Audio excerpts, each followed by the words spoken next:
Thin Air, written by Anne Cleeves. Read by Kenny Blythe. Chapter 1. The music started. A single chord played on fiddle and accordion, a breathless moment of silence when the scene was fixed in Polly's head like a photograph, and then the Meoness Community Hall was jumping. Polly had spent 13 hours on the overnight boat from Aberdeen to Lerwick, and when she'd first come ashore, the ground had seemed to shift under her feet, and this was another kind of illusion. The music appeared to bounce from the walls and the floor and to push people towards the centre of the room, to lift them onto their feet. Even the homemade bunting and the balloons strung from the rafters seemed to dance. The band's rhythm set toes tapping and heads nodding, children in party clothes clapped, and elderly relatives clambered from their chairs to join in. A young mother jiggled a baby on her knee. Laurie took the hand of his new bride Caroline and led her onto the dance floor to show her off to his family once more. This was the Heimferien. Laurie was a Shetlander, and after years of courtship, Caroline had finally persuaded him, or bullied him, to marry her. The real wedding had taken place close to Caroline's home in Kent, and her two closest friends had followed her to Unst, Shetland's most northerly island, to complete the celebration. And they'd brought their men with them. "Doesn't she look gorgeous?" It was Eleanor, crouching beside Polly's chair. The two women had known Caroline since they were students. She was their voice of reason and their sister in arms. They'd been her bridesmaids in Kent, and now they were dressed up again in the cream silk dresses they'd chosen together in London. They'd made the trek north to be part of the Heimferien. They'd followed Caroline round the room for the bridal march, and now they admired again her elegance, her poise, and her very expensive frock. "It was what she's wanted ever since she first laid eyes on Laurie during Freshers' Week," Eleanor went on. "It was obvious even then that she'd get her way. She's a determined lady, our Caroline. Laurie doesn't seem to mind too much. He hasn't stopped beaming since they got married." Eleanor laughed. "Isn't this all such fun?" Polly thought she hadn't seen Eleanor so happy for months. "Great fun," she said. Polly seldom relaxed in social situations, but decided she was actually rather enjoying herself tonight. She smiled back at her friend and felt a moment of connection, of tenderness. Since her parents had died, these people were the only family she had. Then she decided that the drink must be making her maudlin. "They'll be setting out supper soon," Eleanor had to shout to make herself heard over the band. Her face was flushed and her eyes were bright as if she had a fever. "The friends of the bride and groom have to help serve. It's the tradition." The music stopped, and the guests clapped and laughed. Polly's partner Marcus had been dancing with Laurie's mother. His dancing had been lively, even if he couldn't quite follow the steps. He came over to them, still following the beat of the music, almost skipping. "It's supper time," Eleanor said to him. "You have to help put out the trestles. Ian's weighing in already. We'll come through in a moment to act as waitresses." Marcus dropped a kiss onto Polly's head and disappeared. Polly was proud that she hadn't asked him if he was having a good time. She was always anxious about their relationship and could tell that her need for reassurance was beginning to irritate him. The men had set out tables and benches in a smaller room, and Laurie's friends were handing out mugs of soup to the waiting guests. Eleanor and Polly took a tray each. Eleanor was enjoying herself immensely. She was showing off, flirting with the old men and revelling in the attention. Then there were bannocks and platters of mutton and salt beef. Bannocks and flesh, Laurie called it. Polly was vegetarian, and the mounds of meat at the end of her fingertips as she carried the plates from the kitchen made her feel a little queasy. There was a sense of dislocation about the whole event. It was being on the ship for 13 hours the night before and spending all day in the open air, the strangeness of the evening light. Eleanor being so manic. Polly sipped tea and nibbled on a piece of wedding cake and thought she could still feel the rolling of the ship under her feet. When the meal was over, she and Marcus helped to clear the tables.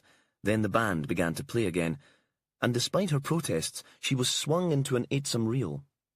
She found herself in the centre of the circle, being passed from man to man and then spinning. Laurie's father was her partner. He had his arms crossed and braced, and the force of the movement almost lifted her from her feet. She'd thought of him as an elderly man and hadn't expected him to be so strong. There was a fleeting and astonishing moment of sexual desire. When the music stopped, she saw that she was trembling. It was the physical effort and an odd excitement. There was no sign of Eleanor or Marcus, and she went outside for air. It must have been nearly 11 o'clock, but it was still light. Laurie said that in Shetland this was called the simmer dim, the summer dusk. So far north it never really got dark in June, and now the shore was all grey and silver. Polly spent her working life analysing folk tales, and she could understand how Shetlanders had come to create the Trows, the little people with magical powers. It must be a result of the dramatic seasons and the strange light. It occurred to her that she might write a paper on it. There might be interest from Scandinavian academics. From the hall behind her came the sound of the band finishing another tune, laughter, and the clink of crockery being washed up in the kitchen. On the beach below, a couple sat, smoking. Polly could see them only as silhouettes. Then a little girl appeared on the shore, apparently from nowhere. She was dressed in white, and the low light caught her, and she seemed to shine. The dress was high-waisted and trimmed with lace, and she wore white ribbons in her hair. She stretched out her arms to hold the skirt wide, and skipped across the sand, dancing to the music in her head. As Polly watched, the girl turned to her and, very serious, curtsied. Polly stood and clapped her hands. She looked around her to see if there were any other adults watching. She hadn't noticed the girl in the party earlier, but she must be there with her parents. Perhaps she belonged to the couple sitting below her. But when she turned back to the tide line, the girl had vanished, and all that was left was a shimmering reflection of the rising moon in the water. Chapter 2. When the party ended, they couldn't sleep. Caroline and Laurie had disappeared back to Laurie's parents' house. Polly, Eleanor, and their men had booked a holiday cottage called Slet's within walking distance of the Meoness Community Hall, and now the four of them sat outside it on white wooden chairs and watched the tide ebb. No background noise except the water and their own murmured conversation. The occasional echoing splash of wine being poured into large glasses. Polly felt the dizziness return and thought again that she'd had far too much to drink. She turned back to face her friends and realised they were in the middle of a conversation. "Did you see Laurie's cousins, Kitty?" The envy in Eleanor's voice was palpable. "Little Vela, only 4 weeks old." Eleanor was 36 and desperate for a baby. There had been a late miscarriage, and the child would have been a girl. None of them knew what to say. There was a long silence. "I saw something really weird when you were all out for a walk this afternoon," Eleanor went on, obviously deciding to change the subject. Perhaps she understood that talk of babies embarrassed them. "There was a young girl dancing on the beach. She was all in white, a kind of old-fashioned party dress. She seemed a bit young to be on her own, but when I went out to talk to her, she disappeared into thin air." "What are you saying?" Her husband Ian's voice was teasing, but not unkind. "You don't think you saw a ghost?" Polly didn't speak. She was remembering the girl she'd seen dancing on the sand. "I'm not sure," Eleanor said.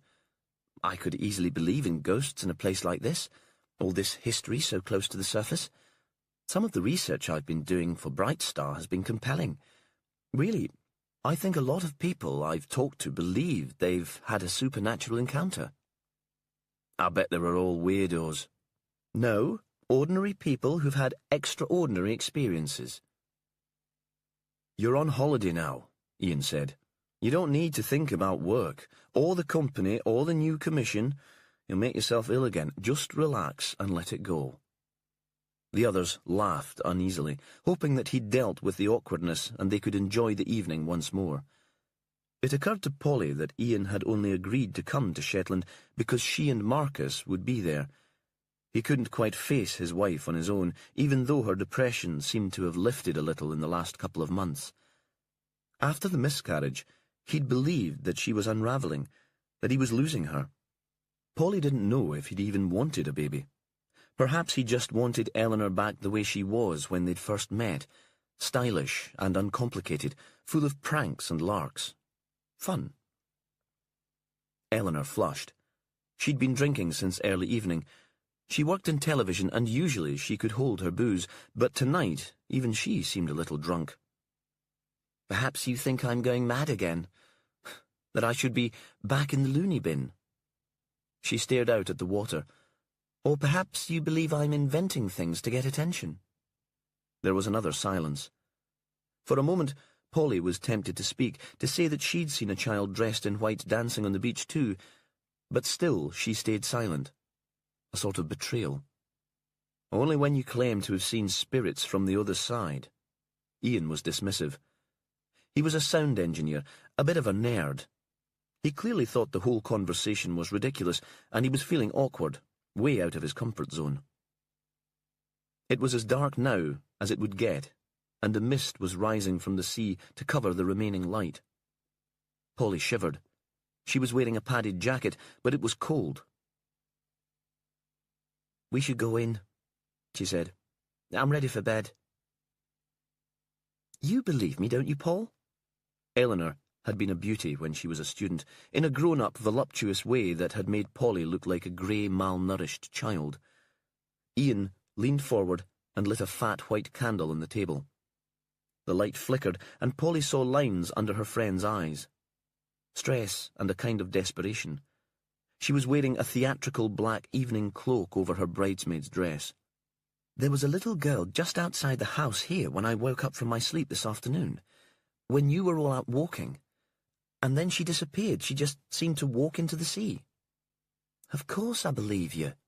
Polly wanted to show her support for Eleanor, to stop her talking about children and embarrassing herself. She paused. "I probably saw her myself this evening when I left the hall to catch my breath just after supper. She was playing out on the beach. I don't think she was a ghost, though, just a local child dressed up for a party. And this afternoon she probably ran home up the track." Polly didn't say that the girl she'd seen during the Haimfaring had also disappeared while she was looking away. That would have encouraged Eleanor in her fancies, and she wanted her friend back too. The closeness they'd had, the laughs and the silliness. She stood up and carried the glasses into the house. The men followed. She wondered what Marcus was making of all this. He was Polly's new man, newish at least, and she was still amazed that they were a couple. She felt like a giddy teenager when she thought about him. He'd agreed to the party immediately when she'd tentatively asked if he fancied it. Shetland in midsummer. Of course. With the huge schoolboy grin that had attracted her in the first place. And if we're going north, where better than to go to Unst, the furthest north it's possible to be and still be in the UK. For him, it seemed life was nothing but new experiences. Through the kitchen window, Polly saw that Eleanor was still sitting outside. The mist had slid as far as the house now, and the image was blurred. It was as if Eleanor was made of ice and was slowly melting. Polly went to the door and shouted out to her. "Come in, lovely. You'll catch your death." Eleanor waved. "Give me a few minutes. I'll be there very soon." She blew out the candle. Turning to go to her room, Polly thought she caught sight of a white figure dancing along the tide line. Chapter 3. Jimmy Perez walked Cassie down the hill to Ravenswick School. Some days he let her go by herself, but then he watched from the house, picking out the red Fair Isle bonnet knitted by his mother and worn by Cassie whatever the weather, until it disappeared inside. His paranoia was the result of guilt and the fact that Cassie wasn't his child. He'd been charged to care for her, and he felt the duty like an honour and a burden. He was on late shift, so he walked slowly back to the converted chapel that had once been Fran's home, and thought again that he should do something with his house in Lerwick. He wasn't sure that he could bring himself to sell it, and besides, he had it in his head that it would provide some sort of security for Cassie if anything should happen to him. Her natural father always seemed to have money, but Perez thought he was feckless. The Lerwick house would see Cassie through university, perhaps, or give her the deposit for her first home. Properties in town fetched more than those in the country, but it seemed criminal that it should be lying empty when folk needed places to stay, and, with nobody living there, it would soon get damp. He decided to call into an estate agency in the street before he started work, to see about getting it rented out. When Fran had died, the year before, small tasks like that had seemed insurmountable, and he felt a stab of pride that he could consider dealing with the business now. He was opening the door when his phone started ringing. Sandy Wilson, his colleague. It was only recently that Perez had started thinking of the man like that. Before that, he'd seen Sandy as a boy to be instructed and protected. "There's a woman gone missing in Unst." Even now, it seemed Sandy was incapable of giving detailed information without being prompted. "What sort of woman?" A couple of months ago, Perez would have been angry and would have let his irritation show. He could still get moody. Late at night, when he couldn't sleep, eaten away by grief and guilt. He hated the world, but when he made breakfast for Cassie, he had to be sane. And, like everything, sanity came more easily with practice. "A tourist, name of Eleanor Longstaff, aged 36 and from Battersea." A pause. "That's London. She was staying in a holiday let in Mearness with her husband and another couple. They'd been at Laurie Malcolmson's hame fairing, then went back to the cottage for a few drinks around midnight. The others left Eleanor sitting outside, then they went to bed, and when they woke this morning there was no sign of her. She's disappeared into thin air." Perez considered. "Her husband didn't notice that she hadn't come to bed?" "I did ask that." Sandy could be touchy. He was always thinking he was being criticised. "He's a heavy sleeper, and like I said, they'd all had a bit to drink." "Could she have slept in a spare room, or a sofa, and just gone out this morning?" In which case there was no reason to panic. Even if they couldn't find Eleanor in Unst, the ferries would be operating by now. Perhaps she'd just felt the need to be on her own, or the wild hadn't suited her and she'd run back to the city. Perhaps there'd been a row with the husband. But if she'd disappeared late at night, there would be no ferries, no escape from the most northerly island in the UK. In the early hours of the morning, a woman who'd been drinking could wander away from the path and lose her way on the cliff.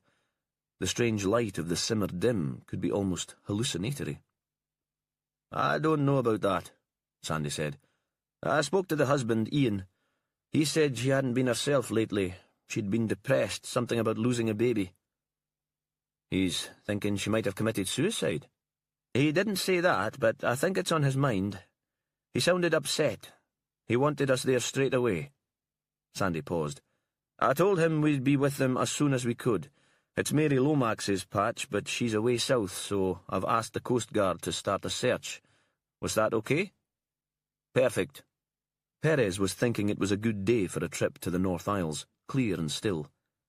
"Book us onto the ferries, and I'll pick you up in Lerwick on the way through." The ferry was already at Toft when they arrived, and theirs was the second car in the booked lane, waved aboard almost immediately. They drank dreadful coffee from the machine in the passenger lounge, and Perez watched the Fulmers flying low over the water. It felt like a day off. Truanting.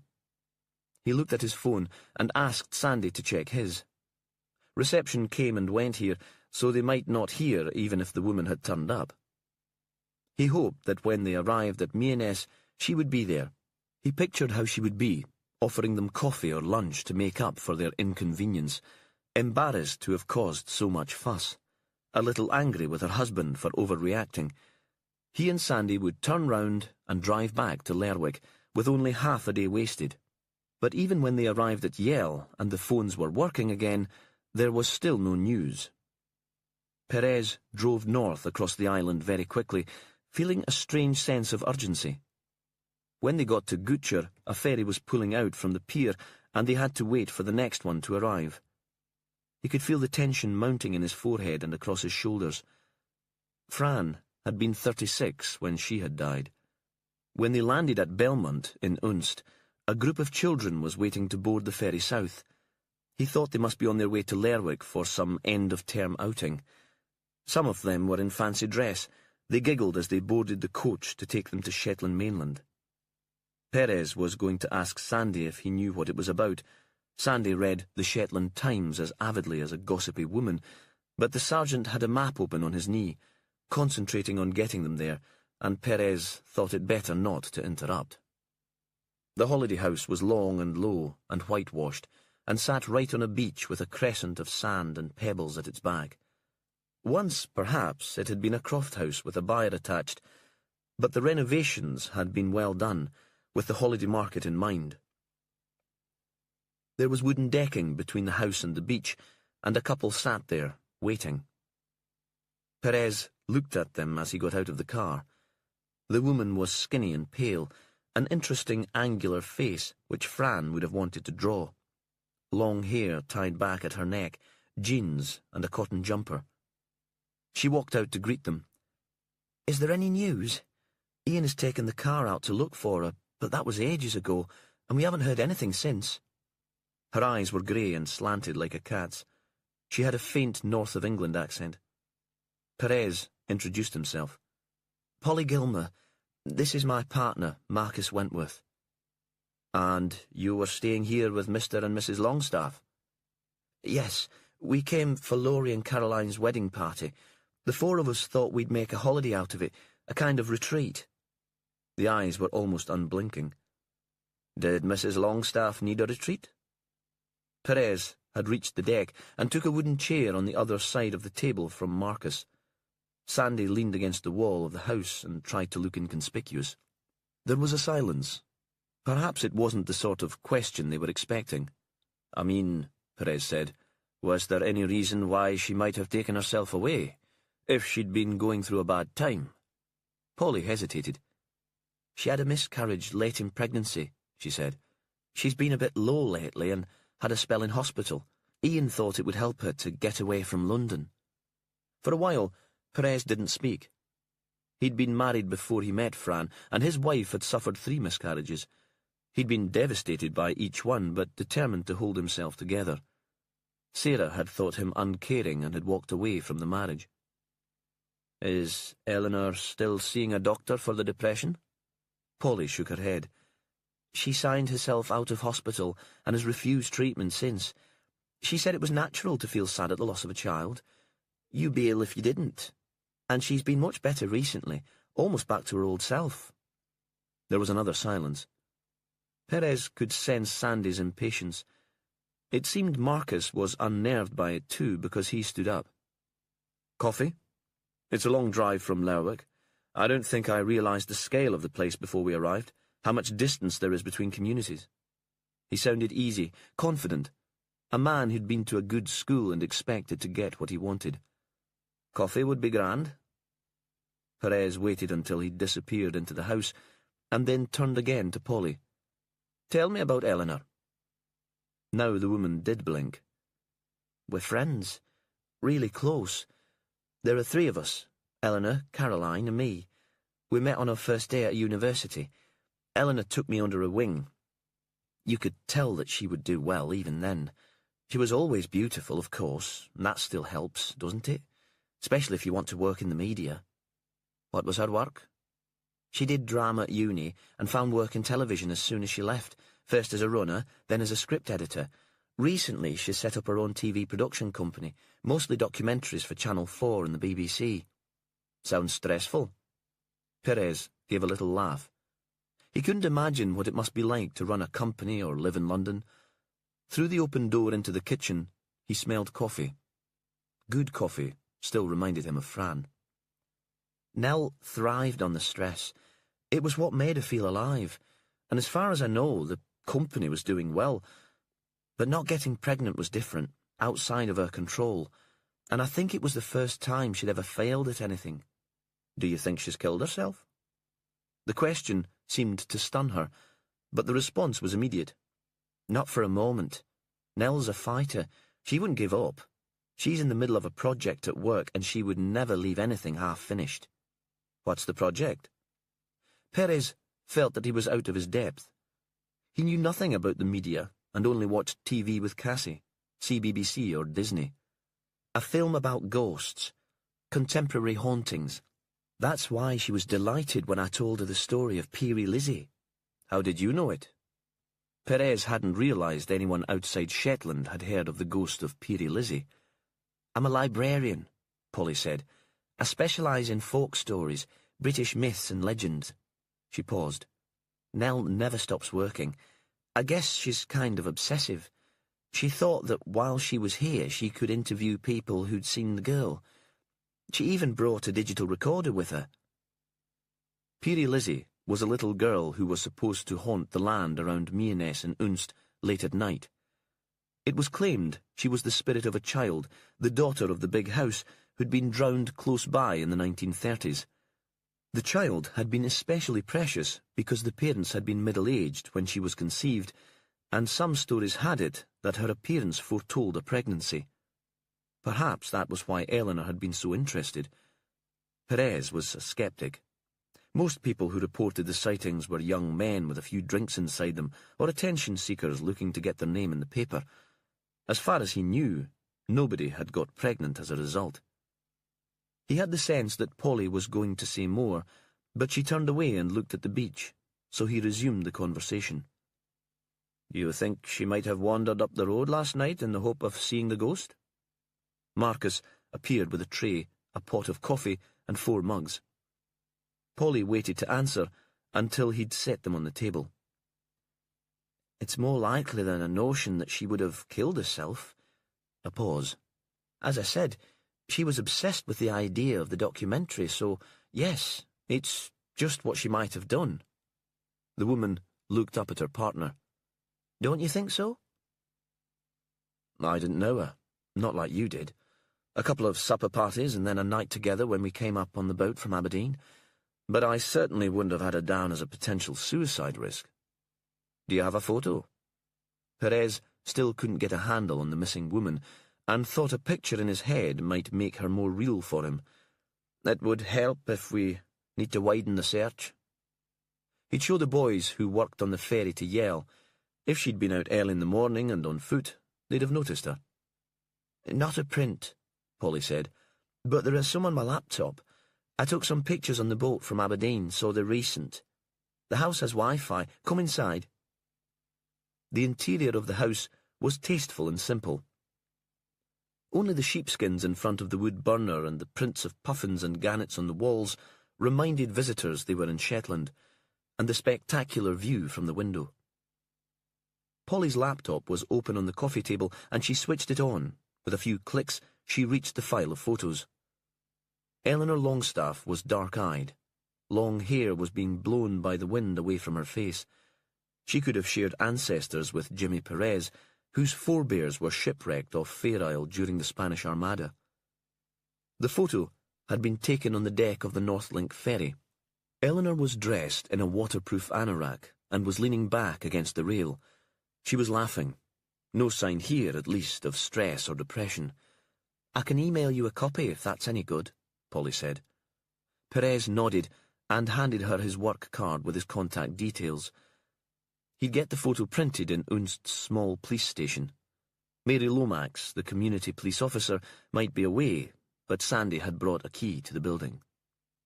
Polly's narrow fingers were tapping on the keyboard when she stopped suddenly and looked round at them. She seemed paler than ever, horrified. I've had an email from Eleanor. It arrived this morning, sent at 2 a.m, so not that long after we went to bed. It must be from her iPhone. Open it. Marcus was looking over her shoulder. She looked at Perez for permission. He nodded, and moved so that he had a better view of the screen. Polly double-clicked on the message, and it opened. No greeting, and no sign-off, not even the obligatory X. Just one line. Don't bother looking for me. You won't find me alive. Chapter 4. Outside, there was the sound of a car moving slowly down the track. Ian's 4x4. Polly turned off the laptop. She didn't care what the policeman thought. She couldn't bear the idea that Ian would walk in and find them all staring at a message from his wife. A message that could be read as a suicide note. She still couldn't quite believe in the email. thought if she opened her inbox again it would have vanished, a figment of their collective imaginations. Ian was a techie, a geek, not given to emotion of any kind, and even now, as he stood in the doorway, frowning, it was hard to tell what he made of the situation. Polly had always thought that he and Eleanor made an unlikely couple. How could Eleanor, who needed so much love, who wanted to be touched and hugged and kissed, fall for a man so stony and unresponsive? It had occurred to Polly that her own reaction was selfish. Perhaps she just hated the idea of losing her close friends of university days, of being separated from them. But Caroline had married Laurie, who was sympathetic and uncomplicated, and Polly was entirely happy for her. In contrast, Eleanor's engagement to Ian had made Polly anxious from the start. The night before Eleanor's wedding, the three of them had got drunk together in Polly's flat. The bride and the bridesmaids and too much fizzy wine, an essential ritual. "You do realise that it's not too late," Polly had said, after Caroline had fallen asleep in a chair in the corner, her mouth open, snoring. "You don't have to go through with it. Pull out now, and I'll sort out the practical stuff for you." "Of course I don't want to pull out." Eleanor had been horrified, had looked at Polly as if she hardly knew her. "Ian's what I want and what I need. I can't imagine not spending the rest of my life with him. What's wrong with you? Can't you be happy for me? Are you jealous that I found someone special at last?" That had been 3 years ago, and it still seemed to Polly that their friendship was strained. Caroline hadn't noticed, but Polly had been aware of the tension, of having to choose her words carefully. She couldn't spill out her feelings to Eleanor as she had done in the old days when they'd both been single. She'd hoped this trip to Unst might make everything between them right again. Of course, Eleanor's wedding to Ian had taken place, and Polly had been there as the witness, smiling for the camera outside the registry office on a breezy March day. Eleanor had changed her name to her husband's, although few of their friends did that anymore. In the afternoon, they'd gone up in the London Eye and had drunk a toast in champagne to Mr. and Mrs. Longstaff. Then Eleanor had sent the guests away to party without them. "My husband and I want to be alone." A radiant smile. Caroline's marriage had brought back all the memories of that time, and Polly remembered Eleanor's wedding again as Ian stood, solid and angular, in the doorway of the house. She had a brief and ridiculous idea. 2 weddings and a funeral. She realised that the start of a grin was appearing on her face, and knew it was caused by stress, but was horrified all the same. The police officer with the Spanish name spoke first. He stood up and introduced himself to the newcomer. "You didn't see anything of your wife on the island?" Ian shook his head. He was always a man of few words. Now he seemed frozen. "I went up to Laurie's house, but there was nobody there. I tried phoning, but it went straight to voicemail." "Our volunteer coast guards are out looking," Perez said. Ian nodded, but didn't move from his place by the door. "Let's walk," Perez said. "I always find it easier to think when I'm walking." Polly thought that he was a sensitive man. He wouldn't want to tell Ian about the email from Eleanor in front of an audience. Ian turned, and the 2 men left the house. Polly and Marcus stayed in the living room with Perez's younger colleague. Marcus got up to make more coffee. He collected the tray from outside and walked with it to the kitchen. Polly wanted to apologise to him. "I should never have brought you here. I thought it would be fun and a good way to get to know my friends. Now it's turned into the worst sort of nightmare." But Wilson, the young sergeant, was watching and listening, and in these circumstances anything she said might be misinterpreted. She still felt insecure when strangers were in the room, socially awkward, despite her 2 degrees and her brilliant job at the Sentimen Library. It was to do with her voice and her modest suburban background, a fear of the educated classes learned from her parents. Sometimes she was convinced that Ian suffered in the same way. They were both from the north, and they both lacked the confidence that Marcus and Eleanor had inherited, along with their clear voices and their savings accounts. Perhaps they'd have been better suited together, leaving Eleanor and Marcus to make a stylish celebrity couple. "It'll have been a fine wedding," the police officer said. It was the first time she'd heard him speak, and though he spoke slowly, she struggled to understand. Laurie had been in England since university. They laughed at his accent sometimes, but it wasn't as dense as this. "Unst folk always throw a good hemfarin." Polly thought he sounded wistful, as if he wished he'd been invited. "I don't think Eleanor came inside again last night," she said. "The door was still unlocked. If you're from London, you always lock the door. It's a habit." She'd been thinking about that. "These midsummer nights some folk find it hard to sleep," Wilson said. "And the weather's so fine your friend might have gone for a walk. You see the stars here in a way you can't in the city. Laurie and his family will be back tidying up in the hall at Mearness now. Perhaps she's there." "But the email," Polly cried. "Why would she send that? A kind of sick joke? Or perhaps someone else hacked into her account?" Polly shook her head. Eleanor loved mischief and practical jokes, but she wouldn't put her friends through this kind of anxiety. If she'd sent the email, she'd have been watching through the window and would have come bursting in with a "ta-da, that had you fooled" grin on her face before they had time to be worried. The email disturbed Polly almost more than anything else. She supposed it was possible that Eleanor's account had been hacked. "Is it okay if I go and check in the hall?" she said. "We never thought that Laurie and Caroline might be there." Sandy Wilson looked confused. She could tell that he didn't know what to do. He wasn't a man used to making decisions, and he wanted to ask his boss. So she took the responsibility from him by grabbing her jacket and leaving. "Thanks. Tell Marcus where I've gone." And she walked out of the house. Outside, it was clear, and the sea was sparkling with reflected sunlight. Polly saw that Ian and Perez were still strolling along the beach, deep in conversation, but she turned in the opposite direction, away from the shore, and neither man noticed her. The road was narrow, with a fence on one side and occasional passing places on the other. A sheep wandered into her path. She could smell the grease on its fleece before it scrambled away, and the scent of crushed grass. A great skua, sitting on the hill, hook-beaked and scary, seemed to be staring at her. Mearness was a sprawling community of croft houses, with land attached and an occasional new build. Between slets and the other houses there were skeletons of old buildings, walls and boundary dikes half hidden by cotton grass and wild iris. Where the track joined a slightly wider road, there stood an old red telephone kiosk and the community hall.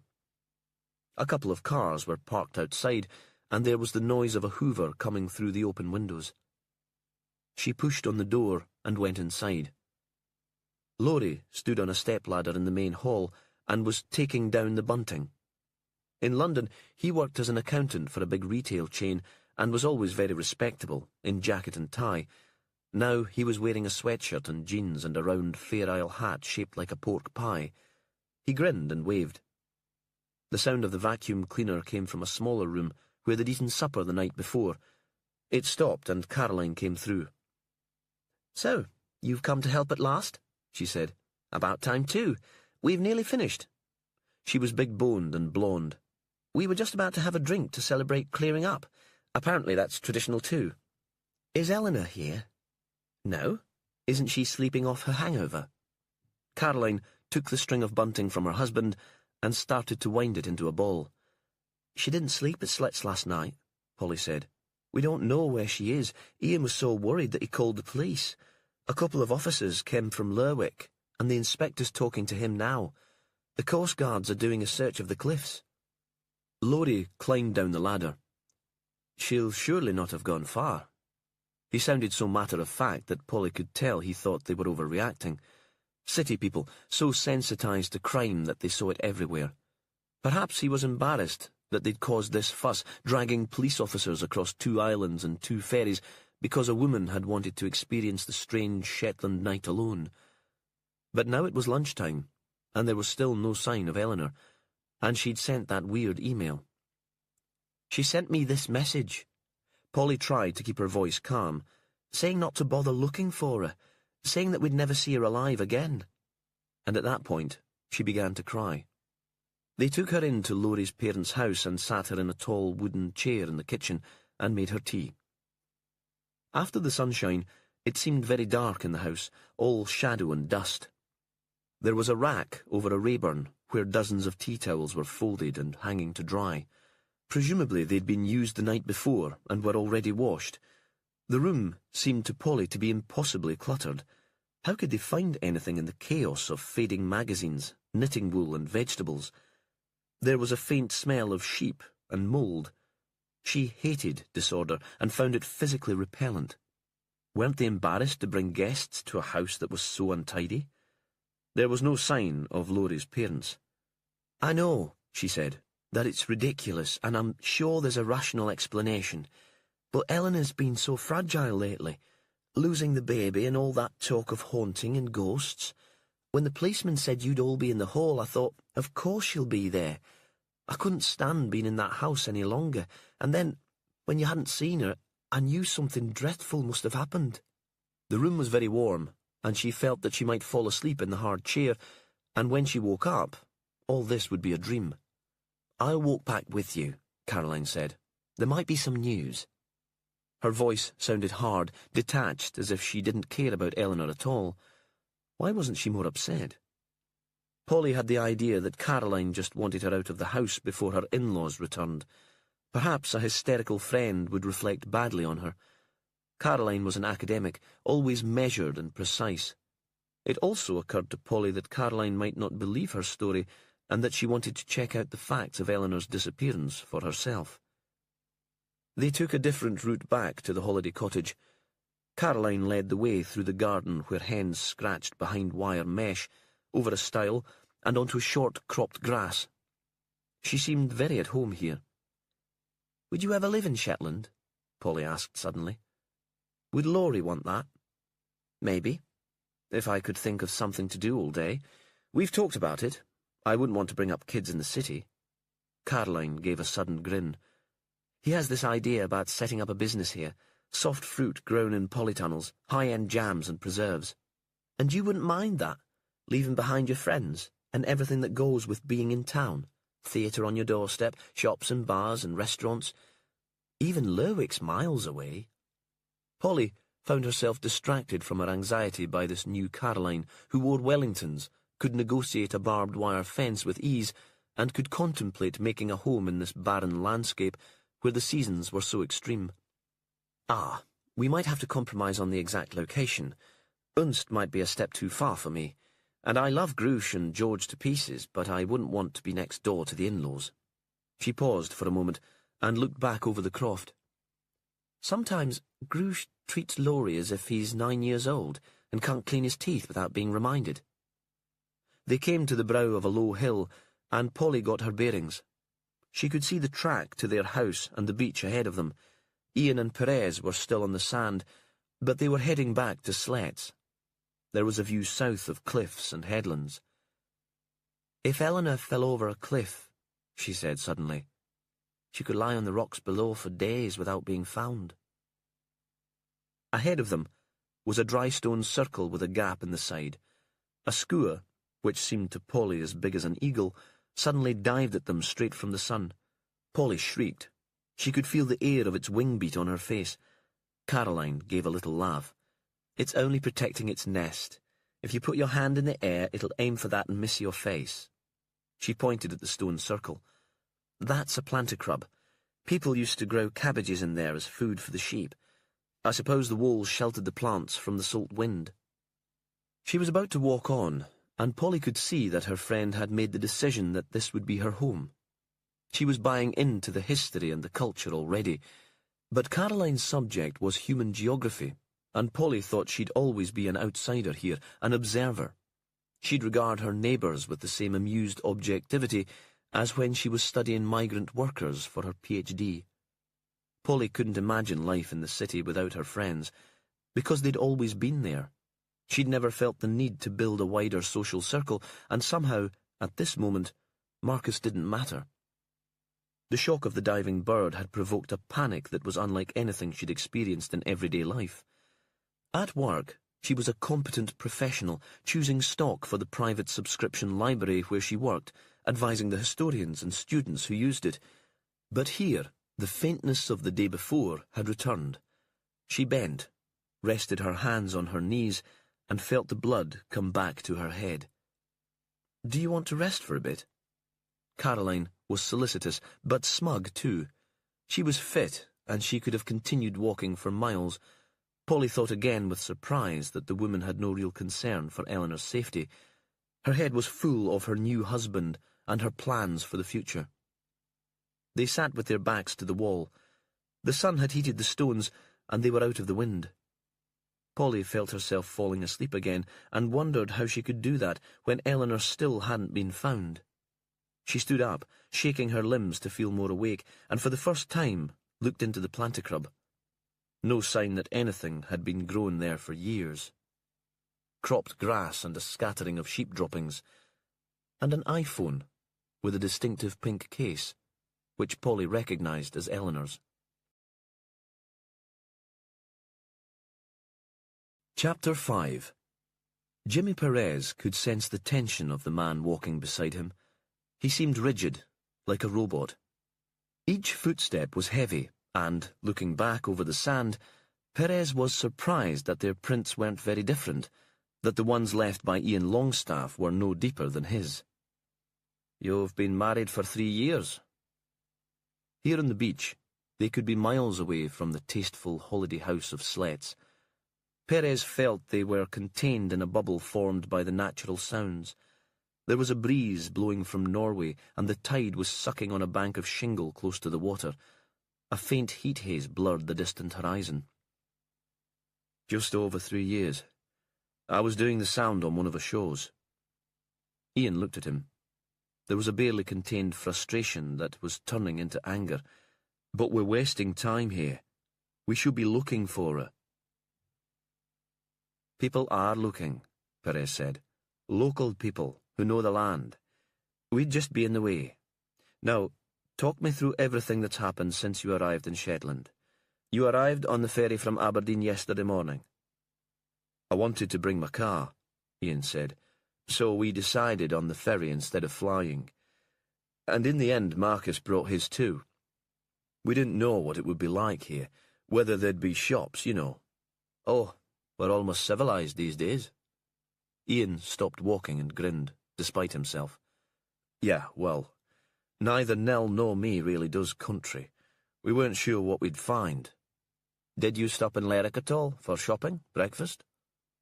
"We had breakfast on the boat, and decided to head straight north. We'd stocked the boot with enough food and booze to last for months, and Caroline had said she'd sort out milk and bread. I'd looked on the map. Before then I hadn't realised how far it would be. 2 long, skinny islands and 2 ferries. And that's after you get to Toft on Shetland mainland," Perez said, as if he had all the time in the world. It was late morning by the time we arrived. We'd arranged to get into the house early, and Polly made lunch. He stopped again and stared at Perez. "Do you really want all this stuff?" Terns screamed overhead. "I do." Eleanor hadn't slept much on the boat from Aberdeen. She's like a kid when she's excited, hyper. When we'd cleared up lunch, she said she wanted to rest before the wedding. "Was she really excited?" Perez asked. "Not anxious and depressed?" "They've told you about the baby." He stared out towards the water. "It was her second miscarriage. She wants a child. Of course she was upset and angry. Eleanor has always got what she wanted." He paused. "That makes her sound horrible, but things have always come easy to her. Liberal, arty family with enough money to indulge her. She's bright enough to pass exams without too much effort. Then this happened. Something that couldn't be put right with money or hard work. It floored her. She spent some time in hospital?" "Just to please me," he said. "I felt so helpless. I wanted my wife back. I'm an engineer, and I'm used to fixing things if they're not working properly. I got her into a private place. But she refused to stay there." Perez wondered what that must do to a relationship, a husband sending his wife to an institution because she was sad. "She said she wasn't ill, and it would only take time. She said that I should trust her." Ian paused. She was right. On this trip, she was much more herself again, focused on a new project at work, excited about the trip and about the wedding. "And ghosts?" Perez said. That was work. A project about contemporary hauntings. We teased her. She teased us back. So, after lunch your wife had a snooze, Perez said. What about the rest of you? We went for a walk to get the lie of the land. There's a footpath that goes south along the cliffs. The weather was lovely and the views were spectacular. There were puffins so close that you could reach out and touch them. Eleanor would have loved that. At one point I wondered if I should go back for her. It seemed a shame that she was missing it. Ian frowned. But you didn't go back? No. I decided to let her rest. We knew it would be a late night and we're booked into the house for a week, plenty of time for her to explore. He started walking again, and his words came in breathy bursts. When we got up, she was awake and sitting on the deck. Later, after the party, she claimed that was when she'd seen a ghost. Piri Lizzie. Perez kept his voice even. This man wouldn't like to be mocked. Underneath the steel, Perez sensed a fragile ego. Yes, a child, a girl in old-fashioned white dress with ribbons in her hair. Eleanor said that she watched her for a while, then she was worried that there were no parents around and that the girl was getting very close to the water. But when she approached her, the child vanished. That was the story, at least. You didn't believe it? Perez wasn't sure how this could be relevant. He remembered the kids in fancy dress at the ferry. Perhaps Eleanor had seen one of those. Eleanor loved practical jokes, taking the piss. I wondered if she was winding us up. But Polly and Marcus took it seriously and started coming up with practical explanations. Polly's always been a tad earnest. I could never quite see how Eleanor and she were such good friends, though Nell has always collected admirers. She makes people feel as if they're special. I just let the whole ghost thing go. You didn't consider that it might be a sign that Eleanor's depression had returned? Perez had been depressed after Fran's death, and he'd imagined all sorts. Hearing voices and seeing things, you mean? Nah, I didn't think that. Though she accused me of believing she was mad when we were discussing it after the party. And after you returned from the walk, you prepared for the dance? Yes. We got there a bit early to help out. Of course, Perez said. As friends of the bride and groom, that would be your role, tradition. So we were told. Ian didn't sound as if he was much impressed by tradition. Perez could picture just how it would have been. They'd be there to set out the bar and greet older friends and family as they arrived, to organise the food. Later, there'd be huge pots of tea, the milk already added, trays of home bakes, and the young people would wait on the other guests. How did Eleanor seem during the party? Well, lively. She was dancing. The girls had gone to classes in London to learn the steps so they wouldn't be left out. It was great to see her so happy. And afterwards? Afterwards, we came back to the house, Ian said. It was gone midnight, but we were still buzzing and nobody was ready to go to bed. We opened a couple of bottles of wine, wrapped up well, and sat on the deck. There was a silence. Perez waited for him to continue. Eleanor talked about some cousin of Laurie's who just had a baby, a tiny girl. She'd been there at the party, passed around for all the relatives to admire, her mother the centre of attention. Another pause, then a sort of confession. I don't know if it was the baby Eleanor was jealous of, or all the admiration, the fuss. Again, Perez said nothing. Ian seemed to be concentrating, replaying the evening's events in his head. Then Polly said that she'd seen a child in a white dress on the beach outside the hall. It's the same beach as here, of course, just further north. And suddenly, Eleanor seemed to go weird on us, all theatrical and melodramatic. She accused me of not taking her seriously, of thinking she was mad. Maybe she'd just had too much to drink. The rest of us went to bed and she waited outside. I thought she was making a point. Perhaps she expected me to go out again and apologise, fetch her in. He stopped again. But I'm a stubborn bugger. I went to bed. And I've never had any trouble sleeping, so I went out like a light. When I got up this morning, there was no sign of her. For the first time, he seemed to lose control. He stopped walking and put his head in his hands. Perez waited for a moment. She definitely didn't sleep with you, even for a while. He shook his head. She must still have been wearing the clothes she wore to the party. Nothing else is missing, not even her trainers. She hadn't taken off her makeup because her cream and wipes were still packed, and she'd do that even if she was too drunk to stand. He gave a little laugh. She'd love this. Playing the lead in her own ghost story, disappearing into nothing. By now, they were halfway along the beach, and Perez could see the Mianese Community Hall, where the night before there would have been music and dancing, bunting and flowers and a big glittering sign with the newly married couple's name on it. They turned, and had almost reached the house, when they saw Sandy Wilson standing on the deck and waving. The sun was so bright behind him that Perez couldn't make out the expression on his face.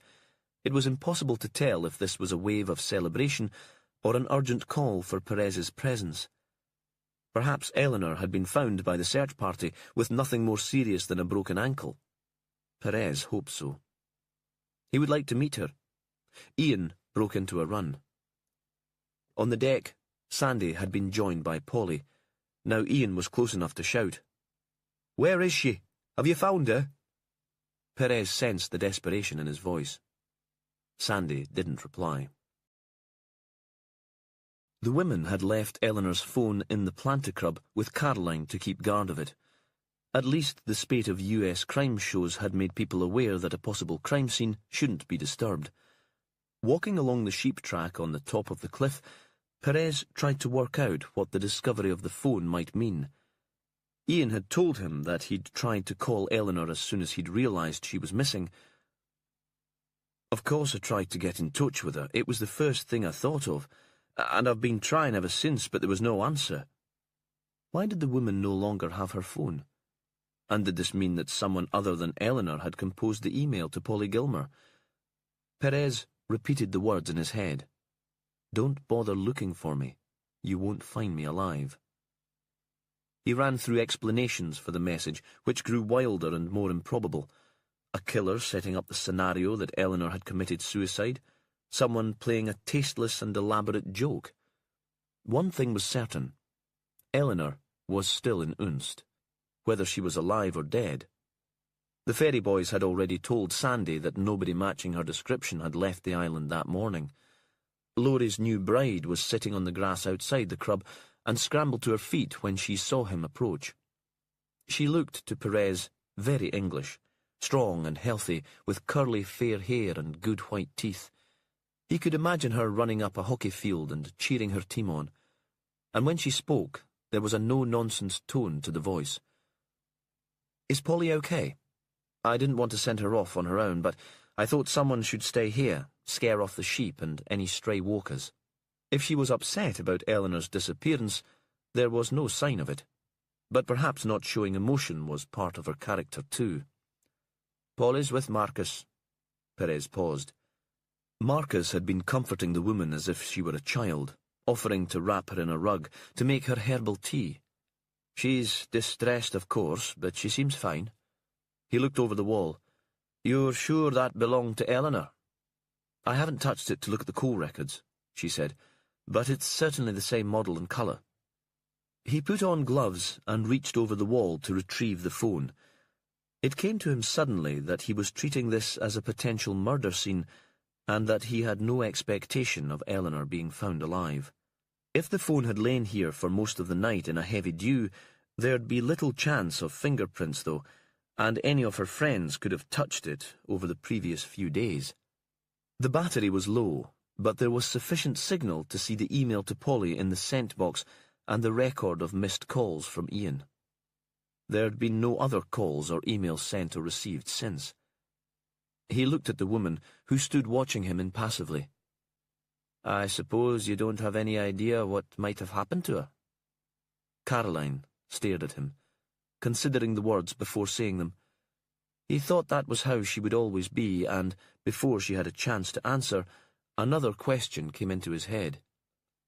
"What do you do for a living?" "I'm an academic. Human Geography, UCL. "So are we all part of your study?" She gave a little laugh. "It would be interesting research. The effect of isolation on island communities under stress, though I'm sure it's been done before." and perhaps you're too close to the subject to be objective." "Ah," she said, "objectivity. That's a whole new area of research in its own right.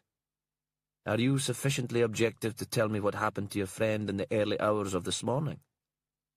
There was another brief pause, and then she did reply. "I think Eleanor might have been trying to run away from her husband."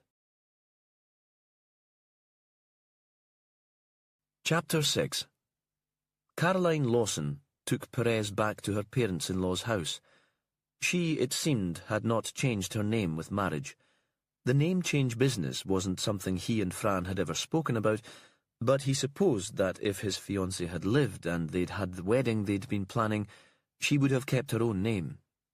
She was an artist with a growing reputation, and it would have been crazy to lose that. Except that Hunter wasn't the name she'd been born with, but the name of her ex-husband Duncan, who was Cassie's father. They were part of a complicated modern family. Perez wasn't sure what he would have made of Fran using Duncan's name when she was married to him, then thought that he would have gone along with it for Cassie's sake. The door was unlocked, but the house was empty. There was a note on the table in the kitchen: "We've joined the search party to look for Eleanor." Caroline moved the kettle to the hot plate of the Rayburn to make tea. "You seem very at home here in Shetland," Perez said. "I love it." A pause. "Laurie wants to move back. I might be persuaded." "Could you find work?" "Not in my field, but I've always wanted to make time to write my research up into a book." "So," Perez said. "Tell me about Eleanor." The kettle whistled, and Caroline made the tea, then sat down at the table opposite him, shifting a pile of Shetland Times to make room for the mug. Perez had grown up in such a kitchen as this, a working space with a wax cloth on the table, a place for baking and knitting and filling in subsidy forms, not for showing off to the neighbours. A cat wandered through and sat on the windowsill in the sun. "4 of us met at Durham University," she said. "Laurie was in a different college at Durham, but Polly, Eleanor and I were freshers together in the same hall of residence. On the same corridor, sharing a kitchen, excited and scared shitless all at the same time, you know?" Perez nodded, but what could he know of life in a smart English university? The nearest he could come to it was being sent from Fair Isle at the age of 11 to board at the Anderson High in Lerwick. Then Duncan Hunter had been his ally and protector, but he couldn't imagine being friends with the man now. They rubbed along together because of their responsibility for Cassie. Caroline continued to speak. "We shared a flat in the 2nd year and a house in the 3rd. One night at a party, Eleanor named us the 3 Musketeers. She was going through a feminist phase, and that stuck. I was going out with Laurie then, but I carried on living with the girls, and he was a kind of permanent fixture. We were all very close." "And you kept in touch even after you left university?" Perez had never made those sorts of close friendships. He wasn't the kind of policeman who used colleagues as a surrogate family. "When we graduated, the 3 of us were based in London. Polly started her postgrad training, she's a librarian, and I was doing my PhD. Eleanor found work as a runner with ITV, so we just went on living together, sharing a grotty flat. Laurie got a job in Edinburgh, but he came down when he could. We were poor as church mice. It wasn't very different from being students." She gave a little smile. Their Nell was subsidised big style by her mother, and when she got fed up with slumming it, she'd go home for a weekend of comfort. Laurie was earning, so I got treated to nights out when he came to stay. I suppose it was really only Polly who found it tough going financially. Not that it stopped the rest of us moaning. Perez listened and tried to picture these 3 young women in their flat in London at the beginning of their careers. He said nothing to hurry on the story. He was more use here than he would be out helping the search team. "We did well in our own fields," Caroline continued. "Moved out of the slummy flat. Laurie got a promotion to London, and he and I set up home together. Eleanor was a rising star in ITV. Polly qualified and got a job first in a local authority library, then in the Centreman, where she still works. That's a weird place in Hampstead. It keeps the records of the UK Folklore Society, Tales of Morris Men and Legends of the Green Man. You know the sort of thing." Perez thought he had no idea. And ghosts? Caroline looked at him sharply. I don't know anything about that. You'd have to ask Polly. She paused before continuing her story. For a while, she and Nell shared an apartment, but then Ian Longstaff swept Eleanor off her feet and into his house in South London, and Polly found a nice little flat of her own, not far away. She paused. I suppose we grew up. But you were still friends? Yeah. When we moved out of our shared home, we made a pact that we'd meet up at least once a month. We kept to it at first, and then it became more difficult to find a time when we were all free. I have students to supervise, and since she set up in her own business, Eleanor is abroad a lot. Even when she's home, Ian seems to demand all her time. I suppose only Polly has the diligence and determination to make the commitment work. She's the one to email the rest of us, negotiating times and places to meet. And since Marcus came on the scene, even she's been less organised. Caroline paused. That's why I was pleased that everyone agreed to make the trek north for the Heimferien. It was a chance for the three of us to spend some time together away from London. Why do you think Eleanor would want to run away from her husband? It was where the conversation had started. Perez wasn't frustrated by the time it had taken to get back to the question. He had a much better sense now of these women as successful professional friends. For the first time, Caroline seemed unsure of herself. I have no evidence. Sometimes I have to pursue an investigation without evidence, Perez said. The purpose of my work is to obtain it, but it's not where we start from. It seems disloyal speculating like this. She frowned. Perez said nothing. For the past 6 months, Eleanor has been very low, more unhappy than I've ever known her. She had lost a child, Perez said gently. This woman with her strong bones and her clear thinking might not understand how that would feel. He didn't see Caroline as the most imaginative of women, or the most maternal. Yes, and Ian hasn't been any support to her. He stuck her in a private psychiatric place so that she wouldn't be a nuisance, and then he started lecturing her to sort herself out. He lost patience with her. She paused again. I think Eleanor might have found comfort elsewhere. The words sounded oddly prim, and Perez again had a sense of the schoolgirl she had once been. Another man? I think so. Now, Caroline sounded wretched, as if she regretted having started this conversation. But, as I said, I have no real evidence, and Nell didn't discuss it. She paused again. Through the window, they saw a very elderly man walk down the road outside. He was dressed in his Sunday best, black trousers, polished shoes, and all-over-knitted jersey, and was bent over a walking stick. Caroline waited until he'd disappeared from sight before she started talking. I saw her one evening with a guy in a restaurant. I was walking past, and although they weren't sitting in the window, I saw her quite clearly. She stood to pick up the scarf that had fallen from her chair. The man had his back to me, so I saw nothing of him except the back of his head. Eleanor reached out and touched his hand on the table. There was a look on her face. I don't know how to describe it. Mixed up? Guilty, perhaps? Did she see you? Perez tried to picture the scene in the restaurant, and thought that Caroline was making too much of it. Eleanor could have been reassuring a young colleague about a problem at work.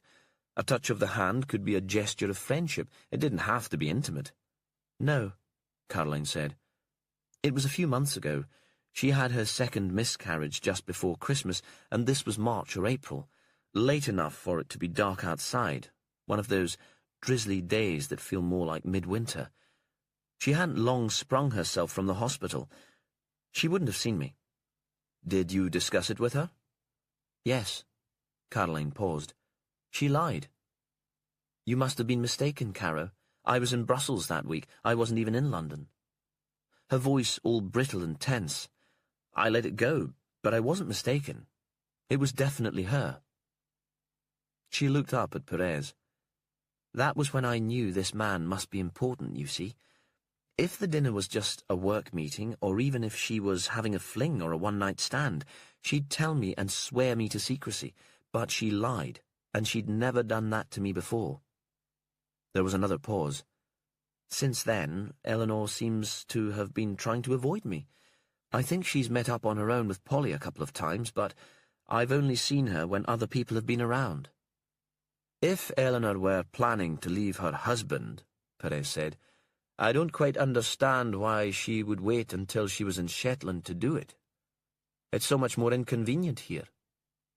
Caroline gave a tight smile. Eleanor's never planned to do anything in her life. It would have come to her in the middle of a dance, or maybe when she saw Lowry and me together she realised that her life with Ian was impossible, that she couldn't stand it any longer. Then she would have walked away, without thinking through the consequences. Have you tried the guest houses at Noonst?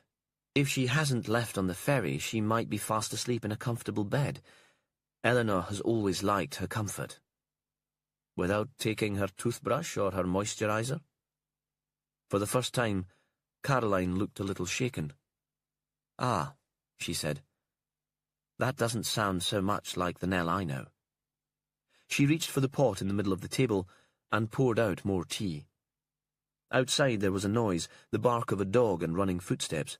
A man crashed through the door into the kitchen. He was wheezing from running and his face was red. He bent double and tried to catch his breath to speak. Caroline stood up and stroked the hair from his forehead. She could have been comforting an anxious child. We've found her. I need to tell the police. Then he noticed Perez sitting in the shadow. Who are you? He is the police. Caroline's voice was impatient. You found Nell. Where is she? Is she okay? Laurie Malcolmson straightened. He ignored his new wife's questions and directed his words to Perez. Eleanor's dead, he said. You need to come with me. Then he put his arms around Caroline's shoulders and pulled her to him. I'm so sorry. Perez saw that he was crying. I know how much she meant to you, and this shouldn't happen to anyone. I'm so very sorry. Caroline wanted to go with them, but Perez told her to stay where she was. If this is a suspicious death, we need the locus contaminated as little as possible. She nodded, as if she could see that made sense. Can I go to Slet's to tell the others? I'd rather you didn't tell anyone yet. Not until we have something specific to say. She nodded again. Are you okay here on your own? Should I get someone to be with you? No, she said. And he thought again how strong she was.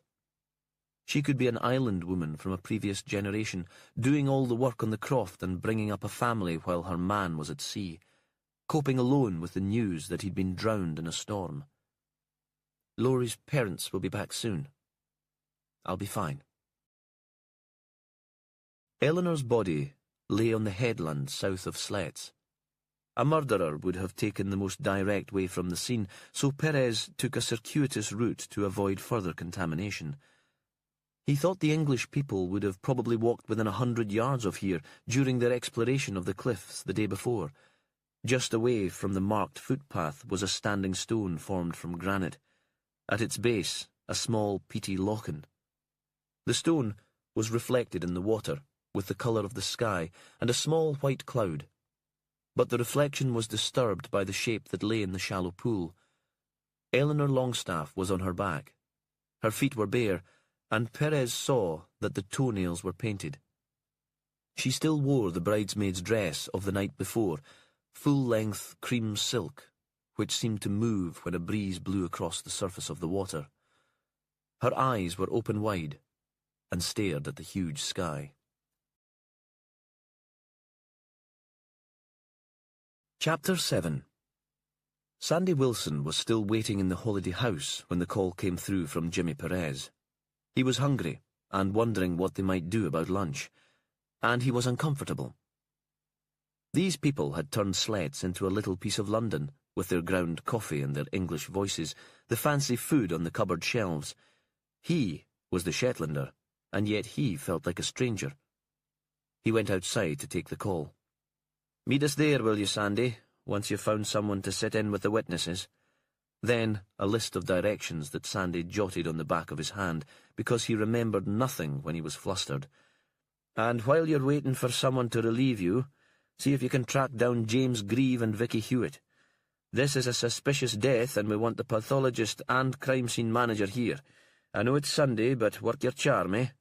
It'd be great if we could get them in today. If not, first thing in the morning." "What should I tell the folk in the house?" "Tell Eleanor's man that she's dead. He deserves that. He can decide whether or not to tell the rest of them.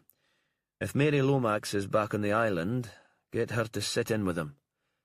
Mary was the North Isles community police officer, middle-aged, motherly, and perfect for the job. She'd grown up in Glasgow, but had taken to island life immediately. Apart from the accent, you'd have her down as a native Shetlander. Sandy phoned Mary. She said she was back in Unst, and that she'd be at Slet's in half an hour. Then he turned his mobile to silent and hesitated, rehearsing in his mind the words that he would use to tell the Englishman, with his square face and his hard eyes, that his wife was dead. When he walked through the door, they all stared at him, and his mouth went dry. "Could I have a word outside, please, Mr. Longstaff?" Speaking slowly, so the man would understand his accent. Napping. He expected questions, a refusal to comply, but Longstaff stood up and followed him onto the deck. As they left the house, the other couple continued to stare at him in silence. "They've found her." It wasn't a question. Sandy nodded. "Is she dead?" "I'm sorry, sir." Sandy was about to offer his condolences, say those words that always sounded false to him, even though he meant them, but Longstaff interrupted. "I knew she must be. She wouldn't have gone like that, not all night without a word. She'd know that I'd be worried. It's been a difficult time, but we loved each other, in a way that other people can't understand." He looked up. "Can I see her?" "I'm sure that can be arranged," Sandy said, "but maybe just not yet." There was a sound of a car coming down the track. Mary Lomax climbed out. She hadn't taken time to change into her uniform, was wearing tracksuit bottoms and an elderly fleece that smelled of her collie. She'd taken on a small croft to work in her spare time. Sandy waved at her, felt the kind of relief that had always marked the end of the school term for him. "I'm sure that you've urgent things to be doing, Sandy. I can look after things here now." She put her arm around Ian Longstaff's shoulder. Sandy expected him to push her away, but he curved his head towards her and clung onto her as she led him inside. Perez was waiting on the hill, a good distance from the body with his back to it. He'd sent everyone else away and was looking south. The land sloped down towards Springfield, the old laird's house that had been turned into a hotel. Sandy knew better than to approach the crime scene and stayed where he was, by the fence. He thought this must be hard for his boss, another dead woman much the same age as Fran had been. He never knew what to say to Jimmy Perez these days, or whether he could say anything to make him feel better. "James Grieve will fly in on the last flight from Aberdeen." The words shouted because he was still a distance away, and that seemed to work because Perez gave him a smile and walked towards him. "I'm hoping to get the Chief Inspector in this evening too." "Who have you asked?" "Willow Reeves." Sandy gave a little smile at the name. "Would you like me to stay here to keep the walkers and goppers away?" He didn't mind dead people. He couldn't offend them. "Nah, I'll do it. I've called in reinforcements from Lerwick." Sandy thought Perez liked the idea of a silent vigil. He had turned in the other direction now and was staring out over the water. Maybe he needed the time on his own. "Find us some accommodation, would you, Sandy? We can't be traipsing back to Lerwick every night. See if you can find somewhere big enough for us all. Didn't I read that Springfield House has new owners? It might be worth trying there." So Sandy was back in his car, driving away from Meanes and the few miles to the big house further south. Springfield had been empty for years until an English couple had turned up to renovate it. The house had a special place in Shetland mythology because it was where Peary Lizzie had been living when she drowned. When Sandy arrived, one of the owners was showing a family into his car. He was still standing at the door, the keys in his hand. "Can I help you?" He was in late middle age, and a shock of grey hair stuck up at the front, like the crest of a bird, giving him a comical, cartoonish appearance. Sandy explained who he was, and that he needed as many rooms as the hotel could provide. "I'm just about to drop these people at the ferry. Is that okay? Call into the bar and ask Billy to make you a coffee or a sandwich, and I'll catch up with you as soon as I can. My partner's out for the afternoon." His voice was deep and somehow familiar. The bar was reached from a courtyard at the back of the house. Once it had been a stable or a garage. Sandy had seen pictures in the museum of the house in Peary Lizzie's day. Grand men and women in fancy clothes arrived from the south for a week of fishing and shooting. Perhaps this was where they kept the rods and the guns. Inside the bar, Billy Jameson was polishing glasses. Sandy had done him for drunk driving about a year before, but the man didn't seem to bear a grudge. "Sandy, what can I do for you? Is this work or pleasure?" "Work?" No details, though news would get out soon enough. Had probably got out already, and Billy was just fishing for more information. "I'm here to book some accommodation, but your boss is away to the ferry with some guests. He said to give me a coffee and a sandwich while I wait." Billy nodded, played with the coffee machine and disappeared into a small kitchen at the back, only sticking his head round briefly to ask if ham would do because they didn't have much else left. "I'm starving," Sandy said. "I'd eat you in a sandwich if there was enough mustard to go with it." He sat at the bar with his coffee. The room was empty apart from a couple of foreign tourists in a corner and a local man nursing a pint. "What are they like to work for, then?" Billy understood what the question was about. A couple of gay men taking over the place had been a topic of conversation all over the islands. Nothing too unpleasant. Shetlanders considered themselves above prejudice these days, but a lot of interest and a few unfunny jokes. He shrugged.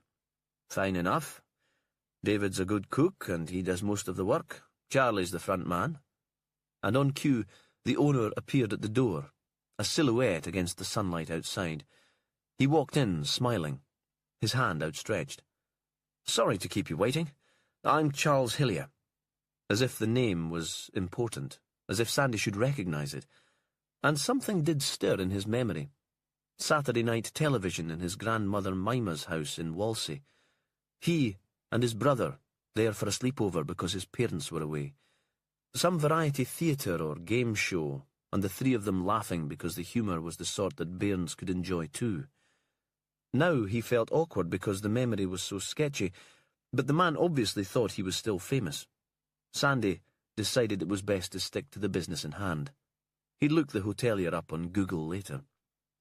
"We'll have a team based in Unst for a few days at least. Could you provide some rooms for us? Bedrooms and maybe a meeting room?" If Hillier was disappointed not to be recognised, he didn't show it now, but switched into professional mode, leading Sandy into the main house and showing him into the bedrooms, throwing open doors with the air of a conjurer. He was flamboyant, a showman. In his head, Sandy was counting up what all this would cost, and was wondering what Jimmy Perez would say. "Would there be a discount, as we'll be taking so many of your rooms?" Hillier laughed. Let's see what we can do, shall we? We'd want to do all we can to help our friends in the police." He took Sandy into a small lounge and brought a tray of tea with little homemade shortbread biscuits. "What's this about?" he asked. His head bobbed forward, and Sandy was reminded again of a bird, a parrot maybe. His eyes were beady and bright. "Are you allowed to say?" Sandy thought that by now there'd be no point in keeping secrets. "A visitor to the island has died," he said. "It's a possible suspicious death." He was expecting more questions, but the man dipped his head again towards his tea and said nothing. Chapter 8. Willow Reeves was at her parents' place in North Uist when the call came from Jimmy Perez. The commune had come together for a working lunch, and they were sitting round the long table in the old barn. Time had snapped like elastic released from tension, and she was a kid again. Everything was the same, the taste of homemade bread and vegetable stew, the murmured voices that hid dissent and frustration under a veneer of politeness. Except that there were no children at the table. The individuals she remembered as being strong and flexible now had grey hair and arthritic joints. No new members had joined since she'd signed up for the police service. There were no families to boost numbers for the island school. The communal ideal of shared ownership and shared beliefs seemed to be unappealing to Thatcher's children. She muttered an apology and went outside to take the call. Her mother, Lottie, had been delighted to see her, and Willow had enjoyed her time here, felt better for the mindless physical exercise and the organic food, and she'd banished the guilt that had bothered her every time she'd phoned them and heard her mother's wistful but undemanding inquiry about when she might be planning a visit. Her relationship with her father had always been more problematic, and now, after a fortnight, she was ready to leave. The unexpected contact with the outside world came as a relief. "I'm sorry to bother you." Perez's voice sounded distant. "I know that you were spending some time with your folks. Is it work, Jimmy?" "We've got a suspicious death. A woman from the south here for a heimferin in Unst. No obvious cause of death, but she's kind of posed, so I don't see it as natural causes. James Grieve is booked onto this evening's flight." James was the pathologist based in Aberdeen. She'd met him in Shetland on a previous case, another investigation featuring a posed body. "I know that you're on leave," Perez said, "but I thought I'd contact you first." A pause.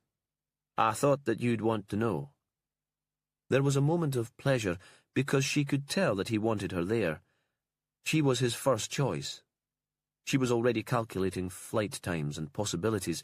She could get the next plane from Benbecula if she left in 10 minutes. "Can you book me onto the last flight from Glasgow, Jimmy?" "For today, if that's all right with you, Inspector." Mock stern, because in theory she was his boss when it came to serious crime in the Highlands and Islands. "I won't get to meet you from Sunborough," he said. "I'm thinking that I should stay here in Unst tonight. You know what a trek it is back to the mainland. I'll arrange for a hire car to be waiting for you at the airport and book you onto the last ferries up. Will you bring James? I'll sort out accommodation for you both too." When she told her parents that she'd been called back to work, they said they were disappointed, but she thought they were as relieved as she was to see her go. She reminded them of the time when the commune was thriving, when there was the noise and clutter of children running through the yard. They saw how supple she was when she worked in the field, and they saw themselves 30 years before. Her father waited at the airport until the plane took off. She saw him, still and impassive, as it taxied along the runway. James Grieve was short and smart, and every time she saw him, she was reminded that once he'd been a medic in the army. His plane had arrived into Sunborough before hers, and he was waiting for her, a leather holdall at his feet, and his coat folded over one arm. His shoes were so highly polished that they glinted in the sunlight. He gave a tight little smile. "Chief Inspector, we meet again." She drove north over smooth roads, past the places that reminded her of her previous visit to Shetland. Jimmy Perez had been on sick leave then, unbearable at times, angry and uncommunicative. He'd sounded better on the phone. She thought they'd work well together, and was aware of another emotion too, a kind of anticipation, but knew better than to think in that way. She was always disappointed in her relationships with men, and it was best to remember that this visit was just about work. Perez could have contacted her sooner if he'd had a more personal reason. Besides, he was still grieving. They bypassed Lerwick and continued north, had 10 minutes wait for the ferry at Toft, and were the last car aboard the boat from Gutcher to Unst. She'd looked up the map in the plane and knew where she was going. Perez was waiting for them at the side of the road by a telephone kiosk. She'd phoned him when they'd arrived in Unst. He was dark and untidy, his hair just a little too long. When she pulled in, he directed her to park beside the community hall. "We can walk from here." They climbed out of the car, and there was a moment's awkwardness. "So," he said, "here we are again." Then James Grieve began asking questions about the dead woman and the scene, and Perez was leading them across sheep-cropped grass, and she had to pay attention to his detailed description of what had happened. Willow found that she'd lost all track of time. Midsummer in the Uists were light enough, but here they were much further north, and although it was already evening, there was a clarity that made it feel like early afternoon. Sandy Wilson was waiting by a stile in a gap in the dry stone wall. He'd caught the sun, and his face was freckled like a schoolboy's. He grinned at her, and she thought that he, at least, was pleased to see her.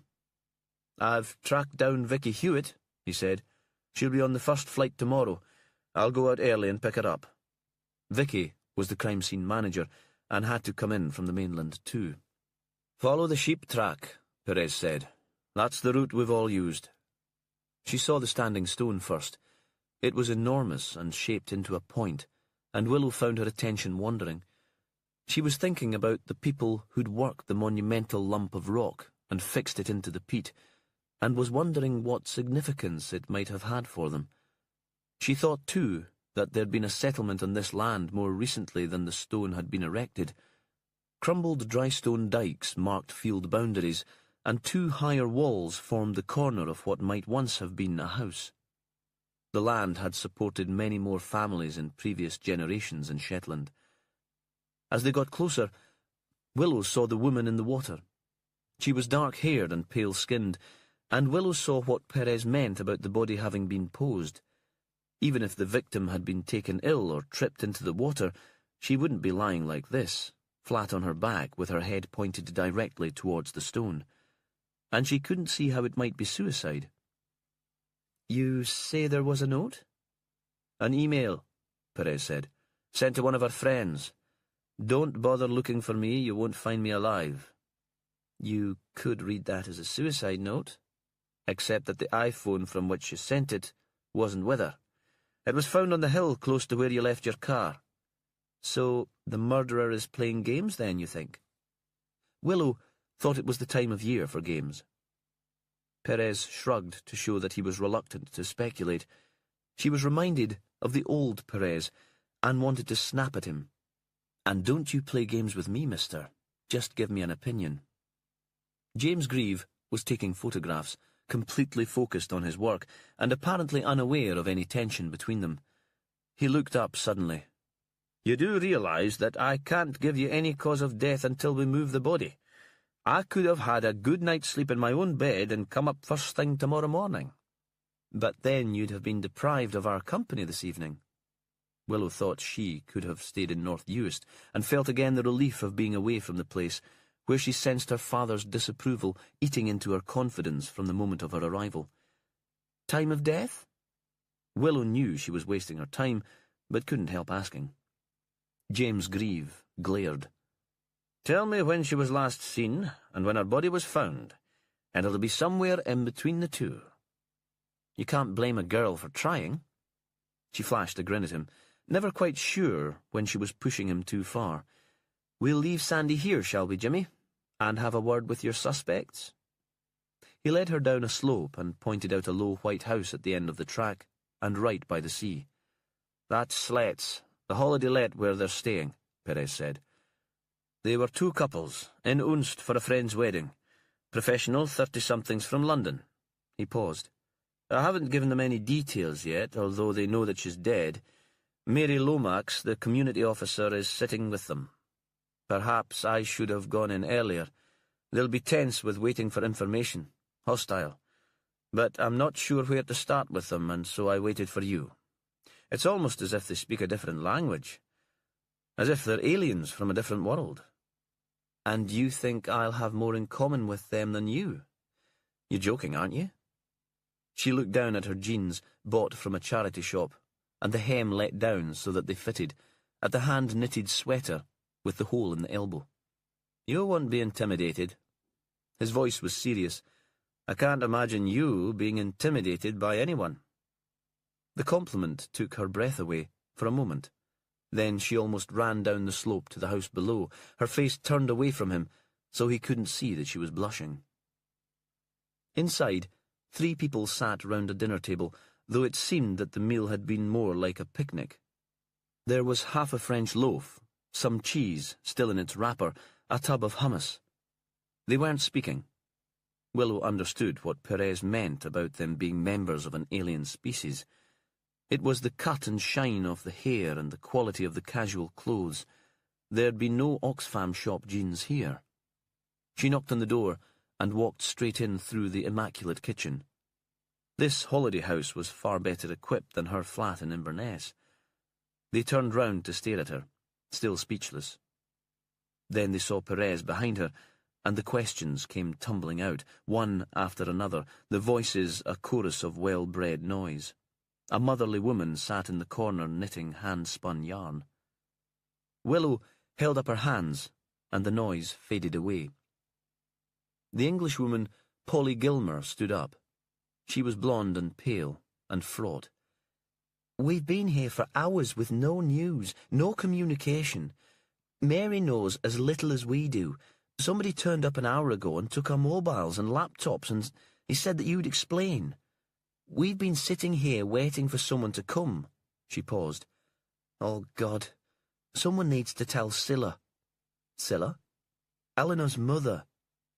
"If you give us the number," Willow said, "we can do that." A solid bruiser of a man stood up. "What happened? Did she kill herself? There wouldn't have been this fuss if she'd had an accident." "And you are?" Willow turned to him. "Her husband, Ian." "I'm so sorry, Mr. Longstaff. You shouldn't have been asked to wait for so long without any information, but it's hard in the islands when we have so few officers. I'm so sorry about the death of your wife." Willow looked for a reaction. None came. His face was blank. He was the sort of man who wouldn't show emotion, and he'd had time to take in the information of his wife's death. Willow wished she'd been here when he'd first been told. "How did she die?" The words were as flat and hard as slaps. "We don't know yet. The pathologist has flown in from Aberdeen. He'll take her south tomorrow for a post-mortem.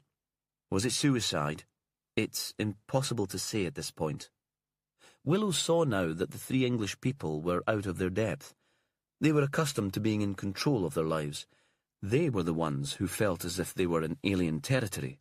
They'd come to Shetland expecting a great cultural experience, to meet the locals and experience the traditions. Then they'd expected that they'd all go home. They'd be full of stories to share with their friends in the smart cafes and wine bars. But like visitors to a zoo, they'd be untouched by their stay. Instead, when they returned to London, their lives would never be the same again. "Who are you, please?" It was the man who hadn't yet spoken, Polly Gilmer's partner. He had dark curly hair and an unfashionable beard, the sort of voice that made you think of public schools and smart universities, polite enough, but confident that he'd be answered. His face was tanned, and she wondered if he'd just come back from holiday. "My name is Willow Reeves.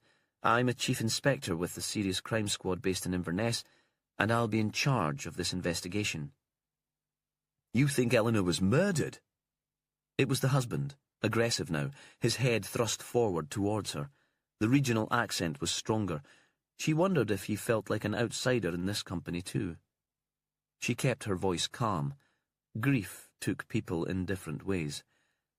"It's an unexplained death," she said. "We won't know until Dr. Grieve does the post-mortem what the cause might be." "Where is she now?" Polly asked. "Where she was found." Willow turned slowly to face the woman. "By the standing stone on the hill, behind the house. She'll be moved in the morning." "Are you sure it's her?" It was the husband again. "We walked that way this morning looking for her." "She was found by Laurie Malcolmson," Perez said. "He could identify her, and if you searched along the cliff, you wouldn't have seen her. She's lying in a small loch hidden from the footpath." Willow thought Eleanor had probably been lying there since the early hours of the morning. Even if the search party had looked in that area, they must have missed her. On a fine Sunday in June, a murderer wouldn't take time to arrange the body so carefully when there might be walkers around. "We'll need to take detailed statements," she said, "but that can wait until the morning. Try to get some rest." These people had already had time together to prepare any story. Another night would make no difference. Out on the deck, the light was fading. It was nearly midnight. Inside, Polly had lit candles on the table where they'd been sitting.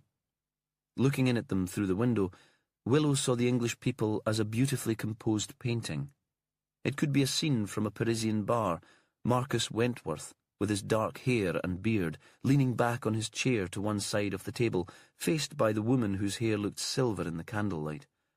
The clutter of bread and fruit on the white cloth, and staring out, squat and brooding, the dead woman's husband. What might the title be? 3 Friends? Except, Willow thought, that Eleanor had been the person who had held the friends together, and now they were almost 3 strangers, caught up with their own preoccupations. Chapter 9. George Malcolmson didn't like chaos. He'd been a keeper at the Muckle Fluga Light until it had been automated in 1995, and that had suited him well. Lighthouse work was all about routine. There were seasons for painting and seasons for maintenance, a time for being sober, when you were on duty, and a time for drinking, during the month on shore. The helicopter had brought them to the Rock for their shift every 4 weeks, and had taken them away at the end of it, as long as the weather allowed. George had always been more upset about being grounded on shore than about being stranded on the Rock. In Muckle Fluga, the keepers had worked in 3s. If you had 2 men on their own in a small space, that could be the recipe for disaster, for ill will, fighting and madness. George had a reputation as a peacemaker because he was controlled and never lost his temper. The other men had liked to work with him. He was calm, methodical. The patterns and rituals of his lighthouse life had made him superstitious. It had pleased him that the Rock was the most northerly station in the UK. There was clarity about the fact, and that gave it special significance. He still thought that 3 was a lucky number, didn't whistle in a boat, and sometimes planted his crops at full moon. He knew the power of the tide. Now he sat in the bar of Springfield House with a pint on the table in front of him. His house at Voxter was in chaos because a woman, a friend of his son, had died. He tried to work out what might have been behind the death. George hated random tragedy, and looked for patterns here too, for whatever could lie behind Eleanor Longstaff's dying. He couldn't imagine that anything they'd done could have led to the woman being killed, but it was a difficult time, and he couldn't be certain. Laurie had been influenced by the woman when he was a student, but surely all that nonsense was long finished. George went over and over the events of the previous day in his head, searching for a reason, for any small episode that might explain what had happened. His wife couldn't understand his need to organize his life into patterns and rhythms, and he no longer tried to explain his obsession to her. Grush would have liked more children, but he'd known that 3 was a good number for a family, and had made excuses to stop after Laurie was born. He'd tried to discuss his worry that another child might not be healthy, that she was getting on in years, and he feared for her safety too, but she'd laughed at his anxiety. In the end, though, she'd stopped trying to persuade him. He could be stubborn, and his wife had had to come to terms with what she called his ridiculous superstitions. And she was so close to Laurie that perhaps she realized that another child might feel left out. All the strangers in Voxter and the break in his routine had made George jittery. The fuss of the Heimferin had been disruptive enough, but he'd been prepared for that. It was the death of the woman with the dark hair and the flashing eyes that had disturbed him. If he'd stayed in the house, he'd likely have taken more drams than were good for him, and that would have got him into bother. So he'd mumbled an excuse and come here, driving very carefully up the track because he suspected he might still be a little drunk from the night before. He'd been told that Mary Lomax had gone south, and so there'd be no police officer to stop him, but he didn't want an accident. That would only provide another reason for his wife to be angry with him. He loved Grush, and he didn't want to hurt her. Then Sandy Wilson, the young detective from Walsey, arrived in the bar, and George had felt uncomfortable all over again. He got up to leave when he heard the man say that his team were looking for accommodation in Springfield. Suddenly, there were too many associations with the past, with this building, and George wasn't quite sure what to make of them. Driving slowly back to Voxter, he wished again that the lighthouses had never been automated, that he was back with his old life of whitewashing the tower and polishing the lenses, of taking his shifts with his pals, of returning each month to his exotic foreign wife and his growing son. Back then, his world was much simpler. Chapter 10. Willow was surprised by the opulence of their temporary accommodation. Sandy had found rooms for them in a hotel just south of Meanes. The house was Georgian, large and very grand, beautifully restored with period furniture and paintings. Peary Lizzie had grown up here, not far from the cliff where Eleanor's body was found, and she'd drowned in the Vaux, the inlet that cut into the land from the sea. The legend was that she'd been caught out by the tide in a thick fog. Now it was the darkest part of the night. The stars were out and the water reflected a sliver of moon. The house stood on a slight rise and had a view of water, and, in the distance, the standing stone, breaking the line of the horizon. Lizzie's father had been an English laird, and now it was mostly English tourists who pretended to be masters of their island universe, or at least this house and its surrounding garden. Locals came here too, but to the public bar that had been built in the old stables at the back of the house, and on special occasions to eat in the dining room. Sandy was apologetic. "It's a bit pricey, but everywhere else was full. I got them to give us a discount." Willow could see that he was uncomfortable in this house, overwhelmed by its grandeur. "Hey, it's fab. Really convenient and enough space for us to set up a base if we need to. Good choice." It was past midnight, and they had the lounge to themselves. The owners had left food for them in the kitchen, and Sandy brought in trays of sandwiches, wrapped in cling film, and a plate of cakes and biscuits. Willow had been given a double bedroom. It had brocade curtains, a huge ornate mirror, and delicate chairs that looked as if they would snap under her weight. She'd always been clumsy and had a horror of breaking things. She'd dumped her hold-all there and pulled out a bottle of the island malt whisky that always reminded her of home. She'd brought some to the islands with her when she was last in Shetland, and had thought it might be the start of a good tradition. In the lounge, they switched on a couple of table lamps and began to eat. Willow found glasses in a sideboard and poured out the whisky. James Grieve raised his glass to her. "I've spoken to the funeral director. We'll get the body south on tomorrow evening's ferry." "And you really have no idea about the cause of death?" She always felt untidy and awkward in comparison to him, unsophisticated and gawky. She suspected that he regarded her with amused resignation, as if he saw her as an example of how the police service had deteriorated in the time he'd been working as a forensic pathologist. "Are you asking me to speculate, Chief Inspector?" "I wouldn't dare, Doctor." He laughed. "If I were a betting man, I'd guess that we'll find some form of blunt force trauma on the back of her head." "And that's why she was posed in that way?" Willow was talking almost to herself. "So she still looked perfect?" "Ah, that's psychology or some other magic and beyond my area of competence." The small man drained his glass. "I just can't see any other cause of death until we move her." He stood up. "I'm away to my bed. I'll see you bright and early in the morning." Sandy Wilson seemed to have been drowsing throughout the conversation, and he stood up and left the room too. Willow reached out and tipped a little more whisky into Perez's glass, and then into her own. "So, how have you been, Jimmy?" She thought she wouldn't have had the nerve to be so personal without a drink inside her. "And how's Cassie?" "She's well," he said. "Fewer nightmares, at least." "And are you sleeping better these days?" When she'd last been in Shetland, Perez was still on sick leave, depressed and struggling to survive after the death of Cassie's mother. "I'm fit for work," he said quickly. "Signed off the sick months ago." You've always been fit for work, Jimmy. I've never been teamed with a better detective, but that wasn't what I asked you. She should have been tired, but her brain was still fizzing. It was almost like having jet lag. 2 island groups, and you'd think they'd be similar, but arriving in Shetland she always felt that she was in another more distant country.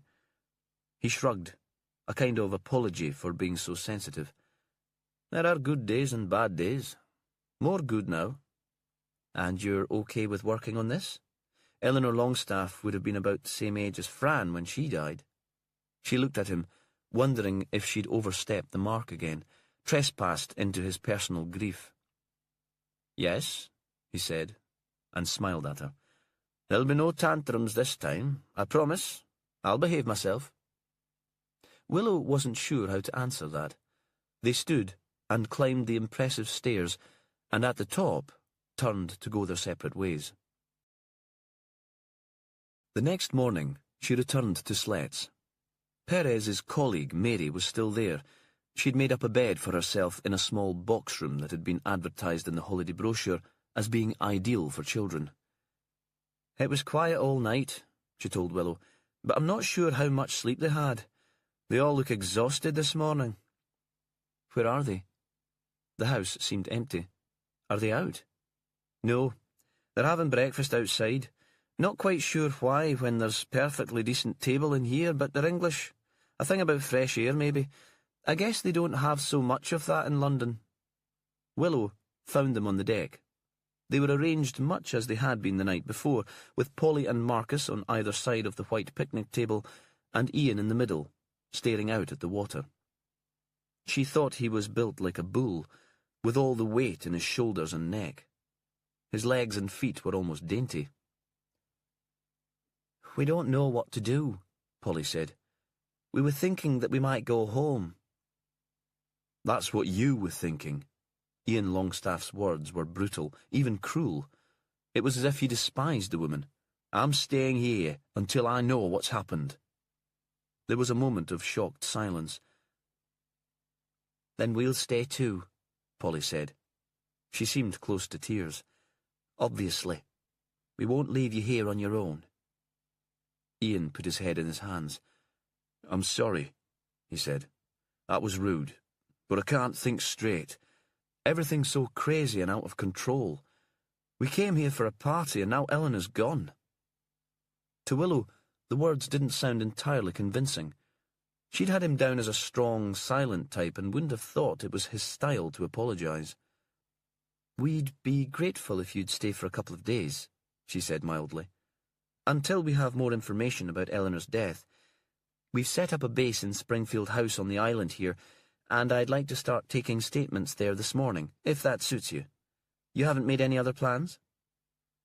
I keep expecting her to appear, Ian said, like those ghosts that seemed to fascinate her in the last weeks of her life. She'll wander down the beach in the dress she was wearing on Saturday night. She'll pull me by the hand and expect me to dance with her.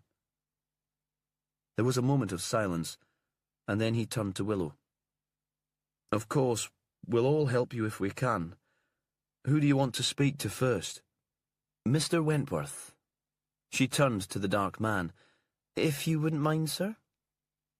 She'd thought about it on the way to Slet's, and had decided that he'd be the most objective witness. He might be shocked that a woman he'd known had died, but he wouldn't be as emotional. They'd been almost strangers. In half an hour, if that would suit you. Would you need a lift? He shook his head and said he had his own car. She gave him directions, and when she left, the English people were still sitting in silence. He arrived at Springfield House at exactly the agreed time. She'd taken over the small morning room as an office. The sun shone directly in through the large sash window, and the room was filled with light. There were cut flowers in a glass bowl on the mantelpiece, and she felt like a Victorian lady of the manor sitting at the mahogany table. Jimmy Perez was with her, but they'd agreed that she would lead the interview. Perez seemed subdued and distracted, and she wondered if he was actually sleeping as well as he'd claimed the night before, or perhaps he was anxious about Cassie. He'd arranged for her to stay with her natural father for a few days, and Willow knew the relationship between the two men was difficult. Marcus Wentworth sat on a yellow brocade sofa. He seemed quite at ease, and not to mind the silence that followed his entrance in the room. Willow saw that as a kind of arrogance. "Tell me how you fit into the party at Slet's," Willow said. "You didn't know Caroline or Laurie well, yet you were invited to the Haim-Faring." "I didn't know Caroline and Laurie at all, actually," he said. "I think Polly swung the invitation. You know how it works. Do you mind if I invite Marcus along?" That must have been how it happened, and I was delighted. I'd never been to Shetland, and a wedding this far north was always going to be something special, wasn't it? "How long have you known Miss Gilmer?" "About 6 months." He paused, looked up and smiled. "We've become very close, though. She's quite reserved, and I'm only just getting to know her properly. Polly's a very gentle person, actually. I love that in her. Rather shy, too. I hope you'll remember that when you talk to her, and the fact that she's just lost a very dear friend." Willow decided he was one of those public schoolboys who never really grew up. He'd be given to sentimentality, to ideas of honour and protecting his woman. She'd gone out with an army officer once who had a similar view of the world. The relationship had been destined to fail from the start. "How well did you know Eleanor?" Marcus looked across to Perez. "I explained to your colleague that I was very much the outsider of the group. The four of us had dinner a couple of times, and of course we spent time chatting on the ferry from Aberdeen. She seemed lovely, but she was Polly's best friend, so I was disposed to like her." There was a pause. Willow wondered why she'd taken such a dislike to the man. Perhaps it was just because he reminded her of a former lover, and she should learn to be more objective. "Tell me a little bit about yourself, Mr. Wentworth. What do you do for a living?" She made her voice warm to compensate for the antipathy. "I run my own tour company, specialist travel to North Africa and the Middle East for people who want to stray off the beaten track, but are a little nervous about doing it on their own." He paused. "Sorry, that sounds like a sales pitch. I took a gap year before university and got the travel bug. Worked for other people for a while, then I set up for myself. I don't need to advertise these days. Most of my work comes from word-of-mouth recommendation. I specialize in elderly Americans. Very wealthy elderly Americans." He gave her a quick grin, but she didn't respond. "How did you meet Miss Gilmer?" Willow thought they made an odd couple, the rangy tour leader and the quiet librarian. "She came on one of my holidays. Morocco, Taroudant, and the Atlas Mountains. The rest of the group had an average age of 70 and didn't want to wander much from the hotel pool or the minibus, so we spent a lot of time together. She's a kind woman." He looked up suddenly. "Kindness is very attractive, don't you think?" Willow didn't know how to answer that. She was beginning to feel impatient, but she was aware of Perez in the corner.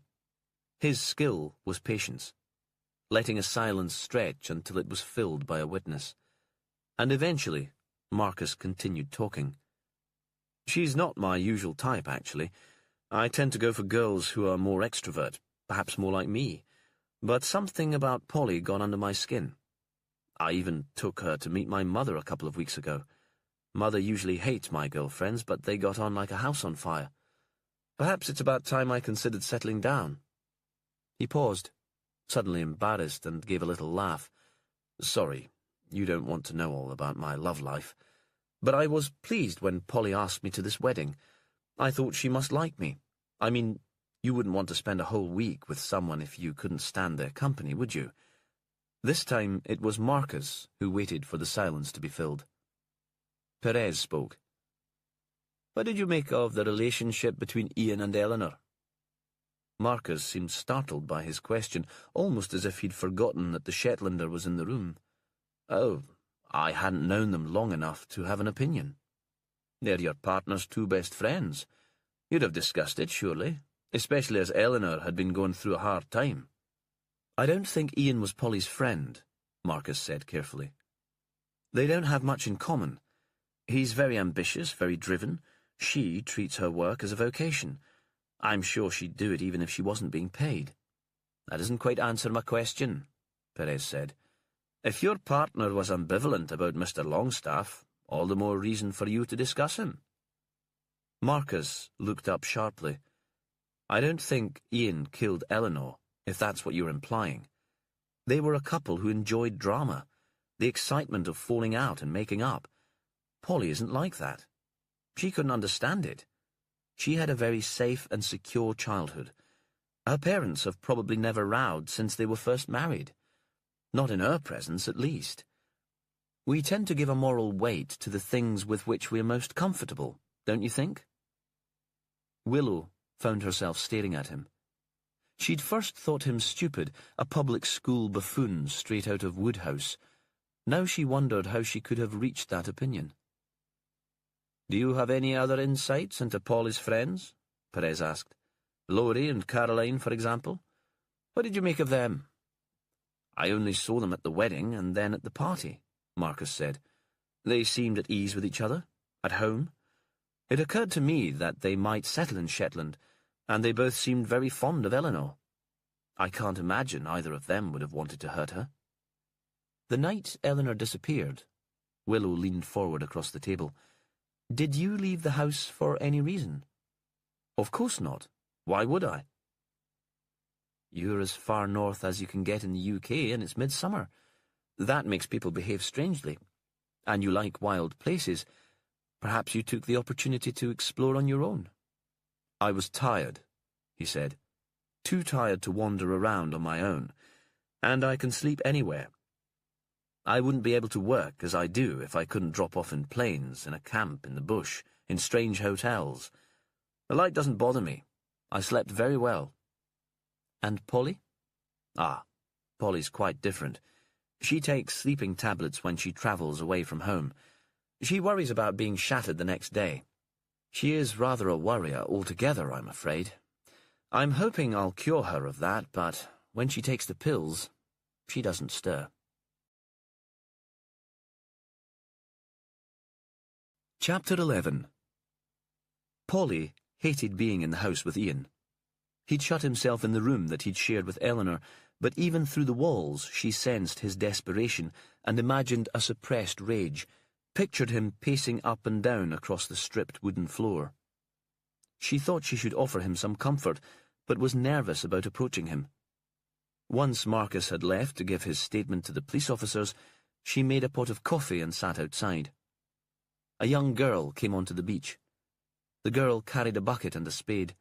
She took off her socks and shoes, squatted on the sand and began to dig. Very tidily and with concentration. She seemed old enough to be at school, and Polly wondered what she was doing there. Perhaps she was on holiday with her parents, though there was no adult with her. In London it would be a matter of concern to see a child alone, but here perhaps it would be less unusual.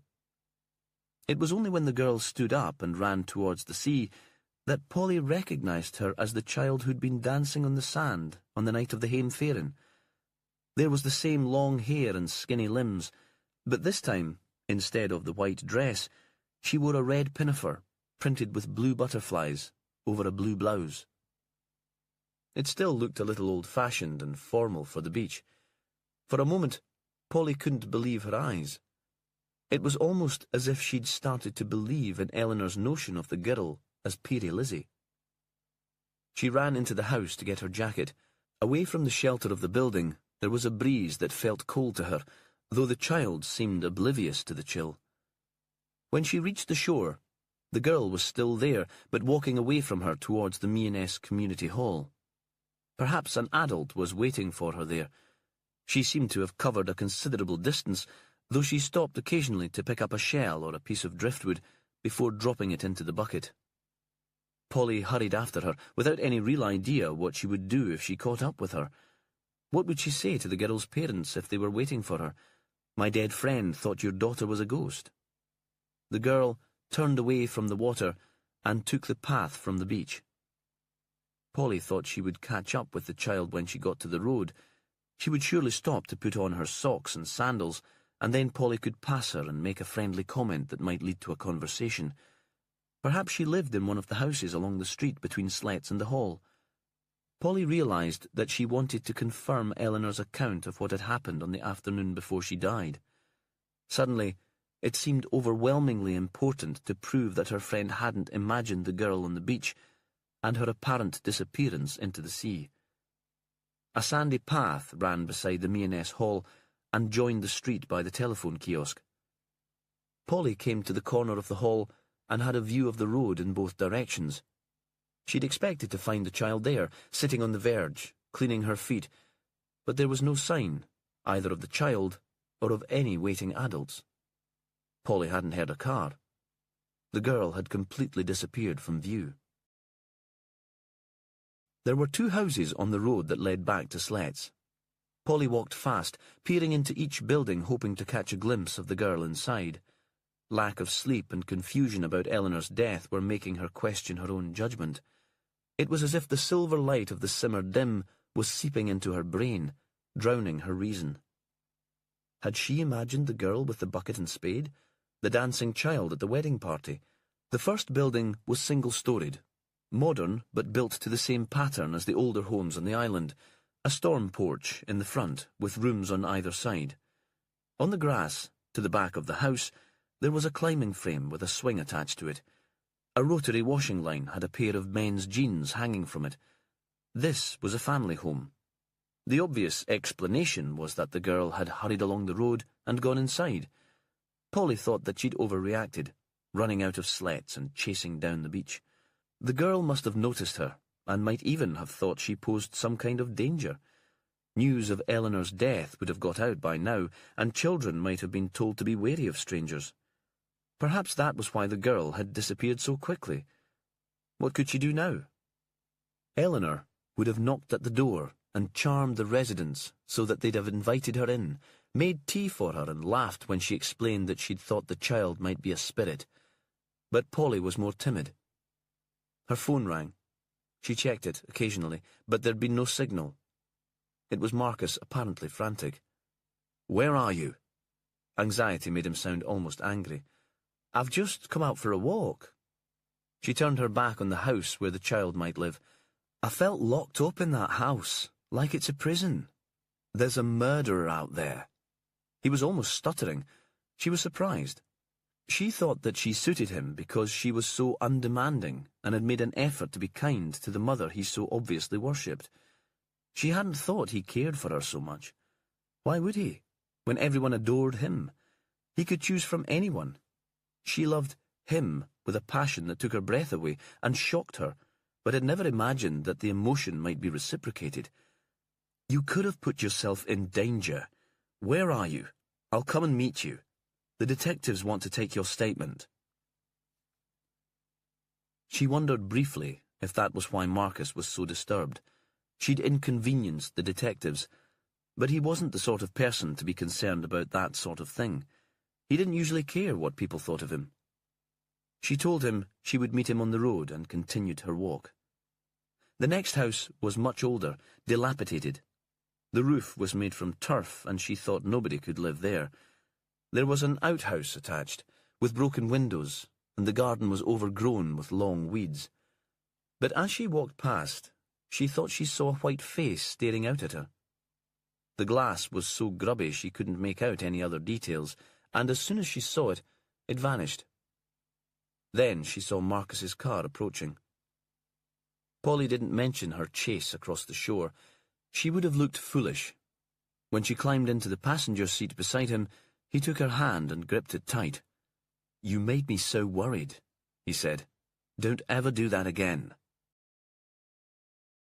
He dropped her at Springfield House and said he would wait for her in the car outside. He had a book. Polly thought that he too was finding the atmosphere at Sletts, Ian's grief and his fury unbearable. It seemed to her that this tall, symmetrical house, so out of place on the bare island, was very similar to the place where Marcus had grown up. He'd taken her there about a month before. She'd expected him to have been brought up somewhere grander than her own parents' home, of course. She'd imagined a detached house in a leafy suburban street, stockbroker belt, with a local golf course and perhaps a view of the Thames. But his family home was even more distinguished.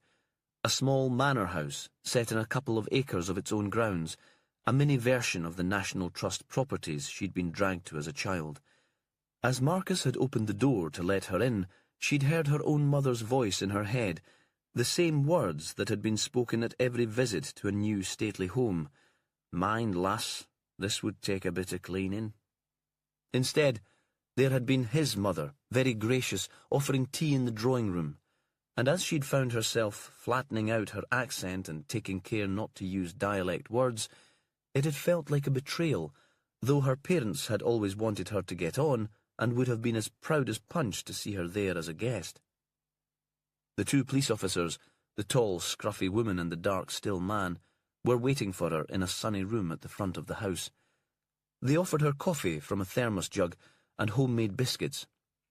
It felt a bit like the interview she'd had for the job at the Sentiment Library, although then the people asking the questions had been elderly trustees, eccentric and wanting her to do well. "Sorry to take you through all these details again." Polly hadn't caught the woman's name when they'd first been introduced and felt too embarrassed to ask now. She loved her work in the library because there she avoided the small humiliations that had seemed to make up her life before she was appointed to the post. She wondered how other people faced them. Marcus was so confident that he sailed through life convinced that everybody loved him. Now she smiled and said that it was perfectly fine, and she realized why they had to ask. "You and Eleanor have been friends for a long time," the detective said. "Since our first day at college. I'm not quite sure how we got on so well. We were very different. I was so scared. The first one of my family ever to have gone to university, and she took it all in a stride. A star in the University Dramatic Society from the first audition, universally popular. I'm not sure how I would have survived that first year without Eleanor and Caroline." "She confided in you?" Polly thought about that. Certainly she used to. Boys and affairs and worries about work. I was never any competition, you see. Once she married Ian, of course, we didn't see quite as much of each other. And she had him to confide in then? The detective smiled. It hadn't been quite a question, but still Polly felt compelled to answer. "Yes, I suppose she did. Or perhaps you don't think Ian was as sympathetic about Eleanor's problems as you would have been." The female detective smiled again, and waited. Polly felt herself blushing. "A miscarriage is sometimes difficult for a man to understand," she said. "Eleanor had a horrible experience, especially the second time." "And she talked to you about it?" "I went round to her house as soon as I heard." Polly remembered the evening. It had been raining, the sort of monsoon rain that got her drenched as soon as she left the car and bounced off the pavements and spilled over the gutters. Ian had opened the door to her, and at first she'd thought he wouldn't let her in, that he'd keep her waiting, soaking on the doorstep. But he'd stood aside eventually. Eleanor had been in her dressing gown on the sofa, no makeup and looking old, so in the first instant Polly had thought that Scylla, Eleanor's mother, had been sitting there. She looked up, and Polly saw that she'd been crying. "Oh, Paul, it was horrible. I had to give birth to it, the pain of labour and nothing to show at the end." "She was upset," the detective said, another almost question interrupting the memory. Of course she was upset. Polly knew she was being waspish. She carried the baby through the difficult, dangerous time. She'd allowed herself to believe that everything would be fine. She'd had a scan and knew that it would be a girl, and had started designing a fancy nursery. She was enjoying being pregnant. Then suddenly, without any warning, there were no child. At least there was a child, but it was dead. So, no wonder she fantasized about seeing little girls disappearing into the sea. No. Polly was becoming outraged on her friend's behalf. She paused for a moment. "I'm sorry. What's your name?" The woman seemed unfazed. "Reeves. Chief Inspector Willow Reeves." "Then let me explain, Chief Inspector Reeves. Eleanor was depressed after the miscarriages, but she wasn't psychotic. She wasn't seeing strange images or hearing voices. There was a girl on the beach. She didn't disappear into the sea, but she was dancing on the beach. I saw her at the party in the last of the light, just as Eleanor had described her, and again this afternoon playing on the sand, so she was no figment of Eleanor's imagination. There was a silence. Motes of dust floated in a shaft of sunlight. In the corner, Inspector Perez was writing notes. After her outburst, the room seemed very peaceful. Polly fought back the desire to apologize for overreacting. "Last night," Willow said, "did you leave the house for any reason?" Polly shook her head.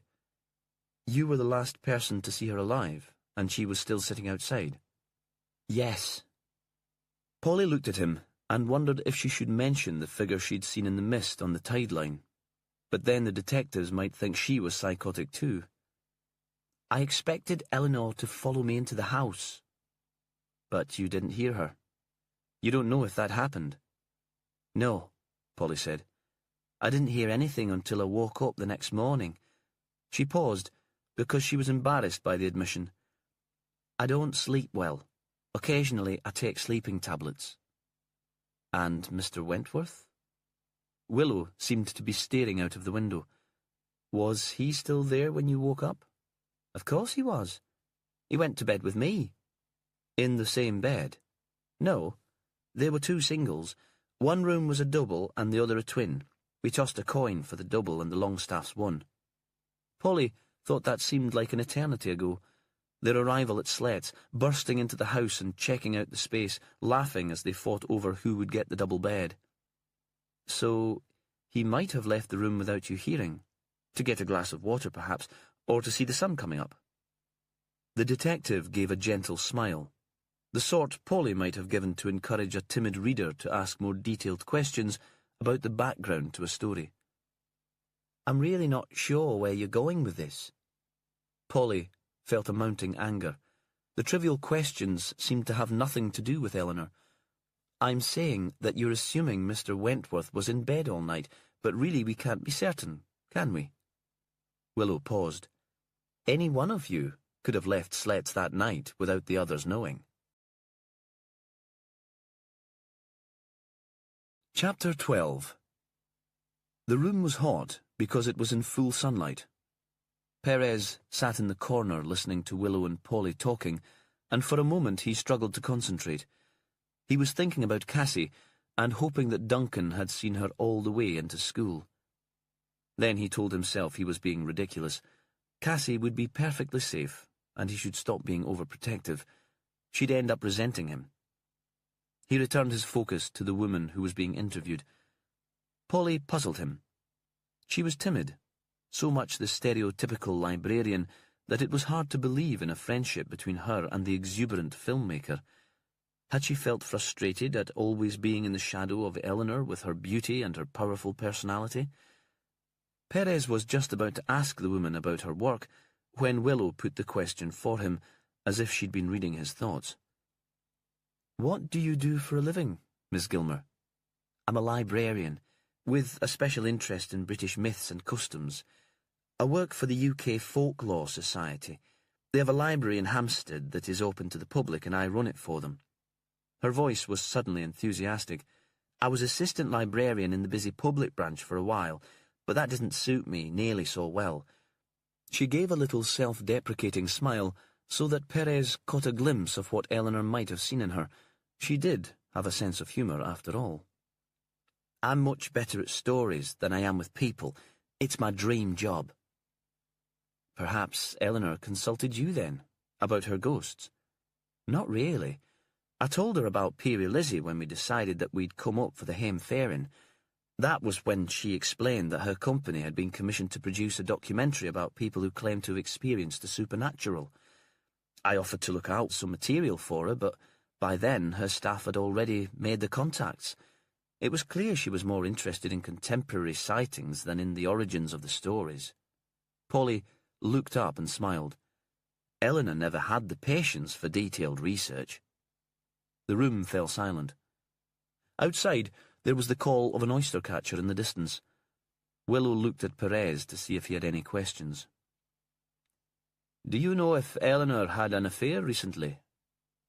As soon as the words were spoken, he thought that he should have been more tactful. Half his mind was on Cassie still, wondering if it would seem odd if he phoned the school to check that she'd arrived safely there.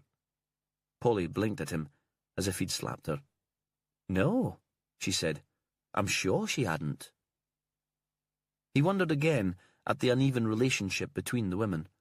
Polly's attitude felt more like hero worship than a friendship between equals, but perhaps that was always the way in a relationship. One person was always more dependent than the other. She had moral qualms about sex outside marriage? She stared at him. "We never discussed it in those terms."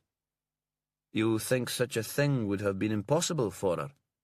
"No," Polly said at last. "I don't suppose it would. She didn't have moral qualms about anything much, but she would have told me about it. We didn't have secrets, not about big thing like that." "When was the last time the two of you met alone?" Perez wished he'd seen the two women together when Eleanor was alive. He remembered Fran, with her friends in London, and in the islands. She'd been easy and relaxed with them all. They'd laughed and drunk too much wine and gossiped, and he was struggling to imagine this woman behaving like that. But perhaps Polly was strained because she was grieving, and he thought again that he was being unfair to her. "Thursday evening, the day before we left London." Polly looked up at him. "It was to check last-minute details for the trip. Eleanor met me from the library, and we walked back to my flat. I cooked her supper, and we talked through the final arrangements." "How was she then?" "Fine." The answer came too quickly, and he waited for her to continue. "Really fine. Excited about work, this documentary that she was making. It was a big deal for a company, a new departure, more popular than the stuff she'd made before, and if everything worked out, it would be shown on BBC One.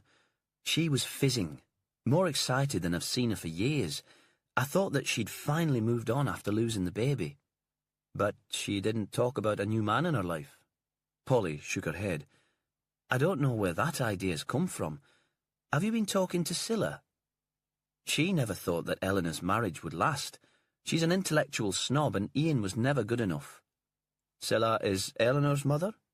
"Yes. She's an art historian. She works for the British Museum, very grand.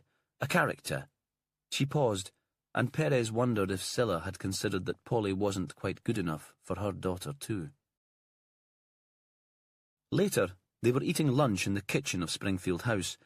James Grieve had been fretting all morning about missing his flight, and had already left. Sandy had gone with him to collect Vicky Hewitt, the CSI, so again it was just Perez and Willow Reeves, sitting across a table, sharing food. Perez felt comfortable working with her, but ambiguous about the effect she had on him. Another woman in his life, even if she were a colleague, felt like a kind of betrayal to Fran. And Willow was tall and big-boned, with tangled hair and scruffy clothes. Her parents were hippies living in a commune in North Uist. He'd never met anyone quite like her before. "So, what do you think?" Willow leaned forward across the table. They were eating lentil soup and home-baked bannocks. "It must be one of the three friends, mustn't it? None of the locals would have met Eleanor Longstaff. Except at the wedding party.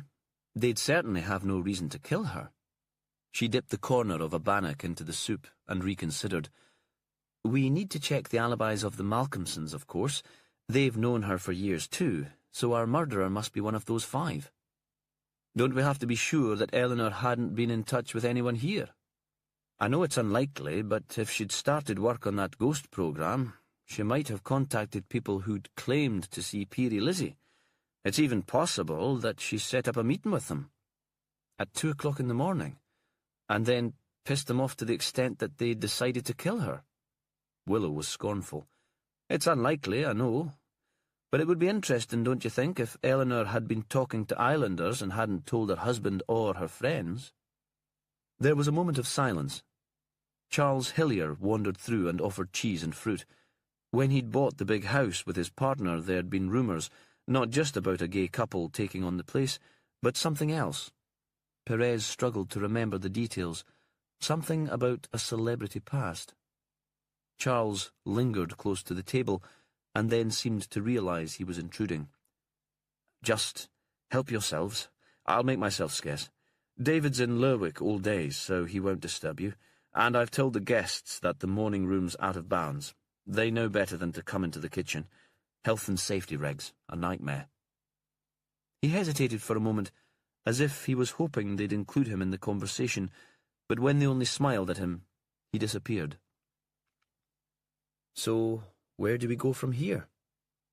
Willow cut a large slice of cheese. "Sandy will be tied up for most of the day with Vicky, and I'd like to be at the scene when the body's removed." She was being thoughtful, Perez decided, keeping him away from the crime scene because he might be distressed by another sight of the body, but he made no comment. He was past the stage when he railed against people who were being kind. "Do you want me to talk to the Malcolmsons, Laurie's folk, this afternoon?" "Please." A pause. "And someone should go to London to see Eleanor's mother and her colleagues. If Eleanor was having an affair with someone at work, I bet one of them will know. I'd ask you to go, but I understand that's tricky because of Cassie." "It's not necessarily a problem." And immediately his head was full of plans. He found himself strangely excited about a trip south. It might even work out well. Cass can come with me and stay with Fran's parents. They love to see her. They miss her. "So you'll do it?" He nodded. "Oh, Jimmy Perez, I didn't know you were so keen to run away from me." She smiled to show that it was a joke, but still he felt awkward, as if he might have offended her. It seemed that Laurie and Caroline had taken the ferries in to Lerwick just as Hillier's partner David had done, but Perez left a message with them to contact him when they returned. Then he tracked down Charles, who was mending a dripping tap in one of the grand bathrooms upstairs. "Any chance I could use your PC?" Charles showed him into the office and switched on the computer so that Perez could book his flights to London online. The screensaver was a photo of Charles on stage, dressed in Victorian costume, brandishing a big saw and heading towards a barrel with a beautiful blonde inside. "Of course. You were a famous magician." Vague memories of watching a television show with his parents came back to Perez. His father had loved it, but Perez had found the old-fashioned showmanship embarrassing. "Do you miss it?" "Not now. By the time I retired, it was all about being disappointed. Driving miles to an audition only to be told that the act was outdated. Days of being scared to leave the house in case my agent called. And there's only so many ways of cutting a woman in half and making a rabbit disappear. It was time for me to give up, before all the money ran out, and let the young men take over with all that Houdini stuff. I'm too much of a coward to go in for that. Must admit that I'm enjoying this bit of melodrama, though. A bit of excitement in our dull and dreary lives, and it's not as if I knew the poor woman." "What brought you to Shetland?" Charles looked up. "David. He's always been an outdoors nut, and he's been visiting this place since he was a kid. He supported me throughout my stage career. Now it was my turn. I love it. Buying this place and moving north was the best thing we ever did. Though it's certainly been more work than I'd imagined." Charles went back to the dripping tap, and Perez phoned Fran's parents from the office landline. Fran's mother answered the phone. "How exciting! Of course Cassie can stay, Jimmy. And you too. It'd be great to catch up." He said that the offer was very kind, but he'd be working and needed to stay closer to the centre of town. The couple had never said anything, but he suspected they blamed him at some level for Fran's murder. If he hadn't dragged their daughter to Fair Isle the previous autumn, then she'd still be alive. He liked them well enough, but felt awkward in their company. The guilt that he managed to keep at the back of his mind when he was working took over all his thoughts when he was with them. He booked himself a hotel close to Eleanor's office in King's Cross for the following night, and went out onto the island.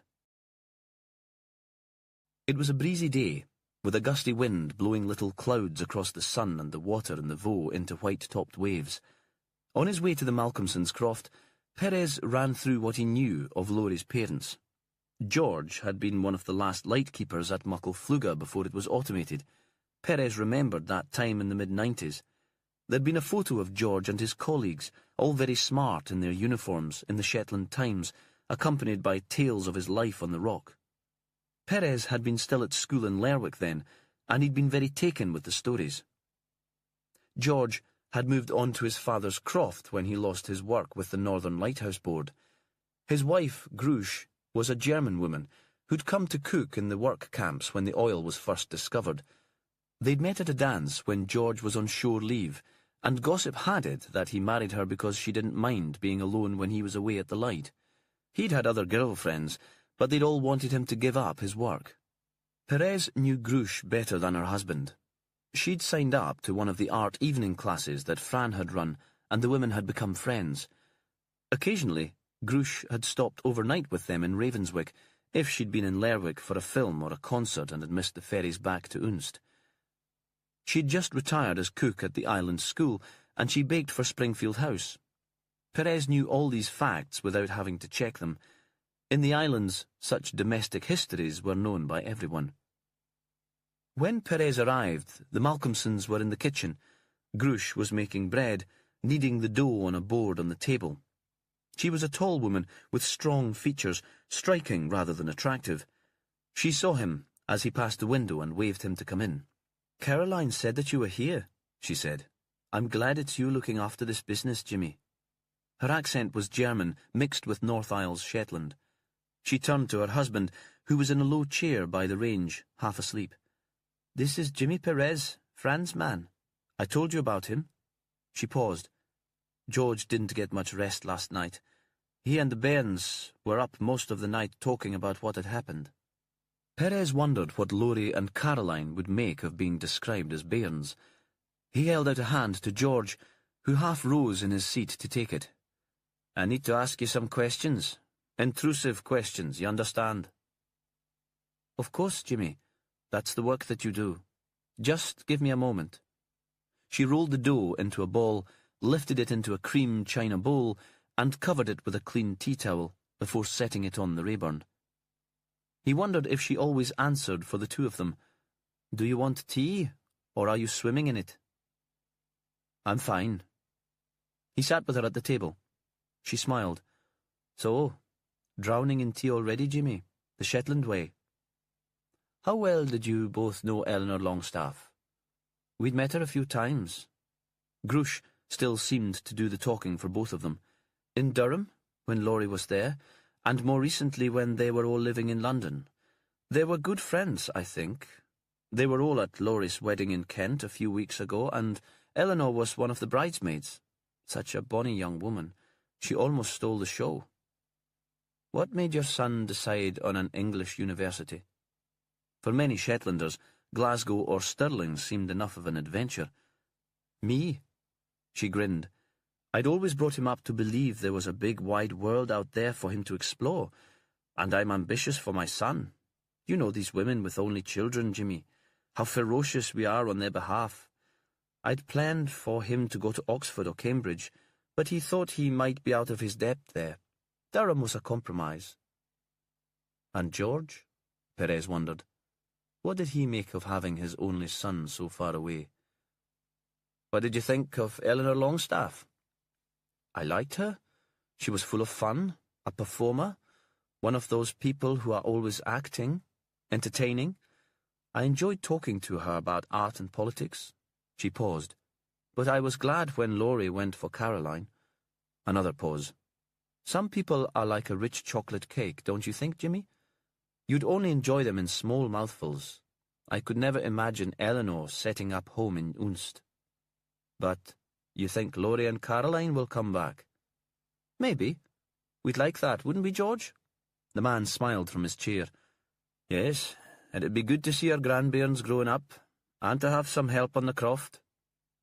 "We could make no assumptions about either of those things." Grush's voice was sharp. "Not about children or what Laurie and Caroline would do when they were here, but I missed him when he left home, and it would be wonderful to see him back." "Was there ever a possibility that Laurie would settle with Eleanor then? Did he go out with her?" Perez hadn't been told about that. Did it mean the English people were keeping information from him? Or had it happened so long ago, a brief student fling, that they'd forgotten about it? Perhaps Shetlanders had longer memories than other folk. Grush shrugged. "He went out with Eleanor a couple of times. She was an attractive woman." George stood up and leaned his back against the range. "Yon woman broke his heart," he said. "We need to be honest with Jimmy. He'll find out these things anyway. It's impossible to keep a thing like that hidden." "Laurie was 19, Grush said. "A boy, away from home for the first time. It's not surprising that he took rejection so seriously." "But he came home threatening to leave the university," George said. "You even thought he might kill himself. You called her a witch." "I was overreacting," Grush said. "And so was he. He found Caroline, who is sensible and not given to games." "But that was the sort of woman Eleanor was, Jimmy." It seemed to Perez that George thought carefully about every word before he spoke it, that he was trying to convey a special message hidden behind the words. "She was a generous person, and warm and funny, but she wasn't very kind. She wasn't aware of anyone's pleasure but her own, and she was always after excitement." Perez looked at the man. He thought George had been brooding about all this since Eleanor Longstaff's body had been discovered. "Is there anything else I think I should know?" The man hesitated, and then he shook his head. "No. But when I heard that someone had killed her, I wasn't surprised." Chapter 13. Willow Reeves watched the hearse from Lerwick drive away with the body past Sletts until it disappeared behind the Meoness Community Hall, where 2 days ago the victim had been dancing. From this distance, the vehicle looked like a shiny beetle, and sunlight bounced from its black paint. Eleanor Longstaff would be in the boat south tonight, and in Dr. Greaves' Aberdeen mortuary tomorrow. She turned to look at Vicky Hewitt at work. So far, the crime scene manager had found little to excite her close to where Eleanor's body had been lying. The ground was far too dry for footwear marks, and the heather grew right to the edge of the loch. No mud or sand. When they'd lifted the woman from the water, they'd seen the blow to the head, just as James Grieve had predicted.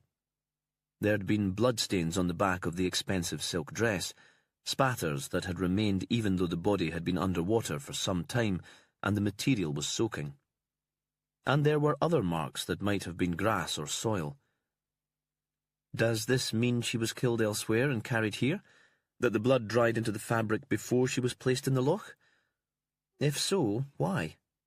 Because the place had a special significance to make Eleanor look perfect? Dragged rather than carried. Vicky's words were muffled by her mask. She pointed to where the heather had been flattened in places, the stalks snapped. Not conclusive, of course, because the vegetation damage could have been caused by walkers in heavy boots any time in the last couple of weeks, but it's possible, don't you think? Dragging would explain the grass stains on the back of the dress, and I don't think she was murdered very far away. I didn't see any damage to the vegetation near the stile. She began moving in slow sweeps, bent almost double, parting the bog grasses and heather with her gloved hands. She stopped where the grass was shorter, cropped by sheep, then bent again and picked up an object so small that Willow couldn't make it out, and slipped it into an evidence bag. "What have you got?" "Not sure yet. Wait a minute." Vicky continued her fingertip search and crouched again to slide a scrap into a different bag. Willow was wearing overshoes, but she waited where she was until Vicky called to her. Here they were, close to the edge of the cliff, and the noise of the breaking waves and the onshore breeze were suddenly exhilarating. There was sea pink and blue squill. Vicky laid the bags on the palm of her hand so that Willow could look inside. Torn scraps of paper. Willow was disappointed. Could be anything. Not ordinary litter, Vicky said. Not sweet paper or crisp packet. And anyway, why tear them into pieces? What then? It's stiff, shiny. My guess is it was a photo. Willow thought about that. Who printed out photos these days? People took digital pictures and then posted them on Facebook or Twitter. So somebody up here tore up a photo. A fit of rage, perhaps? It would be good if we could find the rest of it. Vicky laughed. With this breeze, the rest will be halfway to Norway by now. These pieces were caught in the long grass. Close to the cliff edge, stones, round and smoothed by the water, had been thrown up by violent storms. Some were as big as a small child, too heavy almost for a man to lift, yet during gales the tide had tossed them like marbles from the shore below. "One of those could be your murder weapon." Vicky stretched her hands above her head and then rubbed her aching back. "Though if I was the killer, I'd have thrown it back over the cliff once I was done." "Not premeditated, then?" Willow was talking almost to herself. The killer didn't bring a weapon with them. Unless they knew these rocks were here and arranged the meeting, and the victim would have been walking away, or turned away. This wasn't self-defence or a scrap that got out of hand. Willow couldn't imagine the immaculate Eleanor in a catfight. "Would there have been blood on the killer's clothing? We've bagged what her friends were wearing that night and sent it south. No results yet." "Not from the original blow, perhaps, but it'd be hard to avoid it if you were dragging the body and then arranging it." Vicky frowned. "I'll collect some samples of heather. I'd hope to find small traces of blood on the grass too, especially if the killer dragged Eleanor by the feet in the hope of keeping themselves clean. And you'd expect the shoes and socks to be wet. You couldn't place the body so accurately without getting into the loch. Unless the killer went barefoot too." Willow paused. "Sandy did a quick search of the area yesterday." Vicky snorted. "Have you ever known a man search properly for anything? My husband's hopeless. A quick look, then it's, 'Vicky, what have you done with my football kit?' And like a mug I find it for him because it's easier than getting him to do it for himself." "You think they'll be somewhere here, then?" Willow hadn't known that Vicky Hewitt had a husband, and was distracted for a moment, wondering if there were children too. "It's possible." Vicky was already bent double again, feeling among the boulders with gloved hands. Then she was lying flat on her stomach, reaching into the holes in the sandy soil close to the cliff edge. But she found nothing, and stood up and stretched again. Willow wondered what her husband did for a living, if he didn't mind these strange call-outs to crime scenes. She herself had never found a man prepared to put up with the frequent and sudden disappearances. "I'd get a search team in to look properly," Vicky said. "But if the killer had any sense, the shoes would be at the bottom of the cliff and swept away by the tide by now." She walked to the edge of the cordon, began to take off her paper suit, pushing her mask from her face so that she could talk properly. "So the killer didn't panic," Willow said. Out at sea, a trawler was pitching and tipping over the waves. She felt slightly nauseous watching it. They didn't hit Eleanor over the head in a blind rage and run away. They threw the murder weapon, the cloak that she was last seen wearing, and the sandals into the sea, and perhaps they tore up a photograph and scattered the pieces in the wind. Then they walked back to the road as if nothing had happened. It would have been early in the morning and already light. "How did the phone get to the hill by the hall?" Vicky was packing up now, and had started walking down the hill with the big silver box in which she kept her equipment. "I'm not sure. It wasn't left there to throw us off track. The murderer wanted the body found, otherwise why not tip Eleanor over the cliff with everything else? If the body had been discovered on the boulder beach at the bottom of the headland, we'd probably have put it down to an accident. She'd been drinking after all. There were lots of witnesses to that. One head wound wouldn't show up among the others, and nobody would survive that fall. Willow thought it would have been no further to drag the body to the cliff edge than to the loch, and it would have been easier because the grass there was so much shorter. Perhaps Eleanor had dropped the phone earlier in the evening." Vicky turned to wait for Willow at the stile. "But someone sent that email at 2 o'clock in the morning. What was Eleanor doing wandering around in the early hours, and why go from the stone enclosure near the hall and then walk in the opposite direction to the loch? Too many questions and nothing that makes sense." Again, Willow thought that there'd been a meeting here. It had been planned. She tried to imagine the scene, the strange half-light of early morning, Eleanor waiting, shivering perhaps, wrapping her cloak around her party clothes to keep warm. Had she dozed? Been surprised in the end by the visitor for whom she'd been waiting? Or had the murderer moved silently over the grass like one of Eleanor's ghosts, and killed the woman without warning? Later, on her way into the grand entrance hall of Springfield House, Willow bumped into Perez. "How did you get on with the Malcolmsons?" "It was interesting." He paused, shot a glance behind him, and only then did she see Ian Longstaff waiting for them in the shadows of the hall. But I'll explain later. They sat in the yellow room with its flashes of sunshine. Willow asked Perez to lead the interview. He'd already formed a relationship with the man, and she could tell that Longstaff viewed her with distrust. Most of the women he knew worked in the media and were fashionable, well-groomed and neurotic. They didn't have unmanageable hair or charity shop clothes. She settled carefully on a low, spindly chair out of his line of view. "I understand that this must be difficult for you," Perez said. "I'm sorry. You understand nothing." Longstaff leaned forward. "I loved Eleanor from the moment I saw her. Might as well be dead myself." There was a silence.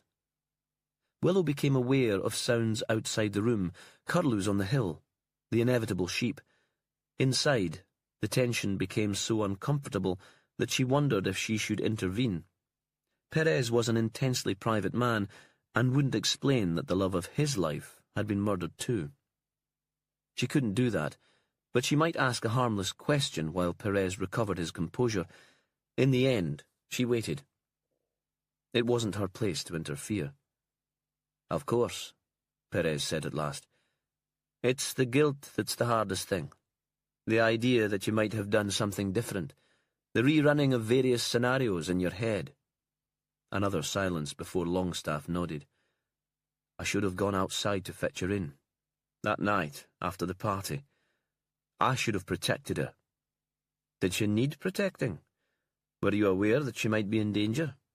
She worked in the media, and high-profile people can attract unwanted notice." Perez's voice was so low that Willow had to listen carefully to make out the words. "You're a sound engineer, and you work in the same business. You'll understand that. You think she had a stalker?" Longstaff looked up at him sharply. "No, there was nothing of that sort. She never appeared on television herself, and she would have told me if she was getting any hassle. This project she was working on, the project that seemed to trigger the—" Perez hesitated, and seemed to be searching for the right word. "Disagreement between you when you were drinking with your friends after the wedding party. Can you tell me a little about that? Were you working on it too, on the sound?" "There wouldn't have been a role for me yet," Longstaff said. "The show was still in pre-production. Eleanor had decided on a scriptwriter, but she wasn't sure exactly what form the broadcast should take yet. She was researching stories, intelligent, rational people who were convinced they'd seen a ghost. She said she didn't want an hour full of weirdos and loonies. And she'd heard the story of Peary Lizzie." Perez was looking down at the water from the small window by his side, as if he expected to see the ghost of the child rising up from the sea. "A girl who grew up in this house in the 1920s, who was drowned in a high tide, and who comes back to haunt the childless and drunk young men." Longstaff waited a beat before replying. "Is that the story? That only the childless see her? Eleanor didn't tell me that." Another beat. "Or perhaps she did, but I wasn't listening. I'd begun to lose patience with her. That seems cruel now. Cruel and wasteful. I'd give anything to have her back and prattling about her favourite projects." "There are lots of stories." Perez gave a smile and turned slightly to include Willow. "That's the way of ghosts. I've never believed in the supernatural," Longstaff said. "And now?" "Now I can see why people might want to believe. We're grateful for anything that might maintain that contact. Had Eleanor been in touch with anyone here in Unst about Peary Lizzie? Had she arranged to meet someone who claimed to have seen the ghost?" Longstaff shrugged. "She probably talked to Laurie about it. They're old friends from her uni days. He'd be a good local contact. Had she met Laurie to discuss it? In London, perhaps, when the project was still in its initial phase?" Willow wondered where Perez was going with this. Perhaps he thought Laurie was the man with whom Eleanor had been seen in the restaurant, but surely Caroline would have recognised her lover, even from the back in a crowded bar. "I don't know." Longstaff's original impatience had returned. "And I don't know how these questions will help us find out who killed Eleanor. He had his legs crossed and one foot was twitching, tapping the polished wooden floor in a strange Morse code. Perez seemed unbothered by the noise which had set Willow's nerves jangling, or by the man's words. "Because I understand that Eleanor and Laurie were very close when they were at university. They had a relationship, didn't they? So perhaps it would be natural for her to go to him with her questions." Longstaff gave a harsh little laugh. Nell had lots of relationships when she was at university. The way she tells it, she worked her way through the whole dramatic society. Laurie might have thought they had a special thing going, but from her point of view, he was just another recreational shag. He paused. "I still don't understand how this will help us find her killer." The foot began tapping again. "I'm sorry to press the point," Perez said, "but it's important to find out if Eleanor had made any local contacts, someone she might have arranged to meet perhaps on the night of her death. She wasn't crazy enough to go wandering around in the early hours of the morning to meet a total stranger." "Really?" Perez gave that smile again. "Most of us think of Shetland as a safe place. We leave our doors open and we feel happy to go out alone at night." "One of you killed her." "Really?" The question repeated itself like the chorus of a song. "Most homicides in the UK are committed by people we know. Much more likely, I'd think, that she was murdered by one of her friends." Longstaff looked up sharply, but didn't answer. They sat for a moment staring at each other in silence. The interview over, the three of them stood outside Springfield House. The breeze tugged at Willow's hair until she pulled it out of her eyes and her mouth and tied it in a knot at the back of her head. "I don't believe any of her friends killed her." It was clear that Ian Longstaff had been thinking about Perez's last comment, and the words came out without warning. "They adored her." Neither of the detectives answered him. They watched him climb into his large car and drive away. They ate that night in the kitchen, while the B&B guests sat in the dining room. Charles's partner David had arrived back from Lerwick with fish from the Blydot shop, and he cooked scallops quickly, seared while they waited at the table, and followed it with a rich lamb stew. He was an intense man, very quiet and dignified. He taught classics in a provincial university, and Willow wondered what had brought the pair together. The scholar and the stage magician seemed to have little in common. He left the casserole on the middle of the table so that they could help themselves. There was a homemade loaf and Shetland butter to complete the meal. "The bread is Grush Malcolmson's," he said, on his way out of the room, unwilling to claim credit for another person's work.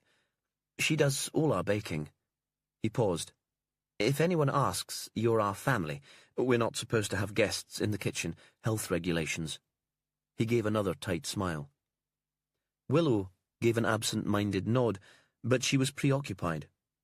Grush was the mother of the bridegroom at the Haimfairing, another witness, another possible suspect. In these islands there were too many connections. It would be just the same at home in the Western Isles. "So, Sandy," she looked at the young man over the table, "you got Eleanor's body onto the ferry for James Grieve. Do you have any other news for us?" He looked like a schoolboy asked to stand up in front of class to show what he'd learned, uncertain and flushed. "Just confirmation of what Eleanor's friends told us. I checked with the ferry terminal and they were booked on the boat on Friday night. 2 executive cabins and 2 cars. None of them has a criminal record. I've got details of her next of kin and her work colleagues. Her mother, Scylla, was informed of Eleanor's death yesterday. She's expecting Jimmy to visit. She'll be at home, not at work." He paused for breath and looked up from the stew. Willow wondered if it would be patronising to tell him that he'd done very well, and resisted the impulse. "And you, Jimmy? Did you get anything new from Laurie's mother and father?" There was a moment's pause. "Laurie was in love with our victim when he was a student. A grand passion, apparently. He came home one holiday threatening to leave university, and his parents even worried that he might kill himself. A young man being melodramatic, do you think? Or is it still significant after all this time?" Willow thought she must have been a cold and heartless girl herself, for she couldn't remember having lost sleep over a man. There were men she'd fancied and had enjoyed being with, but after a few months she'd grown impatient with them all, had made an excuse and moved on. Perez shrugged. Maybe it says more about Eleanor. Perhaps she enjoyed provoking that sort of reaction. So, if she's having an affair, Willow said, it had less to do with needing comfort after the miscarriage than with putting some excitement and danger into her life? Perhaps. He considered the idea. Or needing to be loved. When I've spoken to her family and her friends in London, I might have more of an idea what was going on. He paused. Do you think it might be worth trying to trace this child that Eleanor saw on the beach the afternoon she died, and that Polly saw at the party? Are you believing in ghosts now too, Jimmy? Willow kept her voice light. She hoped he wasn't going all flaky on her. I wondered if she might be a possible witness, he replied. If Eleanor wandered out to look for her. Good point. She nodded towards Sandy. Will you look into that while Jimmy's on his jaunt to the south? See if you can track down Peary Lizzie for us. She'd meant it as a joke, but she noticed that Jimmy didn't laugh. Chapter 14. Polly had never dealt well with stress. Sometimes she felt fragile, like one of her mother's favourite porcelain vases, as if it would only take a loud noise or an unintentional jolt for her to crack or to topple and smash into pieces. She'd never been to see a doctor about her anxiety, and had rather admired Eleanor for having submitted to treatment, even for a short while. There seemed such a stigma to a psychiatric hospital, even the private places full of celebrities struggling with addiction. The worst time had been straight after she'd graduated. An inner-city public library where youths had gathered round the computers as if they were in an amusement arcade full of gaming machines. Where the reading group members had demanded edgy contemporary fiction instead of the classics that Polly offered them. Her boss had been a loud woman who despised weakness and pretension and accused Polly of both. She'd had grey teeth and body odour, and they disliked each other immediately. It was Eleanor who'd seen the advertisement for the sentiment job in The Guardian. You like all this strange stuff, Paul. Why don't you go for it? Another reason to be grateful to her. They were gathered in slets now, and Polly could feel the tension as pressure on her forehead and squeezing against her eyes. Mary Lomax was no longer camping out with them, but the three felt constrained, choosing every word carefully as if there was still someone listening in. The landline rang. For a moment, they stared at it. Were they expecting another message from the dead Eleanor? Polly reached out and answered it. It was Caroline, her voice normal, almost cheery. Again, it seemed strange to Polly that Caroline could be so cool and restrained when her best friend was dead. Grush wonders if you'd like to come to dinner here in Voxter. Get you all out of the house for a bit. Walking down the track towards the hall, they found that they were chatting freely for the first time all day. About Willow and Perez, what odd police officers they were and nothing like the detectives you'd find in London, comparing notes on the interviews in Springfield House.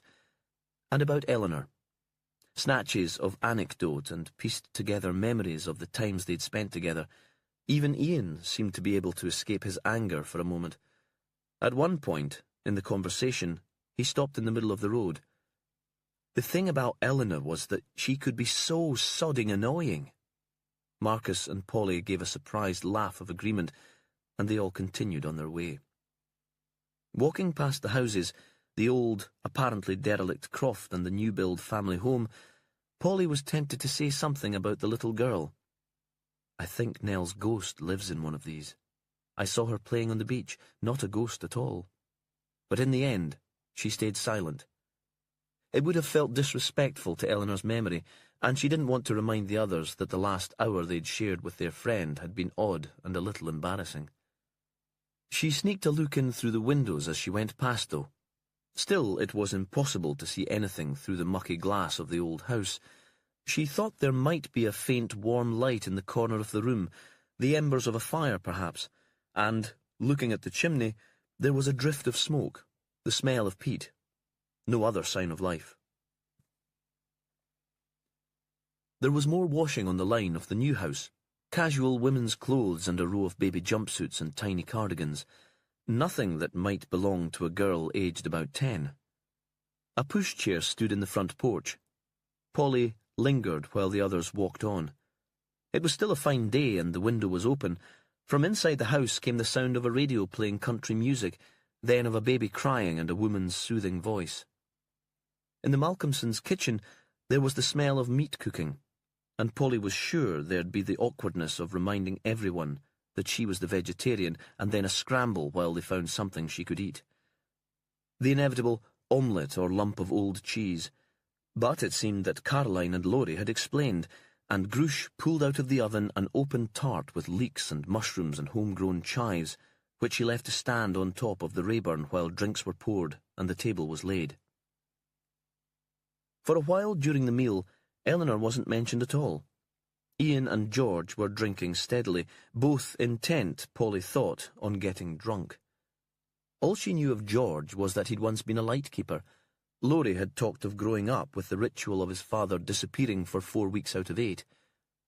The lighthouse board flew him out to Mucklefluga in the helicopter, and sometimes the weather was so wild that he couldn't get home. That must have been tough, she'd said. She and Laurie were both only children, and her father had doted on her. She'd looked forward to him coming home each day from the factory, where he was a supervisor, the sound of his key in the door. She couldn't imagine having grown up without him. Not at all, Laurie had laughed. My mother spoilt me rotten, and it wasn't so unusual then. Lots of kids' parents were at sea or worked on the rigs. It was almost easier when he was away. He's found it hard to adjust to life with more than 2 other people. If he seems a bit odd just now, that's the reason for it. Polly wondered if George had developed the habit of heavy drinking when he worked on the Rock. There'd surely be no drink allowed in the lighthouse, so perhaps he made up for it when he was at home, and that had formed a ritual too. Laurie's parents seemed a strange couple to her. Grush was cultured. She knew about books and films and talked about her weekly treat, a trip to the matinee movie at the Mareel Arts Centre in Lerwick.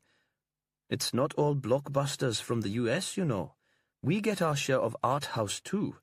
I can't wait until I'm a pensioner, and then I'll get a free cup of tea at the afternoon viewings. George seemed entirely absorbed by the work of the Croft and had no interest in any life away from the islands.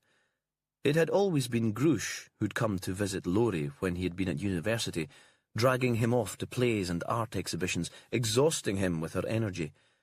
Polly could only remember seeing George once. He'd been there for Laurie's graduation, uncomfortable in an old suit that didn't quite fit, while Grush had been splendid in a dress that she'd made herself. And as soon as the ceremony was over, George had taken them all to a pub and stood a round of drinks for the whole crowd. Her own parents had stood awkwardly beside her.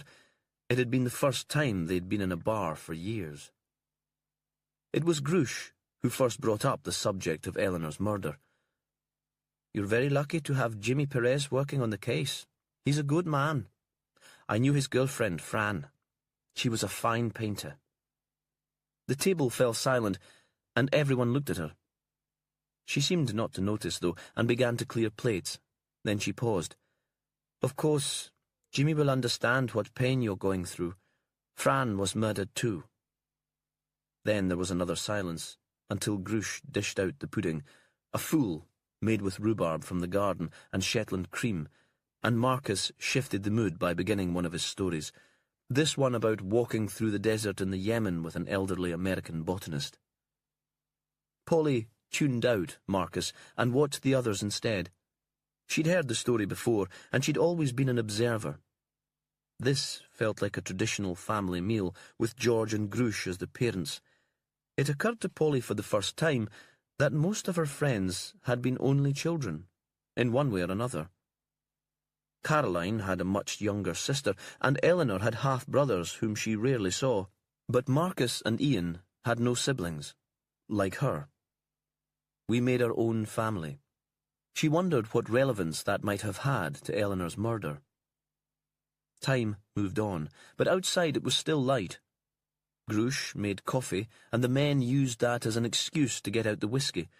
They'd shifted seats so that they were all at one end of the table, the bottle between them. Polly caught Marcus's eye, and he winked at her. She wondered if he saw this tragedy as just another of his adventures, a story he'd tell to his customers when they'd made camp in the mountains somewhere and were sitting around the fire as darkness fell. A tale about the time he went north to celebrate a wedding and ended up as a suspect in a murder inquiry. Because she realised now that they were all suspects. At the women's end of the table, Caroline was talking about their plans of moving to the islands. "You're still thinking of that, then?" Grush said. "I wondered if Eleanor's murder might have put you off." "There's a lot more violence in London than there is here." Caroline's voice was matter-of-fact, and Polly wondered if Caroline was capable of grieving for Eleanor at all, if she herself was the only person who cared. Even Laurie, who had been so close to Eleanor at one time, now seemed engrossed in a conversation with his father. Of course, Caroline worked with statistics and objective proof. Emotion seemed to have no place in her life in any situation. Caroline went on. "In fact, this has made me more determined that this is the right decision. When dreadful things happen, it's good to have a close community around you. Of course, I have wonderful friends like Polly in London, but somehow that's not quite the same. And so I'll soon have lost all my companions, my surrogate family." Polly felt suddenly like crying. She loved Marcus, and when she looked at him now, holding the men spellbound with another traveller's tale, she was almost faint with longing. But that contact would never be the same as her relationship with her old girlfriends.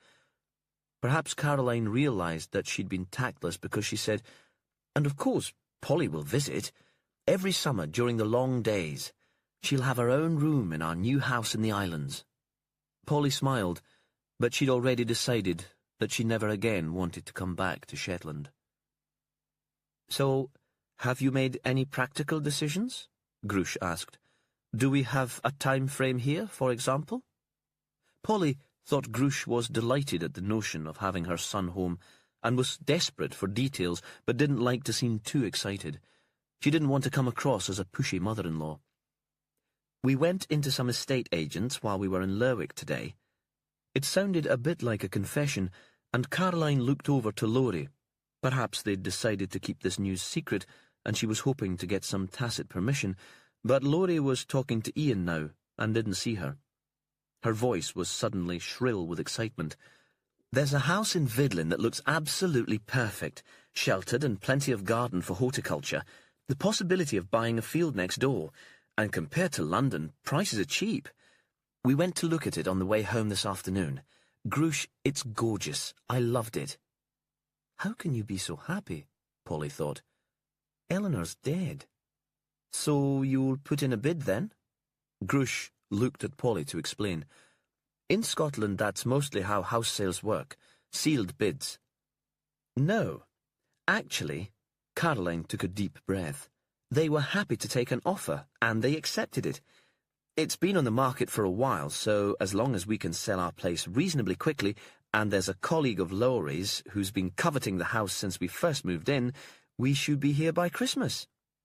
She gave a little laugh, then put her hand over her mouth as if she realised at last that the excitement was inappropriate.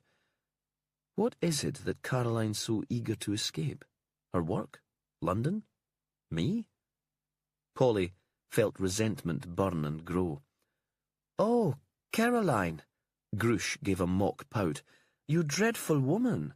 What will I do now when I want to visit London for a fix of culture? Where will I stay? With me, of course," Polly said. "When Marcus is away on his travels, I have the flat all to myself, and it would be lovely to see you." Grush clapped her hands. "So there we are, all settled." She called across the table to her husband. "Listen, George. Have you heard? Some good news at last after these terrible days." Polly looked at Ian, expecting him to share her anger, but he looked up from his glass and seemed not to care that Eleanor had been forgotten in the conversation about the newlyweds' move north. When they walked back to Sletts, the sun was on the horizon, and the shadows were so long that they made the road almost dark. They didn't speak. It was as if they'd felt the need to be entertaining companions in return for a fine dinner, and now they could mourn Eleanor again in the silence of the evening. The new house by the track was quiet, the curtains drawn, the washing all taken in. Marcus and Ian were strolling ahead, deep in conversation. Although they were very different personalities, it seemed that they'd become friends, and Polly was pleased about that. It was too dark to tell if there was smoke coming from the chimney of the croft with the turf on the roof. Coming closer, Polly saw there was a faint light inside, from a candle or a lamp.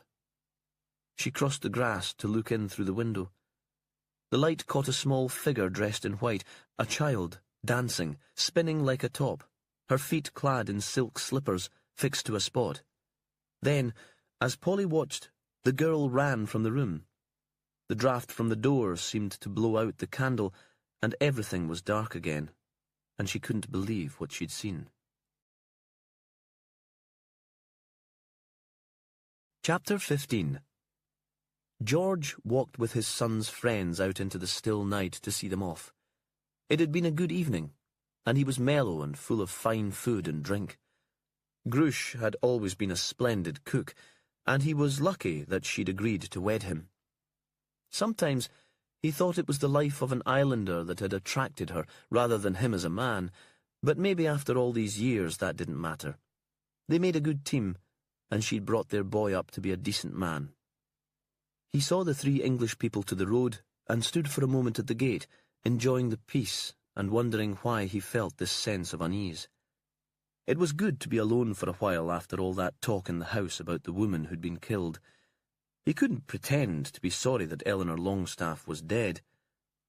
Laurie had married Caroline, who was straightforward and strong, a bit bossy like Grush, but sometimes that wasn't such a terrible trait in a woman. Sometimes women had more energy than men and encouraged them in new ventures and kept them focused on what was most important. George suspected that Laurie still dreamed about Eleanor, and he thought that was a bad thing. Perhaps now she was gone, the couple could move on. They could buy this new grand house in Vidlin and start thinking about starting a family of their own, without the dark woman from London intruding in their lives. If Peerie Lizzie should appear to them, it might mean that this first grandchild was on the way. George had grown up in Mearness. From where he stood, leaning over the gate beyond the community hall, he could see the house at Outra, where his father had been born. It was almost derelict now, though it still had its turf roof, but soon the walls would crumble, and folk would use the stone to repair their dikes, and all memory of what had gone on there would be lost. He thought of his life as a boy in the islands. Most of his friends had left years before. Many had become merchant seamen and had travelled the world. George could count on the fingers of one hand the times he'd left Shetland. Grush wanted to plan a foreign holiday now that she'd retired from the school. With Laurie back in Shetland to keep an eye on the croft when they were away, perhaps that might be possible. George thought he'd like to go to Canada, to see where some of his relatives who'd joined the whaling ships had landed. Perhaps there were other Malcolmsons on the far side of the world who still remembered Outra when lots of people lived there. He turned and walked back towards the house. There was a little moonlight to show the path, but it wouldn't have mattered if it was dark. He knew every inch of his land and could have made his way around it blindfold. Through the kitchen window, he saw that Laurie was clearing the dishes. Caroline was at the sink washing up. They must have persuaded Grush that she'd worked hard enough, because she was in a chair by the Rayburn knitting. 3 people in the room. It occurred to him that, since Laurie's marriage, there were now 4 in the family, and that perhaps he himself had become the outsider. Chapter 16. Sandy wasn't sleeping. It wasn't the light night. He'd grown up in the islands and was used to the simmer dim. He was kept awake by laughter and talking just outside. His room was at the back of the house, small, the only one without its own bathroom. When he'd shown him round, Charles had been apologetic. "It's the only single in the house, and there's usually a child in here. There's a door through to the adjoining room. It's a kind of a family suite." Sandy had taken it anyway, and had given the better rooms to Willow and Jimmy. But it looked out on the courtyard towards the bar, and tonight the noise seemed to go on well past normal closing time, the smokers all gathering in the yard chatting. In the end, he got up and dressed. He fancied winding down a bit, a couple of pints with people who spoke the same language as him. Jimmy Perez was a Shetlander, but since Fran's death he'd been distant and no fun at all. Sandy made his way through the quiet house. There was still a light in the hotel office. He saw it under the door, but there was no sound from inside. Outside the air was still but cold. He let himself into the courtyard and could hear rowdy laughter, someone singing the end of a song. When he walked into the bar, there was a moment of silence. Even those who didn't recognize him would know now who he was and what he was doing there. Only 3 people were making the noise, a group of men in their late 20s who were kind of familiar. He ordered a pint, draft Belhaven, not the island's bottled beer. Billy nodded but didn't speak. Now Sandy recognized the drinkers as boys from the ferry. The most sober held up his hands. "Did we wake you? It's Frankie's birthday and we were just having a few drinks. To celebrate, you know how it is. Sorry, pal." He held out his hand. "Davy Stout." "Will you be fit to take out the ferry early tomorrow? My boss will be out on the first boat." Sandy grinned to take the sting out of the words. No point coming in and throwing his weight around. "We're all on the late shift, and we'll be fine by then."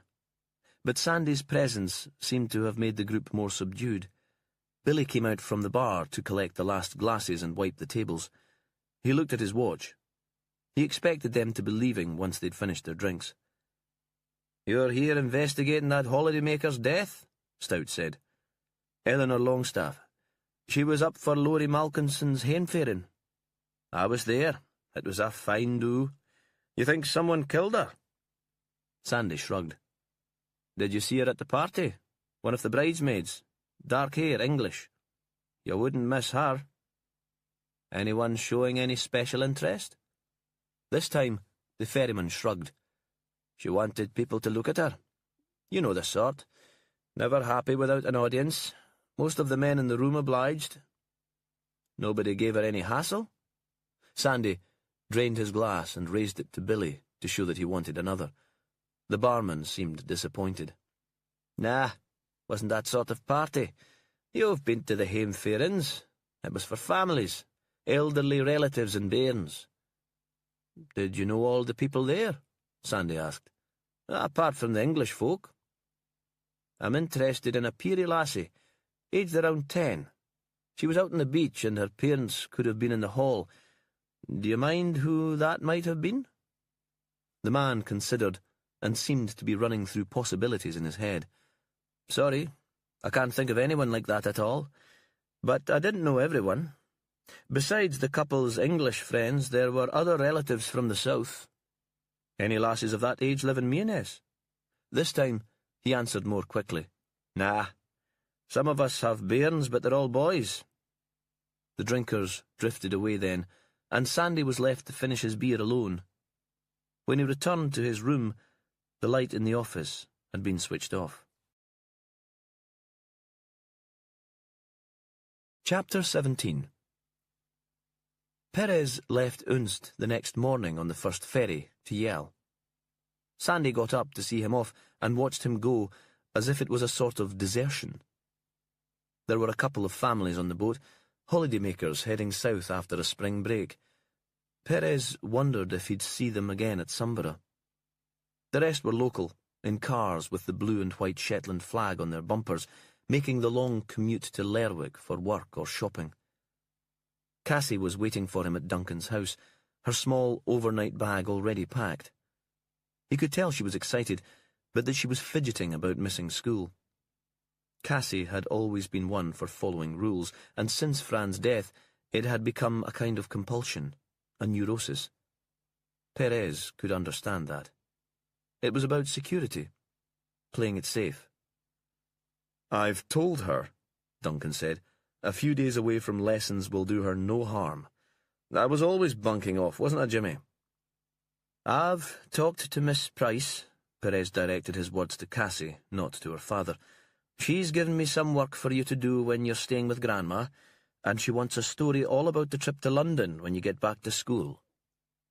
On the way south to Sumborough, they talked about London. "Grandma wants to show you the sights," Perez said. "She's talking about a boat trip on the Thames and all sorts of treats. I can't wait to see you." "Will you be there?" "I have work to do in the city," Perez said. He paused. "Anyway, I think Grandma and Grandpa would rather have you to themselves for a while. Then they can spoil you without me seeing and stopping them." "Is it dangerous work?" "No. It's talking to people, to women mostly. Routine, background stuff." "But you're a boss," she said. "Sandy should be doing routine work." "I wanted an excuse to take you to London." And that, at last, seemed to satisfy her. It was a clear day, and, on the flight south to Aberdeen, Fair Isle appeared suddenly beneath them, with the iconic shape of Sheep Rock to the east. Perez wasn't sure whether he should point it out. "That's where I was born, and where your mother died." But Cassie saw the island below and mentioned it herself. "You said you would take me soon," she said. "When can we go?" "This summer, when the school's finished. We'll stay for a few days." He realized that the idea made him uncomfortable. Was it impertinent to think of Cassie as belonging to his family now? What would Fran's parents in London make of that? Cassie seemed to pick up his ambivalence. "What should I call your mother and father when I see them? They're not quite grandparents, are they? Or are they? I never know, so I end up not calling them anything." "They think of themselves as your grandparents," he said. "But call them whatever you like. James and Mary. You could ask them." She peered out of the window until the island disappeared from view. There was a quick connection at Aberdeen, and then they were arriving into Heathrow, into the crowds and the noise, everything giant-sized and everyone yelling. Cassie went very quiet and held onto his hand. She looked smaller here, where the buildings and the buses towered above her. He wanted to scoop her up in his arms and take her back to Shetland, where he could keep her safe. Then he thought that a woman had just been killed in Shetland, and that people were much the same, wherever they were. Fran's parents were waiting for them, had probably been looking out for the taxi for hours. Cassie was their only grandchild, but it was more than that. She was all they had left of their daughter. Perez could understand why she was so important.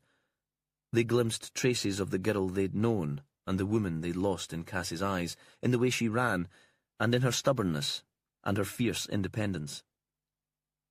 They lived in a neat little house in a tree-lined suburb, which had become more fashionable since they'd bought it. There was a new coffee shop on the corner. A woman in an extravagant floral dress walked down the street clutching a small white dog and ignored them. Fran's mother took Cassie to the room that had once been Fran's. It smelled of paint. Perez wondered if the couple had been up all night decorating it. There was a view over city gardens, and everything was green and lush. "You'll stay for an early supper, Jimmy? I thought we'd eat soon because Cassie will be tired." She smiled, and he thought she was a very good woman. She made such an effort to keep the blame from her voice. "I'm sorry," he said. "I'm pushed for time, you know." "But you'll have a cup of tea at least." So he agreed to a cup of tea. He had to respond in some way to her generosity of spirit. Downstairs, Fran's father already had the kettle on. They sat in the tiny garden on uncomfortable wrought-iron seats, balancing the cups on a wobbly wrought-iron table, while Cassie played with the neighbour's cat, and they all tried to pretend there was no tension or awkwardness. He thought even Cassie was relieved when he took his leave. He stood on the doorstep and said he would be there early on Thursday morning to take the girl home. That provoked the only crack in the mask of cordial civilization. "So soon, Jimmy?" Fran's mother cried. "Is that all we have, one full day?" "I have to be back in the islands for work." The words mild. "And Cassie has school." He understood that deep down they wanted to capture Cassie and bring her up themselves. How could they entrust her safety to the man who'd allowed their daughter to be killed? But Fran had bequeathed Cassie to him, and they all had to respect her wishes. "Of course." She'd already recovered her composure. "You said that it would only be a flying visit." "Why don't you come up and stay with us?" "We will." But they'd only been in Shetland once since Fran had died, and he knew they found the experience distressing. It reminded them of how far she'd grown away from them, even before her murder. He checked into his hotel and phoned the number he'd been given for Cilla Montgomery, Eleanor's mother. No reply. Then he tried Brightstar, Eleanor's production company. It was 5 o'clock, and he'd expected that the staff would be preparing to leave work for the evening, and thought he'd be forced to make an appointment for the following day. But a young man said everyone would be around for a couple of hours yet, if Perez wanted to call in, and went on to give crisp directions. Perez found the office in a converted brewery close to King's Cross Station. Brightstar took up half the ground floor. In the rest of the building there was an architect's practice, a literary agency, and a firm of lawyers. Perez was buzzed into an open-plan office where 5 people sat in front of PCs. Most seemed very young and all were casually dressed. He'd been expecting a place where films might be made, a studio with cameras and spotlights, but this had the air of a well-appointed sixth-form common room. The atmosphere was sombre. Perez supposed that Eleanor's death would mark the end of Brightstar Productions, and these people might now find themselves without work. A tall, dark man dressed in jeans, Converse boots, and a loose sweater, of the kind that Willow Reeves might have worn, came up to him with his hand outstretched. "Inspector Perez, we've been expecting you. You found us okay?" He smiled as if the inspector was a valued client. Perez wondered if Eleanor's team had been appointed for their charm. He supposed that it would be part of the job to be appealing to broadcasters and commissioners. "I'm not quite sure how we can help, though. We're in a state of shock." He shook Perez's hand. "My name's Leo Whitehouse. I was Nell's assistant." Perez sat on a desk and felt like a college lecturer trying to be one of the gang. "Eleanor was working on a documentary about ghosts," he said. "Can you give me the background to that?"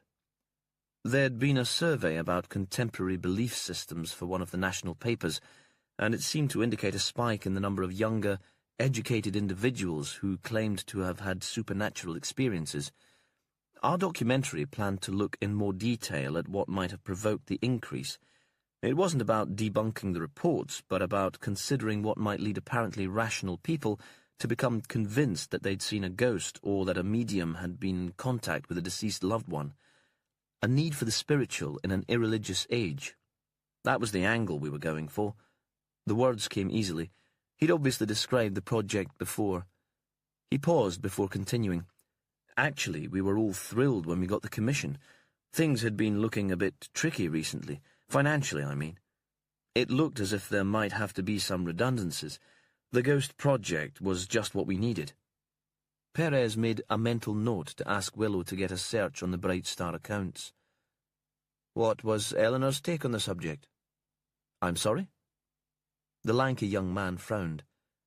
"Did she believe in ghosts?" "Oh, I don't think so." Leo gave a sudden grin. "Nell believed in a good red wine and expensive shoes. I don't think you would have called her a spiritual woman in any sense." "Even more recently? I understand that the loss of a child had affected her very deeply." Perez looked out at the young, unmarked faces and wondered if any of them had faced tragedy. In the weeks after Fran's death, he'd been convinced that he'd seen her standing at the foot of his bed. If a medium had promised that she could set up a line of contact with the dead, he'd have jumped at the chance. "That was a few months ago," the man said. "She'd been more her old self lately, excited by her friend's wedding and the trip north. The whole ghost thing. Were you all working on that?" Perez looked around the room at the nearly grown children who'd lost their boss and their surrogate mother. "No," Leo said. "Just me and Alice at this point." A small, dark young woman dressed in black waved from a desk in the back row. "The others are winding up a couple of smaller projects. Eleanor did the important stuff, setting up meetings with potential directors, working out budgets. We were making the initial contacts, weeding out the loonies." "Were there lots of those?" "No," Leo said. "Surprisingly few." Had you talked to anyone in Shetland about sightings of Peary Lizzie? There was a moment's silence in the room, and in the end, Alice spoke. I found out about Peary Lizzie on the internet, she said, and tracked down one couple who'd claimed to have seen her. The others weren't very credible, though Eleanor had already heard about Peary Lizzie from a friend, and she said she'd follow up that story because she was going to Shetland anyway. It was a bit of a bummer, actually. I was hoping to get a trip to the islands out of it. I've never been further north than Derby. Did Eleanor set up a meeting with the couple? I don't know, Alice said. Nell went a bit weird and mysterious on us, actually, about Peary Lizzie. I mean, usually she was very open and sharing about her work, but she started shutting her office door when she was on the... Sometimes... She pointed to a glass box in the corner of the room. It was odd. She hasn't minded us listening in before, even to quite high-powered discussions with execs. Are you sure all her secret conversations were work-related? Perez was trying to make sense of this. If Peary Lizzie had the reputation of appearing to the childless and helping them to become pregnant, he could see why Eleanor would want to follow up the story herself, but he couldn't understand why she would want to keep her interest private. Perhaps she'd be embarrassed to admit that she might be taking the claim seriously, but she had a legitimate work-related excuse for her questions, so why be worried about her team eavesdropping? It occurred to him that there might be another explanation for the closed door. Alice seemed to be following his train of thought. You think she might have been having an affair? She laughed. Nah, I really don't think so. We always said that Nell was married to Ian and her work, and we weren't sure which was most important to her. She wouldn't make time for another man in her life. Do you have the contact details for the Shetland couple who claimed to have seen the ghost? Sure. I've got them on my system. I'll print them out for you. She tapped on the keyboard, the printer whirred, and she handed him a sheet of paper with a name and address. Neil and Vela Arthur Spindrift Mienes Unst. The words obviously meant nothing to the people in the room, but they were of great significance to him. Chapter 18. Perez stood on the pavement and felt the heat reflect from it. After his meeting with the team from Bright Star Productions, he couldn't face seeing Eleanor's mother that evening. He'd had an early start, and the travel and the encounter with Fran's parents had left him restless and lacking in concentration. He knew that his decision to keep custody of Cassie was purely selfish. She was all he had left of the woman he'd adored, but it had been Fran's wish, and no matter what her parents thought, there was no way he would change his mind. He found himself walking through the streets until he came to a quiet coffee shop. It was 8 at night, and he marvelled that the place was still open. A couple of students with laptops sat at the tables. He ordered tea and a toasted sandwich, and perched on a high stool at a counter near the window, and watched the passers-by. He phoned Eleanor's mother. Yes? An imperious voice, but one that sounded old and exhausted. He asked if he might visit her the next morning. I suppose so, but I'm not sure what good it will do. My daughter wasn't killed in London, after all. But you might have some questions for me, Perez said. We could have a conversation about Eleanor. There was a pause. He imagined her sipping from a glass by her side. Perhaps he even heard the faint sound of her pouring more wine. Yes, she said. I'd like that. What time would you like me to come? Whenever you like. I won't be at work. They've forced me to take compassionate leave, though I think I'd be better off there. She paused. Not too early, though. I've never done early mornings. 11 o'clock? Fine. Whatever. The teenage slang sounded strange coming from her. She'd lost interest in the conversation now, he thought. I'll see you then. But he thought she might have cut off the conversation before he'd even finished speaking. Willow Reeves answered her mobile so quickly that he wasn't ready to speak to her, and he wasn't quite sure what to say. Jimmy, are you there? Amused, rather than irritated by his failure to speak, when he'd been the one to make the call. Do you have anything useful? It sounds as if Eleanor's company wasn't doing as well as her friends led us to believe. Maybe this ghost show was just about keeping it solvent. It might be worth getting the forensic accountants to check the figures. I can certainly organise that. Her voice was suddenly very clear. He could imagine her in the next room. Eleanor made contact with a couple who claimed to see Peary Lizzie, he said. They're called Arthur, and they live in Unst. A pause. The address is Mearness. Well, there's a coincidence. He wasn't sure how to react to that. The house is called Spindrift. I've seen the name somewhere. He could sense her excitement down the line. The new bungalow on the way to Slet's. They've carved the name on a bit of driftwood and stuck it on the front wall of the garden. I'll go and talk to them tomorrow and see if Eleanor visited. Maybe she was there on the night she died, sitting up waiting for the spirit to appear. He could tell she was being flippant, and didn't bother answering. Jimmy? Yes? We're all missing you. Come back soon. Again, he wasn't sure what to say. He switched off his phone, climbed down from the stool, and continued walking until he reached his hotel. He woke early, and instead of going straight to see Eleanor's mother, headed instead to Hampstead and the Folklore Society Library where Polly Gilmer worked. It was an ordinary house in a leafy street, standing out from the others only because it was shabbier. When he pushed open the door, a bell rang, and a middle-aged woman with long grey hair fluttered down the stairs to greet him. She wore a long skirt and a silk tunic, and many silk scarves. "Can I help you? If it's anything terribly esoteric, I'm afraid you'll have to come back later. Our fabulous librarian is away on holiday." He explained who he was. Poor Polly. She was so looking forward to her trip north with her friends. The woman wrung her hands. She was shrouded in so much fabric that there seemed to be no real substance to her. How had she seemed in the last few weeks? Now that he was here, Perez wasn't sure what he had expected from the visit. Perhaps only to feel that he understood Polly Gilmer a little better. Well, excited, of course, being a bridesmaid at the wedding in Kent and then going to Shetland for the party, and having a new man in her life. There were times when we'd given up hope of her ever finding someone, and Marcus does seem such a nice chap. Did you ever meet Eleanor Longstaff?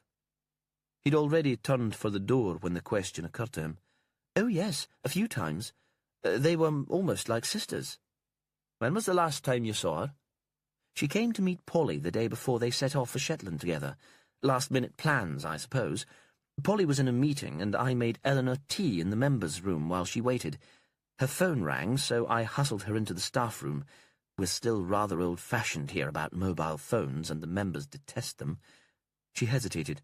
Of course, I wasn't eavesdropping, but Eleanor was very angry, and even from the office I couldn't help hearing. What exactly did Eleanor say? Perez appeared to be taking no more than a polite interest. Of course, I can't be certain of the exact words, though I do pride myself on my memory. If you could just do the best you can. He smiled. The woman smiled back, obviously charmed. The gist was, how can you expect me to go away with you with this hanging over us, just sorted out?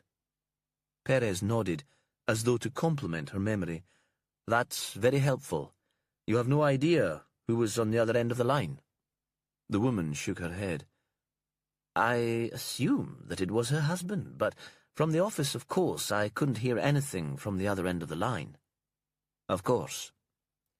Perez thought they'd be able to trace the call from Eleanor's mobile records, though that would take time. Have you ever met Mr. Longstaff? It was hard to imagine the dour man in this whimsical place, but perhaps he'd come along to a social event with Eleanor. The woman shook her head. Just the lovely Eleanor. We'll all miss her. Perez left the building. Walking down the quiet street, he was still not sure what he'd achieved by the visit. Eleanor's mother lived in an apartment in a large white terrace in Pimlico. Ringing the bell, which was an old-fashioned pool, Perez felt momentarily overwhelmed. It came to him that there might be another door, a tradesman's entrance, and perhaps he would be expected to use that. He even wondered if he might be greeted by a housekeeper. But when the door was opened, it was by a woman who could only be Eleanor's mother. The hair was a different colour. It had been immaculately cut and dyed various shades of dark blonde to make it look almost natural, but there were the same nose and cheekbones as he'd seen in Eleanor's photo on Polly Gilmer's computer. She'd led him into a wide hallway. The walls had been painted a deep green, and there were pictures everywhere. The art was unfamiliar. Some looked like prints of cave paintings, scratched images of animals and birds. Primitive, but also amazingly lifelike. There were photos of strange dwellings growing out of a hillside, a collage made from scraps of woven cloth, and 2 large abstract oils. He would have liked to spend more time with them, but she'd already moved on and settled on the windowsill in a room that seemed half sitting room and half study. There was a desk, and the walls were hidden by bookshelves. In one corner, an armchair was covered with a batik throw, and next to it stood a coffee table made from animal hide. There was a glass on the table, and Perez thought that she'd been sitting here when he'd phoned the night before. Now she was framed by the window, so she looked like a piece of art herself. The background was a small courtyard garden where the sun had been trapped by a brick wall. In the corner stood a tree covered in pink blooms in a pot. She pointed him to a chair on the other side of the desk, but didn't offer him tea or coffee. To a Shetlander, that seemed so odd that for a moment Perez was unsure how to proceed. "Well," she said, with a touch of impatience, "I suppose that you have questions?" The voice threw him too. It was the voice of the old-fashioned upper classes, of the Queen's speech on Christmas Day and 1950s radio recordings. Over the phone, the cut-glass accent had been less pronounced. "I'd like you to tell me about your daughter," he said. That obviously wasn't what she'd been expecting. "Can you be more specific?" "No." He paused. "You'll know what's important about her, and what might have led to her murder." A moment of silence. From the window behind her, he began to hear faint sounds, the distant hum of traffic, a blackbird song. "She was always a headstrong girl," the woman said at last.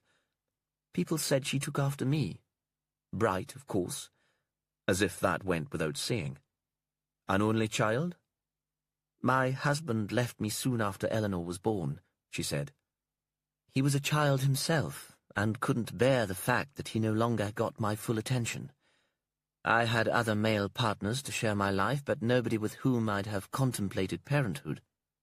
"And now?" But Perez thought he already knew the answer. This flat was Scylla's territory. Nobody else stayed here. There was a brief pause. "There are occasional distractions, but now I live alone, and I'm grateful for that. I've discovered that I'm too selfish to share my home." "Did Eleanor keep in touch with her father? Had they met lately?" Perez wondered if this might have been the man in the restaurant seen by Caroline Lawson. "I doubt it. Oriental art is his subject, and he travels a lot. He's seldom in London, and he has a new young family of his own, by his 3rd wife." The last phrase was spat out like venom. "But you never discouraged contact?" Scylla shrugged. "If I had, Eleanor would have taken no notice. As I've told you, she was headstrong.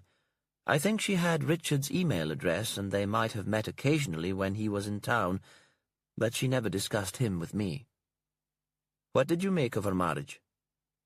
"Ian Longstaff wasn't the sort of man I would have expected her to marry, but he seemed to make her happy. She claimed that he did." Scylla Montgomery smoothed her skirt. "Of course, he couldn't give her children, and that was a disappointment." Perez wondered how a man could be held responsible for a miscarriage in late pregnancy, but didn't respond. Scylla continued, "I thought she made too much of it.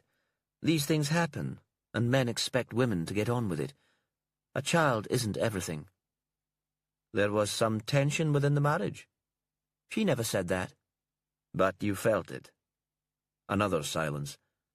Somewhere in the distance, a car alarm had been triggered. The wailing, drilled into Perez's brain, and then stopped as suddenly as it had started. Not tension exactly. She could have lived with tension. Eleanor enjoyed excitement and challenge. Like me, she was most scared of being bored. Even the drama of the miscarriages had its element of satisfaction for her, guaranteeing that she would be the centre of attention at least for a while. Scylla turned briefly to look out of the window to the courtyard beyond. Ian began as a challenge. His background and skills were very different from my daughter's. She found his solidness and his working-class family interesting, almost exotic, and he stood up to her in arguments. But as time went on, he loved her too much and gave in to her too easily. Not his fault. How can you fight with a woman who has just lost a baby? I think she began to despise him just for those qualities that another person might admire: gentleness, compassion, loyalty. She paused again and gave a strange little laugh that jarred on Perez's nerves in the way that the car alarm had done. I'm not painting a very flattering picture of my daughter, am I, Inspector? But I understood her because she was so much like me. Do you think she was having an affair?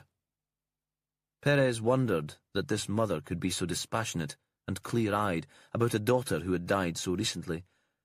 If anything happened to Cassie, he'd be howling at the moon and incapable of carrying on a rational discussion.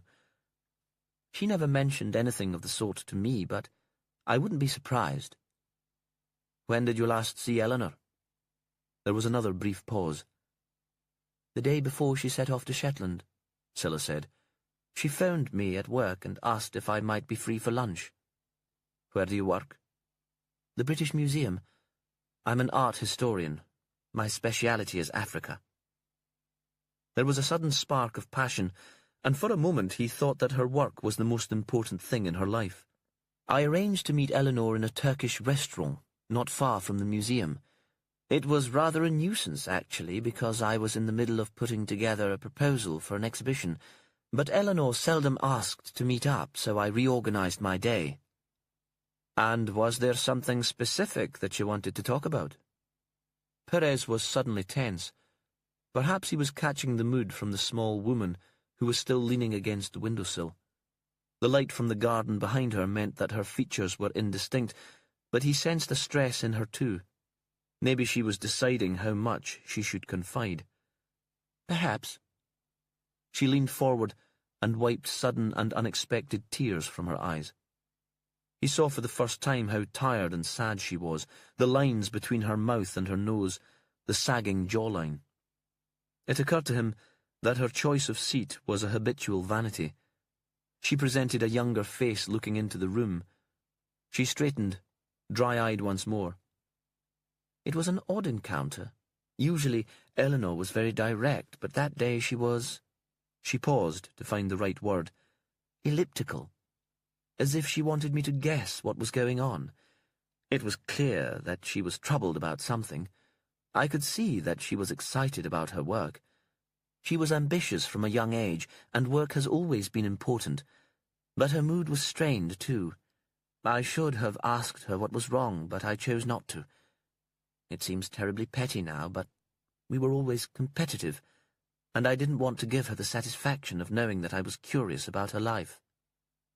Can you remember exactly what she said? Perez struggled to imagine the conversation between the two women. They'd be seated across the table from each other, picking at plates of spicy food, a glass of wine each perhaps, and they'd be batting words back and forth, a peculiar game of verbal ping-pong. Eleanor must have wanted something from the meeting. She'd be busy, if it was the day before she set off for Shetland. What had been so important that she'd insisted on seeing her mother for lunch? Scylla frowned. She said that she was setting off on a great adventure, and asked if I planned anything similar myself. Clearly she wanted me to ask what she meant, but I pretended not to understand. I told her that Shetland was a long way north, but it was hardly a journey of a lifetime. After all, she's used to foreign travel. I used to take her with me on field trips. And what do you think she meant? Well, not a long drive and an overnight ferry, Scylla said.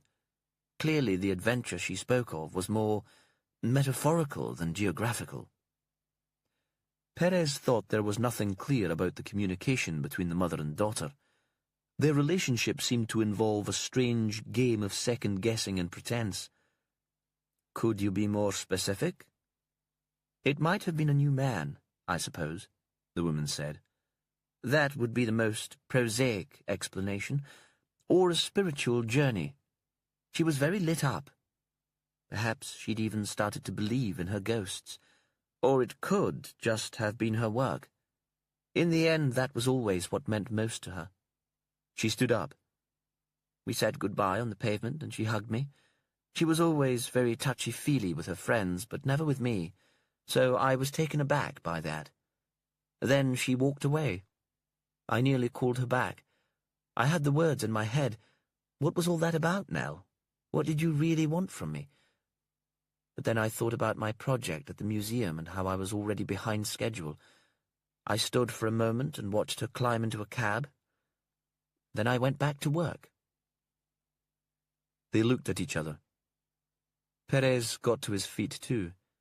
He knew that was what was expected of him. "What time did she leave you?" "I'm not sure. About 2:30. So what had Eleanor done between having lunch with her mother and meeting Polly in the library in Hampstead? Had she gone back to the office? Scylla was looking at him impatiently, but he stood his ground.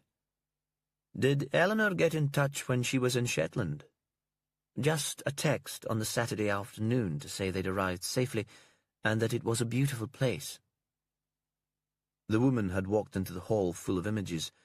I texted her back and told her to have a lovely time, put an X on the bottom with one of those ridiculous smiley faces. She turned to see that Perez was following her. "I'm glad I did that at least. I hope she knew how much I cared for her." "Do you have any questions for me?" he asked, remembering his promise when he'd phoned the night before. Her hand was on the door handle, and she was frozen for a moment. "No," she said. "I don't think I do." Again, he was shocked. Most relatives wanted to know if their relatives had suffered. He walked down the street, expecting her to call him back to ask the question that was obviously in her head, but when he turned to look, the door was already shut. As at her last meeting with her daughter, she was too proud to change her mind. Chapter 19. On Wednesday morning, Willow woke to fog so thick that she could hardly see the grass outside the bedroom window. Her first thought was that she was glad Jimmy Perez wasn't scheduled to return from London to the islands until the following day, and hoped the weather would clear to let him in. Then she wondered why that mattered so much to her.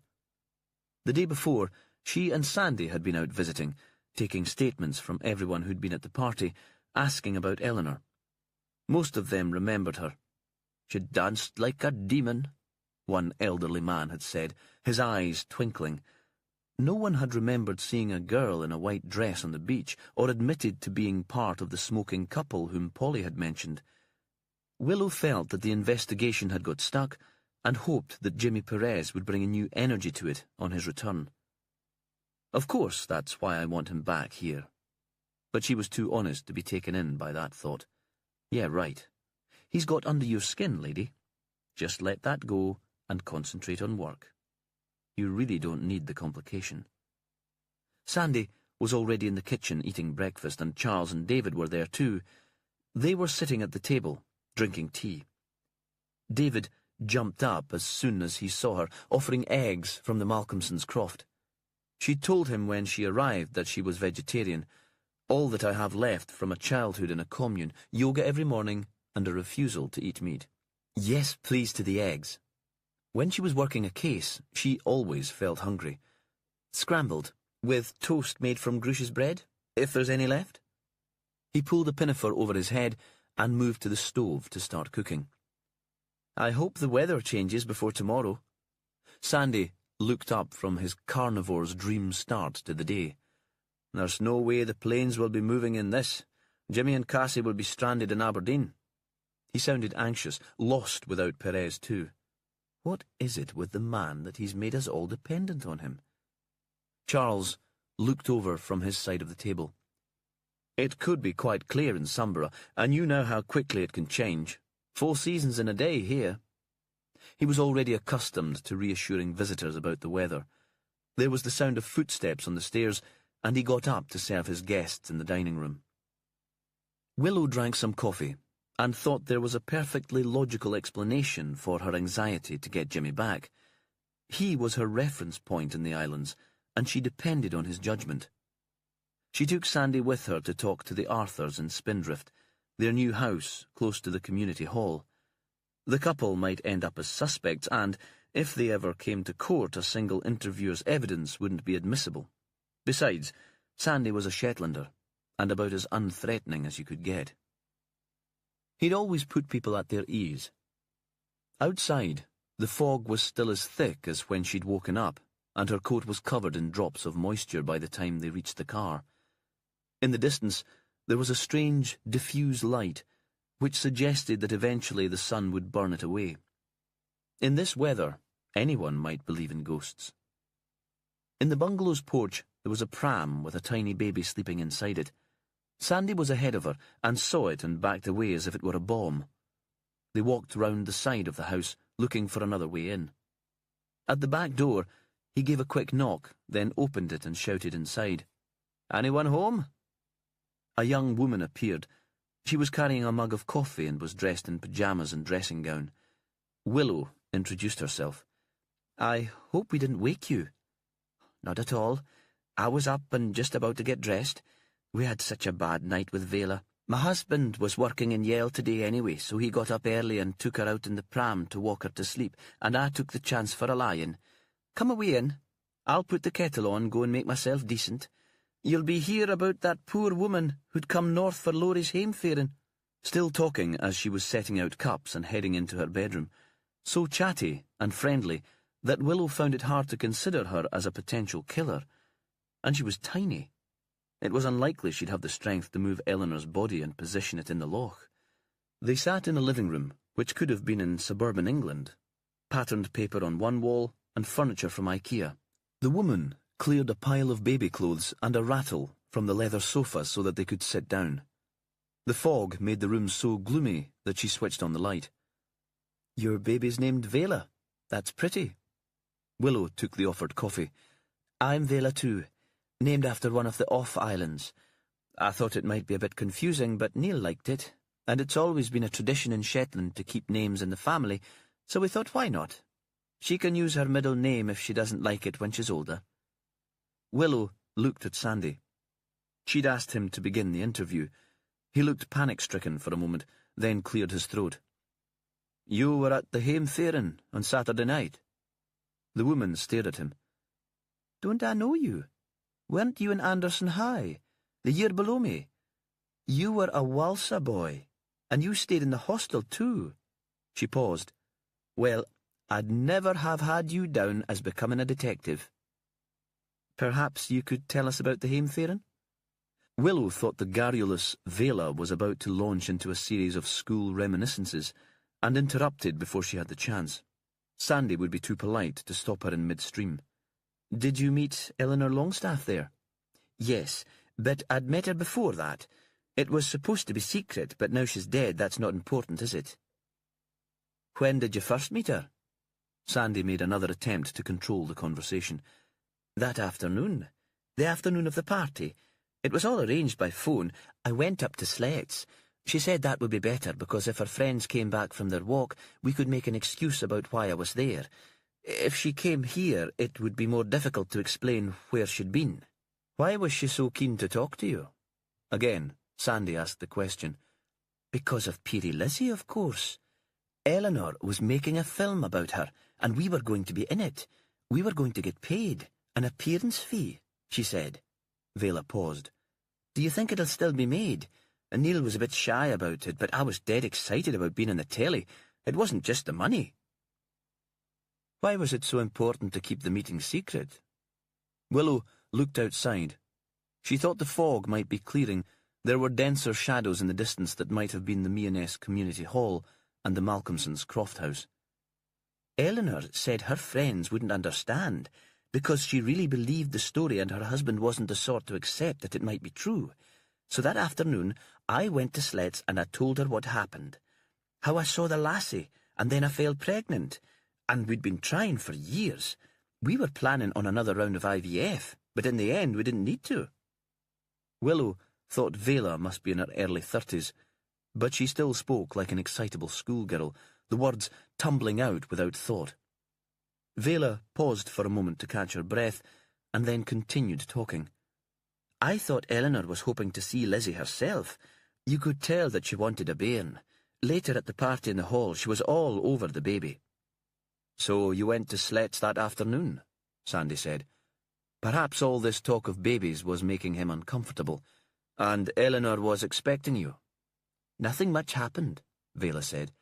There were no cameras or anything, but Eleanor had this little recorder and asked me to speak into it, to tell the tale of when I saw Peerie Lizzie. She said it was better than her taking notes. Willow shot a look at Sandy, but he seemed so focused on keeping Vela on track that he appeared not to understand the importance of the information. No recorder had been found in the search of the holiday home. And what was the tale? Well, the woman settled back in her chair as if she were about to tell a bedtime story to a child. It was a misty sort of day, much like this, but a bit earlier in the year, February and late afternoon, so it was already getting a bit dark.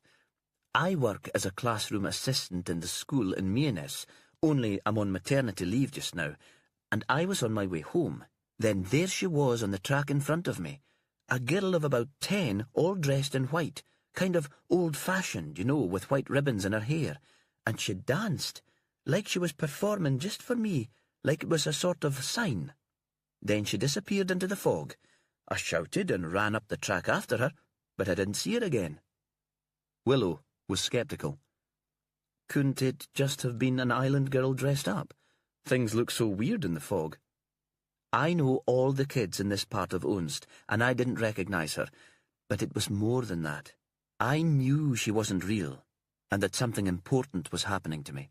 It was a kind of religious experience, and she just vanished in front of my eyes. Willow knew there could be a number of explanations for the disappearing child, but she didn't say anything.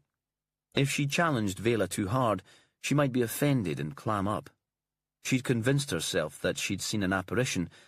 Willow had met people in the commune who'd believed that trees had spirits and that a guru from Wolverhampton would save the known universe. She hadn't been able to persuade them that their ideas were irrational either. The woman went on. Besides, there was no fog the next time I saw her. You saw her again? That was late July, one of the still, sunny evenings you get sometimes in the summer. I'd spent the evening down with Grush and George. He's a relative, a kind of uncle, and when Neil's working away I sometimes go down to see them. I'm not good with my own company. It was such a fine evening that I took the path along the beach to get home, and I saw the lassie again.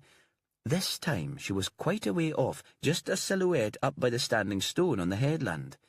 I dashed back to George's house because I wanted someone else to see her. They'd all made fun of me when I said that I'd seen her in the mist, but when we got on the shore and looked up towards the stone, there was nothing to be seen. And that was what you told Eleanor Langstaff? It was impossible to tell from Sandy's voice whether he believed every word or thought it was a load of nonsense. Yes. I spoke it all into her little machine, and then she replayed the first bit to make sure it had recorded properly. What did she say? She asked whether my husband believed me, Vela said, and I told her that my Neil wasn't the sort to believe in ghosts, but he knew I wasn't making it up, so he kind of went along with it. A beat. He's a plumber, as if that explained everything. Did you see what Eleanor did with the machine when she'd finished? Sandy's voice was calm and easy. Willow thought he was brighter than he always made out. She wouldn't want it left where all her friends might see it, if she was trying to keep your meeting secret. Vela screwed up her face in an effort to concentrate. I think she just put it in her pocket. She was wearing a knitted jacket over jeans, and the jacket had a patch pocket. I think she stuck it in there. Sandy glanced across at Willow, and she gave him a nod of approval. He always needed to be encouraged. But that wasn't the end of the story. Vela was beaming, and Willow thought again how young she seemed. And not the important part, really. It was about a month later that I found out I was pregnant, so it must have been Lizzie, mustn't it? She looked round at them for confirmation, as if the logic were inescapable. Sandy and Willow looked at each other, but said nothing. On cue, the baby began to cry, and Vela went into the porch and gathered her into her arms. They drove to the end of the track, near the footpath that led to the murder scene, and sat in the car watching the mist shifting, so that the cliffs in the distance began to appear. A bit of a coincidence that Eleanor claimed to have seen the girl on the afternoon that Vela was telling her story. Willow wiped the condensation from the inside of the windscreen with a mucky handkerchief. Wishful thinking? She was desperate to get pregnant, so she convinced herself that some random girl was a ghost? Maybe, but it seems more calculated than that to me. And Willow wasn't sure if a woman of Eleanor's background would be so impressionable, however desperate she was for a baby. I wish I knew what game she was playing. Is it relevant that her body was found where Vela saw the girl? I don't know. It's certainly an odd coincidence. Willow paused. I wish I knew what happened to that digital recorder. Vicky Hewitt did a thorough search of sleds before she left, and she wouldn't miss something like that. I thought ghosts were supposed to be scary, Sandy said. Vela Arthur didn't give you the impression that she was frightened. Maybe it's because we've all grown up with stories of the Trows, so we take weird things in our stride. Trows? He shifted in his seat. Little men who live under the ground. They can lure you down to their halls with fine music, and when you wake up, you find that you've lost 100 years. A pause. Nobody believes it, of course. It's just stories for bairns. Naturally. She kept her voice serious. So, what do we do now? Talk to those English folk, and find out if they have any idea why Eleanor might have kept her research secret. He sounded as if he didn't like the idea much. I suppose we should. She wondered why she was as reluctant as Sandy to talk to the people at Slet's. She turned in her seat. Did you believe Vela? Did she see her ghost? He paused for a moment. I'm with her husband. I don't believe in ghosts, but I don't think she was making it up. Not deliberately. She was desperate for a baby, and she saw what she wanted to see. Chapter 20. In the house on the shore at Meanes, Polly thought she was unravelling just as she'd suspected Eleanor of doing when anger and depression at the loss of a child had made her so low. It was the fog, closing them in, and the sense that they were all trapped. Her nerves were fraying, and she was finding it impossible to sleep, even when she took pills. She was haunted by the light nights and by the horror of all that had happened. She couldn't understand why the men didn't make more fuss about the possibility of their leaving. Now she was desperate to return to London, to busy streets and colour, to daily newspaper that arrived on time and regular visits to the gym, to the comfort and routine of the Sentimen Library.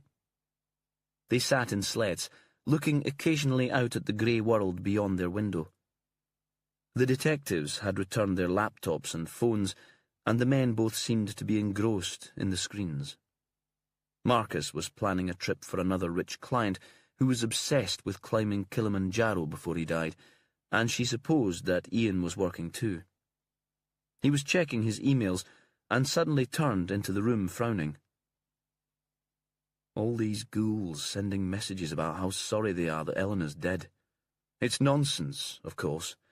They just want to be part of the drama. She'd upset half of them, and the other half were embarrassed when she had the miscarriage. Polly thought that was probably true. She was trying to read but couldn't concentrate, and sneaked a look at Marcus's screen. He was putting together information for his client, and there were images of lush vegetation and stunning views from his previous trips to Tanzania. She wondered again what this man, who was so well-travelled and attractive, could have seen in her. Now he was leaning back and had his feet on the rungs of a dining chair. He was wearing the sandals he'd had on when they first met, and his feet were brown, long and bony. She longed to reach out and stroke them, but realised how insensitive that would be when Ian must be coming to terms with the idea that he'd never have physical contact with Eleanor again. Marcus had burst into her life like a being from a different planet. She'd booked a trip to Morocco in the middle of the winter, an impulse when she'd been with Caroline and Eleanor one night and their lives had seemed so much more exciting than hers.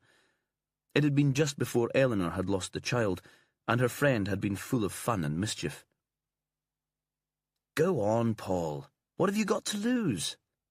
One click of the mouse sent her credit card details into the ether, and a fortnight later she'd arrived at Agadir Airport, and there was Marcus, holding a card with her name on it, leaning against a pillar and grinning in a way that was ironic and welcoming at the same time.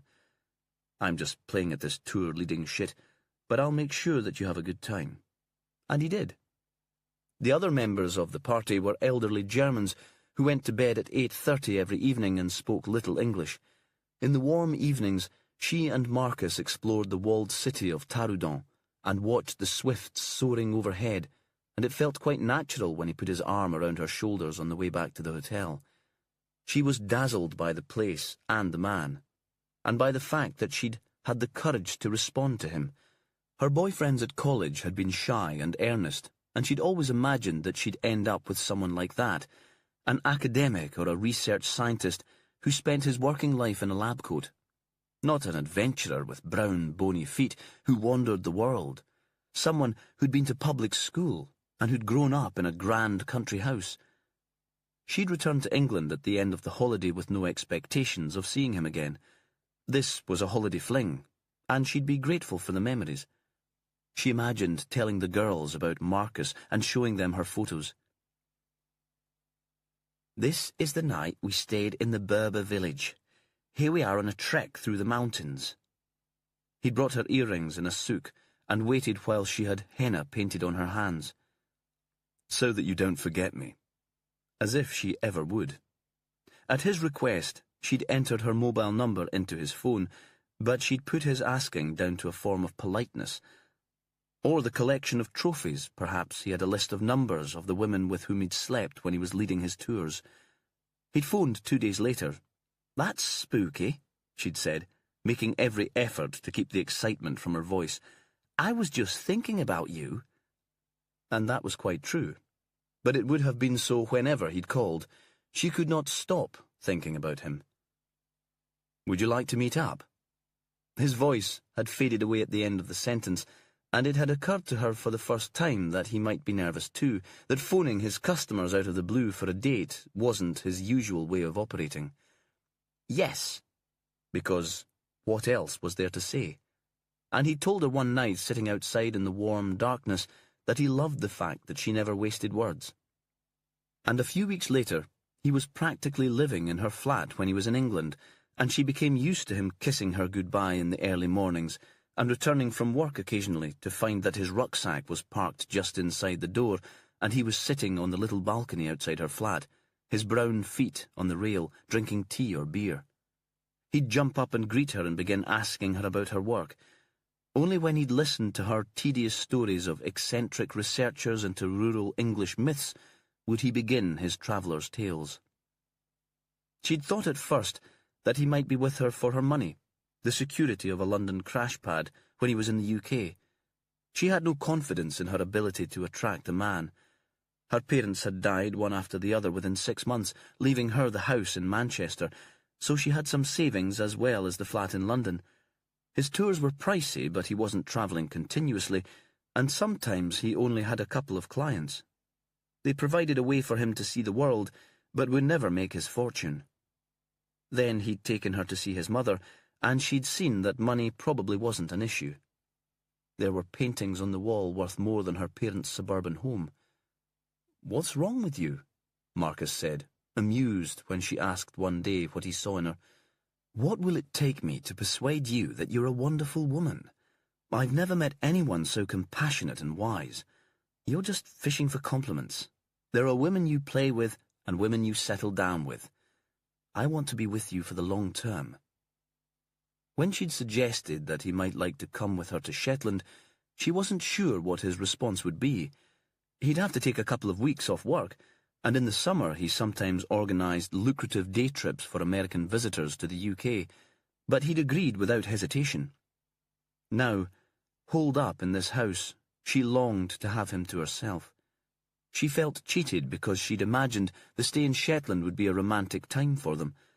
That was why Marcus had brought his own car, so that they could explore on their own, find empty beaches for picnics, ancient historical sites.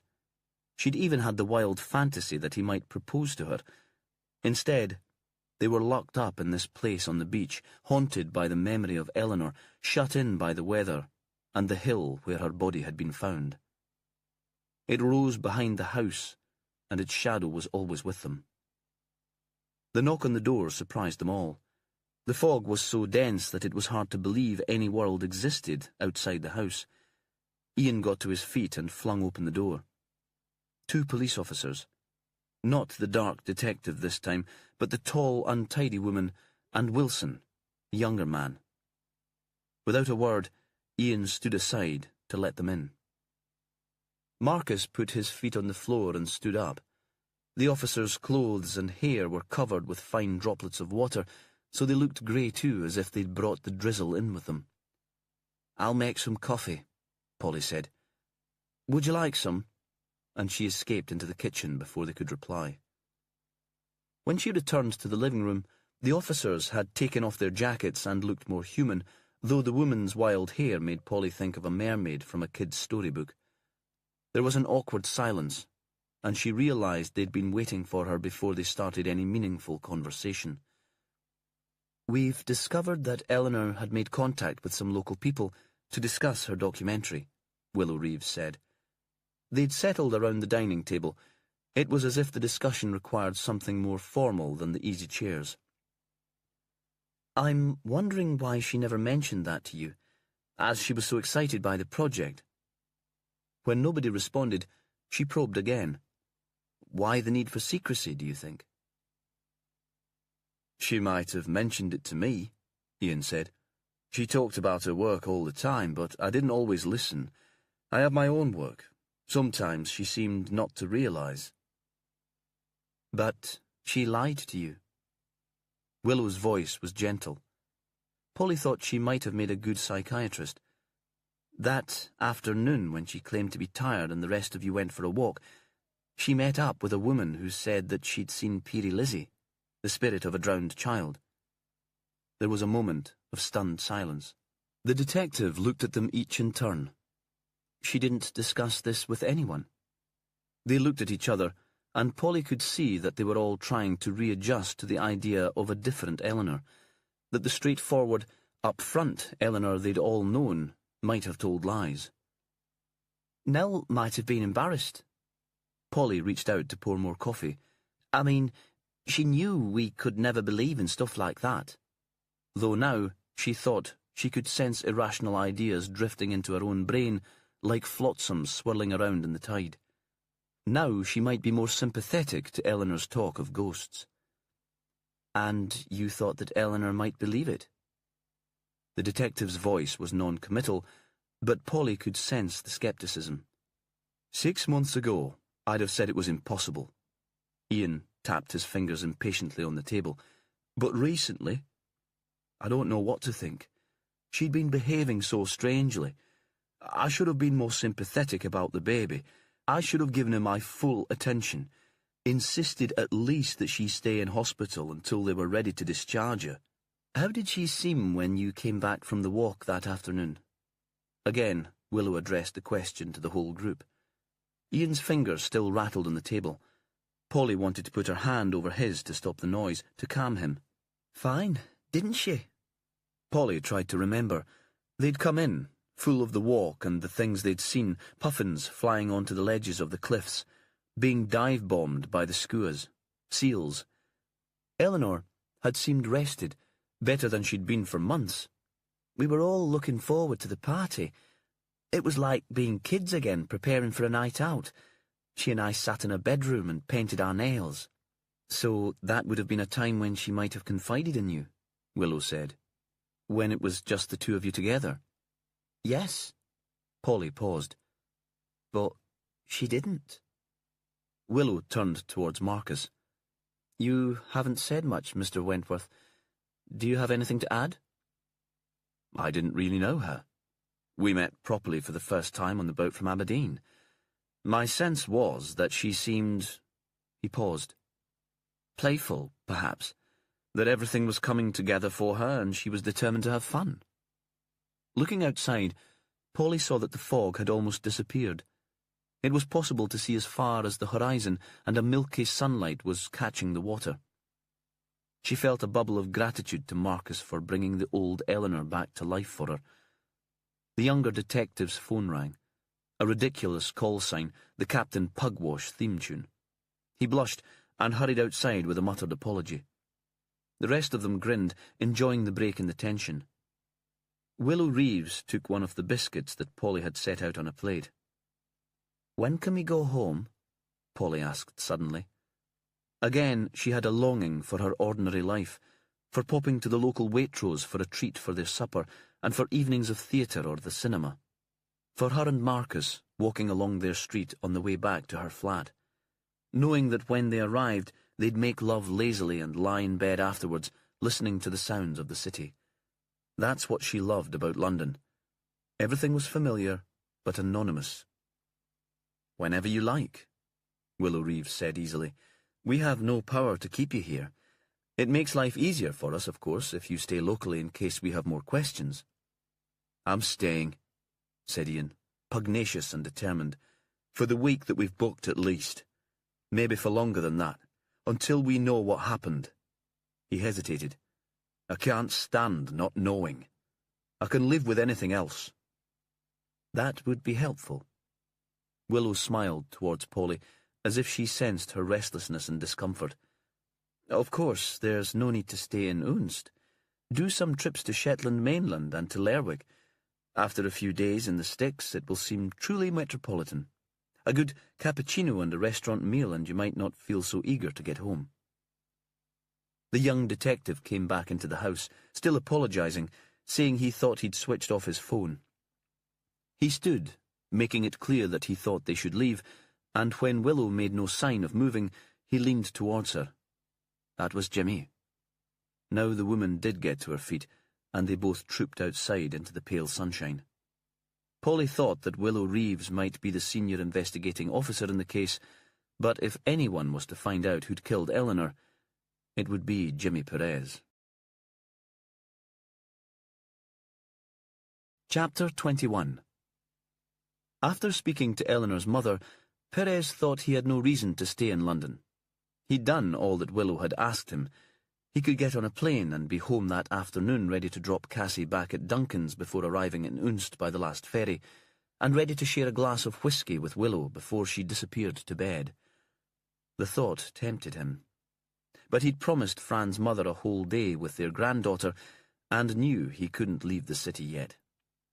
He was walking away from Scylla's grand apartment, thinking that he might wander along the Thames and take some time to explore the city, when his phone rang. "Inspector?" A young voice, female. He tried to remember where he'd heard it before. "This is Alice from Bright Star. We met yesterday evening. I worked with Eleanor." "Now, of course." To his left there was a large Victorian church with a black smoke-stained steeple and an overgrown graveyard. He slipped through the gate to get away from the traffic noise and landed on the wooden bench in the shade. A bunch of dead flowers lay next to a tilted headstone by the path. They were brown and shriveled, and must have been there for weeks. The young woman was still speaking. "I've been going through Nell's records. I should have thought of that yesterday. She kept notebooks, hard copies. She'd been researching the history of the Unst ghost, and had been in touch with other people on the island. I thought you'd like to know. Can I come and collect the books from you?" The idea of action made him feel brighter. He hadn't realised that the conversation with Scylla had left him so low. It was as if the lethargy of his depression had descended while he was in the Pimlico flat. A black magic, bringing with it the old guilt and the memories of Fran. "Sure, you know where to find us now." He picked up the dead brown flowers and threw them into a bin as he walked through the church gate. In the Bright Star office, Leo and Alice were waiting for him. Now that the immediate shock of Eleanor's death was over, the staff were excited to be involved in the investigation, eager at the thought that they might be helping. Murder sometimes took young people that way. They had no sense of their own mortality. Alice had set out the notebooks on Eleanor's desk and had one open at the relevant page. "Look," she said. "Nell obviously found these people to ask about the history of the girl who died in 1930. She tracked down the present owners of the house where Lizzie was supposed to have lived. There's a phone number and some scribbled notes, which I can't quite make out. Her handwriting was always indecipherable, but it certainly looks as if she contacted them." Perez would have liked to look at the notes on his own, but the young woman had been so helpful that he didn't have the heart to ask her to leave. Outside, in the main office, people were pretending to work but were obviously fascinated too. He sat at Eleanor's desk and pulled the books towards him. There was, as Alice had said, a phone number, then an address, Springfield House, Unst, and two names, Charles Hillier and David Gordon. Then some squiggles that might have been the record of a telephone conversation. It seemed that Eleanor had devised her own form of shorthand, and Perez thought it would take time and patience to decipher the code. "Thank you," he said. "That's very useful." He'd never owned a briefcase, but used instead a canvas bag that he'd collected from a stall when the tall ships race had ended in Lerwick one year. He put the notebooks into that. As the young people let him out into the street, he paused again. "Did Eleanor have a favourite restaurant? Somewhere she might take clients or colleagues for dinner?" "There's a French place in Bloomsbury that was her regular haunt for every day," Leo said. "They knew her there and said she was like their daughter. It wasn't smart enough for clients she wanted to impress, though. Then she'd go flamboyantly upmarket and choose somewhere like the Savoy, even when she knew the company couldn't really afford it." Perez jotted down the name and address of the French restaurant. Outside, on the pavement outside the production company office, it felt sweltering. The sun was bouncing off the concrete again and onto his face, making his eyes water. He was never prepared for how warm it was in the south and how little breeze there was. He always dressed in the wrong sort of clothes. From the Bright Star office, it was an easy walk to the restaurant. On the way, he dialed Willow's phone number, but there was no answer. He hesitated for a moment and then tried Sandy instead. The Shetlander answered just as Perez had given up hope. He sounded flustered. "We're just at Slet's talking to the English folk. Seems Vela Arthur met up with Eleanor the afternoon before the murder. Eleanor recorded the interview for her TV programme, but we can't find the machine." "Are you getting anywhere with the people at Slet's?" Sandy hesitated, as if it was a trick question. "They claim not to have known about the meeting with Vela. I'm not sure how it's going. The boss is still in there with them." Perez wondered if he should wait until Willow was free to pass on the information about Charles and David, but Sandy was more reliable these days. "There seems to be evidence that Eleanor made more contacts in Unst than we'd realised. She'd been in touch with Charles and David about the history of Peerie Lizzie Geldard's time at Springfield House, for example." "Why didn't they say anything about that to us? They'd surely have recognised the name."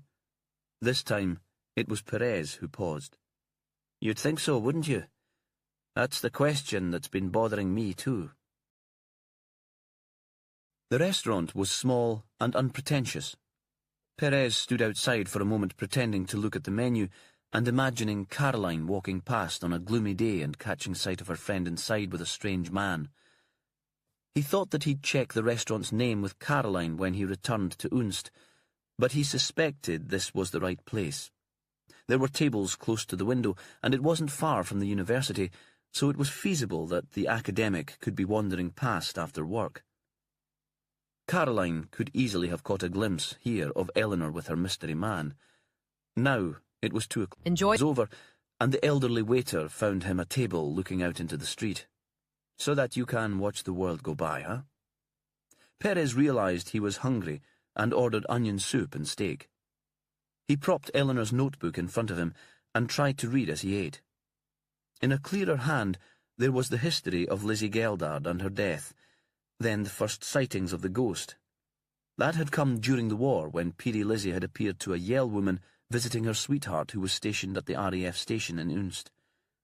The next day, he was killed in a raid over Germany, and a week later, the woman discovered that she was pregnant.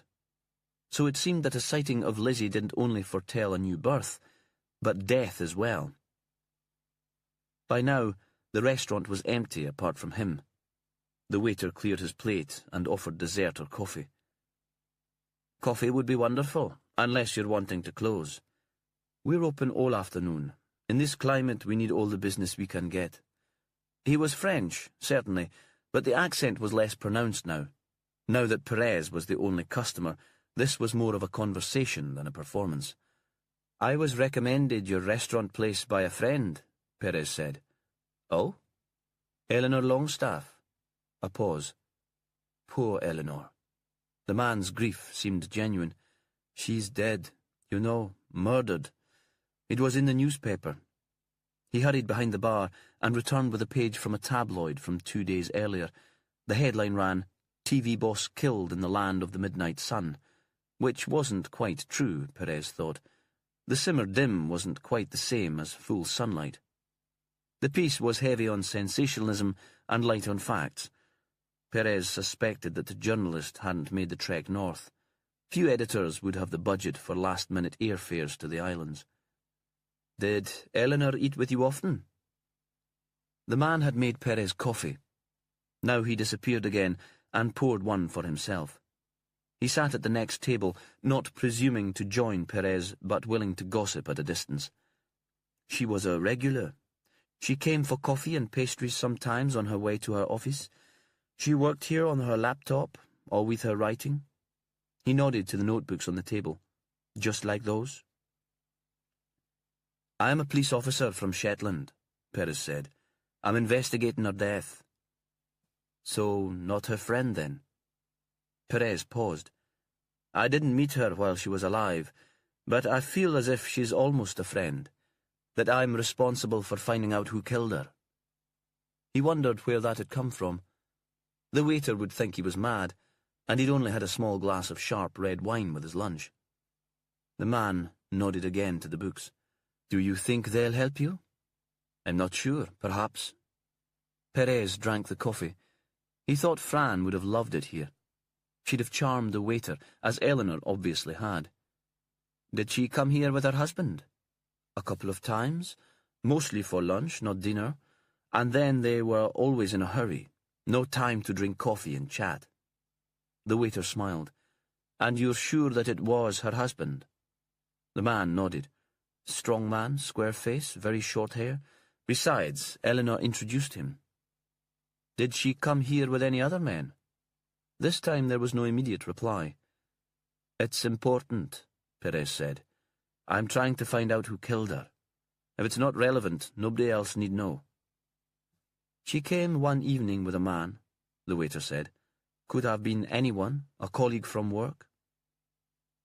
"But she often came with colleagues." Perez drained the coffee. "This must have been different, or he wouldn't have remembered." "She was different. Like a little girl, nervous." He smiled again. "And the man? What can you tell me about him?" The man shrugged in a return to the Gallic performance. "It was very busy. Bad weather and everyone wanting to get out of the rain. I didn't notice." "You were fond of her. You would have noticed." They were both looking out of the window rather than at each other, but the tension increased. "I think he was younger than her, a good-looking man, and she was nervous to be with him, or anxious, perhaps that's a better word. That's all I can tell you." Perez wasn't sure that was true, but he knew it was all he was going to get today. He stood up and paid his bill. "Who paid that night?" If the man had paid, there might be a record of his credit card. "Eleanor." The waiter paused. When they were leaving, they argued about it, and Eleanor said, "Just think about it, will you?" It seemed to matter very much to her, whatever she was asking him. Then they went out into the night. He held an umbrella over her head, but she walked ahead of him into the rain. "Did you ever see him again?" The man shook his head. "Eleanor came in after that, The last time was a week ago, and she had her breakfast as usual, but I never saw him again." Perez spent the rest of the evening in his hotel, reading through the notes. He went out and bought another notebook, hard-backed, just like Eleanor's, and transcribed her words into that, leaving dashes for each letter he couldn't quite read. At 8 o'clock, he phoned Fran's parents' house to make arrangements to collect Cassie the following morning. He explained that he'd be coming in a taxi which would go on to take them to Heathrow. "I won't be able to come in, I'm afraid. It's such an early flight to Aberdeen." An elaborate arrangement to avoid too much contact with them, hating himself for the duplicity because they were good people. "Of course, Jimmy, we understand. She'll be ready." Fran's mother was excited because they'd had such a fine day, and she was willing to be kind to him. He asked to speak to Cassie. "I bet you've had a wonderful time." There was a rush of words as the child described the trip down the river, seeing the Tower of London and eating out. "Real pizza in a real Italian restaurant." A pause, and then she added in a whisper so that her grandparents couldn't hear her, "I'll be glad to get home, though." "So will I, Cass." He whispered too, and then clicked off the phone and went back to his notes. Chapter 22. On Thursday morning, Sandy left Springfield House without talking to Willow. He could see her in the yellow lounge that had become her office, and she seemed engrossed in a phone call. He didn't want to disturb her. He'd already said that he'd finished the interviews of the party guests and would call again on the people who'd been out when they'd done their first round of canvassing. Caroline had given them a list of everyone invited. Her family had left for home in Kent the day after the party, and before Eleanor's body was found.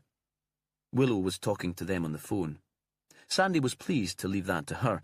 He didn't understand the southern accents. He found that he'd become obsessed by the child on the beach, the little girl seen by both Eleanor and Polly. He didn't believe in ghosts, so she must either be real or a figment of the women's imaginations, and he couldn't see that both women could have conjured up the same vision from nowhere. Yet the girl wasn't on the guest list, and nobody else had noticed her. Willow said that people often wandered into island events, friends of friends, who hadn't been formally invited, but who would be made welcome just the same. That was probably true, but Sandy was stubborn and needed to pin this down. And though he would never have admitted it to himself, he wanted something concrete to hand to Jimmy Perez when he returned. He wanted Jimmy to tell him that he'd done well. Outside, he looked anxiously up at the sky. It was grey and there was drizzle, but it was surely clear enough for the planes to get in. Sandy drove carefully out of the courtyard and towards Meanes. The school was tiny, one of those scheduled for closure, and only saved after the community made a fuss. Perhaps because there had been doubt about its survival, it was still in the original stone building that looked more like a kirk than a school. There was a view of the Vaud and the open sea. When he arrived, it was playtime, and the children were yelling and chasing in the yard, less than a dozen of them, and most of them boys. Sandy hesitated outside. It wasn't just that schools, even peery schools like this, made him uncomfortable. He knew the teacher. They'd been friends once. She'd been his first teenage crush. She'd gone away south to university and had worked in Edinburgh for a while, and he'd heard that she was back. There'd been a piece in the Shetland Times about it, about her giving up her post as deputy head in a big school in the city to take on Meanes Primary. Head teacher. Sole teacher. A woman came out into the playground and rang an old-fashioned handbell. He recognised her immediately as Louisa Lawrence. He hadn't seen her for 10 years, but she hadn't changed much. A bit skinnier, maybe, her hair shorter and smarter. The children filed inside, giggling and pushing. Sandy thought he'd timed this badly. She'd be busy now. Perhaps he should come back at lunchtime when she might be free to talk, but then he thought he'd look foolish if he just drove away. Someone might have seen him from inside the school, and, besides, Jimmy Perez wouldn't have done that. He knocked at the classroom door and went in. There was a smell of poster paint, clay and floor polish. They were sitting around tables in rough age groups. The older ones were working from math sheets. Louisa was squatting with the little ones, helping them build a model from cardboard tubes. "Yes?" She got to her feet. Then she saw him. "Sandy Wilson, what are you doing here?" Her voice was cool. He might have been one of her 7-year-olds misbehaving. "I'm working on an investigation into a serious crime," he said. "Perhaps you've heard about it?" He was aware that the older children were listening in. "I'm not sure how I can help." She had smooth, dark hair, and he thought she had more in common now with the English people in Sletts than she did with him. He was pleased that she'd known him at once, though. He'd wondered if she would have forgotten him. "Perhaps I should come back later," he said, "when you're not so busy." "No need for that." She watched a car pull up outside. "That's Mr. Rickard. He's here to take music. That's one subject I can't teach, even to the little ones. You remember me, Sandy? Always tone-deaf, always told to stand at the back and mime." She turned her attention back to him and smiled. "If you're lucky, I'll make you a cup of tea, and you can tell me what this is all about." She asked the children to finish what they were doing, and he looked around the room. As Davy Stout, the ferryman, had said, there was a preponderance of boys. He couldn't see any girls with long, dark hair. This would be a waste of time, and he'd have nothing to tell Perez to make him proud. They drank tea in a little room that acted as her office. "What brought you back?" he asked. She shrugged. "My father died last year, and my mother's on her own. Guilt, I suppose." "You had nothing to keep you south." "I don't have a husband or a family, if that's what you're asking." He thought she'd always had a sharp tongue. It'd be a brave man who took her on. "So, what are you doing in Unst, Sandy Wilson? And in my school?" "The woman who was killed, she had a thing about Peary Lizzie." "What sort of thing?" She took a biscuit from the tin that stood between them and dipped it into her tea. Her teeth were very sharp, too. She was a TV producer, and she was making a film about ghosts. But maybe she believed in them. She claimed to have seen a dark-haired girl aged about 10 on the beach by Sletts, the holiday home on the shore. I'm trying to work out what really happened, but I didn't see any bairns to match that description in your class. "Perhaps she dreamed the whole thing up," Louisa said, "to make her television show more interesting." "I don't think so. Another woman saw the last two. I'd like to find her." He thought again. "Do you know Vela Arthur?" "She works here part-time as classroom assistant, but she's on maternity leave." "What do you make of her?" Louisa smiled. "She's helpful enough. Chatty, loves the kids. She claims to have seen Peary Lizzie." "I know that." Another smile. "I've heard the story many times. It gets a little bit more dramatic every time she tells it." Louisa paused. "I wouldn't have her down as the most reliable witness." There was another hesitation before she continued, her voice confidential. "Grush Malcolmson was the cook here until she retired. She was an old pal of my mother, so I've known her for years. Vela's a kind of niece of hers, and she drives Grush crazy with her silliness." This was classic Shetland, Sandy thought. Everyone connected one way or another. "If you know Grush and George, maybe you were at Laurie Malcolmson's heimfaring." Louisa shook her head. "Grush asked me, and I'd heard all about the wedding. I think she only retired because it was taking up so much of her time. I'm hoping to lure her back as cook. We still haven't got anyone permanent, and she was brilliant, but I live in Yell with my mother, and she hates being left alone all night. I'd have missed the last ferry home." He saw then how constrained Louisa's life was. She'd come back to the islands from her responsible job in Edinburgh, leaving behind her friends and her freedom to care for a mother who'd made demands on her. "So you can't help me in my ghost hunting?" "I'm not sure." Louisa smiled at him.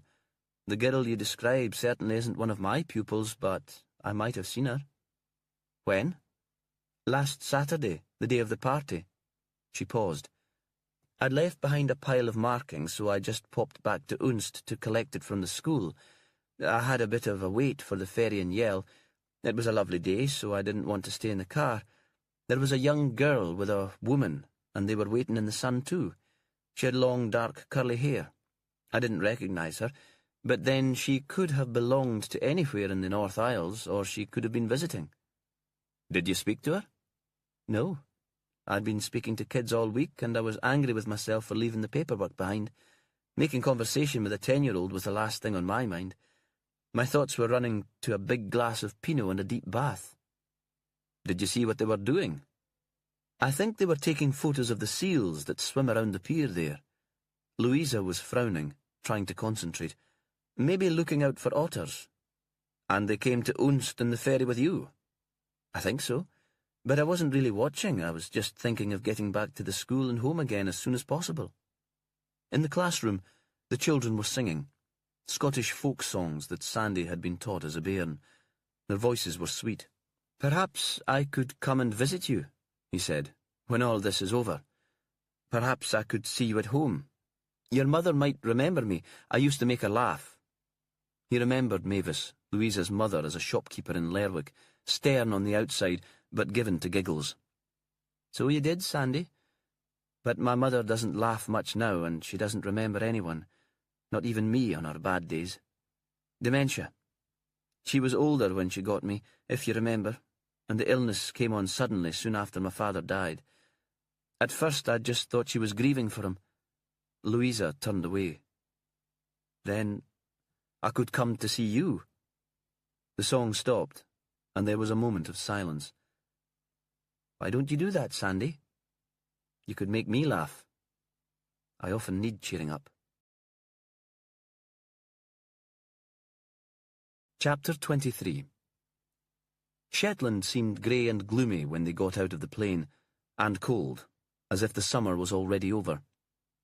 Perez dropped Cassie at school and watched for a moment from the corridor as she took her place in the classroom. She caught sight of him waiting and waved impatiently to send him on his way. Driving through Shetland mainland to get the ferry to the North Isles, he wondered what the young people from Eleanor's company, Bright Star, would make of the space and the distances. The chill weather. Willow had said that she'd wait for him to arrive before talking to Charles and David, before asking the men why they hadn't mentioned that Eleanor had been in touch with them. She was looking out for him at Springfield House, and then led him to the yellow lounge that they'd used as an interview room. It sounds as if you had a useful trip south, she smiled, looking up from her laptop for a moment. I'm glad to be back. What was Eleanor's mother like? He thought about that for such a long time that he saw she was wondering if he'd ever answer. Very elegant, he said at last. Sophisticated, but not a happy woman even before Eleanor died, I think.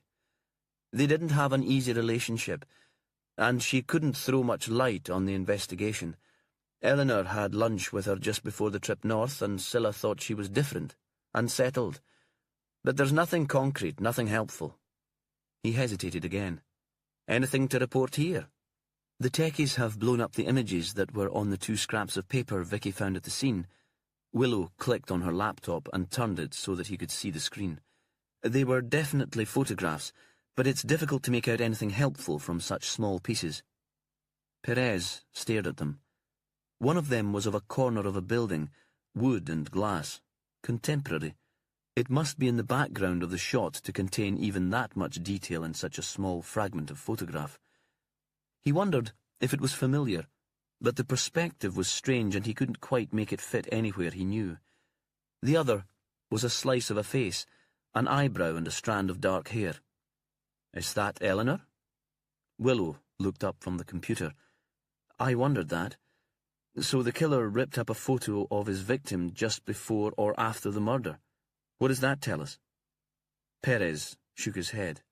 Not much, except that the murderer knew Eleanor well enough to have a picture of her, but I think we'd already worked that out. Willow nodded.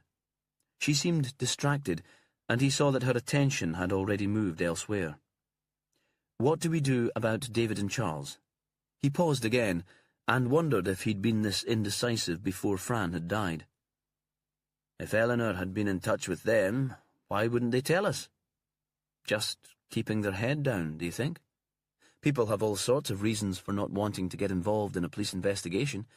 Even these days, a gay couple might not want to draw attention to themselves. She stood up. Sandy's done a check and neither of them has a record, not even a traffic offence. Let's just talk to them, shall we? He thought everything seemed very simple and straightforward to her. They found David in the kitchen garden at the back of the house. It was surrounded by a high, dry stone wall, and entry was through an arched wooden gate. Inside, only part of the ground had been cultivated, the vegetables there planted in straight rows. The rest was overgrown, almost a meadow, and at the far end, a lean-to greenhouse had its glass missing, and the metal frame was rusting away. David was digging potatoes. He wore Wellingtons and a checked shirt. They watched as he sifted the potatoes with his fork, shaking the sandy soil from them before sliding them into a bucket. He must have sensed Perez and Willow behind him, because he stuck the fork in the ground and turned. "Tatty's for tonight's supper," he said. "We should have our own broad beans soon, too. It's well sheltered here." Perez couldn't think what else to say. "We have to grow all we can. The transport costs are outrageous, and folk don't realise why everything imported is so pricey. The house seemed very reasonable when we bought it, but we hadn't factored in that all the repairs would be more expensive than they'd be in the south, and there's almost full employment here, with everything that's happening with the oil and gas. It's hard to get good men to do the work." It was the longest speech he'd ever made. Perez saw that worry about the business was always with him. "It's hard, coming into the islands from outside," he said. "You have to start from the beginning, making contacts. I feel responsible." It sounded like a confession. "This was always my dream, not Charles's. If things don't work financially either, I'm not sure how we'll manage, whether we'll survive." He was talking about his relationship with the other man, and not just about the hotel. "We need to talk to you." Willow was brisk, businesslike. It was as if he hadn't spoken.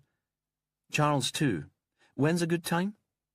"I'll be in for tea in 10 minutes. The man seemed puzzled by the request, but quite relaxed. "I haven't seen Charles since lunchtime, but he'll be there too." He bent again to return to his task. When they went to the kitchen later, he was washing his hands under the tap, scrubbing his nails. The potatoes were in a colander on the bench, and Charles was pouring boiling water into a teapot. For the first time, Perez noticed how big Charles's hands were, very long and flexible. When he set down the kettle, he waved them about, fingers together so that they reminded Perez of a seal's flippers cutting through the water. "To what do we owe the pleasure?" He was one of those men who hide their anxiety with joviality and bad jokes. "You'll have a cup of tea?" Again, waving the hands first towards the chairs at the table, then to the mugs. Perez remained standing, but Willow nodded and sat down at the table. "Eleanor Longstaff phoned you," he said, "a couple of weeks ago, about Peary Lizzie. The Geldards owned this house."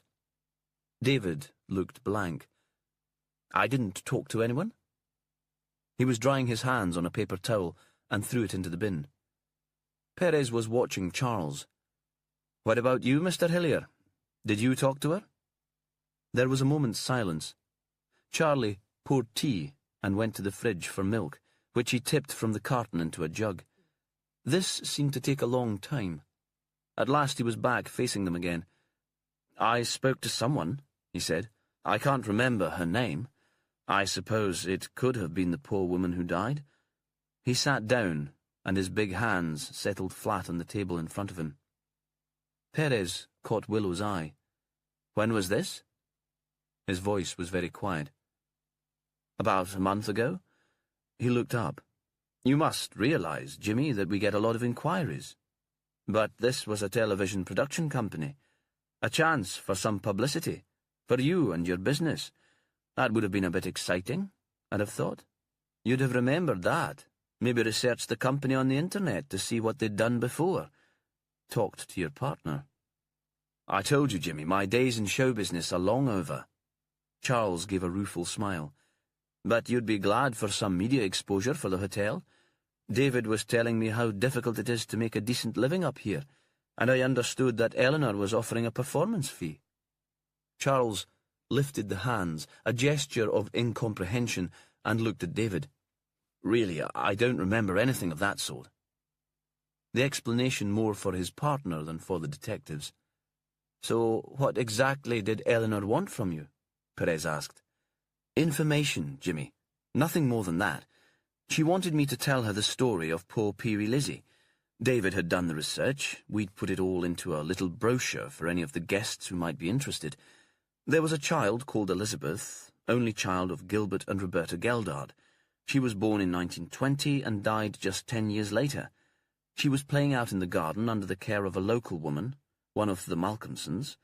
Elizabeth slipped away from her minder to go to the Vaux, and she must have wandered out onto the sand. Then the fog came down, and the tide came in, and she was drowned. They found her body the following day, washed up onto the shore. She was lying on her back with her hands by her side, and she seemed quite perfect, although the story is that she'd been in the water all night. There was no possibility that it was foul play. Perez directed the question to David, who seemed a more reliable source of information. I found no suggestion of that at the time, David said. I looked up the report of the death in the Shetland Times. The implication was that the young nursemaid should have been more careful, but nobody was ever charged. I tried to trace her, the nursemaid, I mean, but she died in 1993. I hadn't really expected to find her alive. That was quite a project for you, Willow said. Time-consuming when you have so much other work in the hotel. History's always been a passion. I loved doing it. And, as you said, I thought the ghost story might bring in the punters. We charge more than the other B&Bs on the island. We need to give our guests something extra. Willow turned to Charles. How did you leave things with Mrs. Longstaff? You'd passed on David's research. Anything else? She said that she'd be in Unst in a few weeks' time and might get in touch then. And did she? Of course not. His voice had become shrill and high-pitched, and he turned towards Perez as though he considered him to be more sympathetic. I would have told you, Jimmy. I would have realized how important that would be. Willow left it at that, but Perez didn't quite believe him. The hoteliers disappeared from the room, Charles seeming relieved to be let off the hook. Well? Willow had finished her tea and had her elbows on the table. What now? I think I could do with a bit of a walk to clear my head after all my travels. Willow looked at him quizzically, and he thought she didn't quite believe him either. He left her sitting in the kitchen and walked out of the main gate and down towards the Vaux, imagining a 10-year-old child escaping down this path many years before. This was a precious child, conceived in middle age, spoilt perhaps, doted on, used to getting her own way. The nursemaid would have had problems containing her. Lizzie must have played here before, surely, and she would know the shore and the tides. This wasn't a stranger from the south come to visit relatives in the big house. But if the fog came down suddenly, as it could in the islands, it wasn't impossible that she lost all sense of direction.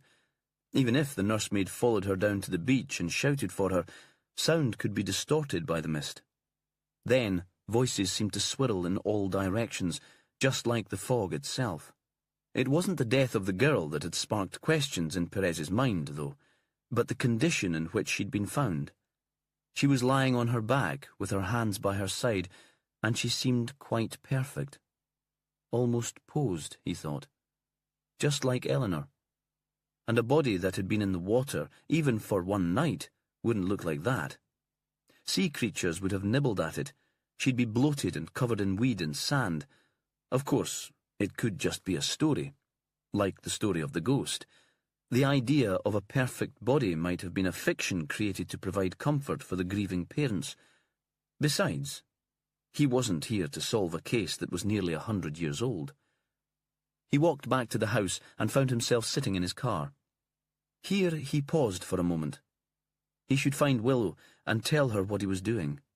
She'd be angry if he just drove off without telling her what was in his mind. That would be bad manners. But he started the car anyway and drove up the single-track road to Meanes. Outside George Malcolmson's croft, he paused again and thought that he was being distracted and should concentrate on the present investigation. Then he opened the car door and went to the house. Grush was in the kitchen, ironing. In the laundry basket were clothes that obviously belonged to her son and daughter-in-law. Are you looking for Laurie and Caroline, Jimmy? They're away south to Vidlin. They've put in an offer on a house there and want to measure up some of the rooms." Her eyes were shining. "So they're coming home. Isn't it exciting? I couldn't let myself believe that they might come back here." "It was George I was after." She looked up sharply, but didn't ask what he might want with her husband. "He's out on the croft somewhere. This time of year he can't bear to be inside. It's like a disease for him, a sort of claustrophobia. Maybe it was all that time he spent in the lighthouse. On a rock station you'd be cooped inside for most of your shift, having to get on with the other men. Sometimes I think it's given him strange notions about things, made him almost compulsive." "And what way?" "Oh, nothing harmful, Jimmy. Nothing that would lead to murder. He always sits in the same chair, uses the same knife and fork, and gets put out if I give someone his mug. If we go down into town, he has to check 3 times that the hens have been shut away. In the lighthouse, everything was routine. Perhaps there's a thin line between that and ritual. Superstition. It gets worse as he gets older. Sometimes I think I should get him to see a doctor." Perez didn't know what to say, and Grush seemed not to expect an answer. He just nodded at her and went outside. George was working in his vegetable garden just like David. Like everyone in the islands with a bit of land at this time of year, he was hoeing between lines of plants, his movements easy and regular, and seeming to take no effort. "Aye, aye." He stopped and rested the hoe against the fence. "I don't want to disturb you." "You're not doing that, Jimmy. I was ready for a rest." "These stories of Peary Lizzie. It was your niece who was supposed to have seen her." "Vela," he said. "She was last in the line when they were handing out the common sense. Not a bit of malice in her, but she was always kind of daft, even as a bairn." "You don't believe in the ghost, then?" He didn't answer for a moment. "I was brought up to go to the kirk every Sunday," he said. "But I'm not sure I believe in miracles either. Only in what I can see with my own eyes." But he turned away as he was speaking.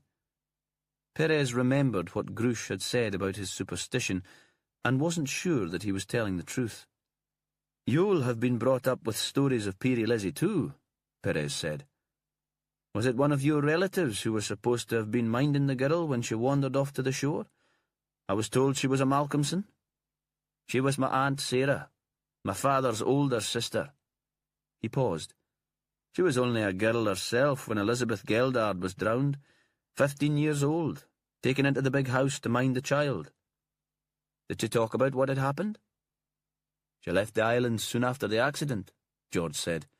"When she came back, she was an old woman, very frail, and that part of her life was forgotten.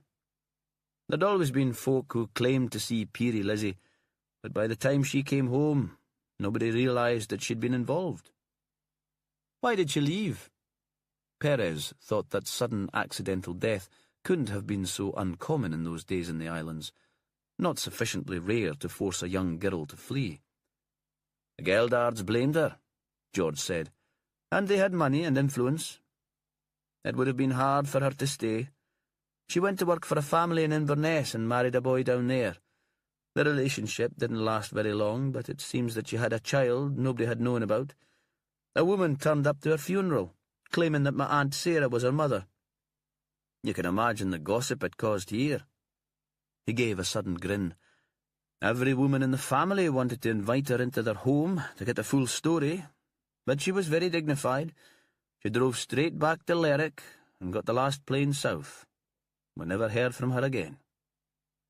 He took up his hoe again and began to push it between the seedlings.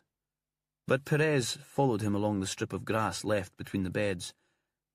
"Did Eleanor Longstaff contact you about all this? She'd been doing some research into Peary Lizzie." "She never talked to me about it." "Laurie, then? She might have asked him, as they were such old friends." "If she did, he never mentioned it. You need to talk to him about it." And George walked away to show that the subject was closed. Chapter 24. The fog came and went all afternoon. There was no wind later in the day, but the mist seemed to thin occasionally as if by magic, and then, for no apparent reason, returned, and was as thick as ever. Polly and Marcus took a trip into Lerwick, as Willow had suggested. At first, Marcus hadn't been keen.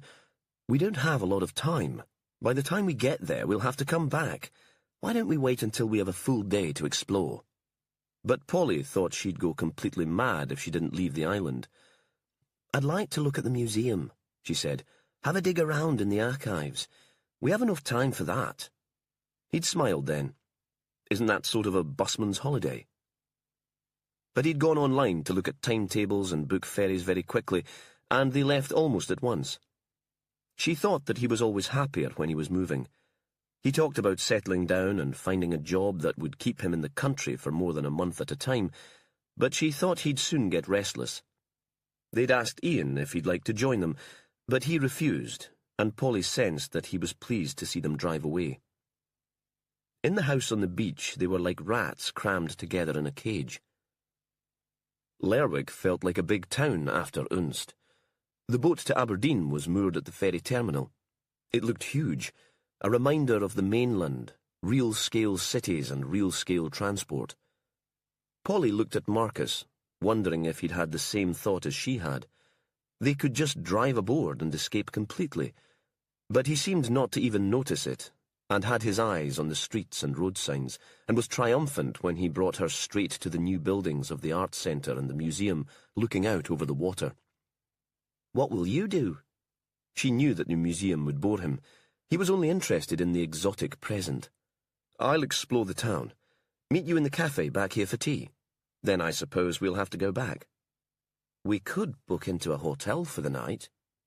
The thought of returning to Unst and the house by the shore already made her feel panicky.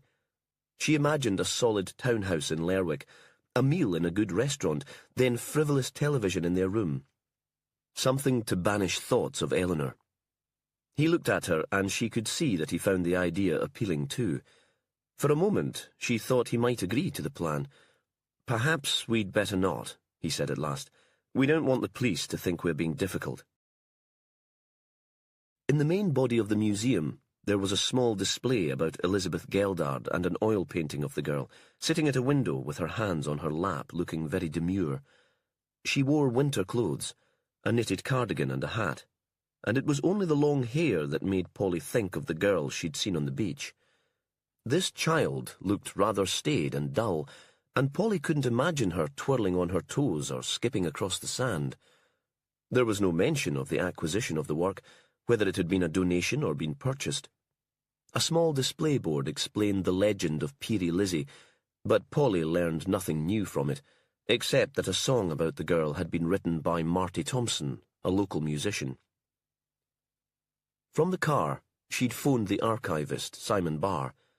He'd heard of the Sentiment Library, shared her fascination with folk tales, and agreed to see her at once. She found him upstairs in a big open-plan office with a view of the Hayes dock. She decided this constant presence of water was adding to her unease. She'd never learned to swim, and as a child she'd had nightmares about drowning.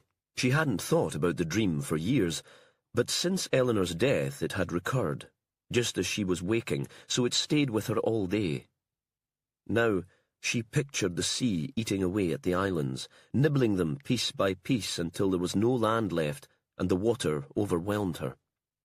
She sat with her back to the window facing Barr's desk. "So you want to know about our Peerie Lizzie?"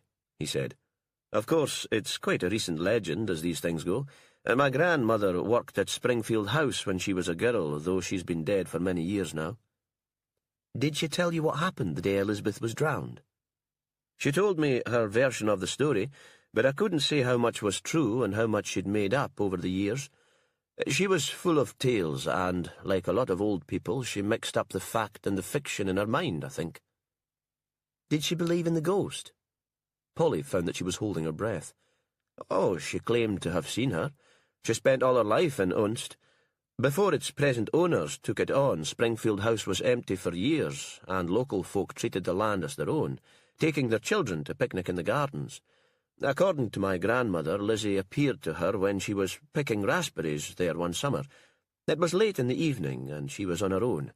The child was dressed in white and seemed to walk towards her in the walled garden. Then she disappeared, although the gate was shut." He paused and grinned. "But don't believe a word of it. As I told you, my grandmother loved making up stories." "What did she tell you about the child's death?" "She said everyone blamed Sarah Malcolmson, but it wasn't really her fault. She'd been given the day off to help her mother with a new baby, and she was only there when Elizabeth ran down to the shore because she'd stopped to chat to the lad who worked in the gardens on her way home. If anyone was responsible for the accident, it was Lizzie's mother, Roberta." "Are there any reports into the accident?" "Nothing unbiased. Gilbert Geldard was a landowner and a gentleman. The authorities were always going to accept his version of events. David Gordon, one of the owners of Springfield, has put together a pamphlet about the story for his guests. You're very welcome to look at the Shetland Times account of the tragedy, and I can let you have a copy of David's paper. He's a historian, so it's well put together." He'd told her all she'd wanted to know, but still she lingered in his office. It was new and light, but the atmosphere reminded her of her shared office in the Sentiment. She felt safe here, and all the horror of their stay in Unst was left behind. Of course there was no ghost. The stories were like the ones she worked with. You could trace them back to an original source, made more elaborate over the years. Soon they would return to London, and she would go back to work and everything would be well. She stood and took her leave. She found Marcus in the museum cafe, drinking tea and eating homemade cake. He caught a glimpse of her across the room and waved and smiled as if he'd been away on one of his trips. "What did you make of Lerwick?" "It was fun," he said. "Everyone knows each other, which is comforting, but a bit scary. You wouldn't get away with anything here." He reached into his pocket and brought out a pair of hand-knitted Fair Isle gloves. "A present." She leaned across the table to kiss him. Back in Unst, they stopped twice on their way to Sletts. Once to look at the famous bus shelter decorated like a piece of installation art, and once for Marcus to take photographs of seals hauled up onto the rocks. Perhaps because of the mist, the animals seemed unafraid and allowed them to come very close before sliding into the still water. They groaned like people in pain, and the noise echoed around the bay. They reminded Polly of fat, glistening slugs, grey and blotchy, and she wondered why people were so fond of them. "There's a folk tale about the seals," she said. "Selkies. They steal the souls of women." "Do you think one of them could be Eleanor? Perhaps that sly-looking one with the long eyelashes?" She looked at Marcus, horrified. She'd never thought he could be so hard-hearted. "Sorry." He put his arm around her. "That was crass. But all this is so bizarre, isn't it? I'm having problems taking it seriously. If I stay here much longer, I think I might go mad. Having that couple of hours away made me realize how stressful it's been. That house with the water on one side of it and the hill on the other. Ian's so screwed up." She thought that she might be mad already. "Do you want to leave?" "I think we should stick it out until Saturday," he said. "That was the deal, wasn't it? After that, you have to go back to work and so do I. We leave Ian to it then. If he wants to stay, that's fine, but he's on his own." She nodded, relieved because she had something to look forward to, an escape back to London. She realized that it had been the open-ended nature of their confinement that had become such a problem for her. "What do you think Ian will do?"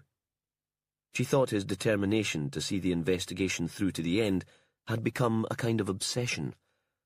Perhaps he believed he'd lose his sense of Eleanor if he moved away from the islands. "He'll come too, won't he?" Marcus said. "He'll see that no good will come of his staying here. I think he's someone who needs to work. He'll be better off in London with his colleagues. We just remind him of Nell." Polly wasn't so sure. Ian had always been stubborn. As Marcus drove back along the track to Sletts, she looked into the windows of the houses. It had become a habit now, this searching for the child in the white dress. But the visibility was so poor that there was nothing but shadow. It seemed that Ian had decided to escape from Sletts too, because when they got back the house was empty and his car was gone. Polly switched on the lamps in an attempt to cheer up the room, but the sulphur light bounced back from the fog, only adding to the sense of isolation. She peered through the window into the gloom. We could be the only people alive in the whole world. Marcus was back on his laptop. engrossed in answering a bunch of emails from customers and didn't seem to hear her. She tried to read, but found it impossible to concentrate and stood behind Marcus and began stroking his neck. She hadn't liked the idea of making love when Ian was around, but at last they had the house to themselves. Marcus turned and smiled at her in a distracted way and continued to tap on the keyboard. He was lying back in one chair, his feet on the rungs of another, completely relaxed, and she had the impulse to shake him. "I might go for a walk," she said at last. "I can't settle on anything." She hoped to provoke the same reaction as she had when she'd gone out alone before. "Don't be stupid. There's a killer out there. Wait until I've finished this and I'll come out with you." But he just looked up briefly from the screen. "Okay, take care." It was as if he was so wrapped up in his work that he'd forgotten about Eleanor's death altogether and seemed to have no sense of danger. It was the first time Marcus had made her angry. Previously, he'd always been so solicitous, and she couldn't see what could be so important on the screen. There was a brief flash of jealousy, as she even wondered if there was an email from another woman that was holding his attention. Perhaps that was why he seemed so engrossed, the reason for the self-satisfied smile. She picked up her jacket and went outside. There was a chill that she hadn't been expecting, and she was tempted to return immediately into the warm, but she could be stubborn too, and instead she walked back down the track towards the old Croft house. The garden was overgrown, but the grass on the way to the front door had been trampled. There was no other sign of life, no smoke from the chimney this time, no face at the window. She knocked. The paint on the door was peeling and came off in blue specks on her fist. No answer. The door wasn't locked. There might have been a bolt inside, but there wasn't a hole for the key. She pushed it and was surprised at how easily it opened. "Hello?" But she knew nobody could be living here. From the faint light coming from the open door, she saw that the place wasn't habitable. Ahead of her was what had once been a tiny scullery, a bench with an enamel bowl standing on it. To the right, the room where she'd imagined having seen the girl dancing in the candlelight, a beaten earth floor. In one corner, a small stove. She opened it and saw that there were blocks of peat inside, but the stove was cold, and she couldn't decide if any of it had been burnt. She walked to the window and thought that perhaps the dust had been disturbed on the sill, and there was a drop of candle wax. Looking at her was a face, pale and blurred by the dirt on the glass and the gloom of the fog. She screamed. The face disappeared, there were footsteps on the scullery floor, and a man appeared in the doorway. "What are you doing here?" He was middle-aged, and his grey hair was too long and stuck up at the front, giving him a faintly clownish appearance. Something about the silhouette he presented, the angular body and that ridiculous hair were familiar. "I was just looking," she said. "I'm so sorry. I thought the house was derelict." Apology and politeness had always been her default positions. "Oh, nobody lives here." She realized now that he was English. He stepped further into the room and she backed away from him. "Who are you?" he said. It was hard to tell whether he was angry or amused. The voice was flat. "My name's Polly Gilmer. I'm staying at Slet's. My partner will be looking for me if I don't go back soon."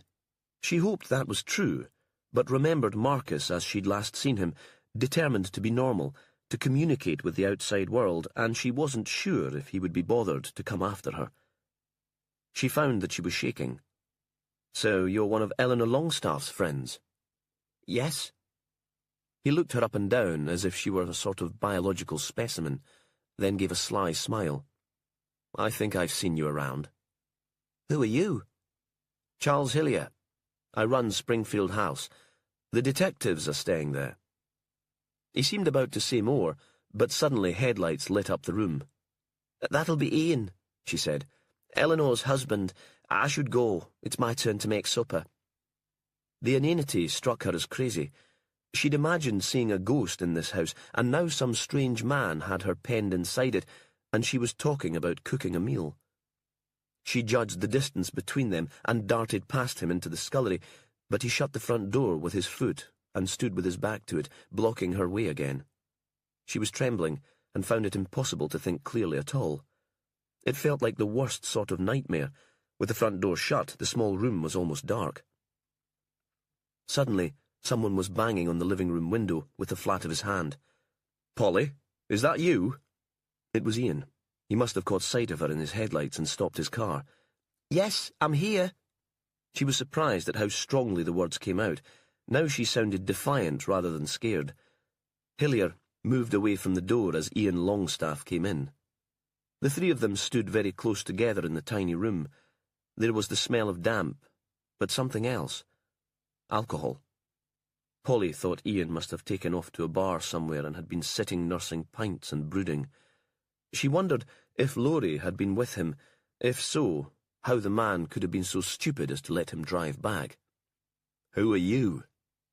Ian glared at the older man. Polly thought he looked like a gorilla picking a fight with another male for supremacy of the troop. Eleanor had always called him, with amused affection, her alpha male. Hillier barked back his name. "I own Springfield House Hotel. Your friend here was trespassing." "So you own this place too, do you?"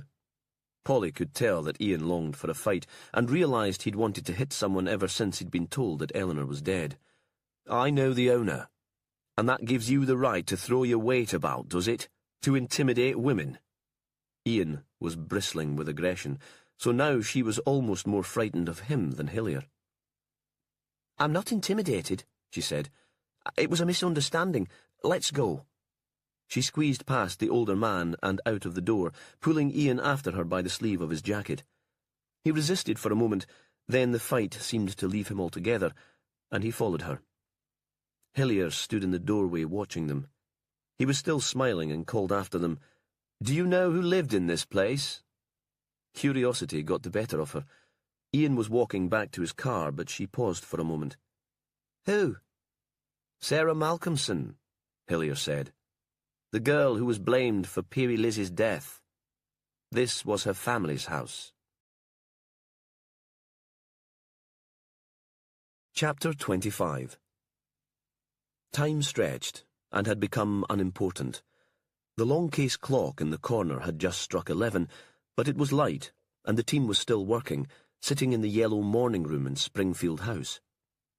Occasionally they heard the drinkers in the public bar coming out to the courtyard to make their way home. Willow was uneasy. Just being here made them compromised. They were enjoying the hospitality of potential suspects, after all. The remains left on the sideboard were of the supper provided by Charles and David, and earlier Perez had wandered off on his own to talk to George Malcolmson, and that was unforgivable. Any information that the man provided would be uncorroborated, but it wasn't the breach of protocol that made her so angry, it was the attitude of Jimmy Perez. His driving away on his own had felt like a personal affront. Why hadn't he discussed his ideas with her first? Sandy sat between them and seemed to have been infected by her anxiety.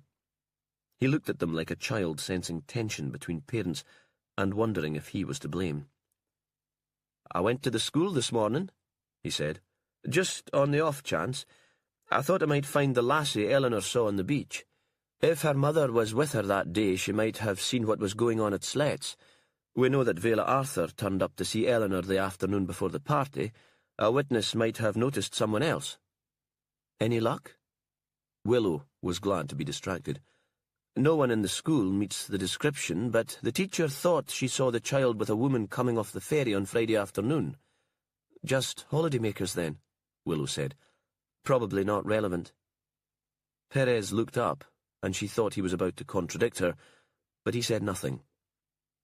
He had Eleanor's notes spread on the table between them, and was occasionally writing in a book of his own. "So what did you get from the Malcolmson house, Jimmy?" Willow finally found the silence unbearable. "Did you speak to Laurie again?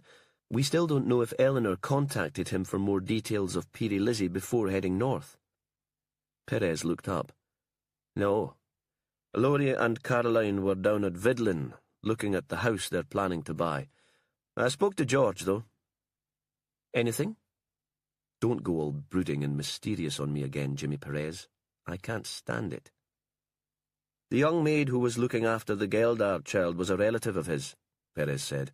Her family had lived in Utra, that derelict croft on the way to Sletts. After the tragedy, she was sent south. She married a man from Inverness, and there was a child, apparently, who turned up for Sarah's funeral, surprising them all. It should be possible to trace her. We should be able to track down Sarah's married name. Sandy, will you get on to that tomorrow? Sandy nodded. You think it might be important? We won't know until you speak to her. Immediately, Willow felt guilty, because it wasn't Sandy who had provoked her anger. And, Jimmy, perhaps you can talk to Laurie. It's become more important now to know what contact he had with Eleanor before the party. If she spoke to Charles Hillier before she came here, she'll have known that the nursemaid in the Peary Lizzie story was Laurie's relative.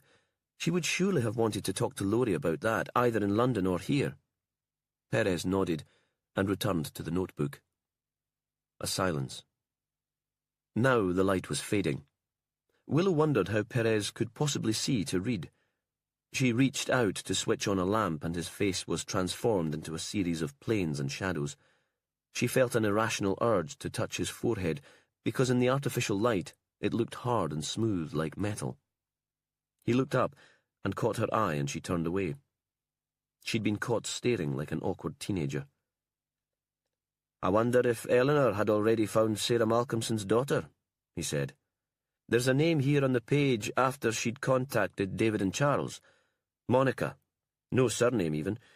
I can't see how she might feature here other than as part of the Unst ghost story. Any contact details? Willow leaned forward, but found Eleanor's handwriting impossible to read. Perez must have spent hours working through the book, becoming accustomed to its eccentricities. No, perhaps she'd only got as far as tracing the name. Something else for us to work on tomorrow. She stretched, suddenly exhausted. I'm away to my bed. I wake up so early here and I need some sleep. Perez didn't move. She saw that the notebooks had become an obsession. Jimmy, she said, you need to rest. It'll wait until tomorrow. Then he did look at her, and like an obedient child, he got to his feet. She woke early, as the sunlight filtered through the crack in the heavy curtains onto her face, so at least the fog had cleared. She made tea and showered, yoga, a ritual from her childhood in the commune, and then she felt ready for the day, suddenly full of energy and optimism. Today, there would be a break in the case. The kitchen was unusually quiet. No David. No smell of coffee.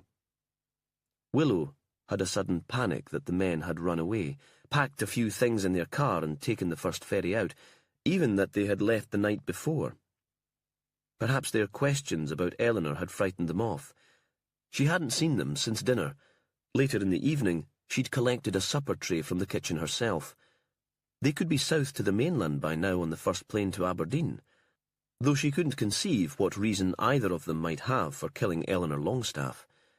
It was still too early for the real guests to appear for breakfast, and downstairs the house was empty. She walked through the grand entrance hall and tried to imagine what the place had been like in Gilbert and Roberta Geldard's day. There'd have been more servants. Someone would already be up, sweeping the floors, lighting the range in the kitchen, and the big front door would be thrown open to let in the air. Perhaps Elizabeth had been unable to sleep because of the bright sunshine, even so early in the day, and she'd run out through the open door down to the shore to play. Then a mist had rolled in from the sea without her noticing, and the tide had come in and surrounded her.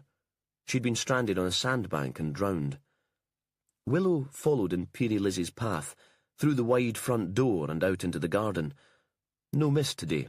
Bright sunshine and a gusty wind blowing the shadows of the clouds across the water. There was, though, a figure on the shore. A silhouette against the light, not identifiable at this distance. She thought it was probably Jimmy Perez, that he hadn't slept either and was standing looking into the middle distance and brooding about his lost love. She supposed she shouldn't disturb him, but decided she'd made allowance enough for his grief. She walked down the grass track and through the big stone pillars. Wide flagstone steps led to the shore. The man was crying. His back was turned to her, and he was quite silent, but she could tell from the movements of his shoulders. An oyster-catcher called from the sandy grass as she disturbed it by walking to the beach. She'd known as soon as she'd left the garden that this wasn't Perez. This man was older, and his hair was shorter, lighter. She hesitated for a moment, reluctant to intrude on his private grief. He must have sensed her watching him, because he turned suddenly and stood quite still until she reached him. It was David Gordon, tears and mucus streaming down his face. He'd always been so private and dignified that the sight was shocking. She supposed that Charles had left him. Nothing else would account for such disorder, the filthy face and dishevelled clothes. "Chief Inspector." "Mr. Gordon? I'm sorry, I didn't realize at first that it was you. Would you rather that I left you alone?" She was tempted to mention the possibility of breakfast.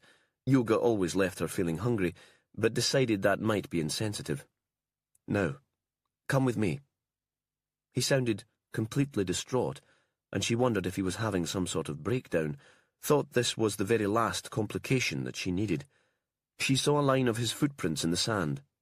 He was wearing rubber clogs, and the prints were quite distinctive. He'd obviously come from further along the shore, and now he set off back in that direction quickly, like a dog following a scent. She followed, stopping briefly when the sand was very wet to take off her own shoes. Charles Hillier was lying on his back, staring up at the sky, close to the tide line. It was not long after high water. His hair and his clothes were dripping. He was fully dressed in his trousers and shirt he'd been wearing the evening before.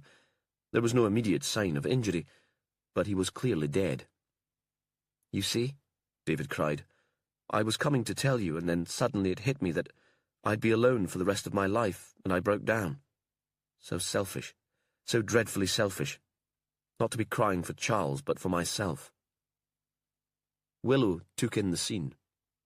There was no chance they'd get Vicky Hewitt or James Grieve to Unst before the next high water, so they would need to move the body.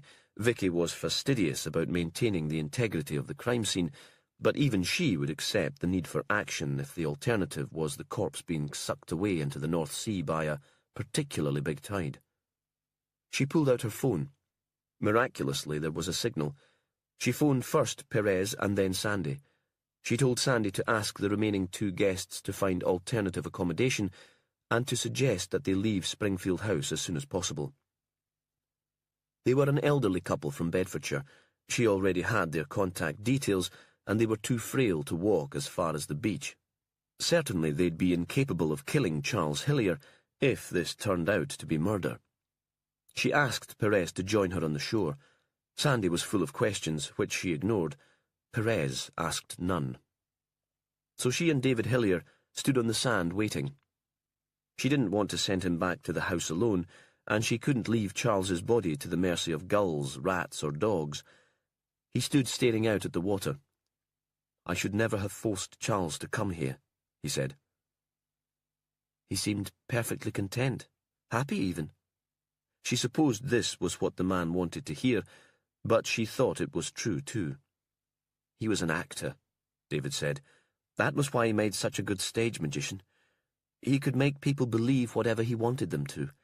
He wanted me to believe that he was pleased with the move, but I knew he was bored. He needed more drama in his life than Shetland could give him. Perhaps it was enough for him to know that you loved it here." There was a silence. David didn't respond to that. "How did he die?" She thought he must realize that she could have no more idea than him. "Was he ill?" "No. Horribly fit. I was the one who did all the exercise and was careful about what I ate, but he'd never had a day's illness." "Then we'll need to wait for the post-mortem." In the far distance, Willow saw Perez appear from the front door of the house and lope down the stone steps. She felt like the sheriff in an old cowboy movie, waiting for the cavalry to appear on the horizon. "When did you last see Charles?" "Last night. I went to bed early. There was live music in the bar, but our manager deals with that. He's local and he's very good at running the Thursday events. I assumed that perhaps Charles had popped in to see how things were going. I'd been working in the garden all day and was exhausted. I went straight to sleep. When I woke early this morning, I realized Charles hadn't come to bed, and I came looking for him. I searched the house first, then I came out into the garden and saw something on the shore. It was that blue shirt. I recognized the colour, but I couldn't believe it was him until I got here. Was it unusual for him to be up all night? Willow knew all this should wait until she had another officer with her and could talk properly to David as a witness, but it would be unbearable to stand here in silence, and all the information was valuable. A small fishing boat came round the headland, followed by screaming gulls. Yes, but it wasn't unheard of. He loved popular old television. It probably reminded him of his glory days, and if there were repeats of obscure sitcoms on BBC4, he'd sit up and watch until the early hours. Sometimes he'd fall asleep in the armchair and still be there in the morning. David's voice tailed off. And last night? Last night he went out after dinner. Sometimes he was restless. Perhaps he felt trapped here and just needed a sense of movement. He took the car and came back about an hour later. Did he say where he'd been? Willow tried to understand this relationship.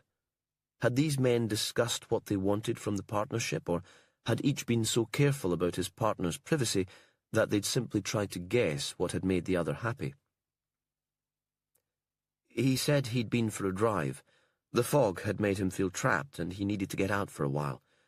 When I went to bed early, I hoped he might follow me up and that we might talk. At last, David turned away from the sea and faced her. He'd stopped crying. For a while, I've had the feeling that he's been keeping secrets from me, making plans. When I woke and he wasn't there, I wasn't surprised. I thought he'd run away. Like Eleanor, Willow thought. Caroline thought that she was planning to run away from her partner too. She couldn't think what else the two dead people might have had in common. Chapter 26. Perez walked back to Springfield House with David Gordon and wondered what he might say to provide comfort. Certainly nothing about his own experience of bereavement. When Fran had died and people had shared their own stories of grieving, he'd wanted to hit them, to scream, "I don't care if someone close to you died, don't use my tragedy to wallow in your own. You cannot come close to knowing how I feel."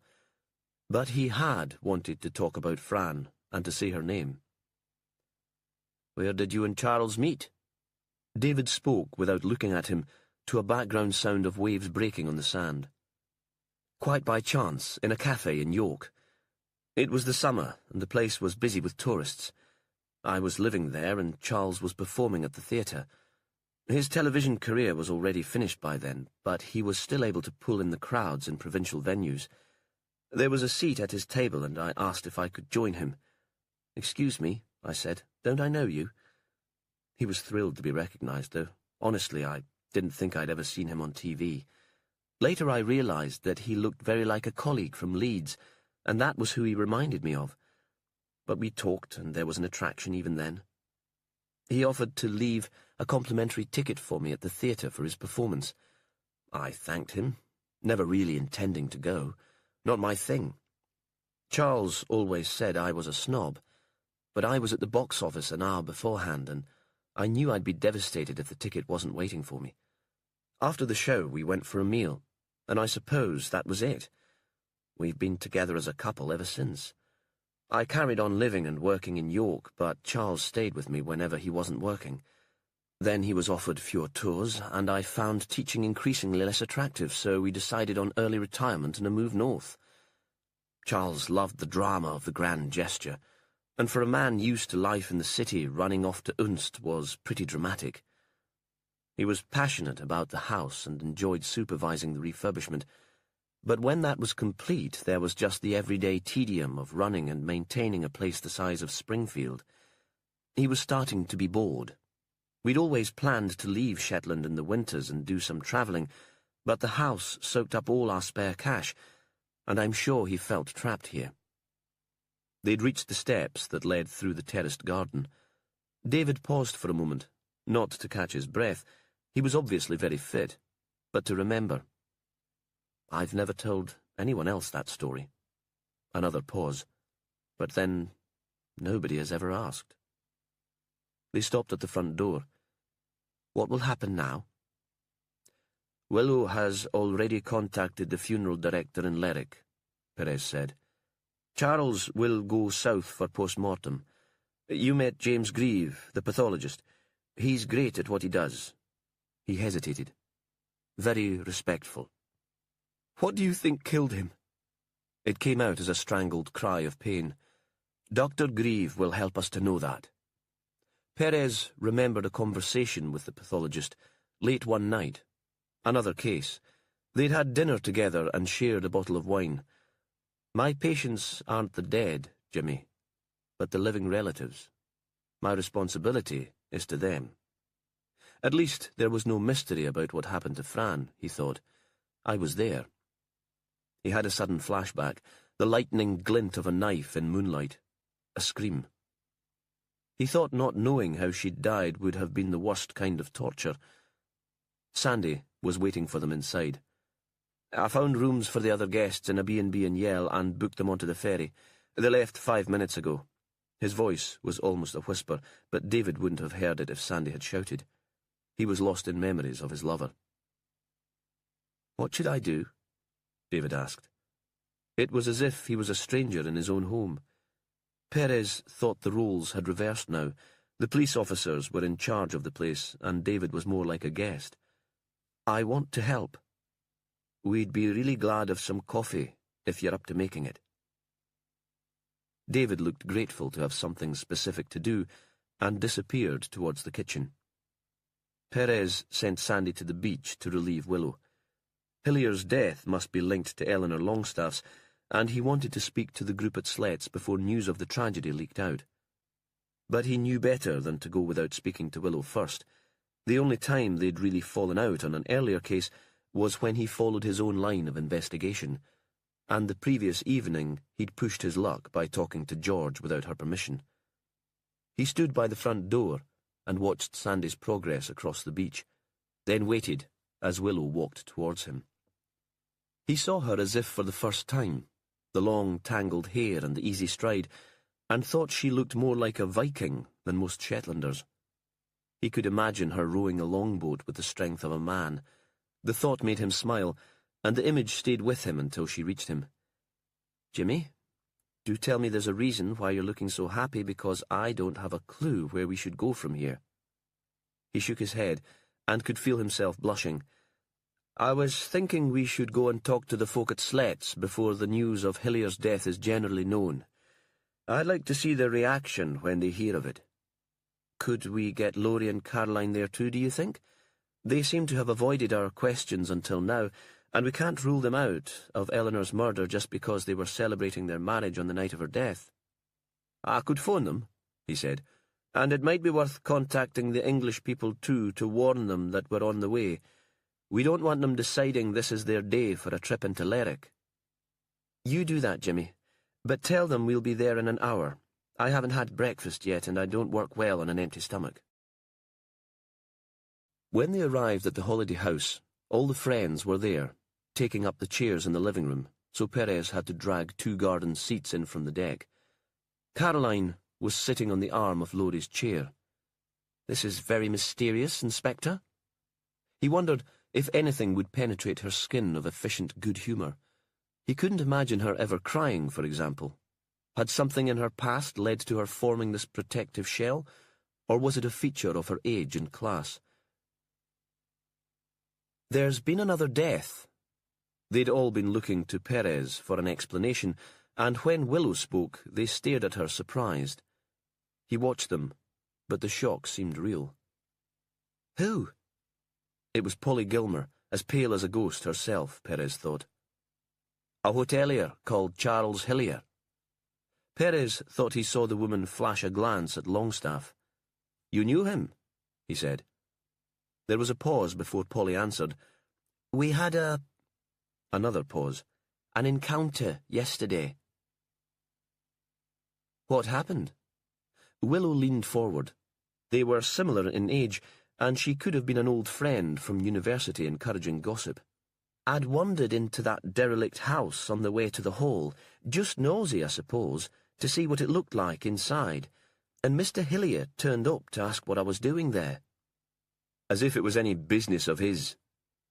Longstaff seemed to have aged since Perez had first met him. to have turned into one of those angry, red-faced middle-aged men with a short fuse and a tendency to fall victim to a heart attack. "You were there too, Mr. Longstaff."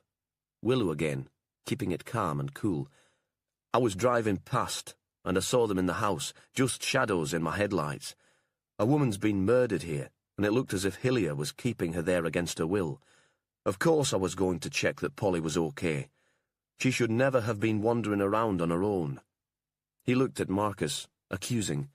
"You should be taking better care of your woman." "And was Mr. Hillier being unreasonable?" Willow again. Polly shook her head. "He was just being weird. I probably shouldn't have been there, but I wasn't doing any harm, and he seemed to overreact big style.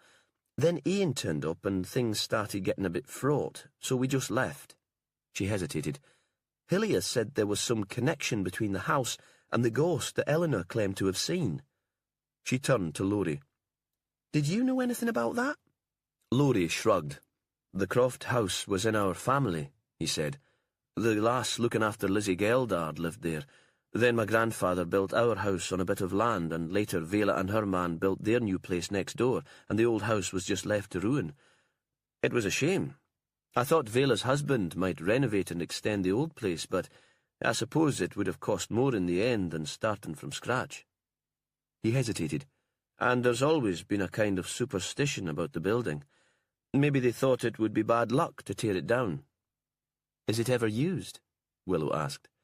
"Maybe for storage, but probably not even for that now. It's such a damp old place."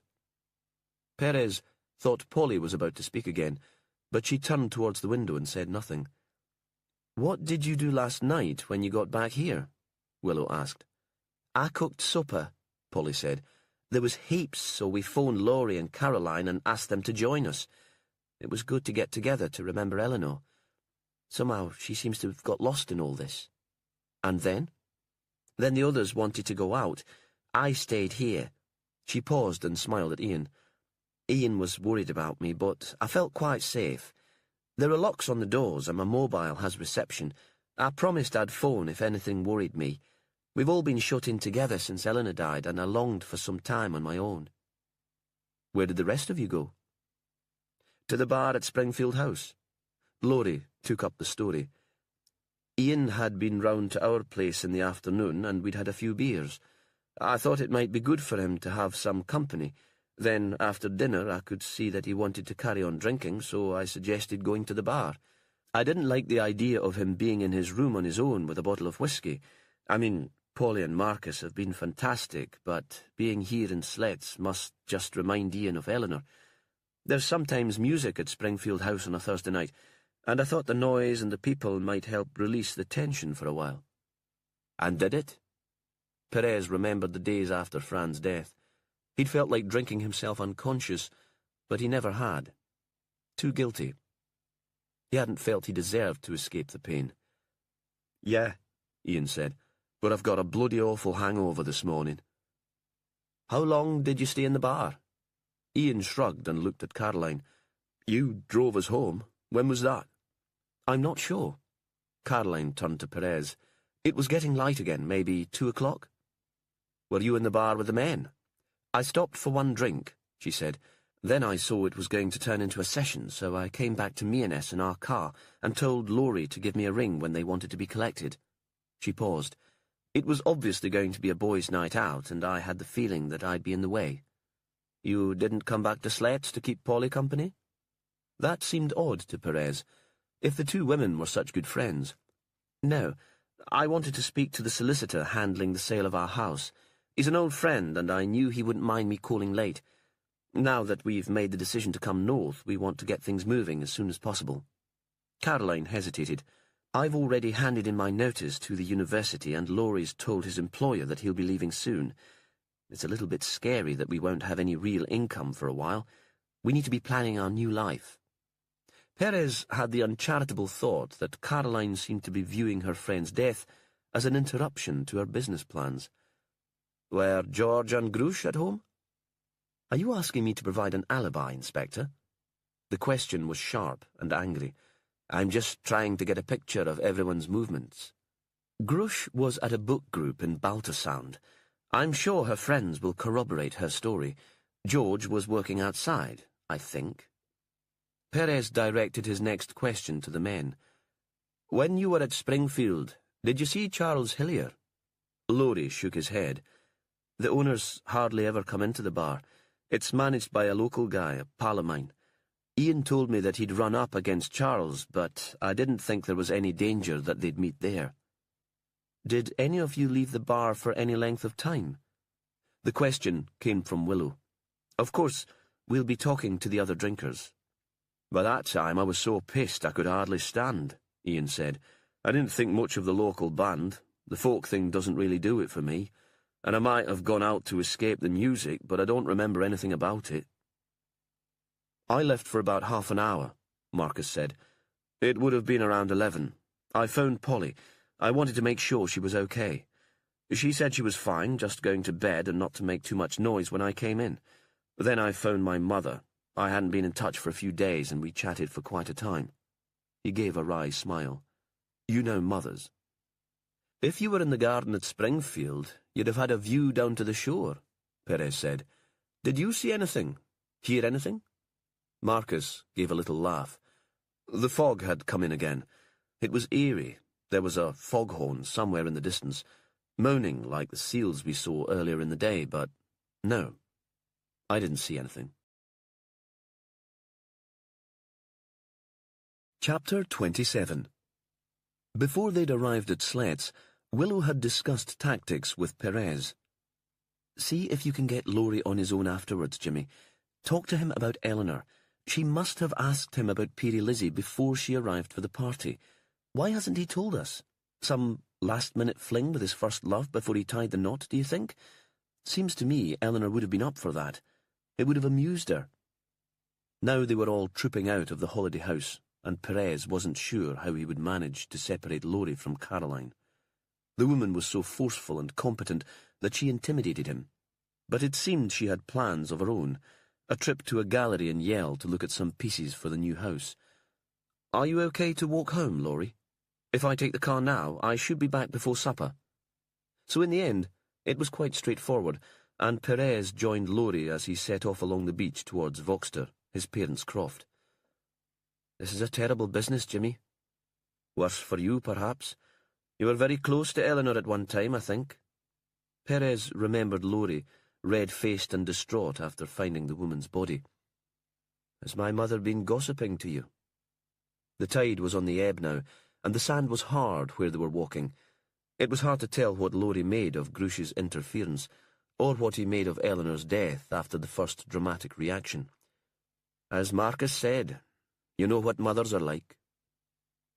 My mother wants me home too. She'd like me and Cassie in a croft in Fair Isle, where she can keep us safe. I fancied myself in love with Eleanor when we were at university, Laurie said. It seems like a kind of madness now, but I was young and homesick, and I'd never met anyone quite like her. She was like some exotic creature from another planet. For the first 6 months in Durham, she filled all my dreams. What happened? She slept with me a couple of times for fun and then moved on to more interesting men. Men with more style and influence. Laurie stopped suddenly and looked out to the horizon.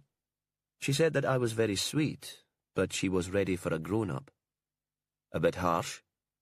Perez kept his voice light. He didn't want to make too much of this and frighten the man into clamming up. But you stayed friends. I adored her. Better to stay friends than to lose contact altogether, I thought. One day she might need me, and I'd come rushing to the rescue like a knight on a white charger, and she'd realise that I was the man for her all along. Then I came to my senses and saw that living with her would be a nightmare. Ian managed it, though, did he? Laurie hesitated. Ian's a very different kind of man. In what way? Perez was genuinely interested. He thought that of all the incomers, Ian was the person he understood least. He's very certain. There are no doubts with Ian. Once he knows where he stands on an issue, there's no moving him. Laurie slowed in his walk and turned to Perez. He was like that when he decided that Eleanor was ill and needed to be in hospital. The rest of us couldn't see it. We knew she'd hate it. He paused. I went to see her in there. I didn't tell the others, but I just slipped in on my own after work. It looked pleasant enough, like a kind of hotel, but she was so miserable. It was making her more crazy than losing the baby. I told her she should leave. She was a voluntary patient. There was nothing to stop her. And did she take your advice? Yes. She signed herself out the next day. What did Ian make of that? I didn't tell him I had anything to do with it. Laurie grinned briefly. Too much of a coward. Ian has a lousy temper.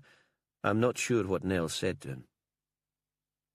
Did you see her on your own after that? There was a pause. Perez wondered if Laurie was preparing to lie. Once, he said at last. Ian was working away and I went to her house. She seemed better. She thanked me for giving her the confidence to leave the hospital. I asked how Ian had taken it, and she said he'd realised she wasn't ill, just sad, and she'd decided not to get so hung up on the baby thing.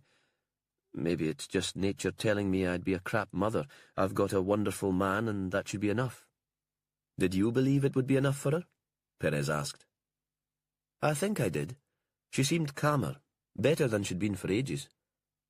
Did she talk to you about her ghost project? There was a long pause, and Perez expected another confidence. No, Laurie said. She didn't talk about her work at all. It seems odd that she didn't ask you about the project before she headed north for the party. We know she researched the background to Peary Lizzie. She'll have known that the nursemaid in the story was a relative of yours. Laurie continued his walk. Maybe she realised that Caroline and I were too wrapped up in the wedding to have given any time to her. Sensitivity wasn't exactly Eleanor's strong point, but she'd have seen we'd be too busy to help with a TV show. Perez thought about that. The Eleanor who'd been described to him was self-centred and passionate about her work. He couldn't believe that she'd turned away from a useful source of information just because Laurie was planning his wedding. It wouldn't have taken more than a quick phone call, after all. Did she ask to meet you at all in the last few weeks? More recently than when you met her for that drink? Not to discuss work, but to discuss anything. They'd come to a piece of driftwood.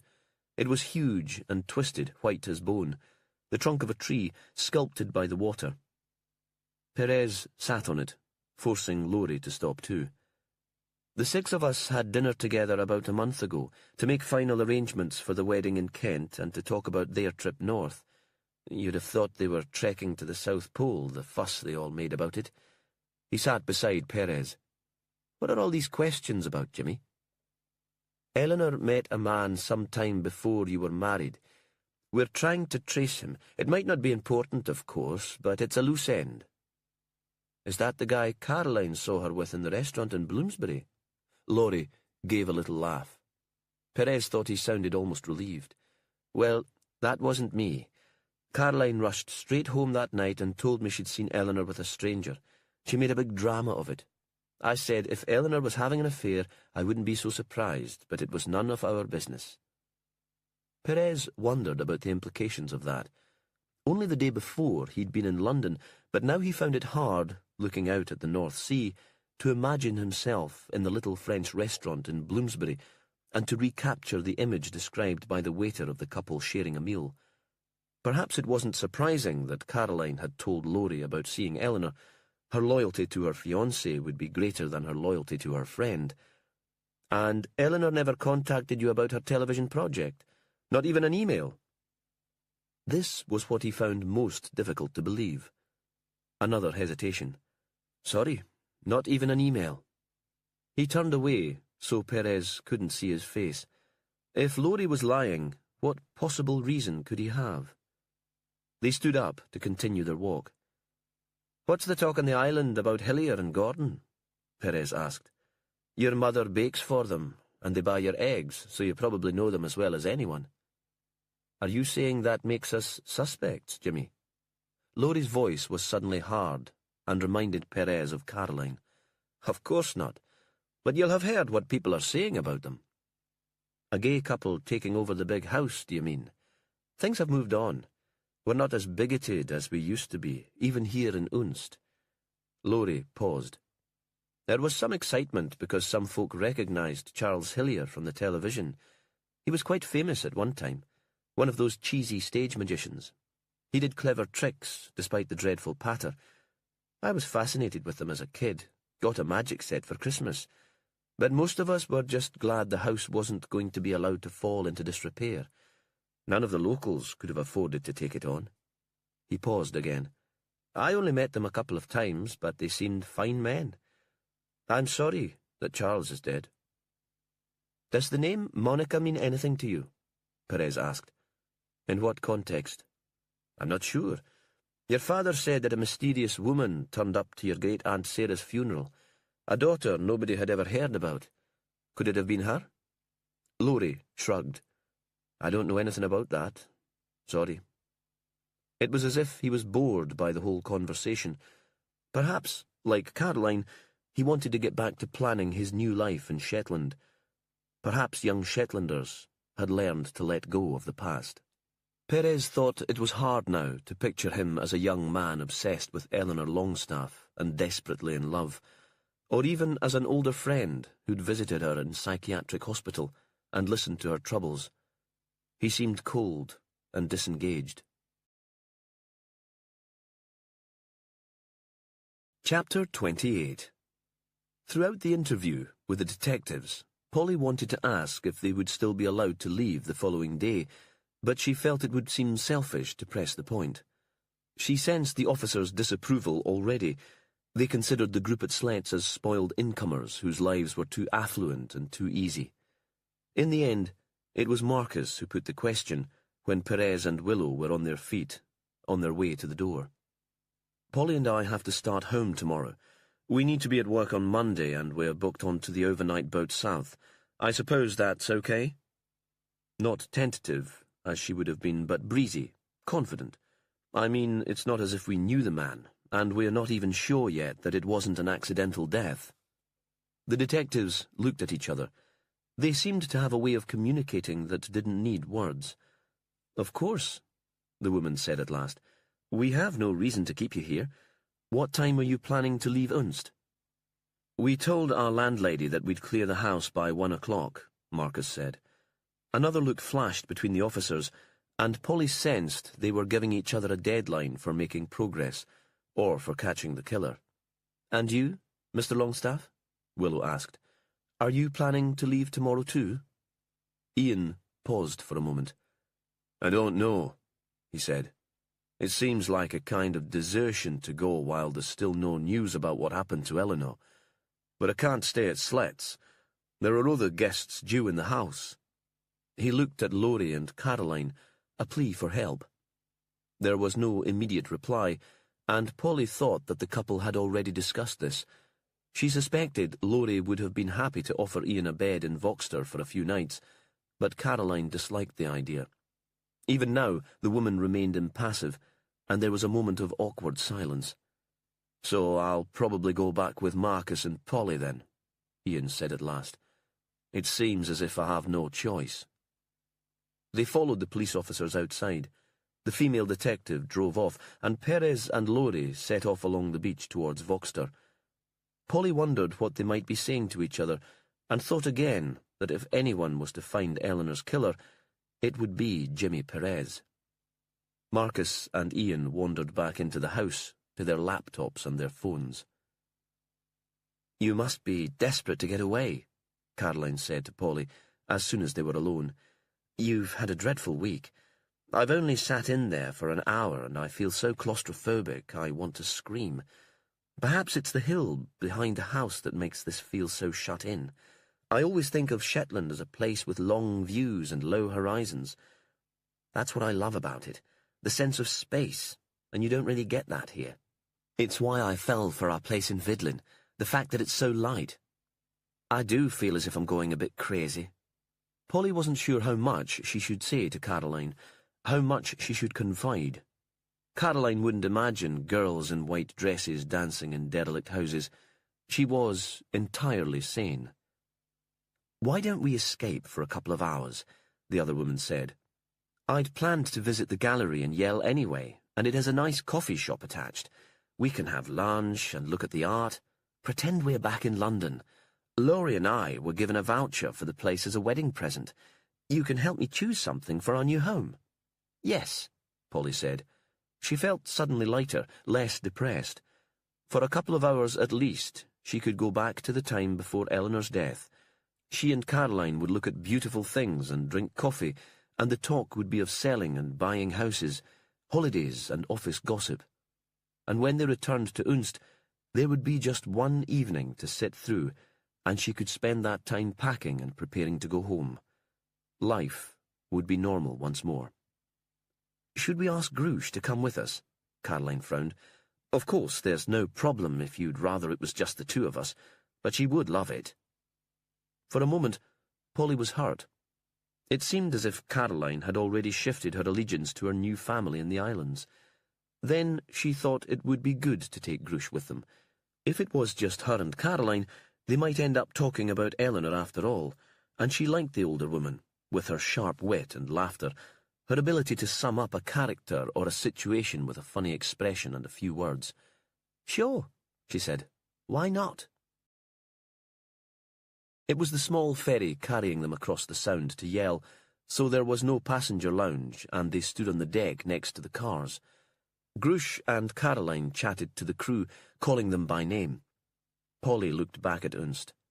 There was still a breeze, and the water was chopped into small white-peaked waves. Back in the vehicle, waiting for the jaw of the ferry to open and let them out, Grush and Caroline were still talking as if they were old friends. Allies, at least, and she was the stranger. Polly was sitting in the back of the car, and Grush turned to speak to her. "The ferry boys said that Sunborough is closed because of fog. It's hard to imagine, isn't it, that the weather down there could be so different? Will the fog come here again?" Polly hated the mist, and the way it shut everything down, the way it made her imagination run away with her. "Who knows? It depends on the direction of the wind." Grush turned again and continued her conversation with Caroline about plans for the move. Polly wondered if she'd ever have that sort of friendship with Marcus's mother. The gallery was new and built in the shelter of a small bay. The walls were of rough stone and rounded, so Polly thought of the sheep cross and the planticrubs she'd seen on the hills at Unst, of the place where Eleanor's mobile had been found. The owner was English, it seemed, and had made his money from a graphic design company. This was his hobby and his indulgence. He'd brought a local potter in to run it for him, and she had her studio in the same building. Through a glass wall, they could watch her at work. The owner was nowhere to be seen. "No expense spared, apparently," Grush said.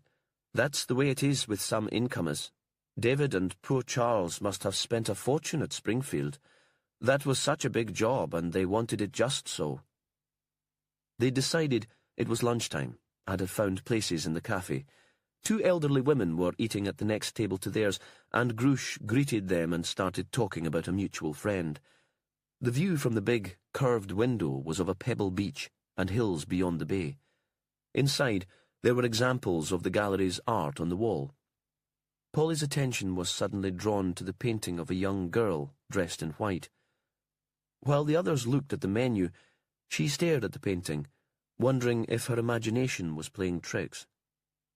The outline was misty, indistinct, and the background was all shadow. It was impossible to make out the features, but the dress and the ribbons in the hair looked horribly familiar. "Who's that?" "I'm not sure." Grush had noticed that Polly was staring, "though the name of the artist sounds familiar. Of course, it doesn't have to be anyone local. The gallery stocks work by people from all over the country. That painting's rather old-fashioned, don't you think? Maybe something that's been done with the tourist market in mind?" Polly thought there was nothing of the chocolate box in the picture. The way the girl looked out at the viewer was disturbing, a kind of challenge. "I think I saw that child." Polly saw there was no escape from the nightmares even here. "On the beach, during the wedding party." She looked at them, hoping for reassurance. Perhaps Caroline and Grush, with their strength and their common sense, would have a rational explanation for her unease, her sense of being followed and undermined. "You mean it looks like the ghost of Peary Lizzie?" Caroline couldn't keep the mockery from her voice. Really? You can't let your imagination run away with you, Paul. It's being locked up in that dreadful house. A young waitress came with bowls of soup and bannocks, and they began to eat. Grush frowned. Perhaps she thought Caroline was being unkind. There's only one painting of Lizzie Geldard, and that's in the museum in Lerwick. She doesn't look anything like that girl, you know. I think you must be mistaken. All these dreadful things that have been happening. It's easy to let your imagination run away from you. I've seen the portrait in Lerwick. Polly thought Grush was treating her as if she were a child who needed to be humoured. I always think the girl in the museum painting is very plain, Grush said. This lassie is quite different, don't you think? She's very bonny. Do you believe in the ghost? Polly looked up from her soup and waited intently for the reply, her spoon poised above the bowl. Not at all. Grush gave a little laugh. I've lived in Mearness for 35 years, and I've never seen her, though I have a sneaky suspicion that George is a believer. He claims not to be, but men who've worked close to the sea are terribly superstitious, and he has some strange ideas. He doesn't talk about her, though. He thinks her death reflects badly on her family. Why does he think that? Caroline had already finished her soup and was spreading butter onto the remaining bread with brisk efficiency. Polly thought she'd never seen Caroline being dreamy or idle. Even her pursuit of Laurie when they were all students had been carried out with a ruthless precision. She'd fancied him from the moment she first saw him and had decided she would make him ask her out. She'd just seen his infatuation with Eleanor in their first year as a challenge. Grush was answering. Because her nursemaid was Sarah Malcolmson, who was George's aunt, and she should have taken better care of the girl. There are different stories to explain Liz's death, but one of them is that Sarah was distracted from her duties, and her carelessness caused the accident. She was talking to her sweetheart, who worked in the garden at Springfield House, and didn't notice that the girl had run down to the shore in the mist. It's probably a pack of lies, but everyone loves romance. And she lived with a family in the house that's almost derelict now. Polly was remembering her encounter with Charles Hillier and the strange smile on his face as he'd passed on the information. Looking back at the painting, she thought the girl in the white had the same knowing smile. The house was called Utra, Grush said. We have photos of it before it fell into disrepair, if you're interested. George's mother, as a young woman, just married, sitting outside it, knitting. Why didn't they stay there? Grush shrugged. Because it was so small. When old George married, he'd wanted his own space. Imagine them all crammed in together. Old George, that's Laurie's grandfather, built Voxter before they started their own family. Polly pushed away her bowl and stood up to get a closer look at the painting. But as she got nearer, the girl seemed to disappear into the texture of the background. It was only when she moved back again that the figure became clearer, and once more there was another shock of recognition. Really, she does look just like the girl I saw on the beach outside the hall on the night of your party. The words came out before she could stop them, and she gave a little laugh to show that she didn't really believe in the vision as a ghost. She has the same mouth and eyes. Some coincidence, huh? Perhaps the child you saw was someone local, Caroline said, and she acted as a model for the painting. Are you sure you don't know her, Grush? Grush stood up too, to get a closer look, but shook her head. Again, Polly's eyes were drawn back to the painting on the wall. The background was of woodland, and quite unlike Shetland. She knew she was being quite ridiculous. I thought I saw her another time, she said. In the old house that's derelict, Utra. It was the night we'd all been to supper at your house.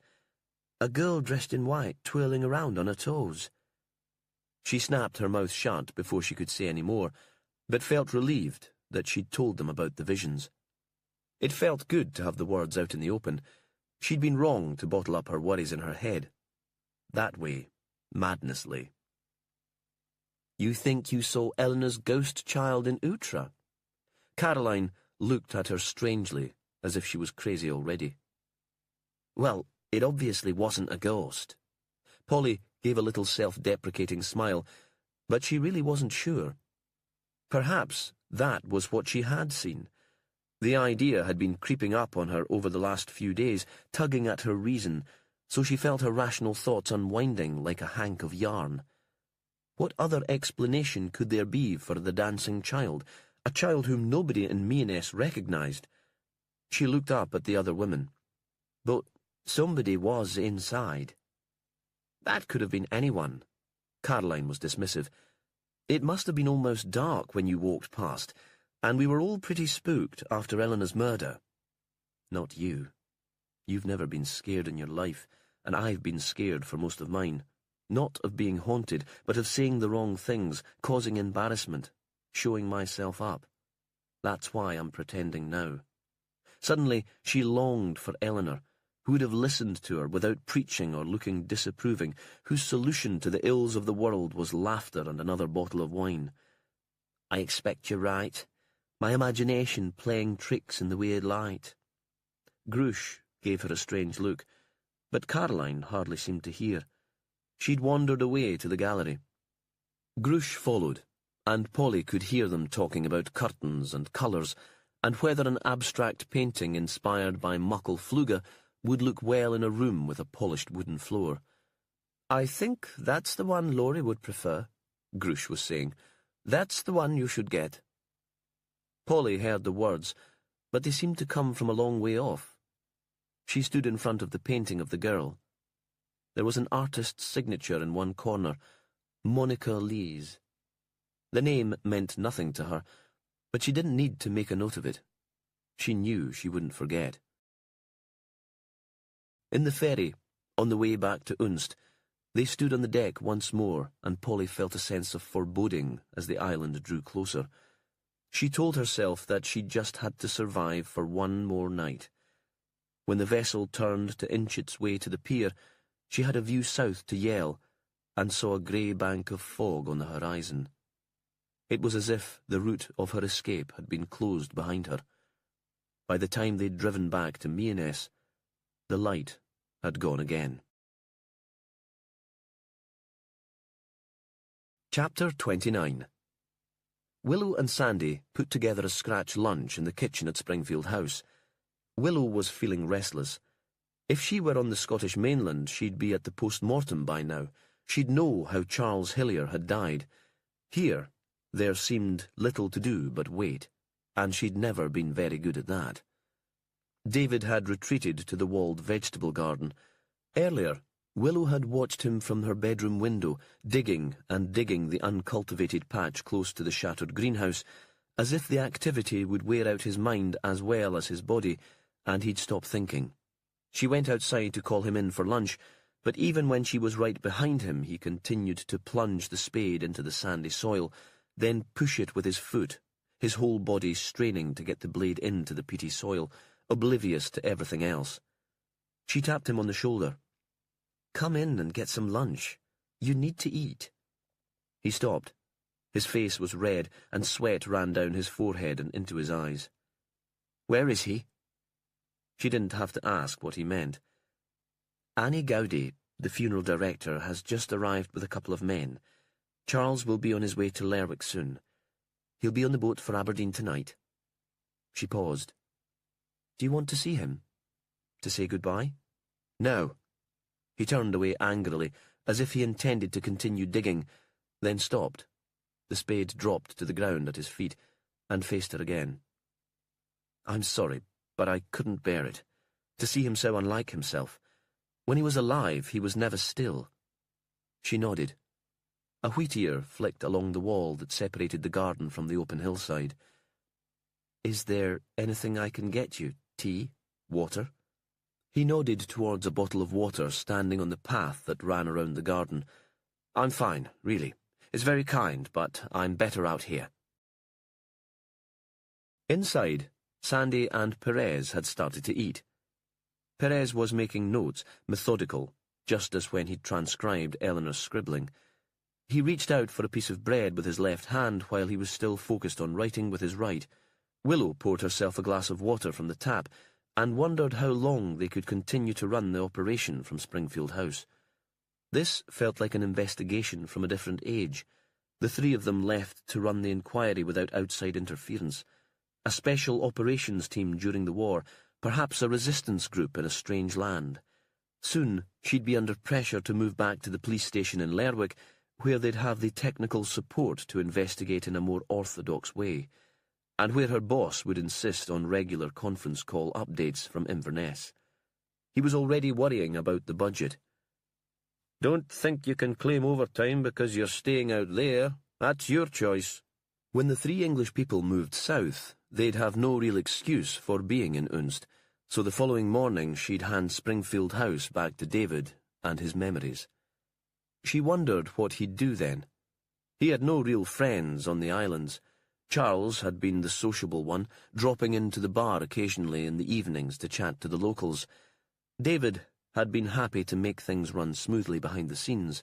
She suspected that he would sell up and move back to an anonymous flat in some small university town. He'd spent his days walking the hills and remembering with regret the only time he ever took a risk. Perez looked up from his notes. "How is he?" "Angry," she said, trying to exhaust himself with digging, as if he could bring the man back by turning over the whole plot. There was a clock on the wall, and in the silence she heard it ticking, marking down the seconds until they would have to leave. The pressure felt tight around her head, and she forced herself to breathe slowly. "What have you got for me? Sandy, any news on the mysterious Monica mentioned in Eleanor's notes? We wondered if she might be Sarah Malkinson's daughter." Sandy had his mouth full of smoked mackerel and bread, and she had to wait for him to speak, and then he was full of apologies. Perez looked up from his writing again. "Just get on with it, man." "Once Mary Lomax turned up to wait with the body, I went down to Voxter." He looked anxious. "You weren't here, but I thought that would be the best thing to do. I know you've talked to George already, Jimmy, but I thought he might know more about Sarah's daughter than he said. He would have met her at the funeral, so he'd have known her name at least." "Well, was she our mysterious Monica?" Sandy shook his head. "Elizabeth. Her name was Elizabeth. Sarah Malcolmson named her daughter after the child whose death she was accused of causing." Willow couldn't make sense of that. It seemed like a strange kind of masochism, and hardly fair to the girl who'd remind her mother every day of why she'd been forced to leave the islands. Apparently. Perhaps Sarah had been really fond of Lizzie Geldard. Perez set aside his notes. In those days, wealthy parents didn't do much of the real child care, did they? Sarah would have been more like a mother to the girl. Perhaps the name was a way of honouring her memory. Willow wasn't sure about all that. It seemed a macabre thing to do. "So, we're still looking for the Monica who featured in Eleanor's notes. I don't suppose you've come across anything useful, like a phone number, Jimmy?" "No." "So, perhaps she hadn't tracked it down yet." Willow took a ripe tomato from the bowl on the table and bit into it. The juice dribbled down her chin, and she tore a piece of kitchen towel from the roll on the bench to wipe it away. Or maybe she knew it already. There's no surname, so perhaps Eleanor was friends with the mysterious Monica, or had met her previously at least. Willow thought again that they didn't have time for this kind of speculation. She needed something concrete to give her boss in Inverness. "I want to track Charles's movements yesterday evening after he met Polly and Ian in the old house in Meanis. Did he go into the Springfield bar when the men were there, for instance?" "Laurie says not," Perez said. "Well, Laurie's hardly an unbiased witness, is he?" Willow could hear the frustration spill out into her voice. "He's an ex-lover of Eleanor Longstaff and a potential suspect." "Shall we look in Hillier's office?" Perez said. "It might be a good time while David's still outside. I'd be interested in any communication between Eleanor and Charles. Even if she just made one phone call asking about the history of the house and the Geldard family, why didn't he tell David? David was the historian, the expert. And then I'd like to go to the derelict house where he met Ian and Polly." Willow was already on her feet. Any action was better than sitting in this sad house waiting for inspiration to strike. Why would he go there? I don't buy the notion that he just drove around in the fog. To meet someone? Sandy had been following the conversation and was trying to help. Polly Gilmer, you mean? That could work. They'd arranged to meet, and then Ian came along and surprised them. But Willow couldn't see what possible connection there could be between a librarian from London and an ex-magician who ran a classy B&B in Shetland.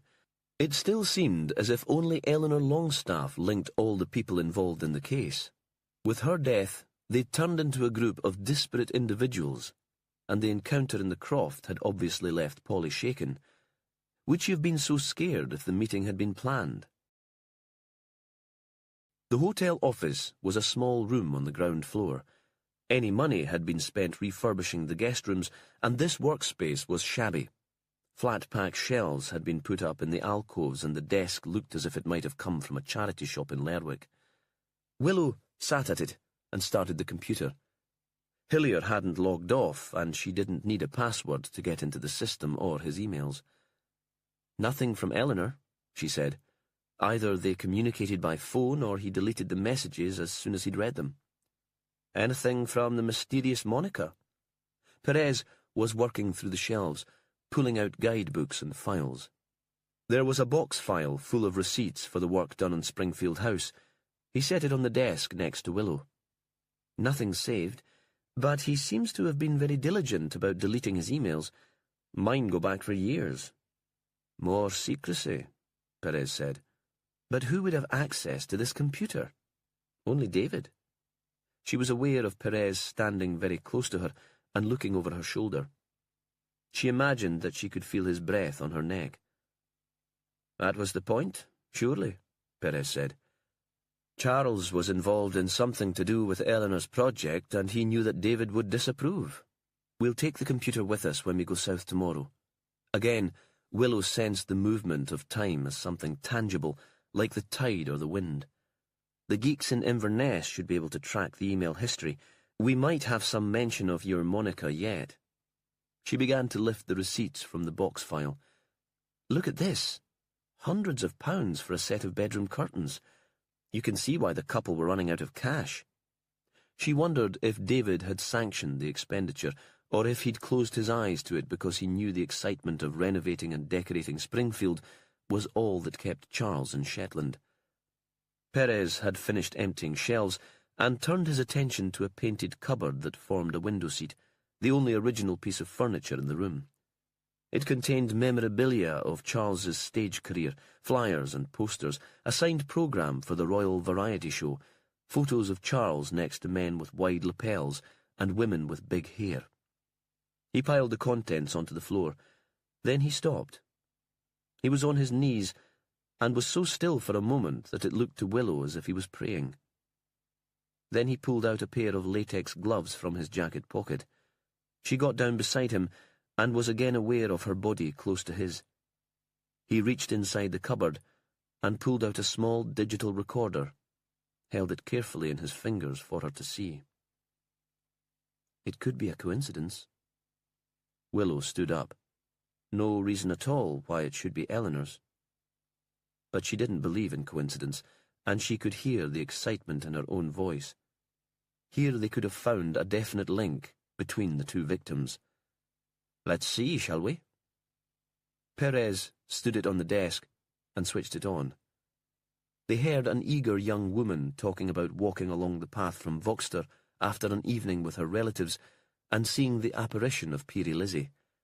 "That's Vela Arthur telling Eleanor the story of her encounter with Peary Lizzie," Willow said. "Can we go right back to the beginning and play it from the start?" Perez pressed a couple of buttons. There was silence.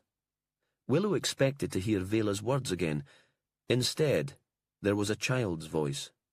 She was singing a simple melody. It was piping and a little flat on the high notes, but still moving somehow. "What on earth is that?" She looked across the desk at Perez, whose face was white and quite still. He waited a moment before answering. "That," he said, "is Peary Lizzie's song." Chapter 30. Perez recognized the song after the first few bars. Cassie had learnt it at school, and had come home singing it over and over to rehearse for the end-of-term show until he and Fran had wanted to scream. And although Fran was still alive then, still a real presence in her own house, warm and strong and argumentative, he'd thought it wrong to teach Peerie Liz's song to the children. He'd understood the need for the bairns to be aware of their cultural heritage, the folk traditions, but this song had only been written 20 years ago by Marty Thompson up in North Maveen, and it celebrated the death of a real child who had died. But when he'd voiced his concerns to Fran, she'd laughed at him and told him he was being daft and he'd spent too long as a cop. Kids love spooky stories, and most of them don't even listen to the words. His sense of her was so real that for a moment he imagined it was Fran sitting on the other side of the desk in the big house in Unst, and not Willow Reeves. On hearing Willow's voice, he was jolted back to the present and felt the loss of his woman all over again. He felt he had to explain his reaction to the song, and as he did so, his memory of Fran's laughter at his anxiety, at his notion that Cassie might be frightened, melted away. He'd wanted to focus on the memory, the sound that Fran's voice had made and the shape of her body with her head thrown back. A well-known musician wrote it. It's a kind of a ballad, using the story of Elizabeth Geldard's death. The children learn it at school. It's seen as part of their heritage, but the teachers also use it as a warning that the shore can be dangerous and the children have to be aware of the incoming tides. As he spoke, he was thinking there was something different about the song on the tape. It wasn't quite as Cassie had sung it. He considered asking Willow to play it once more, but was worried about the way he might respond. Perhaps he'd get emotional again, break down even, and he'd promised Willow that he was well now and perfectly fit for work. So, why is it on Eleanor's recorder? Did Vela Arthur sing it? More background to her story of seeing the ghost? That wasn't a woman's voice, Perez said. It was a child. It was the one thing of which he was certain. So if we find out who the singer was, we might know who else Eleanor met on the day of the party. Vela only has a baby. It couldn't have been her. Perez didn't answer. We should ask Vela, Willow said. Come on, Jimmy. No time like the present. Perez felt her looking at him strangely and tried to concentrate on what she was saying, but he was thinking of the song and what was different about the recording from the version he knew. At last, he got to his feet and followed her out of the house. They walked into the yard to pick up their car and found David sitting outside the walled garden, smoking. I gave up years ago. He nodded towards the cigarettes on the bench beside him. These were Charlie's. He thought I didn't know that he'd started smoking again. I pretended not to because I didn't want to nag. All these pretenses, small lies. It seems ridiculous now. Why couldn't we just be honest with each other? He sucked in the nicotine as if he hoped it would kill him immediately. Vela let them into her smart new bungalow. She had the baby over one shoulder and was patting her back. She's been crying all morning, she said. Wind or colic, I'm not sure I'd know the difference, though. And she looked at them hopefully, as if they might be expert in the ways of small children. Willow ignored her. I'm sorry to disturb you, but I've got a few more questions. Vela put the kettle on, still holding the child. I'm glad to see you, she said. My man's working away again, and we all need adult company, don't we? But her voice was cheerful. There was no evidence here of postnatal depression. I'll do this. Perez nodded towards the cups and the teapot. You go and sit down. He wondered what it might be like to hold a very small baby against your skin, how it might smell, and then thought again that he needed to pull himself together. With Fran gone, that was never going to happen. In the lounge, he poured the tea and offered milk and sugar, as if it was his place. Willow and Vela were already talking. We've found Eleanor Longstaff's digital recorder, Willow said. You heard my piece then? What do you think it sounded like? She looked at them, demanding their approval. Very good, Willow smiled. Brilliant, in fact. So do you think they might still use it for the telly? That's nothing to do with us. Perez could tell that Willow was starting to lose patience with the young mother. Eventually, She'd come out with a sarcastic comment that would alienate their witness. "There was something else on the recorder," he said gently. "A piece of music. Can you tell us anything about that?" Vela looked genuinely puzzled. "Eleanor didn't play any music to me." "Did she ask about Peary Lizzie's song?" "Marty Thompson's tune? No, nothing like that. Just about my story." "We're interested in the children who live in Meanis," he said. He thought she would ask why they wanted to know, but she seemed strangely incurious about anything other than the possibility of appearing on television. "Are there any kids aged between 7 and 12 here?" "There are bairns from the north of the island who come to the school, but nobody of that age living around here." She frowned with concentration, as if she wished she could conjure them from thin air just to please him. "You've got a climbing frame in your garden," he said. "Your Vela's a bit young for that just now. Are you thinking ahead?" She gave a little laugh. "Kind of. Every day there's a change in her, and you know she won't be tiny for very long. But nah, we've got that for Neil's boys. He was married before, and they come to stay with us every other weekend." Perez thought about that. He'd assumed that a girl had been singing on the recorder, but young boys' voices sounded very similar. Willow was looking at him, impatient for him to continue. "When were they last here?" he asked. "Were they here for Laurie's heimfaring?" Vela shook her head. "Neil's a Yale man, and he's no relation to Laurie or his family. Grush invited the boys out of politeness, but it wasn't their weekend for staying, and they're kind of wild. I didn't need the added complication of keeping them under control. Neil's bringing them back for the weekend tonight with a Peary friend. That's the end of my piece for a few days." So it hadn't been either of her stepsons singing for Eleanor. Willow stood up, eager to move on. Perez thought she'd been restless all day, anxious to have positive information to pass on to her boss to justify their staying in Springfield House. They stood in the front porch, ready to leave. The baby was asleep now, and on impulse, Perez reached out to touch her hair. It was as fine as down, and he could hardly feel it. Her mother smiled at him. It was quite natural to her that he'd want to stroke her baby.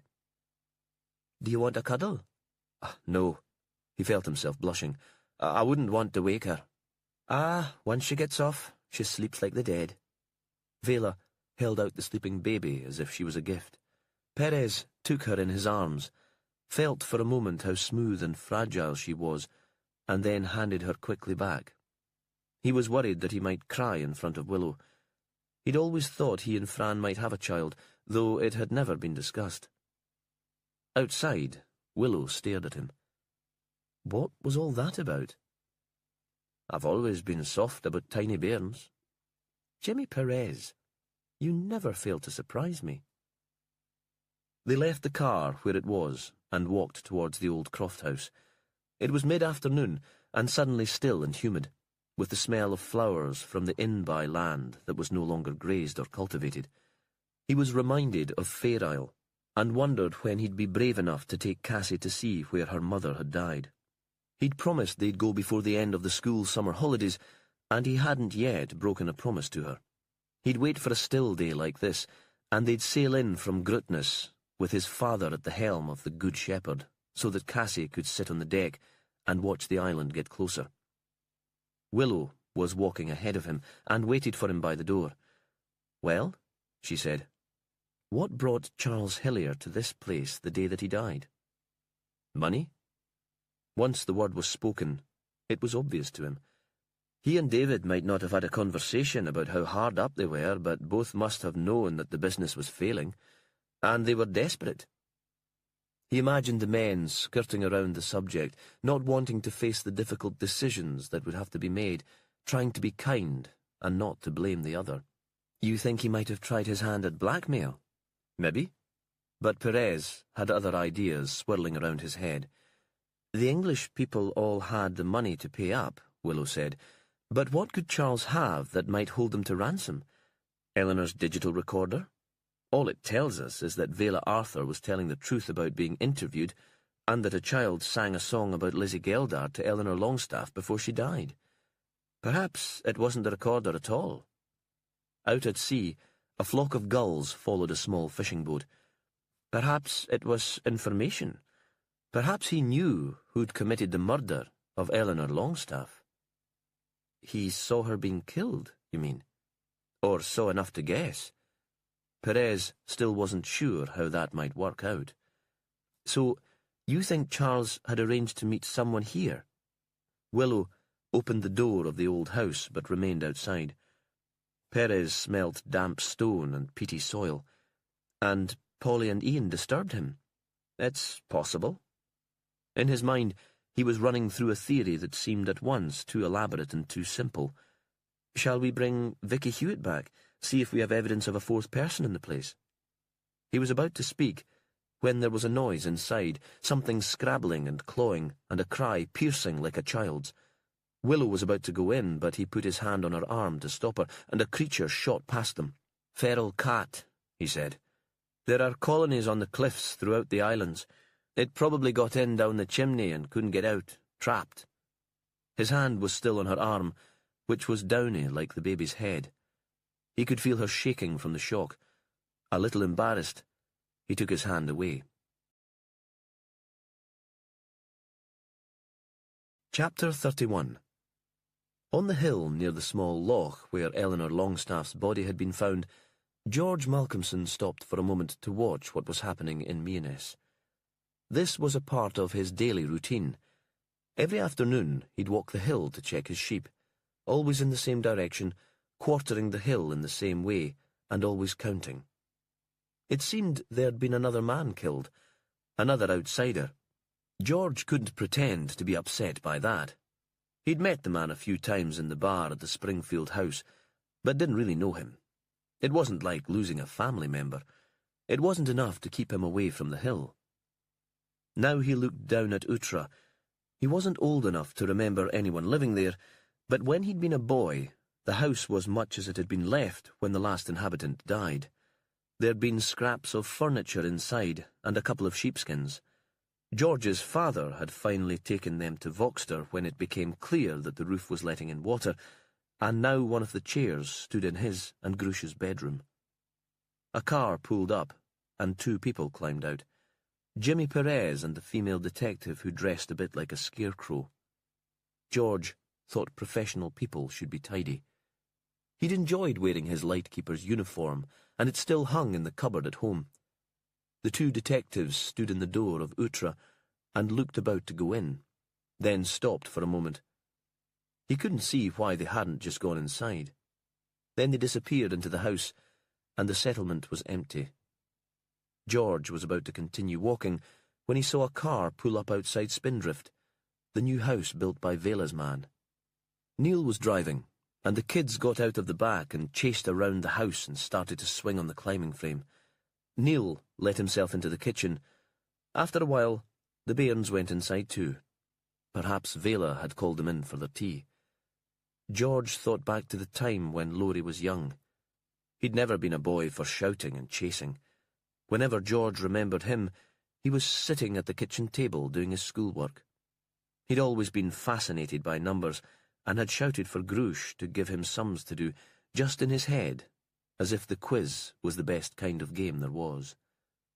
Sometimes, when George came home from the lighthouse, he felt like an outsider in his own house because Laurie and Grush understood each other so well.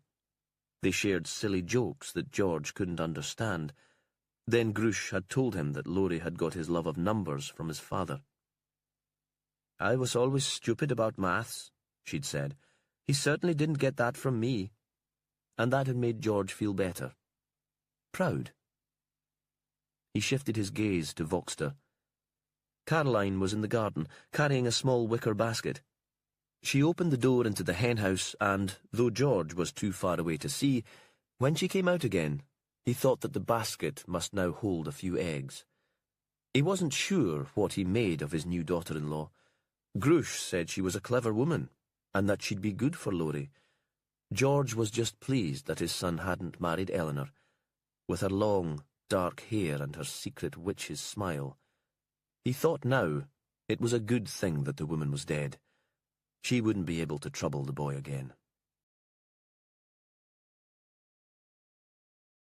Chapter 32.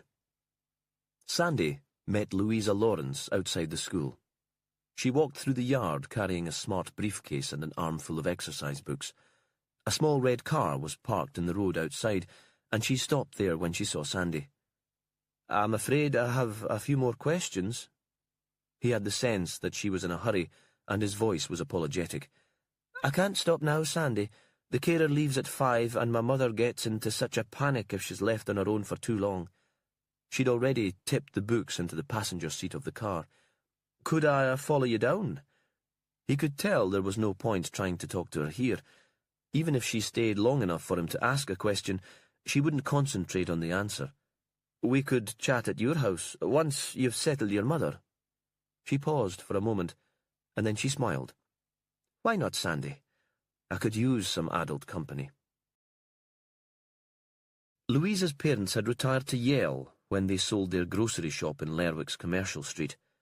Sandy seemed to remember that Louisa's mother, Mavis Lawrence, had been born and brought up there, and that was why they made the move.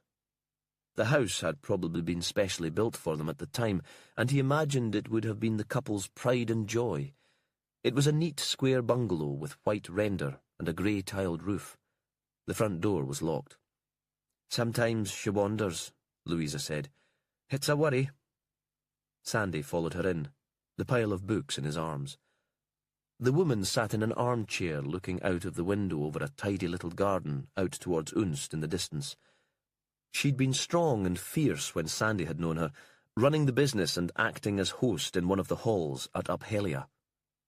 Her husband had been a fine singer, Sandy remembered, and religious, but not in a strict or a hard way. Mavis Lawrence had lost weight. She must have been middle-aged when Louisa had arrived, but now she looked very old and frail. Older, surely, than her years. A walking frame stood in front of her. She turned towards Louisa and gave a wonderful smile. "Where have you been? I was just about to send your father out to look for you." "Father's not here anymore, Mum, and I've just come back from work. This is Sandy. Do you remember him? Sandy, one of the Wilson boys from Whalsa." The woman turned towards him, her eyes kind of smeared and vague. "Is this the young rascal that broke your heart? Your father threatened to beat his arse." Louisa blushed suddenly and deeply, and Sandy felt a stab of guilt and pain. He hadn't realised. He'd been so careless with his girlfriends when he'd been a young man, and now he was single, and it served him right. "You're confused, Mum," Louisa said, giving a little laugh to hide her awkwardness. "You're thinking of someone else. I was going to make Sandy a cup of tea. Would you like some? And maybe a piece of that ginger cake that we made together last night?" Mavis clapped her hands as if she were a very young girl. Sandy sat with her while Louisa went into the kitchen to make tea, a sort of penance, and because he knew that Louisa would want him to. "Your grandmother was Mima Wilson," Mavis said. "My mother knew her. She was wild too in her time." Then she lapsed into silence. There was a bird table in the garden, and feeders hung from it. She seemed to take great delight in watching the small birds come to take the seed. "I used to come into your shop," Sandy said, "when Mima brought me to town for the day. I'd choose a bag of sweeties to take back on the bus." She looked at him as if she'd forgotten he was in the room. "All the bairns came in for their sweeties." Then Louisa came back in again with a tea tray and slices of cake. She put a napkin over her mother's lap and cut the cake into small pieces so that she could eat it easily.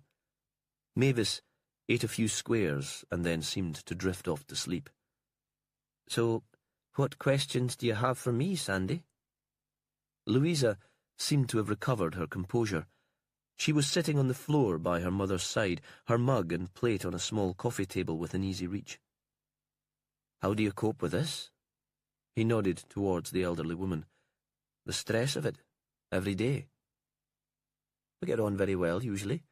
Mother's in fine form today, mischievous, as you noticed. But with your work, too, and all on your own, at school and here." Sandy couldn't imagine what that could be like, turning up to work every day and not finding colleagues and friends to chat with. For a moment she didn't answer. It's easier than being in Edinburgh and worrying all the time about what was going on here. Another pause. And I owe her, Sandy. Big style. She looked out of the window, and he thought she was out of practice at making conversation with grown-ups. Then he realised that she intended to confide in him. I was adopted. Mum and Dad were middle-aged when they took me on, not because they were desperate for a child.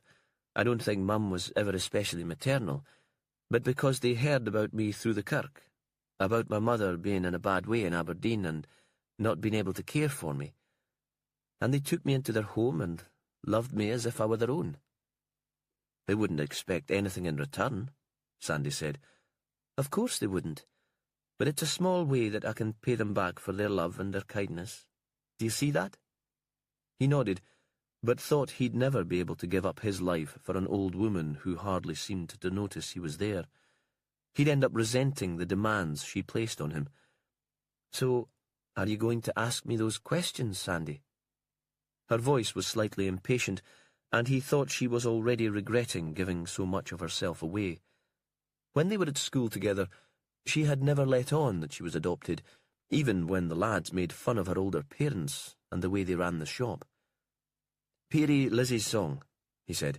You know, the tune written by Marty Thompson. Have the kids in your school learned it? I haven't taught it to them, but then I don't teach music, and they might have learned it before I arrived at the school. She was still sitting on the floor and looked up at him. Why is it important? It probably isn't, but that old story of Lizzie's seems to weave its way through the inquiry. He knew he couldn't be specific, but still he valued her opinion. You don't believe in ghosts, do you? She laughed. He was glad to see it. He had the sense that she didn't laugh very often. Not the sort that walks through walls, but maybe I think that sometimes the past comes back to haunt us. She paused, and he knew better than to speak. He'd learned some tricks from Jimmy Perez. Louisa went on. Last year I was contacted by a social worker. My birth mother was trying to get in touch with me. Did you meet her? Once, but she was very needy. Still an addict after all these years, thinking that with my good job and my settled life, I could help her get straight. Or fund her habit, Sandy thought. And I only have so much to give, Sandy. I had to make a choice between my birth mother and the mother who took me on 30 years ago. You made the right decision. He wished he could tell Louisa how much he admired her, but it was all he could think of to say. I'm sure I did, but it doesn't stop me thinking about the other woman occasionally. She got to her feet. Obviously, she'd decided it was time for him to go. This was the easy choice, running away north to be in my comfort zone. It feels a bit cowardly. You made the right decision. He repeated the words slowly, hoping that she might believe him this time. Is this all you came for, Sandy? To ask me about a children's song? You could have done that over the phone. I was glad of the excuse to spend some time with you, he said, and pleased to escape from the investigation for a while. There was another awkward silence, broken by the sound of Mavis's gentle snoring. He glanced out to the garden to see if the birds were still feeding on the table, but the mist had come in again, and it was hard to make anything out other than grey shapes that looked more like bats than birds. Louisa walked with him to his car. There was a chill in the air, and he thought, some years, there was no real summer at all. Does the name Monica mean anything to you? He asked suddenly. It's cropped up in our inquiries, maybe a character involved in the Peerie Lizzie legend in some way. Louisa shook her head. It doesn't sound like a local name, she said. Not a traditional name, certainly.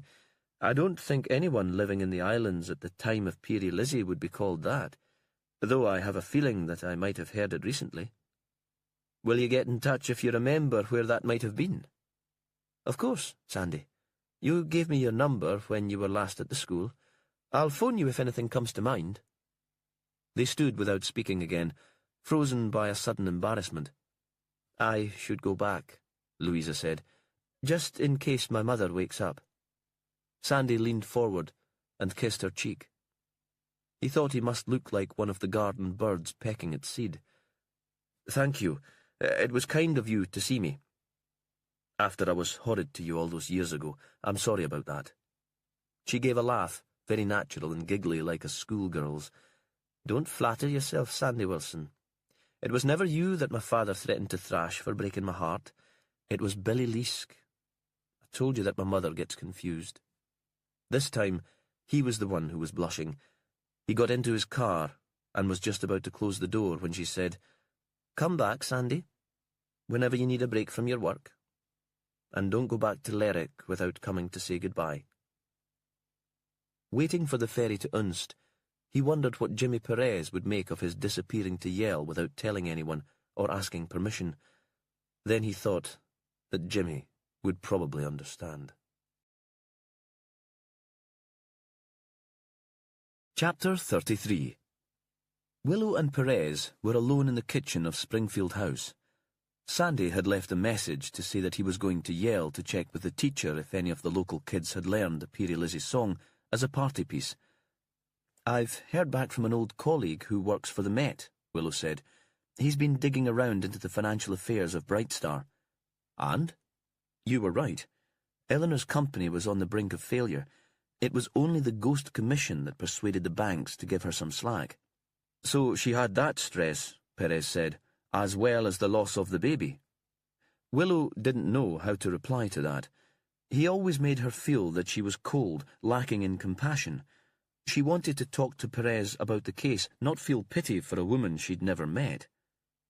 She was thinking about time, how it was slipping away from them, and her concern that at the end of the weekend they'd be forced to leave Unst and set up base in Lerwick. Then there wouldn't be the same focus or concentration on the investigation. It would be a kind of failure. She'd just started trying to explain when David Gordon came in from the garden. He mumbled something that she could hardly make out, that he would take a tray to his room and wouldn't see them again that evening. He stood just inside the room and seemed set to grab a sandwich and run. There were smears of mud on his forehead and a rip in his checked shirt. The distinguished former academic had disappeared. "Come in," Willow said. "I was just going to make some tea." "Is there any news?" Now David's voice was clearer, demanding, almost aggressive. "Do you know who killed Charles?" He'd taken off his Wellingtons at the door and wore thick white socks. He padded towards them and sat down at the table. Willow didn't reply directly. "Are you up to answering a few questions?" "If it'll help." "We found a digital recorder in the office. It had belonged to Eleanor, and we know that it was in her possession on the day of the party. Any idea how it got from Sletts to Springfield?" "None. Unless Charles found it somewhere. It certainly has nothing to do with me." He looked up at her. "Could the woman have dropped it on the island?" Like her phone. Willow couldn't believe that. Eleanor wandering around Unst and dropping things wherever she went. Too much of a coincidence. "I suppose it's possible." She poured tea and went to join him at the table. Perez was leaning against the bench. She thought again that he had the knack of making himself invisible. "More likely, don't you think, that the two of them met up? Our two victims, Charles and Eleanor. Where did they meet, and what could they have had to say to each other? Charles had already told you that he never set up a meeting. And you told us that you thought Charles was making plans, keeping secrets from you." Willow's voice was sharp. She wanted to jolt David Gordon into a response. Perhaps he was keeping secrets from us too, telling lies, and he and Eleanor got together on the afternoon of the Haim fairing. "Are you sure she didn't come here? She had the use of a car, and it's not so far from Sletts." David shook his head. "We were catering for a 40th birthday that day. Lunch and afternoon tea, and lots of the guests stayed over. We were both busy for most of the afternoon. I don't think Charles would have had a moment to slip away to a meeting until late in the evening, and by that time, of course, the party would have been well underway in the Meoness Community Hall. I don't suppose any of Caroline's family spent the night here." Willow thought it would be the kind of place Southerners might like to stay. Again, David shook his head. Caroline asked if we could put up a few of her guests, but we were already full, the birthday party. And you weren't invited to the heimferien? Willow thought that was odd. Grush baked for them and supplied their eggs. This was a close community, and usually everyone would be asked along. We were invited, but we didn't go. Charles said he might slip out later. He was always up for a celebration. The last thing I needed after a full day in the hotel was being dragged around the dance floor. He gave a self-deprecating shrug. As you can imagine, I'm not much of a dancer, not much of a party animal at all. Charles loved dancing, and seemed to remember the steps when he'd only been told them once. Do you think Charles could have called into the heimferien when you'd sorted out your visitors here? Nobody had seen him, Willow thought, and he wasn't on the guest list supplied by Caroline, but he might have put in a brief appearance. Any proof that the two victims had met would give them something to work on. I don't think so. He didn't mention it. Were you with him all evening? But now, thinking about it in more detail, Willow couldn't see that Charles and Eleanor could have met once the heimferien got underway. The woman had been in full view of the other wedding guests, and later she'd been with her friends outside the holiday home. If Charles had been at the party, Ian and Polly would have recognised him when he turned up at the derelict croft. With his strange hair and his large hands, he would have stood out. I worked for a couple of hours in the garden. I find it relaxing, an escape. I suppose Charles could have gone out then. I was inside by 11:30, though, and he was certainly in the house when I got in. And if he'd been to the heimferien, he'd have been full of it, the gossip and what everyone was wearing. He didn't mention it. David looked up, startled. I can't believe that we won't have any more of those conversations. He was such an entertaining man. He delighted in trivial domestic details, things I would never notice if he hadn't pointed them out. He paused. Feels as if my world's monochrome now. The colour has all drained away. And Willow thought he looked as if the colour had drained from him. He was a grey man, burnt out like wood ash. We're looking for a woman called Monica. Does the name mean anything to you? Willow felt she was desperate, clutching at straws. A scribbled name in Eleanor's notebook. What could she possibly have to do with the murder of 2 people in Shetland? David paused for a while. There's an artist who works in Yell. Came up from London a while back. Monica Lees. But I don't suppose she could be the person you're after. Willow sensed Perez's interest. Nothing tangible, except a slight tension. She shot a glance at him, but there was no response. Could you tell us what you know about Miss Lees? She said. She held an exhibition in the gallery in Yell. We couldn't get to that, but I looked her up on the internet. She paints, interiors mostly. Interesting. She's based in London, but spends part of the year in Yell. I'd wondered if there was something that might suit here. We like to support local artists, but I felt that her work was too quirky and gritty for us. Our visitors expect something more traditional. Besides, we couldn't have afforded her. Then, about a month ago, we called in. The bulk of the exhibition had been moved, but there were still a couple of her pieces. Did you meet her? This was Perez, his voice so quiet that it was almost a whisper. If she stays in Yale, perhaps she was there, talking about her work.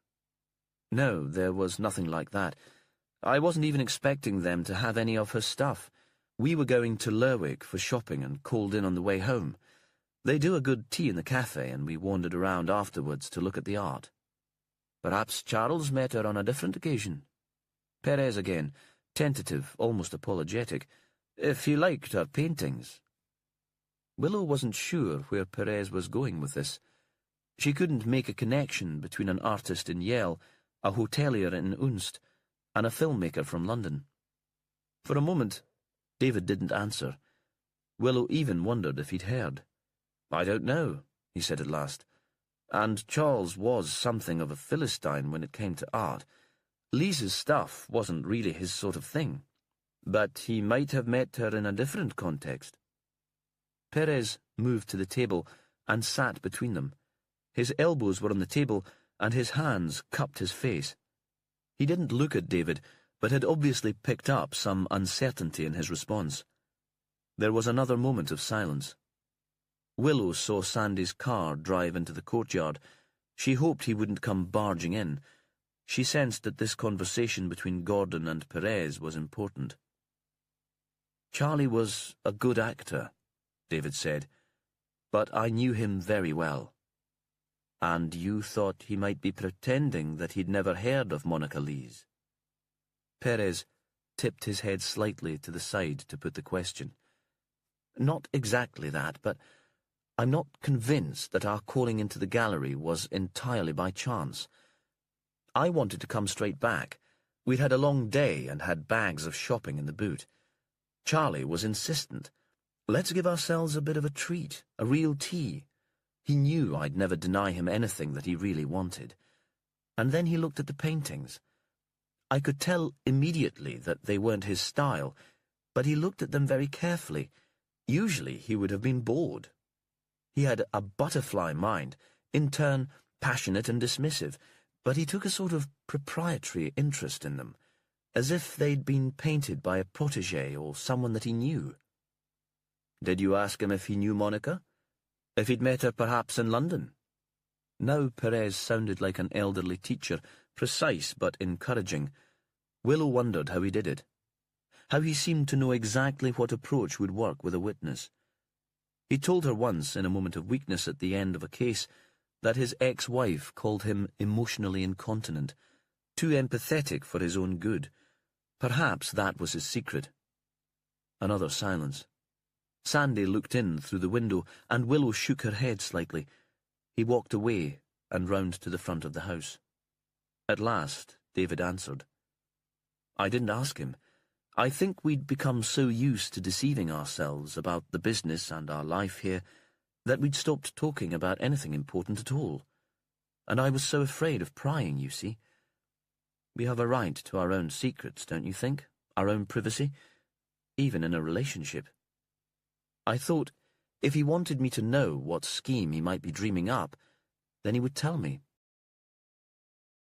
Sandy must have gone to his room first and then waited until David Gordon had left the kitchen before coming in.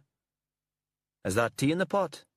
He sounded cheerful, normal, and Willow thought that by comparison the rest of them were being affected by the nature of this case, becoming introspective and frustrated by ideas that seemed to dance away from them like shadows in the fog.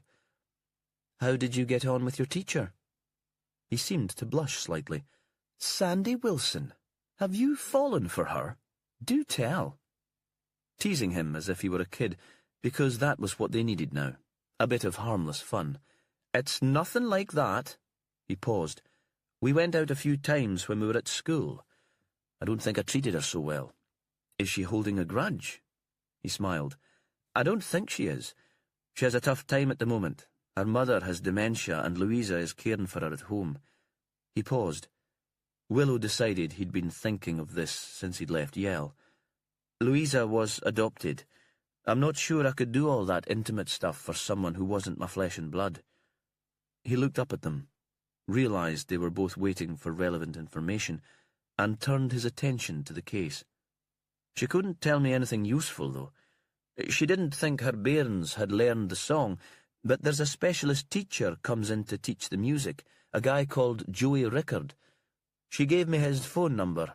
I've just phoned him, and he said he hadn't done the song with the Meoness kids, though it's the sort of tune they'd more likely get from parents and grandparents." He poured himself tea and sat between them. "How did you get on with David Gordon?"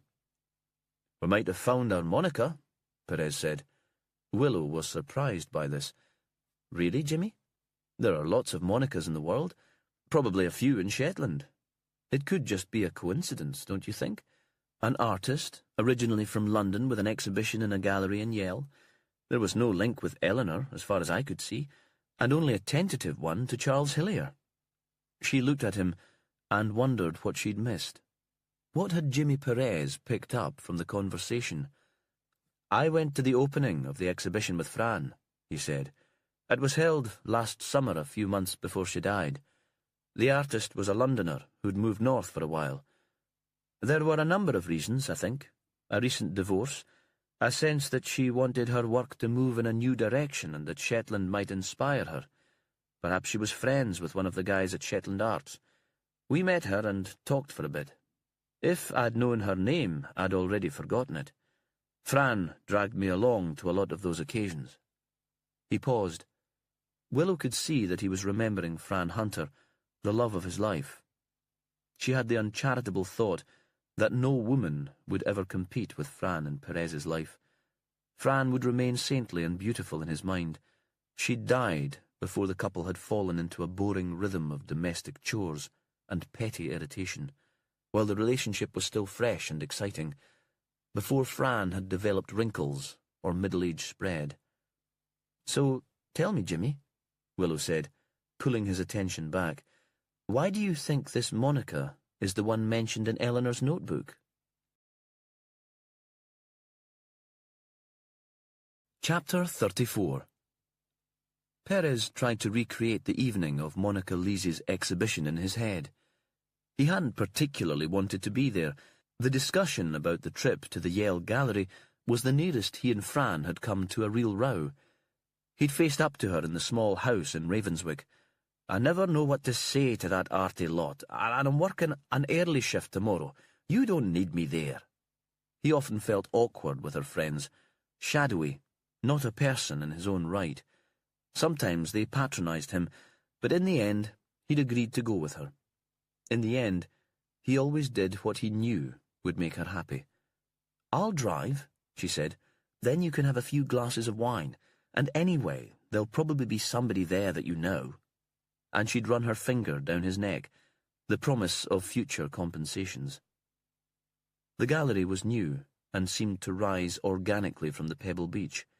One side was tucked into the hill, the other had a big window that enclosed the exhibition space and let in the clear northern light.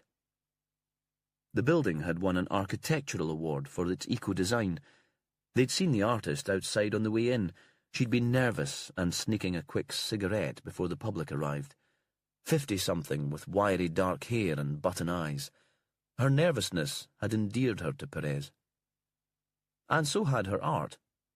They were domestic pieces, mostly interiors of ordinary rooms, sometimes with a fragment of a person, a leg with a thick, wrinkled stocking and a slipper in front of an old-fashioned gas fire, a hand pouring milk from a plastic container in an untidy kitchen. In the paintings, there was often an object that shocked. In an old-fashioned parlour set for afternoon tea, sandwiches with the crusts cut off, a tiered plate of iced fancies, a line of cocaine on an octagonal mirror.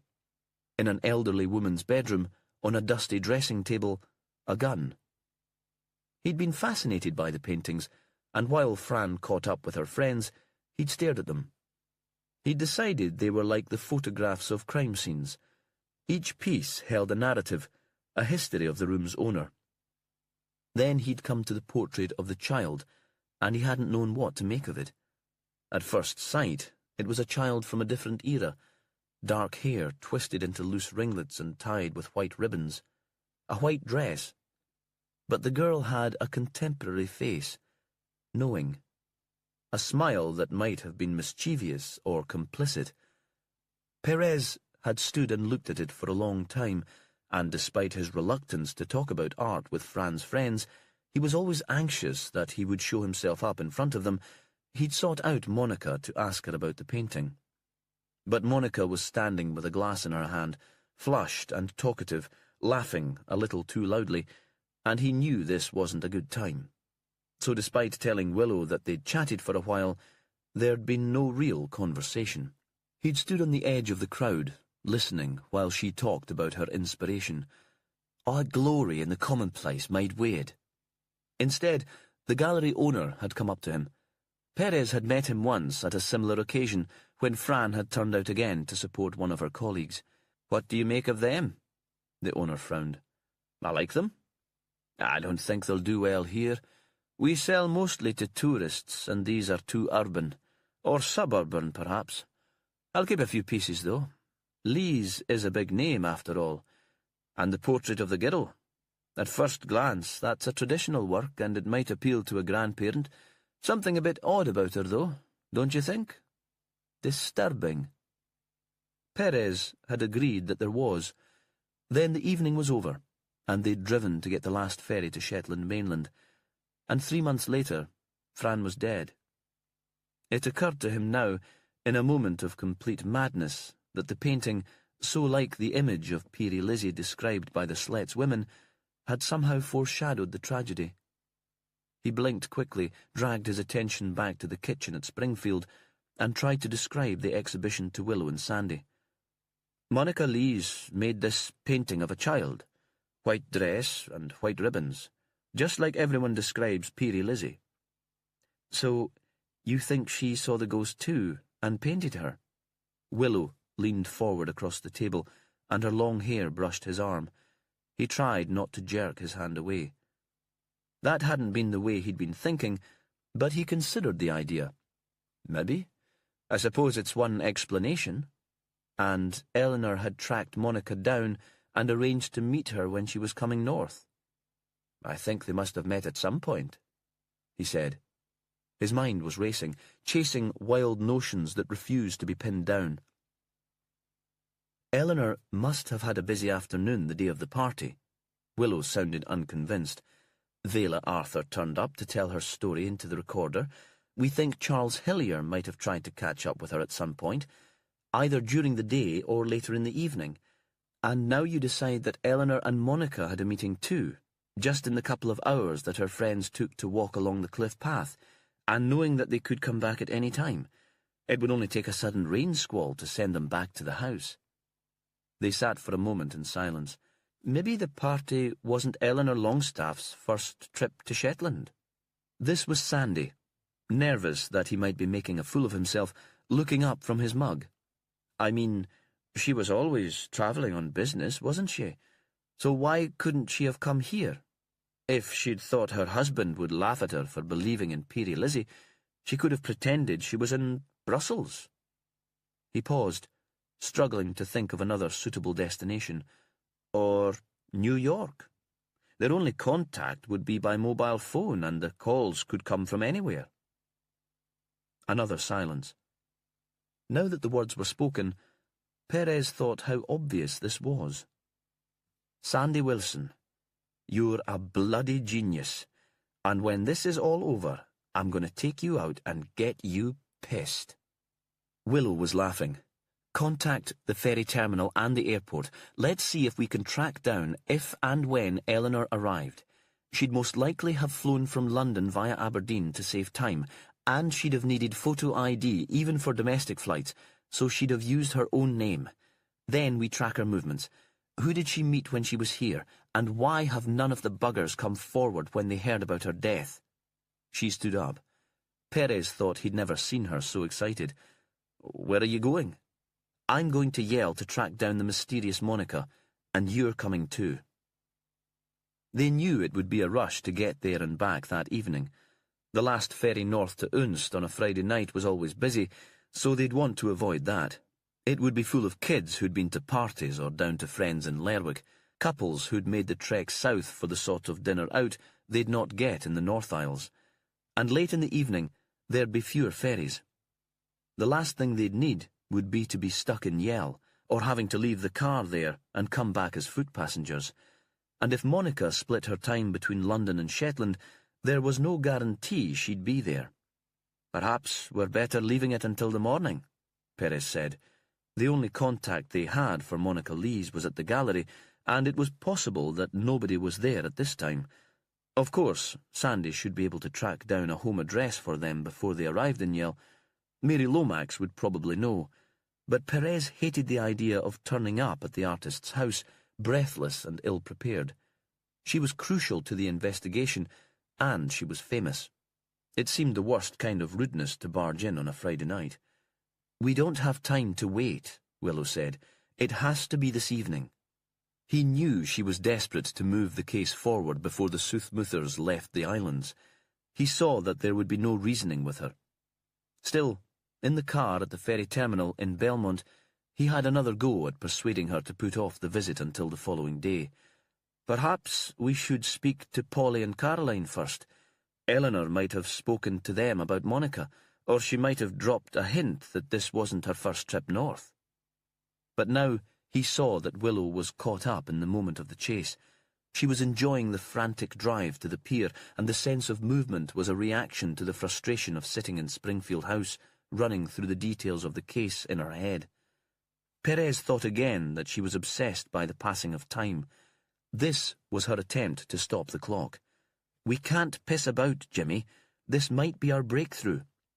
Her eyes were gleaming. She was like a skua about to dive on an injured lamb. By the time they arrived in Yell, Sandy had an address for them. Monica Lees lived in Cullivo, not too far from where the ferry came in. They turned off the main road, and ahead of them the evening sky was red like flames, as if the sea was on fire. Everything was still. The banks on each side of the road were wild with flowers and grasses, the colours intense in the strange evening light. Willow was driving. She was too tense and fidgety to be a passenger. When they found the house, it was undistinguished, grey and small, a little ugly. There was no land attached, apart from a small square garden at the front, separated from the neighbours by a slatted wooden fence. There were other, newer homes along the same road.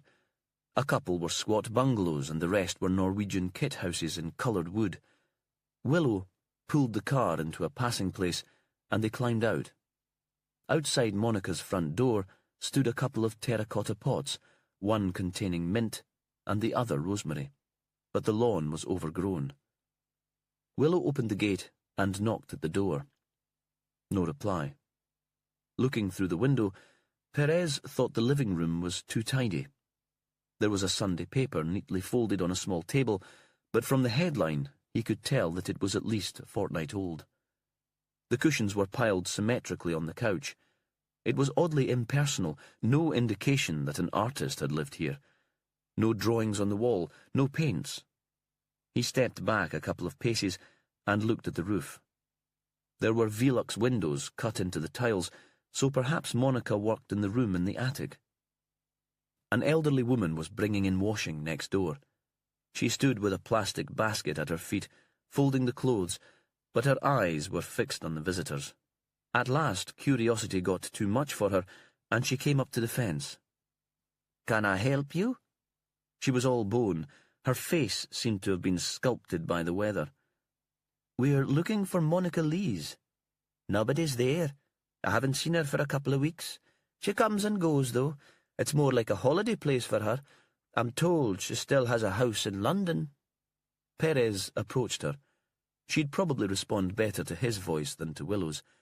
"Do you look after the place when she's away?" "She never asked." Perez sensed there was no love lost between the neighbours. Had Monica, tense and anxious and used to the anonymity of the city, resented the intrusion of a bored elderly woman? "Who are you?" "We're police," he said, "investigating the murders in Meoness." Her attitude changed at once to a manic excitement. Come in, you'll take a cup of tea." And they found themselves in her kitchen, the kettle already humming and a plate of homemade flapjacks on a plate. Her payment for a story that would be retold by telephone to family and friends as soon as they left. "You'll never guess who was in my house this evening." "How long has Monica lived next door?" Perez was asking the questions. Willow was standing with her back to the window, trying to contain her impatience. "She moved in about a year ago. She doesn't own it. It's rented from Johnny Jameson in Lerwick, who bought it for holiday lets. I used to go in and clean for him once a week after the visitors left. He didn't pay much, but it helped out with a pension." Perhaps this was part of her resentment. With next door turned into a permanent rental, she'd lost her little job. She was continuing her story. "I called round on her first day there, in case I could help at all. You know what it's like when you first move in. You can't find anything. She didn't even invite me across the threshold." "Does she rent it ready furnished?" That might explain the bland sofa and the bare walls. "Yes, and that seemed kind of strange. If she was planning to live here full-time, you'd think she'd want her own belongings. She didn't have much stuff at all. A couple of suitcases and a box with all her paints. The woman sniffed. She calls herself an artist. So you went round to see her, Perez said. Can you tell us what she's like? Kind of nervy, skinny, and a smoker. Dresses younger than she really is. All flowers and bright patterns. Is it just her living there? Willow interrupted. Perez saw her glance at the clock on the wall. No man or family. I think she had a bairn here a couple of times. Young, maybe a grandchild, but not living here full time. Boy or a girl?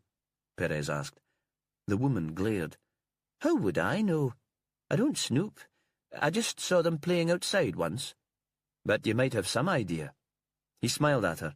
I think it was a lassie, though once she had a couple of lads to play with her too. They might have been local because they didn't stay the night. Can you remember when you last saw Monica? The exact date would be very helpful.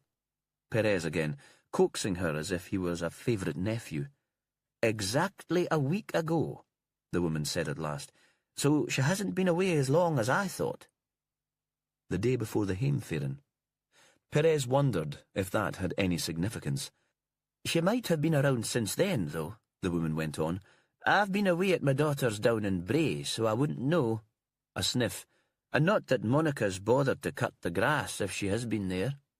I suppose she locks her house when she goes out, Perez said. I'm sure she does. She's never once asked any of the neighbours inside. I offered to go in occasionally when she was away, just to air the place, but she refused. I value my privacy, Annie. It made me wonder at times what she has to hide in there. The woman gave a theatrical shudder. Only, we are a bit anxious about her, Perez said, as she's not been seen for a while.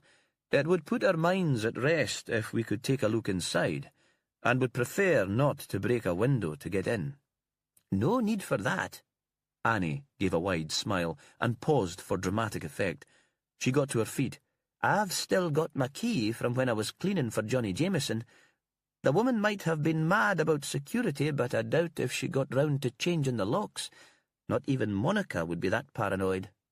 She reached out and took a key from a hook on the dresser and held it out to them triumphantly. Chapter 35. They stood outside Monica's house. Willow felt she already had an image of the woman in her mind.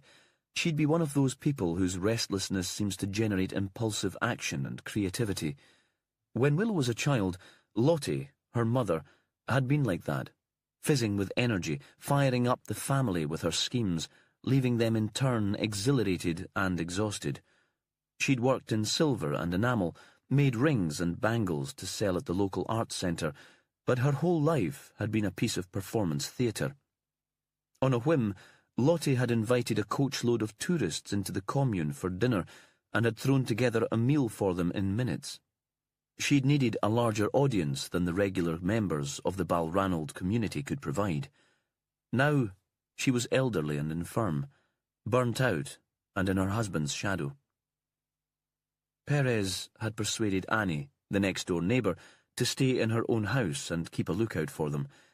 We wouldn't want to shock Monica if she were to turn up and find strangers in her home.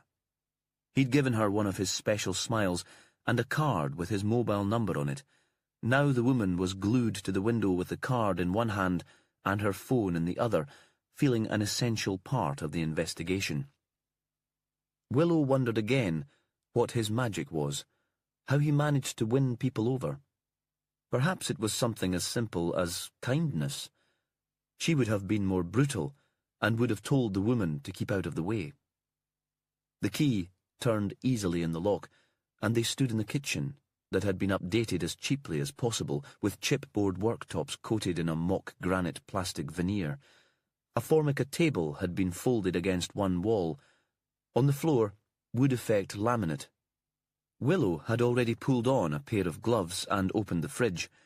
An unopened bottle of supermarket Chablis, a packet of butter and half a dozen eggs, which pretty well mirrored the contents of her own fridge, even when she was living at home. But she had a Sainsbury's just down the road and could shop every day. Looks like she's cleared out most of the perishable things. Must have planned to be away for a while. The bin had been emptied. In the larder, there were shelves of tins, olive oil, packets of pasta and rice, but there were no vegetables in the racks standing below the shelves. Monica was an organised woman who hadn't left in a hurry. Perez stood in the middle of the room and seemed to be sniffing the atmosphere. The living room was small and square. There was a post-war utility dining table, polished but scratched, again folded against one wall, a sofa and a television. An electric fire stood in what had once been an open fireplace. A postcard showing a picture of the Tower of London stood on the mantelpiece next to a bright green china frog. Perez turned the postcard over to look at the message on the back and held it out for Willow to read. "See you soon," followed by a line of kisses. No name. The postmark was blurred. The address was M. Lee's, care of Northlight Gallery, Yell. Willow wondered if that meant Monica was attempting to keep her home address secret. Various reasons suggested themselves. A bitter divorce had resulted in an abusive husband stalking her. Debt, a desire for space and privacy. On the sofa, a line of red plush cushions had been arranged in meticulous order. The carpet was nasty and nylon. Willow wondered how an artist could live here, even on a temporary basis, and said as much to Perez. He didn't answer immediately, and, when he did, she wasn't sure that she understood him. "I think this is just the sort of room that her art came from. She said she gloried in the commonplace made weird. And it is kind of weird, isn't it?" On the other side of a narrow hall, more laminate flooring and an ornate gilt mirror, were the bedrooms. The landlord had obviously been determined to squeeze as many people as possible into the house, so there were twin beds in the larger room and a single in the box room at the back. Willow thought that they had probably been furnished entirely from charity shops. Perez opened the wardrobe in the big room. It was empty. "We'll contact the landlord tomorrow and see if she's given notice. It looks as if she might have done a runner."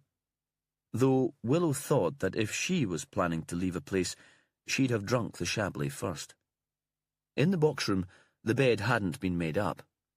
Grey blankets were folded on a bentwood chair.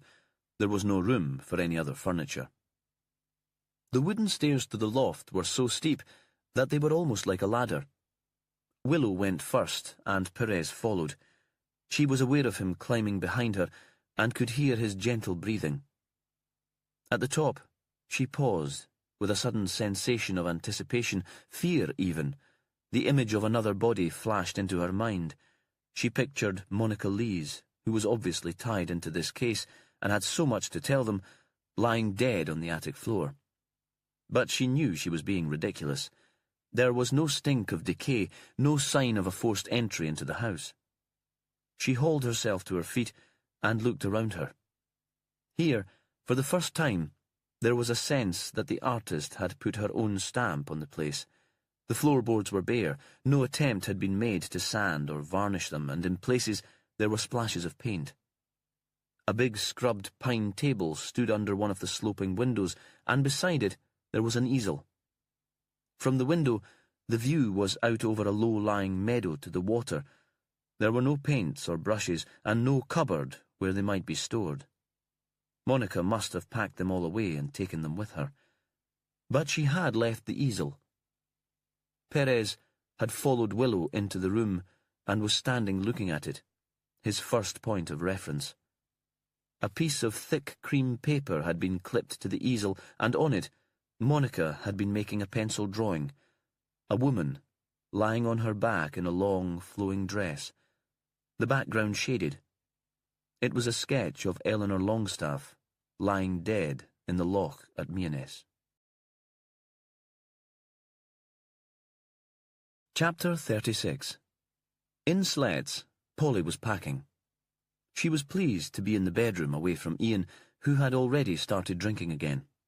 She supposed she should be tolerant, because a bereaved husband ought to be allowed to grieve in his own way, but his pent-up fury was becoming unbearable, and she wished that he didn't drink so heavily. It made him unpredictable and morose. Her mother had been a Methodist and had disapproved of alcohol altogether. Polly worried occasionally that she was morphing into her mother, becoming middle-aged and anxious before her time. Sometimes Eleanor had teased her for being staid. "Paul, just relax, won't you? You're still young." Polly wondered how she'd cope without Eleanor to make her laugh, to tempt her to try new experiences. Would she turn into everyone's stereotype of a librarian, dull and officious? Then she thought that she had Marcus to bring adventure into her life, so perhaps there was still hope for her. She'd miss Eleanor's company, but recently the three friends had become more distant. Perhaps she'd already reached a new phase in her life.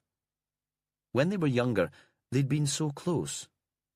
Polly remembered the late-night conversations, the three friends squashed, half sitting, half lying into a single hall of residence bed, a duvet tucked around them against the chill Durham night, drinking tea or chocolate or vodka, depending on the occasion. Then it had been a matter of honour that they had no secrets. They'd talked about all their dreams and fears in detail, exposing their souls and their petty anxieties. Now she was astonished at how far they'd drifted apart, how little of their personal lives they'd shared recently. Perhaps that had started with the move to London. London had demanded a gloss of sophistication and pretense. With their smarter clothes and their new friends, they'd developed different personas. Suddenly, they were competent, witty, and self-sufficient. But now she thought that Eleanor and Caroline had always been actors, fitting into new situations in order to survive and excel. Perhaps they'd been performing as much in the drafty university bedroom as in the smart wine bars that had become their natural home in the city. It was likely that Polly, for whom the university experience had been a kind of magic, making her feel that she belonged with people of her own age for the first time, had simply been naive. On the bed, Polly laid out the bridesmaid's dress she'd worn to the Heimferen, folded it carefully, and put it in the suitcase. She supposed that Eleanor's dress would be kept as evidence, and in the end it would be destroyed. She looked out of the window. It was early evening, and the fog was drifting in from the water again, blurring the horizon so that it was impossible to see where the sky ended and the sea began. In the room next door, she heard the men's voices. Marcus was being a saint. He hardly knew Ian, but he was supporting him, calming him, allowing him to talk, allowing him to drink and to rant. Polly took a shirt from the wardrobe and folded that too. She'd almost finished when Caroline and Laurie arrived. She'd heard the door and their voices, wonderfully normal, and her mood lifted. The following day, at this time, she'd be on the boat south. Then she and Marcus would be alone in their own car for the drive to London. They could forget about Ian and dead people. Eleanor would have left Shetland without a second thought in their situation. Polly had a tendency to be too introspective, and shutting herself away in her room wasn't helping. She opened the door and went out to greet her friends. They were dressed almost as if it was winter, in anoraks and boots, and Laurie carried a rucksack that clunked with bottles when he set it on the floor. "You can't spend your last night in Shetland tucked away in here brooding," Caroline said. Classic Caroline, prefect and social worker rolled into one. "We've got a plan." It seemed that a friend of Laurie's was a chef, and he'd come across from Lerwick to set up a pop-up restaurant for the night in the boat club, in a settlement just down the coast. "A couple of miles walk to get us hungry," Caroline said, "then great Shetland food, some good wine, and we'll roll back before it gets too late. What do you think?" Polly thought that whatever they made of the plan, the rest of them would go along with it. Caroline, in this mood, was unstoppable. And although they teased her for being bossy, actually, they were usually glad to have someone to make decisions for them. Without her, they would dither and nothing would get done. And it seemed that Ian was up for an evening away from the house, was even the most enthusiastic of them. They put on their outdoor clothes and set out on the walk. The path took them past the spot where Eleanor's body had been found, but nobody mentioned it. "We're so selfish," Polly thought. We care more about our own psyches than we do about our dead friend. We do what we must to survive intact.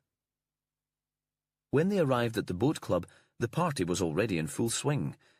It was in a modern wooden building looking over a small marina where small motorboats were tied to a line of jetties and the occasional grand yacht was moored. The club room was on the first floor, and they left their outdoor clothes in the cloakroom downstairs. From the room came the sound of laughter, a gabble of voices. Polly had a moment of panic. She was an undergraduate again, preparing to attend a formal college dinner, hesitating outside, sick with nerves, certain that she'd used the wrong fork, would blush whenever someone spoke to her, that she would break one of those unwritten rules that set the educated middle classes apart from the rest. Waiting to go into the clubroom, she had the same physical signs of panic, the racing heart and sweating palms, the same instinct to run. Then it had been Eleanor who'd arrived, linked arms, and swept her into the hall before she could protest. Now it was Marcus who gave a theatrical little bow, offered her his arm, and walked with her up the stairs. The room had been set out with 2 long trestle tables covered with white tablecloths and decorated with candles and flowers in glass vases. Boat club members dressed in black were acting as waiters. It seemed as if everyone had been waiting for them, because there was a sympathetic cheer when they walked in, and Marcus, reading the situation immaculately as always, gave another deeper bow. Caroline waved at people she knew. They were handed a small glass of whisky and took their seats at the end of the table. Laurie pulled the bottles of wine from his rucksack. In the corner, a young woman began to play a plaintive tune on the violin.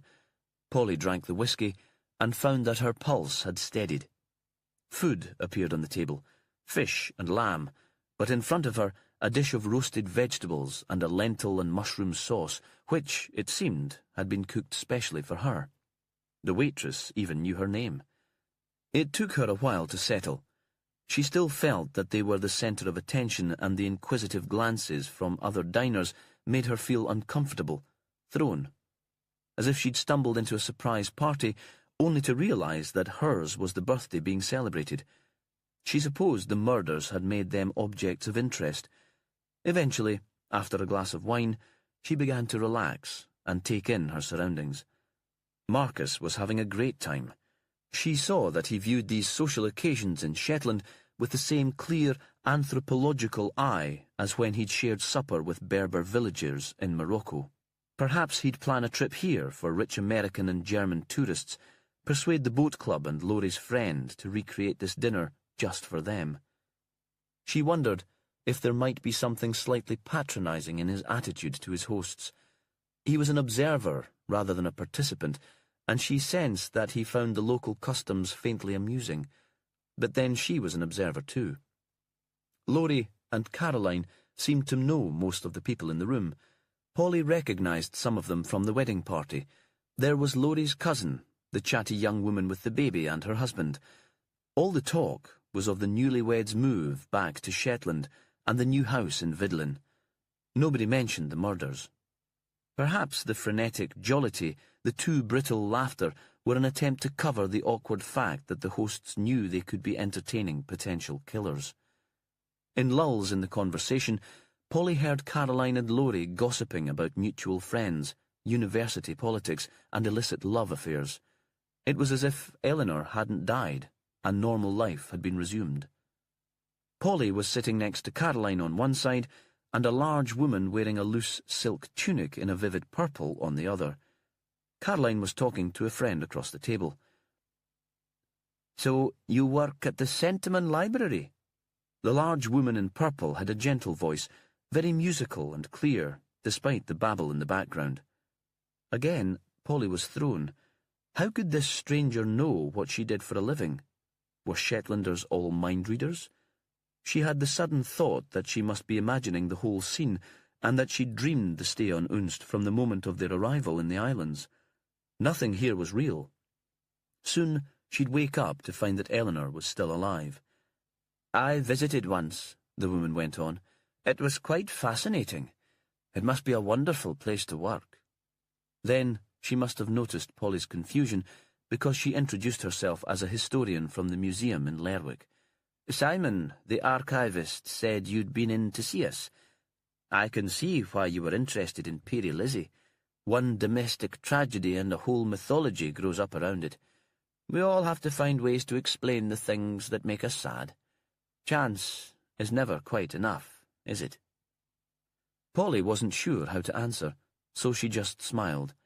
But she thought the idea was interesting. Would Eleanor become part of the Peerie Lizzie myth?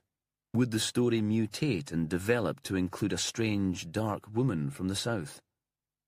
A pretty teenage boy came to clear her plate.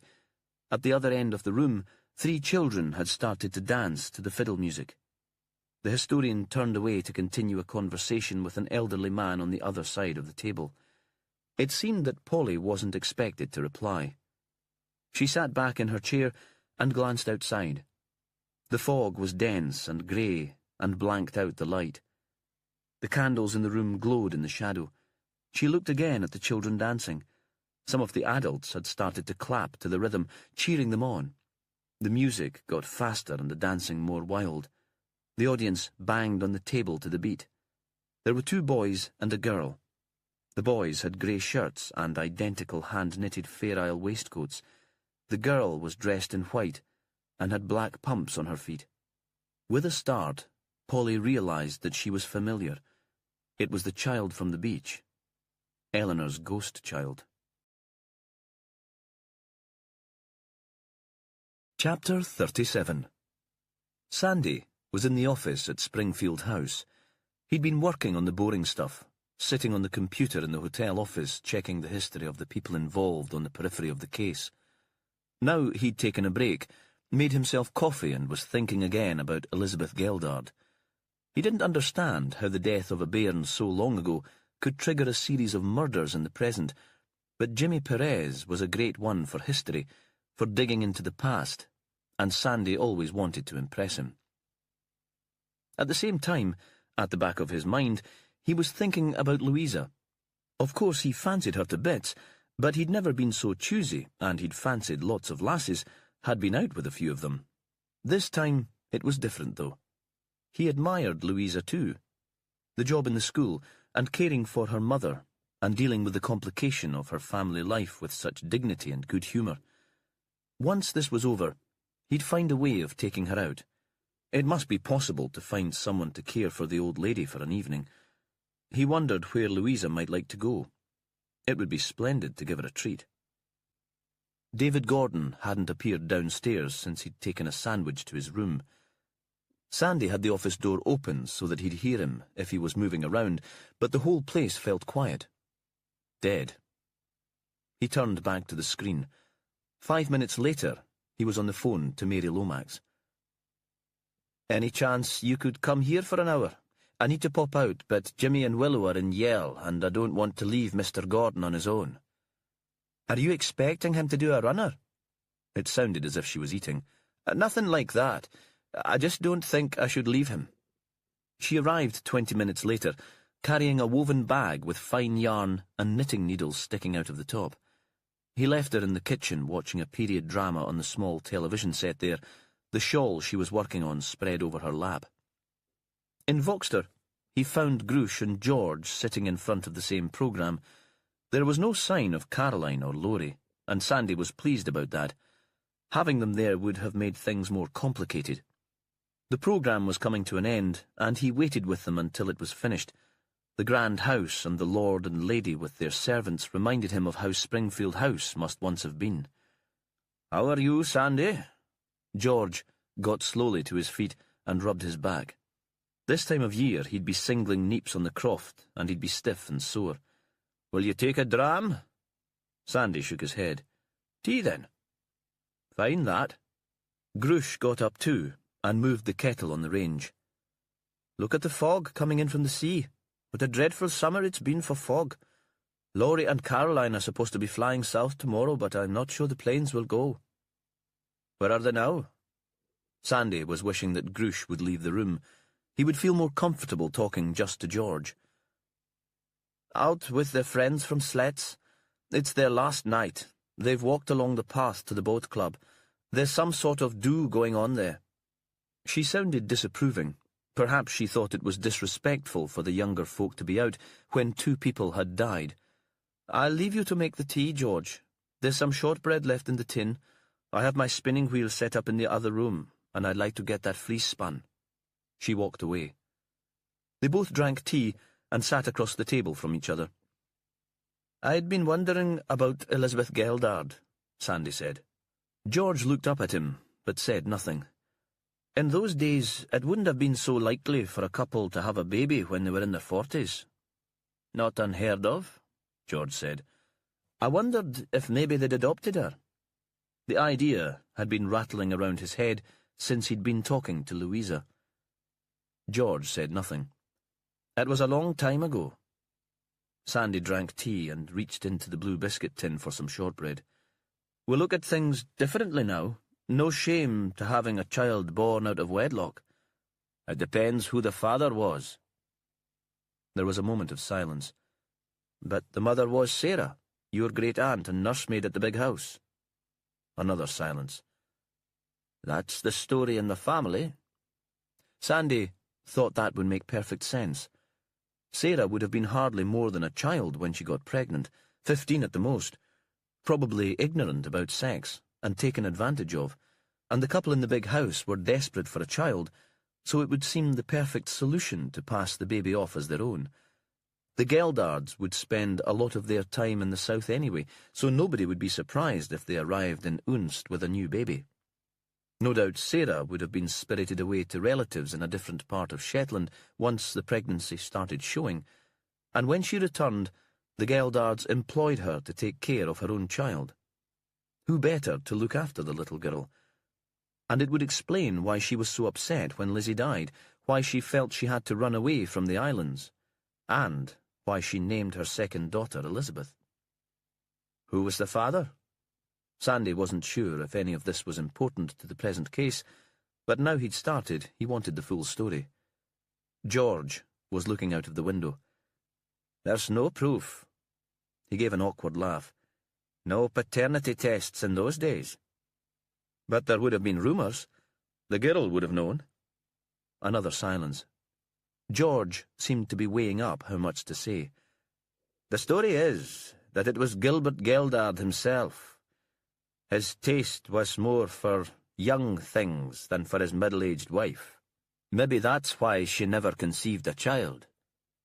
He raped a young girl to give his wife a baby." Even after all these years, Sandy was shocked. He could see why the Malcolmsons hadn't wanted to talk about it. Or did Geldard pay for her services? George shrugged. "Raped, seduced, bought. In the end, it all amounts to the same kind of thing. All wrong, all violent." "Did Roberta ever know that her husband was the father of the child they'd adopted?" Another shrug. "If you look at the picture of the girl in the museum in Lerwick and the picture of the man in Springfield House, they look kind of similar. You'd think the woman would have wondered." Sandy was trying to imagine how Roberta would have felt if she'd found out that Gilbert was the father of her adopted daughter. It would be one thing to take on the child of a local lass as a kind of charity. Selfish, of course. You'd do it because you were desperate to take a baby into your arms. But you could persuade yourself at the same time that it was a good thing that you were doing, rescuing her from poverty, from life with a single mother, saving Sarah Malcolmson from disgrace. But how would it be if later you found out that it was the result of your husband's perversion? If the girl grew to look like the man you slept with at night, how would that make you feel? Would you still love the child? Or would you want rid of it? George turned back into the room. "I don't see why you want to dig all of this up now. It has no relevance to the murder of 2 people from the south. They have nothing to do with our family." Sandy didn't know how to answer that. He wanted to say that murder was important even if the victims didn't belong to the islands, and that the murder of a 10-year-old child was important even if it happened years ago, because he was starting to think that Peary Lizzie had been murdered.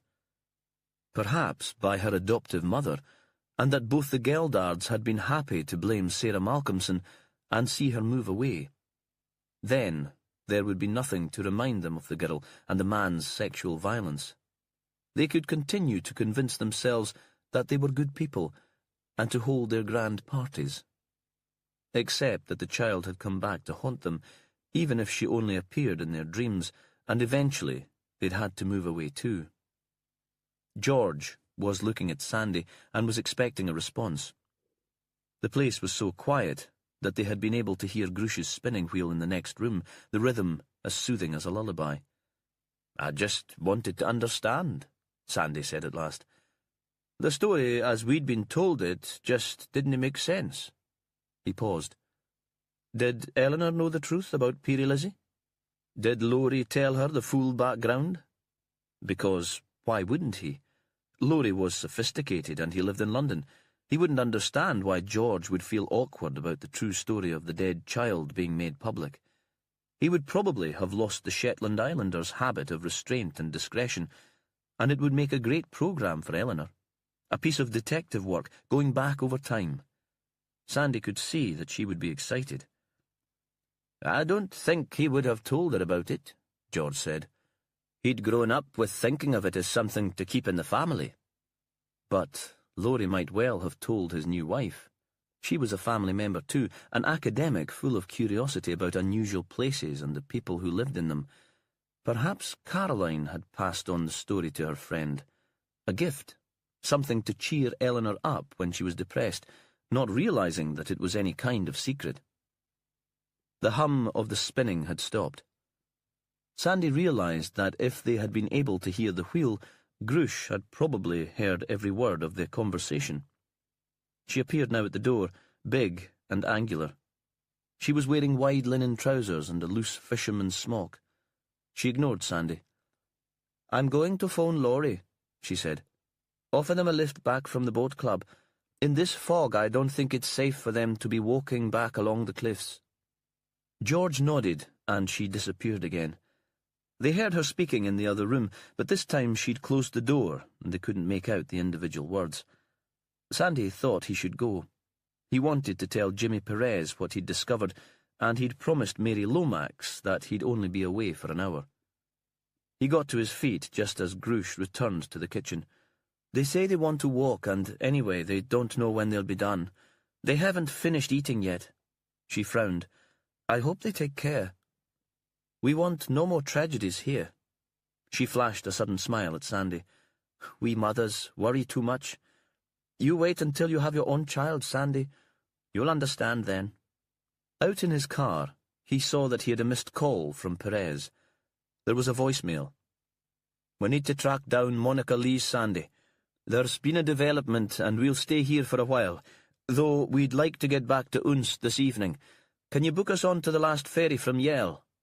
Sandy tried to phone back, but there was no reply. He drove to Springfield House. The fog was patchy and cleared occasionally to let bright shafts of sunshine light up the hills. Outside the hotel, he paused, thinking about the girl who'd lived there, who'd led such a short and troubled life. Chapter 38. Perez stared at the sketch of the woman on the easel in Monica Lee's loft. Eleanor Longstaff was captured in pencil. Of course, she looked like the body he'd seen in the tiny loch-in, but this wasn't an exact representation.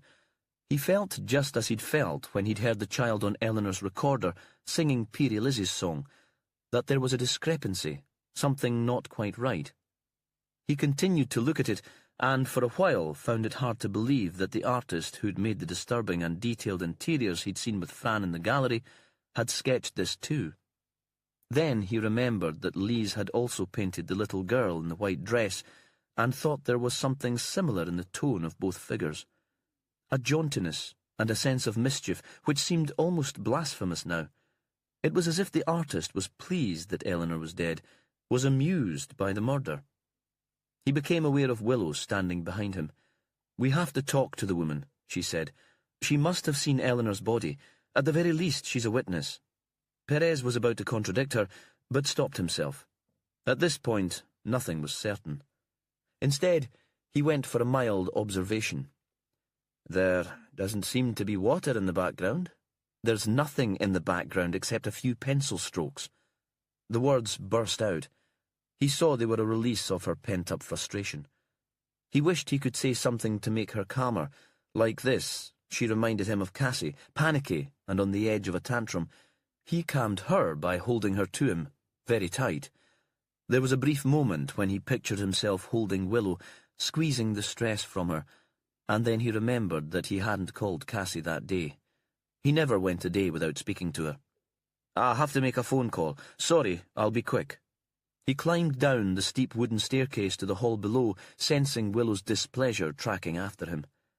Cassie sounded pleased to hear from him. "When are you planning to be back?" Her voice was even. She'd never been a child to make demands. "Soon, certainly by the end of the weekend." "Good. We'll both be glad to get home," Perez said. "Will you take me to Fair Isle when you come back?" "You have school," he said, fudging it. "It's too far to go in one day." "We could go for a long weekend. I asked my teacher. She said it would be fine to have a couple of days off. She thinks it's an important thing for me to do." "Then we'll go." There was nothing else to say. "The first weekend when the weather's good, when it's calm enough to take the Good Shepherd." She didn't reply, but he heard a gentle sigh at the other end of the line. Satisfaction, because she'd got her way. In the loft, Willow was still fretting, but she was calmer. The yoga training, perhaps. "What do you think, Jimmy? How can we find Monica? This is the only address we have, and Annie's like neighbourhood watch on speed. If there was any gossip to be gained about the woman, then she'd have it. We could try the gallery." He thought he'd like to look at the painting of the girl in white again, if it was still there. He wasn't quite sure what good it would do, but it seemed important. "Of course." There was relief in her words, because at least they had a plan of action. "It'll be shut, but maybe someone nearby will have some information. We'll be able to track down the keyholder at least." Outside, she was set to drive off immediately, but Perez insisted on going next door to thank Annie. "Did you find anything helpful?" The woman wanted to keep him there, chatting. She even had her hand on his arm. This was more about her being lonely than inquisitive. "Not nearly. As you said, it looks as if Monica has moved on. We'll try her landlord, but you've been a great help all the same." And then he had to walk away because Willow was flashing him evil looks from the driver's seat. Annie stood in the doorway, watching until they'd turned the car and driven off. He directed Willow to the gallery and left a message for Sandy at the same time. They drove through an empty hillside scarred with peat banks. In the gloom, everything was dark and colourless. The gallery was so well camouflaged that Willow almost shot past, and when Perez pointed out the building, she slammed on the brakes and had to back up to get into the car park. The door was locked, but there was a light inside, and when they banged on the door, a woman opened it to them. "The gallery's not open in the evenings."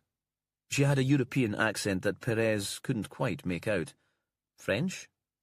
"We're police officers." Willow was already holding out her warrant card. The woman stood aside to let them in. Inside, the space was quite different from how Perez had remembered it, and the unreliability of his recall troubled him for a moment. How could it be so altered from the picture he'd kept in his head? It seemed smaller and more drab. Perhaps it had seemed grander on the night of the opening exhibition because of Monica Leesy's energy and the sense of occasion. Because Fran was there with him. He saw the painting of the girl in the white dress on the far wall and went straight towards it, leaving Willow to engage with the woman. The murmur of conversation behind him didn't distract him. The girl in the painting at least was as he remembered her. There was the knowing smile and the curls. She was just as Polly Gilmer had described the child she'd seen on the beach. He turned back to join the women. "This is Catherine Breton," Willow said. She frowned as if she resented his lack of attention. "She's a potter. She has a studio here and looks after the place." "Do you know Monica Lees?" Perez felt foolish as soon as he'd put the question. It was the first thing Willow would have asked. "Of course. She's a painter. She exhibits here." The woman was dark and heavily built, with muscular arms. There was clay under her fingernails. Perez sensed that she just wanted to get back to work. "Do you have any idea where she is now?" She shrugged. "Monica has a complicated domestic life. I'm never sure exactly where she is." "Tell us about that." She must have realized that they wouldn't go away because she led them into her studio. At one end, there was a beaten-up sofa and a low table. She sat them down there. A glass wall showed through to the gallery. "This must be like working in a goldfish bowl," Willow said. "It's part of the deal. I get to live in Shetland, and the studio comes for free." Catherine paused. "And in winter, we get few visitors here." "So, tell us about Monica." "She's a painter from London, a good painter and recognized. She has a—" The woman paused, seeking the right word. "Turbulent relationship with her partner. A couple of years ago, she decided that she couldn't live with him full-time. He bored her." Perez's thoughts were racing. He remembered his conversation with Scylla, Eleanor's mother. Scylla had said that Ian would bore Eleanor eventually. Perhaps Eleanor and Monica knew each other from London. Perhaps they were friends. If Eleanor already had Monica's contact details, that would explain the lack of family name or phone number in the notebook. He looked up at the potter and kept his voice calm. "So, she moved to Shetland?" "She rented a house in Shetland, but she doesn't live here all the time. She has a daughter, grandchildren, and she still maintains a relationship with her husband, so it's a kind of semi-detached attachment that she has with the islands." Another complicated family, Perez thought, like me and Cassie and Duncan. But perhaps it's a good thing that families have changed over the years. I think my mother suffocated in her marriage, and I kind of suffocated as a result. Now we let some air and space in and give individuals a chance to breathe and grow. "When did you last see her?" Catherine considered. She was a very precise woman, Perez could see. "A week ago? On the Friday morning?" "The day before the Hamefaring. The day before Eleanor's murder." "Could you tell us about that meeting?" "Monica called in here. There'd been some family crisis in London, she said. One of the grandchildren was ill. She decided to go home. She asked if I could let the owner of the gallery know. She'd agreed to run a workshop here later in the month, and she wasn't sure that she'd be back in time." Catherine looked at her watch. It was clear that she felt reluctant to spend any longer with them. She seemed pleased to be going back to London, almost excited to be leaving. She claims to love Shetland, but she misses the city, I think, and her friends there. "Does Monica have any friends in Yale?" Perez thought the woman he'd seen in the gallery with Fran had been sociable. She'd enjoyed an audience. Monica might find Annie's questions too intrusive, but he couldn't imagine her leading an entirely solitary life while she was in Shetland. "She's very close to Jen Arthur and her parents." "And they are—" "Jen's a musician, a songwriter. She has a young family, divorced." Catherine allowed herself a brief smile. She found her husband very boring too. They met at school, married too young according to Jen. She had 2 sons with him, then decided that she'd be better on her own. "Is her ex-husband Neil Arthur? Lives in Mearness in Unst. He's a plumber." Willow interrupted with the questions, suddenly excited. It took Perez a moment to make the connection. Neil Arthur's second wife was Vela, Laurie's cousin. They had Neil's sons to stay with them every other weekend, another complicated family trying to make things work. And Vela claimed to have seen the ghost of Peary Lizzie. She'd also met Eleanor on the afternoon of her death. "That's right." Catherine stood up. She'd been barely polite throughout the conversation, and now she was making it clear that she wanted them to leave. Willow and Perez got to their feet. "Do you like Monica?" He asked the question without really thinking about it. There was a pause, and he expected a bland and conventional answer. Instead, the response was surprising and honest. "Not much. She's self-centered, unpredictable, a little arrogant. She doesn't care about hurting people if they get in her way." Catherine paused for a beat. "But I think she would be a loyal friend. You wouldn't want Monica as an enemy, but if she was your friend, she'd fight for you until the end." They left the studio and returned to the main body of the gallery. Perez was drawn again to the portrait of the child in white. "Do you know the model for the painting? Is it her granddaughter?" Catherine shook her head. "It was painted a long time ago. Monica had kept it and only brought it up for the exhibition last year. Then Roland, the owner, persuaded her to leave it. It does his credibility good to have a Monica Lees in the gallery, even though he knows it's unlikely to sell at the price he's put on it. That's Freya, Monica's daughter. Monica was happy to hang it here because she says the girl was conceived in Shetland. She made it sound like a kind of joke." In the car back to the ferry terminal, Perez was on the phone to Sandy. More requests. "Can we rouse someone at Northlink and Flyby and see if Monica Lees left Shetland on the day of the murder, or the day after, the Sunday? It'd also be great to find out if Eleanor met her on her flying visit to Shetland the week before. I think Monica is friendly with the director of Shetland Arts, so Mariel might be a logical place for them to meet. Do you know any of the kids who work in the bar there? See if they remember the two women meeting. They'd have stood out, both English, both stylish." He paused for breath and imagined Sandy jotting down notes, rather slowly on a scrap of paper. "Did you get all that, Sandy?"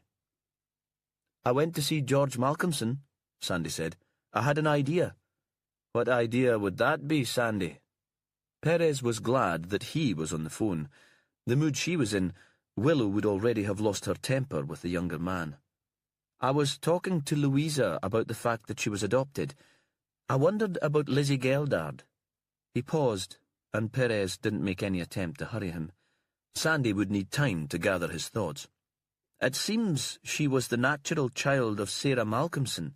Story is that Gilbert Geldard seduced the girl when she was only 15. Roberta took in the little girl, not knowing the history. I wondered how she'd feel about the girl if she found out the truth." "You think Roberta might have drowned Lizzie Geldard?" "I don't know." Sandy sounded anxious and worried that he was making a fool of himself. "What do you think?" "I can see how that might happen." Perez thought that an angry woman might blame the child rather than the man she would be forced to stay married to for appearance's sake. If Gilbert had loved Lizzie because she was his daughter, to kill her would be a terrible act of revenge.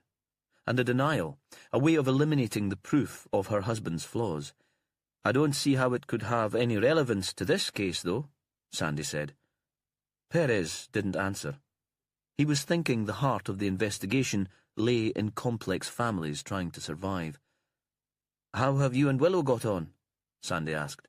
"I booked you onto the last ferry. Are you heading back now?" He sounded nervous. "It was very interesting," Perez said. "We'll fill you in when we get back. We're hoping to get the earlier ferry, so we should see you soon." Willow was driving like a maniac down the narrow roads. The fog had settled again, and visibility was poor. Occasionally, house lights would swoop at them out of the gloom, or headlights would appear straight ahead of them, so that she had to swerve onto the verge. But Perez didn't ask her to slow down. Like Willow, he was desperate to get back to Unst. He couldn't bear the idea that they might have to wait an hour for the last ferry. He sensed that they'd soon reach the end of the investigation, and they needed to be on the most northerly island of the archipelago before there was another tragedy. Sandy was looking out for them. It was 9 o'clock. As they opened the main door to the Springfield house, the long case clock in the hall chimed the hour. He had the light on in the kitchen and had been peering out at the shadowy courtyard to check that the car he'd heard belonged to them. He'd looked like an anxious child, left alone in the house for the first time, waiting for his parents to return. "I need tea." Willow slumped in one of the chairs and took off her shoes. Perez saw that there was a small hole in the toe of her hand-knitted sock. Sandy switched on the kettle. "So, did you find Monica?" Perez explained about the empty bungalow and the visit to the gallery. "So you think she was away before the killings?" Sandy said. "I can't confirm that. Nobody from Northlink or Flyby will be available until 7 tomorrow morning. She can't have left on the Friday." Willow had her hands cupped around the mug of tea, and Perez thought she looked exhausted. She saw Eleanor's body. She explained to Sandy that they'd seen a sketch of the dead Eleanor in Monica's house. But that's not necessarily true, is it? Perez had been thinking about that. She didn't need to see Eleanor's body to make the drawing. She just needed to know that it would be there. The murderer confided in her beforehand, you mean? Willow looked up sharply. If you've got a theory about this, Jimmy Perez, now's the time to share it. Perez hesitated. He wasn't sure what to say. His phone started to ring, and he took it out of his pocket. Scylla, Eleanor's mother. He'd saved her number when he was in London. Inspector Perez? She sounded very old, and her voice was slurred. She'd been drinking. I've been thinking about our conversation. Yes?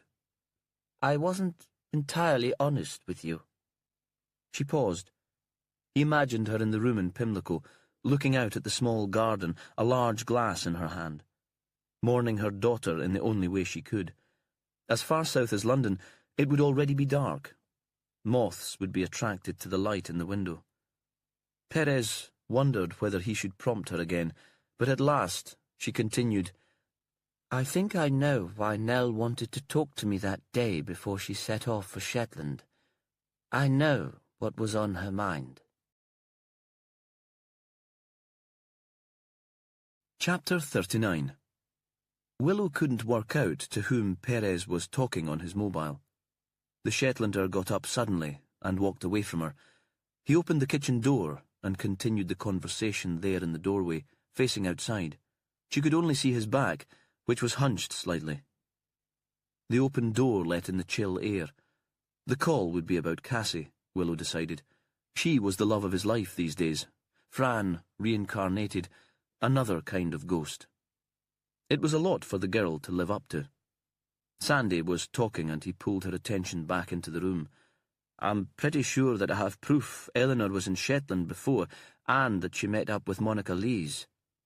How do you know that, Sandy? I did as Jimmy suggested and talked to a friend who works at Mariel Art Centre. She couldn't help, so I contacted the manager at the Hayes Dock, the restaurant at the museum. And? She knows Monica Lees. She remembers Monica having lunch there with 3 other people. One of them was a woman with dark hair. I emailed my mate the photo that Polly Gilmer let us have, and she confirmed that it was Eleanor. Willow forgot about Jimmy Perez for a moment. Monica Lees must be the Monica of Eleanor's notebooks. Did your friend recognize any of the other people? Sandy shook his head. 2 men, that was all she said. I don't suppose the restaurant manager overheard any of the conversation? No. Sandy was disappointed because he couldn't contribute more. The women seemed like good pals, though, and greeted each other like old friends. It didn't look like the first time they'd met. Willow wasn't sure that meant anything. She had arty friends too, and their natural form of greeting, even to a stranger, was a hug, kisses on both cheeks, exclamations of delight. Monica had a portfolio with her, Sandy went on.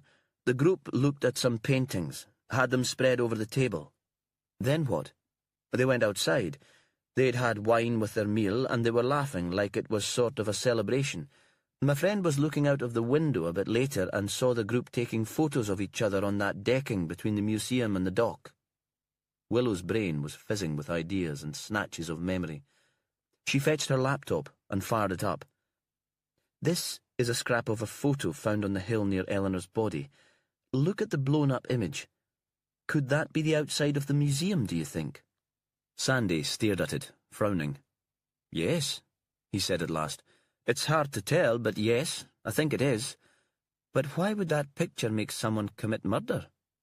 If we knew that, Sandy, we'd have the case closed and be on our way home. Willow looked towards Perez to share the news, but he wasn't there. He'd finished his call, wandered out into the courtyard, and was standing quite still.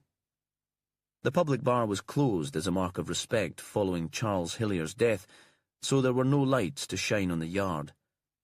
Through the window, Willow saw his silhouette. He seemed lost in his own world. Again, Willow thought there must be some domestic crisis concerning Cassie. Anyone who took on that man would have a whole heap of baggage to deal with too. She heard a sound from inside the house, a door being quietly shut, the rustle of clothing, and she walked through into the grand lobby. The only light came from a long sash window next to the front door and was milky, filtered by the mist. David Gordon stood at the top of the curved staircase. He was still in the clothes he'd been wearing during the day, and it seemed that he'd made no attempt to sleep.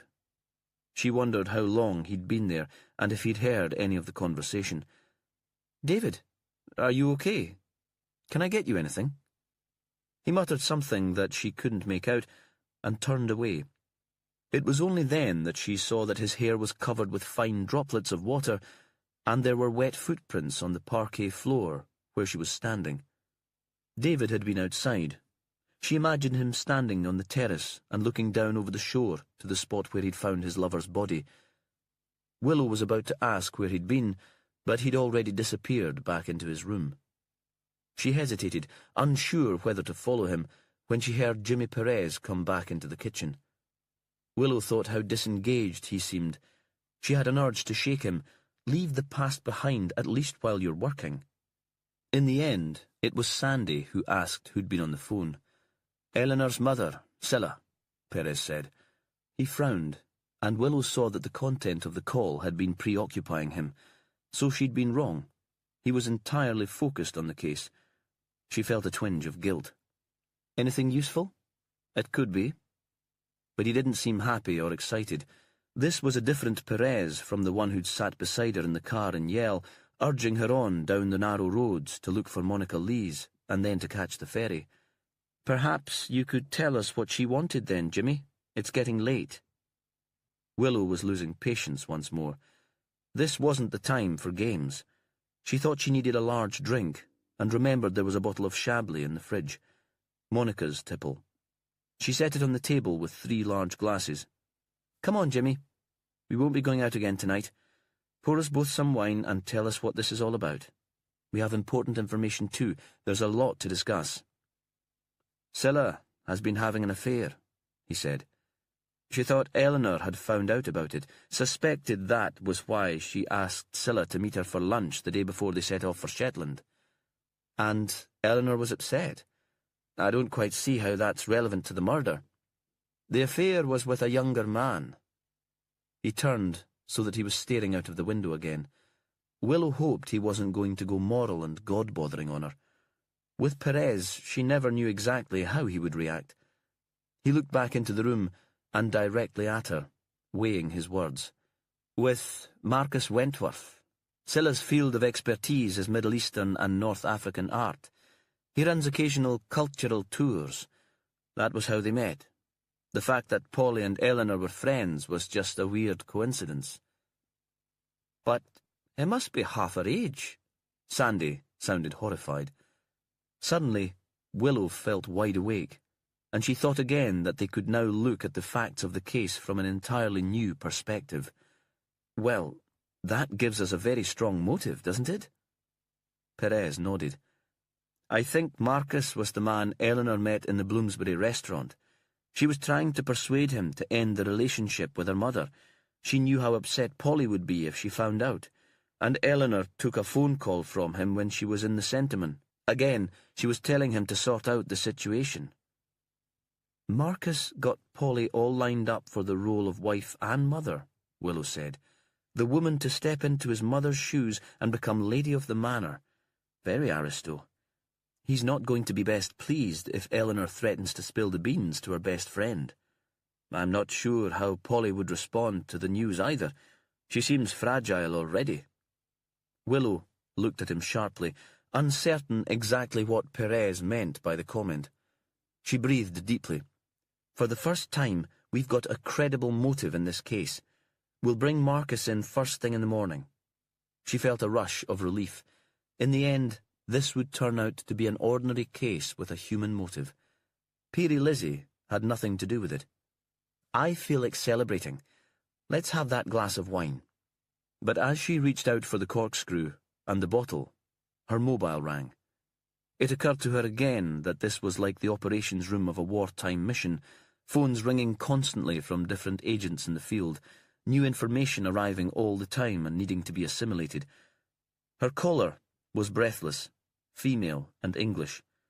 Willow recognised the clear tones and the academic precision. Caroline, Laurie Malcolmson's new bride.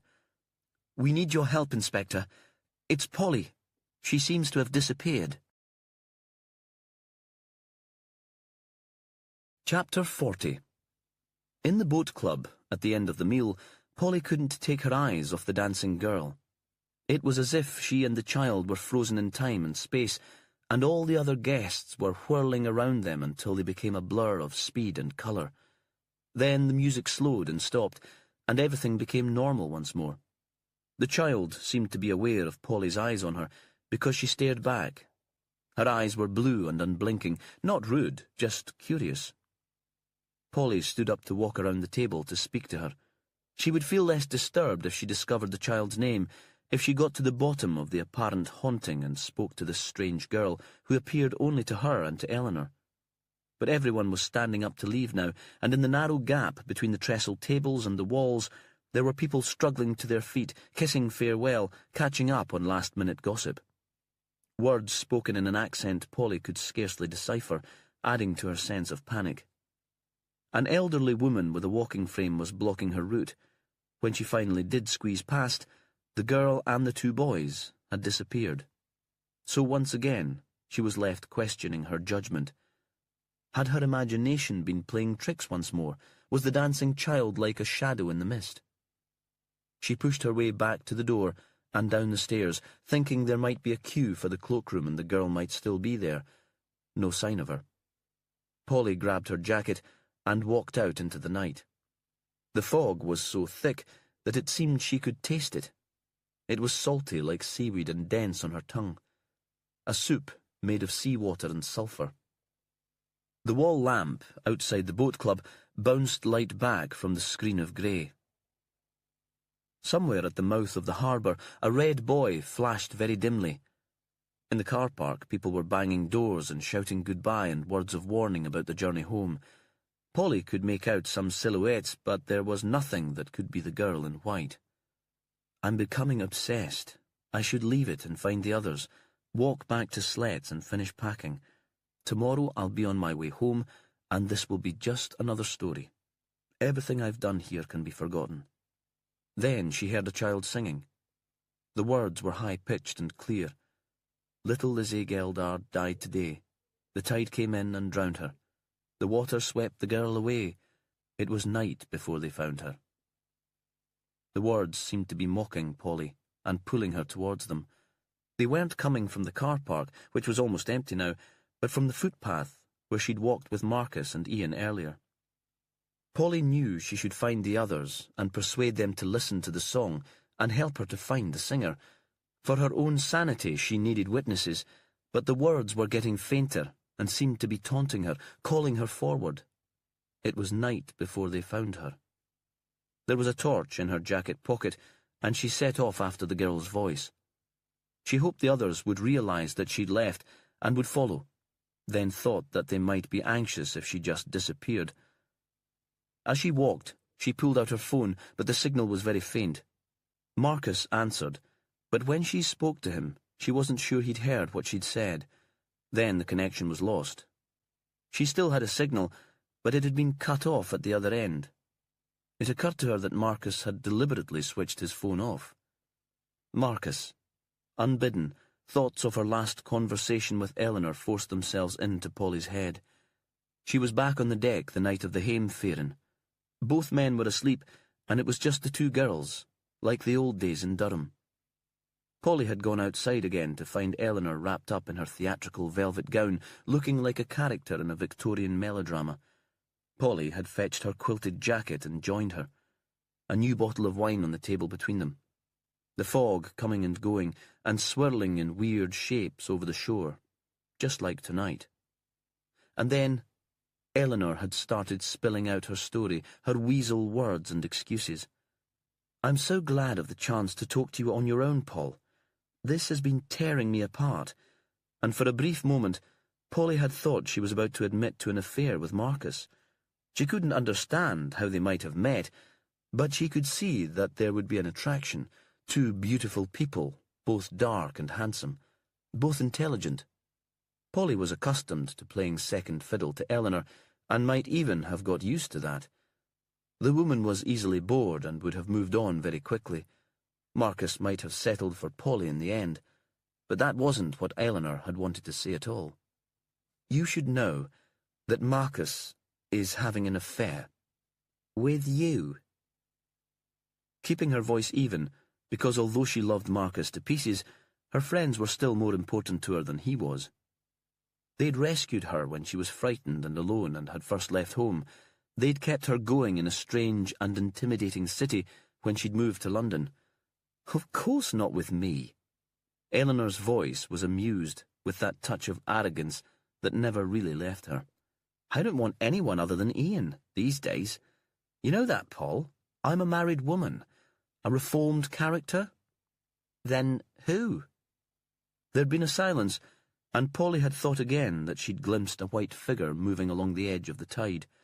A figure with a strange silhouette, hair peaked at the front like a bird's crest. "With Scylla, my mother." And that was when something had broken inside Polly, because Scylla was old and snooty, and always treated Polly as if Eleanor was doing her the hugest favour in the world by befriending her. How could Marcus have anything in common with a woman like that? Eleanor continued to speak, and seemed comforted because she no longer had to keep a secret. She'd probably convinced herself that she was really doing Polly a favour. They met in Jordan when he was leading a group and she was on a field trip. Lust at first sight, for her at least. I saw them at an exhibition together and she introduced me. When you showed me his photo, I recognised him at once. And Eleanor had paused and taken a swig of wine straight from the bottle, and seemed to have no understanding of the effect she was having on Polly, or seemed not to care. Then she looked up. "I did try to stop it, Paul. I tracked Marcus down through his website. I did tell him to stop it." On the cliff, lost in the fog now, Polly closed her eyes to blink away the memory of that conversation. She decided then that it couldn't be true, that Eleanor was just stirring up trouble to create a drama. Of course Marcus wouldn't make love to a woman nearly twice his age. Of course he wouldn't betray her. Her phone rang, the shrill noise startling her and bringing her back to the present. When she'd finished the conversation, Polly felt sane again. There was no singing, just the distant sucking of waves on the shore at the bottom of the cliff, a faint murmuring that might be the call of seabirds. Then a child's laughter. Chapter 41. When Willow, Perez and Sandy arrived at Slet's, Caroline was the only person there. The men were still out looking for Polly. It was properly dark now, past midnight, and the fog was as thick as ever. Caroline was sitting in the window of the cottage looking out for them. Sandy thought that she would have organised the search, and the men would have done as they were told. She was like some of his school teachers who never shouted but scared the kids shitless all the same, and always got the respect they felt they deserved. In the car, he'd wanted to ask questions about the phone call from Eleanor's mother and the men who'd met Eleanor at Marille, and what Jimmy made of it all. But he'd kept quiet. On their way out, Willow had said he should stay in Springfield House in case David Gordon did something daft. She said that the man had wandered away once, and she wouldn't put it past him to just walk into the sea and drown.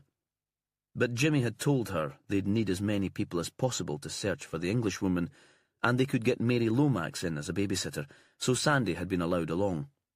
But he knew he was there on sufferance, so he just sat quietly while Willow did the driving, and he kept his questions to himself. In Slet's, Willow took charge. She and Caroline were two strong women together. Jimmy and Sandy let them get on with it. "You'll have tried to phone Polly?" Caroline nodded. "Of course, but we're getting no answer. She made one call to Marcus while we were waiting to collect our coats, but then his phone cut out. You know what the reception's like here." "What did she say?" Willow asked. "Marcus couldn't really make any sense of it. Something mad about looking for Peary Lizzie. There was such a noise all around us in the boat club. He tried to call her straight back, but he couldn't get through." "Tell us what happened this evening." "It was their last night in Shetland," Caroline said, "and we wanted to mark it in some way. There was a charity dinner at the boat club, food and music. We thought it would be better than letting them sit in here, brooding, and local people had wanted to express their sympathy, so we knew they'd be made welcome, that they'd be treated with proper sensitivity." "You walked?" "We took the footpath along the cliff, yes. It's not very far."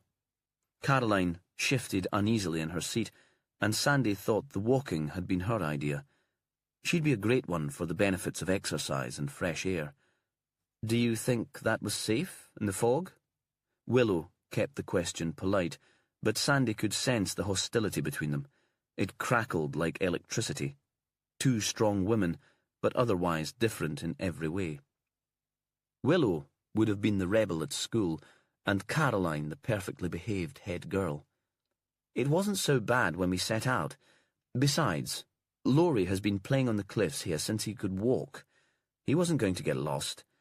As if Willow was stupid for suggesting there might be any danger. But Polly did lose her way. There was a silence. Caroline couldn't seem to explain the fact that Polly was missing. "Polly ran off on her own after the meal," she said at last. "We couldn't have expected that. Marcus thought it was some sort of panic attack. She was there watching the musicians, and then she disappeared. Eleanor's death has made her kind of flaky." Sandy thought the woman had already picked up some of the accent. She'd turned into one of those soothmouthers who became more Shetland than the Shetlanders. He imagined her as a member of the parish council, fighting on behalf of the other crofters, a pillar of the community. "You're sure she went of her own volition?" Willow asked. "Well, she wasn't kidnapped in front of an audience of 50 people. Caroline's voice was sharp. The prefect was reasserting her authority. "Did you see her leave the room?" "No." Caroline looked up at Willow. "None of us did. It was a bit of a scrum at the end. As soon as the music stopped, everyone got up to leave at once. The weather was so bad that people wanted to get home. Folk who hadn't been able to make the Haim Fair-in came to congratulate Laurie and me on their way out, so we were among the last to go. Marcus met us at the cloakroom downstairs, but Polly's jacket had already gone. We thought she'd be waiting outside, but there was no sign of her." Another silence. Then an admission. "It was a bit spooky, actually, as if she'd disappeared into thin air, just like the night that Eleanor went missing." Perez had been looking out of the window during the conversation. Now he turned back into the room. For a moment, Sandy thought he was going to make sense of all this, to tell them what lay behind the killings, because Sandy thought that Jimmy had an idea. He'd been working it out in his head since Eleanor's mother had phoned. Instead, Perez said, "We should look for her." Just those words, forceful, as if Polly wasn't only a potential victim, but was essential to the solving of the case. They all looked at the inspector, but nobody moved. "We should look for her." Perez said the same words, but they were even more urgent this time. "The boys went straight back out when we got here and there was no sign of her," Caroline said. "I waited in the house to call you." She paused. "They haven't found her yet. I've just spoken to them. They walked together along the cliff path back towards the club, in case we just missed her, but now they've split up. Laurie's taking the cliffs because he knows them best. The others will search inland." Another hesitation. "Marcus said he'd look at the Lochen where Eleanor was found." Perez was on his feet, and they were all looking at him. Now he was in charge. "We'll check Mearness then, if your men are looking along the cliff path. Willow, will you do the beach between here and the hall? Sandy, you go to Voxter, not along the road, but by the path that takes you past the planticrub where we found Eleanor's phone. Check the fields and the ditches on either side of the path in case Polly has tumbled. Then chat to George and Grush and see if they noticed anything unusual this evening." Caroline interrupted quickly. "There's no point in going to Voxter. I've only just spoken to George to explain why we'd be late back. He didn't mention anything." "Was Grush there?" "I presume so. George didn't say." "Go all the same, Sandy." Perez's voice was firm. Sandy thought how splendid it was to have the old Perez back. There'd been a time, following Fran's death, when he'd thought he'd be lost to them forever. Anything out of the ordinary, report back to me. None of them asked where Perez intended to search. They had the sense that he wouldn't have told them anyway. Outside, Sandy thought that the fog was lifting a little. They'd passed the darkest point of the night. He walked away from Sletts, first onto the road, and then by the path that led above the beach towards Voxter. His mind wandered. A week ago, the Malcolmsons would have been preparing for the Heimferien, the house full of activity and the smell of baking. Friends and family would be turning out to help make bunting and decorate the hall. Caroline would be in her element directing proceedings. Then he wondered if he would ever marry, and that led him on to thoughts of Louisa. The sky was definitely lighter now, but still he shone his torch and shouted Polly's name. If she'd fallen, she might see the pinprick of light in the gloom. He imagined finding her alive and well, and thought how pleased Jimmy would be then. At the Planticrub, he paused, but there was no sign of Polly here, no phone lying on the grass to be discovered. He looked down towards the sea. The sky was brighter still, a faint glimmering line along the horizon. There was a sharper point of light, which he assumed to be from Willow's torch as she searched the beach. He walked on down the bank towards the Malcolmsons' croft, shouting the woman's name, thinking he must look like a madman howling into the darkness. He'd just left the crub when his phone rang. He answered without seeing who was calling.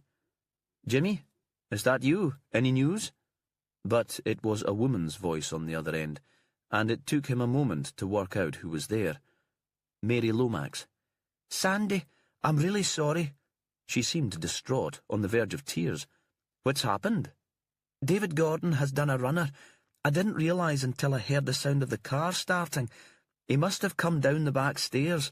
I tried to run out to stop the car, but I was just too late." "You should tell Jimmy Perez." Sandy didn't know what else to say.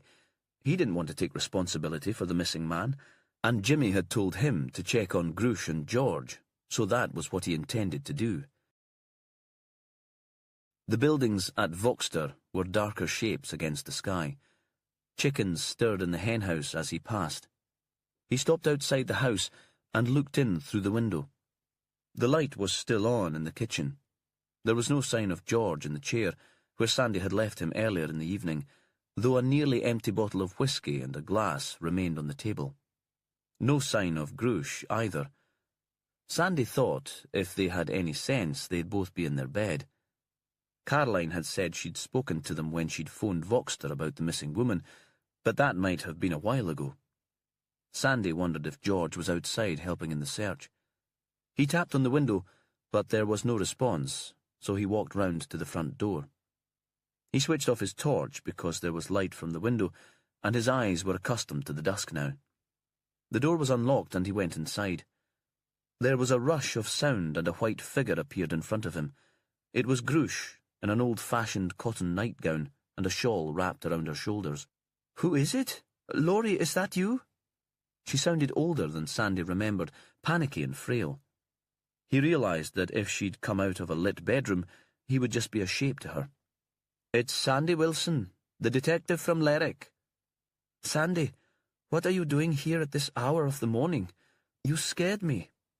She reached for a switch, and suddenly the room, a small scullery with space for boots and coats, was full of light. He blinked. "Polly Gilmer is missing. Jimmy Perez sent me here to see if she'd wandered this way." "We'd have told you if she was here, Sandy. Of course we would. Caroline phoned earlier to say she was missing." She paused. "These have been terrible times. I'll be glad when the English people go south again. They brought nothing but trouble." Sandy thought that Caroline was English too, but perhaps Grush already counted her as a local. "Could I speak to George?" She hesitated for a moment. "He's asleep," she said. "He'd been drinking all evening and I sent him to bed." Her voice was bitter. Sandy decided you could never tell what went on between a man and his wife. The picture they showed to the world could be quite different from what went on in the home. It started with the wedding. All music and smiling, a kind of performance. And then, unless you were lucky, things started to crack. Maybe Grush was so eager for Laurie to move back to Shetland because George provided no companionship for her at all. She stood where she was, poised between the bedroom and the kitchen, as if she was unsure whether to go with him or back to her bed. In the end, she wrapped the shawl around her head and led him into the kitchen. "I should try and wake George," Sandy said. Perez had told him to speak to the man. "You'd be wasting your time," Grush replied. "You'll get no sense out of him when he's like this." She stood, blocking the door, and he saw she was adamant that her husband shouldn't be disturbed. "Does it happen often?" She shrugged and moved to the Rayburn and lifted the kettle onto the hot plate. "Often enough. He needs help, but I don't think he really wants to change. He's not been the man I married since he left the lighthouse service. Must be hard, living with him." Sandy couldn't see how this had anything to do with the two murders, but he knew that Jimmy Perez wouldn't walk away if a witness was just about to speak to him. "Not really. He's a good man. He works hard, and he's always been a good father to Laurie. He can be the life and soul of a party. He just needs to drink before he can face new people or difficult situations, and then he can't stop drinking when he's had a few drams inside him. There are lots of Shetlanders who are just the same." Sandy thought that was true too. The kettle on the hob whistled. Grush made the tea. "What do you think happened to Polly?" she said.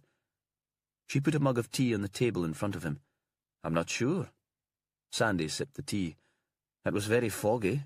It's easy to lose your way." "She'll maybe have been chasing after Eleanor's ghost child," Grush said. "What do you mean?" "She thought that she'd seen Peary Lizzie. It seems the spirit appeared to her on the night of the Haimfaring, and then again on the beach the next day." Grush paused. "Caroline and I took her out for lunch in Yell, and I thought she was kind of obsessed with all that nonsense. I suppose if your best friend is killed, you lose your perspective. It'd be easy to start believing in the spirit world, and she was determined to track the lassie down." She paused. "Polly seemed rather mad to me, Sandy. I don't think she's entirely safe to be left alone. You need to find her." Sandy wasn't sure what he made of that, but he supposed that Willow and Jimmy would be interested in Polly Gilmer's state of mind. "You've known her for a long time?" "She was one of Laurie's friends since they started at university together." "And what did you make of her?"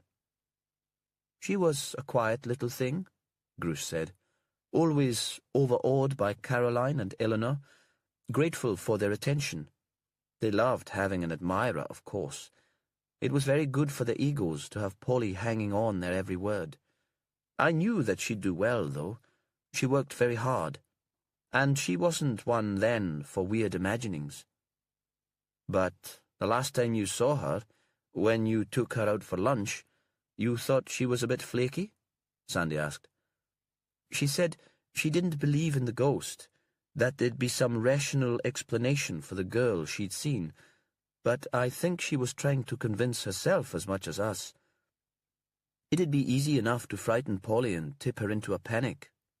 Grush stared at Sandy as if she was telling him something important. "If that was what you wanted to do." "Caroline said Polly had a panic attack at the dinner tonight, and that's why she ran out." Sandy finished his tea and thought he should get back to Slet's and see if there was any news of the woman. He shouldn't sit here in the warm, gossiping, though it was pleasant to be inside. Grush stood too and led him back to the front door. "They should never have dragged her and the others out to that dinner. It was Caroline's idea. Laurie was all for leaving them alone last night." "Caroline's a strong woman," said Sandy. "She is." Grush allowed herself a smile. "But she loves my boy to bits, and in the end, that's all that matters." Sandy didn't quite believe that. He thought Caroline might turn into one of those bunny boilers, very jealous and possessive. He wondered how Laurie would be in 20 years' time, Would he be asleep in his bed after too much whiskey and a day of being nagged by his strong woman? He thought Grush wouldn't have been an easy person to live with either. Perhaps George could deal with her better when he was still working his shifts in the lighthouse, and there was an escape for him every month. Perhaps she'd been happier then, when she just had Laurie to keep her company. Caroline and Laurie would be working and living together every day, though. Sandy couldn't see how that arrangement could work successfully. "I should go back and see what's happening," he said. "Polly might be back at Slet's by now, and we could be worrying over nothing." "Aye, maybe." But he could tell that Grush wasn't convinced. As he left the house, the cockerel in the hen house began to squawk, and he saw that it was almost morning. Chapter 42. Willow made her way down to the beach and felt a sudden spurt of anger. "What the shit am I doing here? I'm the senior investigating officer in this case, not a rookie plod to be ordered around by the great Jimmy Perez. He wouldn't have spoken to a male superior officer like that." The anger was directed first at herself, because she hadn't taken charge of the search when she'd had the chance, because she'd allowed the man to walk all over her. Then it was turned towards Perez, who'd been cold and uncommunicative since they'd left Springfield House. What was it about the man that turned her into a pathetic girl, unable to assert her authority for a moment? The tide was out, and she walked on the damp sand, which was ridged, hard under her feet. Here the fog was patchy. Sometimes it was so dense that she lost all sense of direction and wandered towards the water, and occasionally it lifted so that she could make out the lights and sleds. She was shouting Polly's name and swinging her torch in an arc so that it would be seen from all directions, but she felt this was pointless.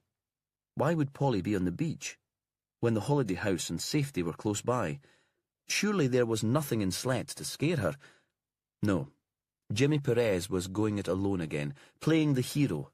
This was more about his ego and proving to himself and to the world that he was back at the top of his game than saving a young woman's life.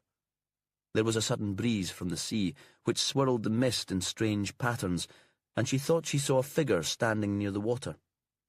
She told herself that she was dreaming, or the faint light on the horizon was playing tricks with her imagination, but all the same, she felt chilled, suddenly scared. As she got closer to the tide line, she saw that it was no Peary Lizzie, no young girl dressed in white. This was an adult clothed in a waterproof jacket and a hood. The fog thickened again, and the figure disappeared. Willow screamed Polly's name and ran towards the shadow, but on the flat sand directions were deceptive, and she thought she could be running in completely the opposite direction. She stood still and listened. The tide must be turning now. She heard soft waves breaking. On a morning like this, Elizabeth Geldard had slipped away from her adoptive mother, or had been led into danger by her, and been drowned as the water slid down the Vaux and filled the gullies behind her, cutting off her escape back to the shore. For the first time, Willow realized how easily that could have happened. There was another sound, human, not supernatural, choked sobs. "Polly!" Yelling as hard as she could, but it was like screaming in a dream when no sound comes out. Her voice was lost in the wide expanse of the beach, and there was no response. "Polly, come away from the water, it's dangerous there." She wondered if the woman had had a real breakdown, or had been attacked and left wandering on the shore. She listened again, but now there was silence, apart from the splash of the waves. Then, like a curtain rising, the mist ahead of her cleared, and she saw the figure clearly, still some way off to the north of her, and on the part of the beach that was closest to the Meoness Community Hall. The water had already come up to the figure's calves.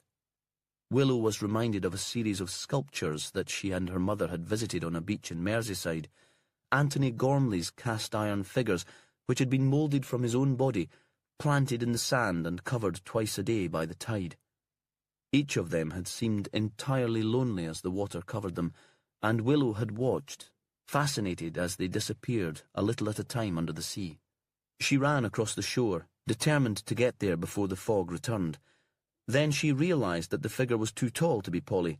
This was a man, standing motionless and waiting to be swallowed up by the tide. "David!" Still the water came. He was wearing Wellingtons and the water had started to spill inside the boots. "Come here, you'll catch your death." She didn't approach him because she wasn't going to risk wet clothes until there was no alternative, even in midsummer, and he was so distraught that she worried she might spook him so that he'd walk away from her and deliberately drown. He turned slowly and, for the first time, seemed to see that she was there. "Come away from the water, David." No response. "Do you want to talk?" He gave a deep breath, half sob and half agreement, and walked towards her. On the sand, under the Mearness Community Hall and just above the tide line, someone had built a bonfire, perhaps in preparation for a beach party. A pile of driftwood and dry garden clippings from shrubs and bushes, some rotten fence posts. "I don't suppose you've got any matches." Whoever had built the fire would be hopping mad if they used the wood, but she didn't want to take Gordon back to Sled's, where Caroline would be waiting, and he needed to get warm. He felt in his pocket. This was Charlie's spare jacket. I thought I'd feel closer to him wearing it. Quite ridiculous. He pulled out a lighter. She lit the scrub at the base of the fire, and it flamed immediately. They sat on the powdery sand and stared into it. "What on earth do you think you were doing?" "I lied to you about the night of Eleanor Longstaff's murder," David said. "Charles was here, in Mearness, when she died. I followed him." He turned, and the orange glow from the fire caught his face. "Do you think he killed her?" "I've been going over and over it in my mind. It might explain why somebody wanted him dead." "What reason would he have for murdering Eleanor?" David looked into the fire. "Money," he said. We both knew that the business was on the brink of disaster, and neither of us was prepared to admit it. "You think somebody paid him to kill Eleanor Longstaff?" She couldn't keep the incredulity from her voice. The thought of the ex-magician as a paid hitman seemed ludicrous. "No, at least I don't think so." David stretched out his hands towards the flames. "But I'm going crazy. While I was in the garden this afternoon, I was going over it all in my head. I'm ready to believe almost anything." He paused for a beat. "Charles was here on the night of the Heimferien, and he lied to me. Why would he do that?" She couldn't give him an answer, but could see that he wouldn't rest until he got one. "What did he do? What makes you think he was caught up in all this?" David leaned forward. His damp jeans were steaming in the heat, and his face was flushed. Charles had been behaving oddly for weeks. There'd been mysterious phone calls and sudden trips to Lerwick. When I asked him what was going on, he said he was investigating a project that might provide extra income for the business. He'd tell me when everything was settled. He paused again. That night, we'd decided that we wouldn't go to Laurie's Heimferien, and I went to bed early. Then I heard Charles go out, the engine of his car starting. I followed him to the Mearness Hall in my own car. He parked there, but he didn't go inside. He walked up the road a little way and met someone. It looked as if they'd arranged to meet. Did you see the person? It was a woman. That was a relief of a sort. I suppose I'd imagined that he'd found someone else, another man. I didn't see any detail. There wasn't much light, and I was worried about getting too close. David paused. The last thing I wanted was for Charles to think I was spying on him. Could it have been Eleanor Longstaff, tall and dark? She was certainly dark-haired. I'm not sure about anything else. David was calmer now, and focused on getting the facts right. They spoke for a minute, and then they walked down here to the beach. They seemed very easy with each other, looking out over the water. Then other people came out of the hall. I suppose a dance had finished and everyone wanted fresh air or a cigarette, and I left. I didn't want to be seen and dragged into the party. Did Charles leave at the same time? Willow was trying to work out a timeline for this. Even if Eleanor was Hillier's companion on the beach, it didn't turn him into a murderer. She was still alive to go back to Sled's with the others, To sit on the deck and drink more wine? No. When I left, they were still talking. What did you do when you got home? I went back to bed.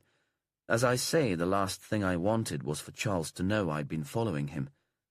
David took off his Wellingtons and wrung out his socks. His pale, bare feet looked pink and fleshy in the firelight. A piece of pitch pine fell into the hottest part of the blaze, and sparks floated upwards. What time did he get back? The fire had taken Willow back to parties on the beach close to Balranald. Sometimes the whole commune had been there. Middle-aged hippies sang the folk songs of their youth to acoustic guitars. Sometimes it was the wild boys of the island, steaming with drink because they were bored out of their skulls, and that was the only excitement they could get. David was taking a long time to reply, and she prompted him. Were you asleep when he got in? This time the answer was immediate. Of course not. But I pretended to be. I was scared that he might be planning to run away. The stress about the business had finally pushed him over the edge.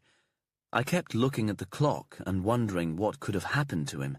I told myself he'd just have joined the party, had too much to drink, and would be walking home. But I couldn't quite believe that. Then I thought maybe he'd had an accident, and I imagined him lying at the bottom of a cliff somewhere. Eventually I heard his car. I almost wept with relief. He turned to her. This must seem so foolish to you.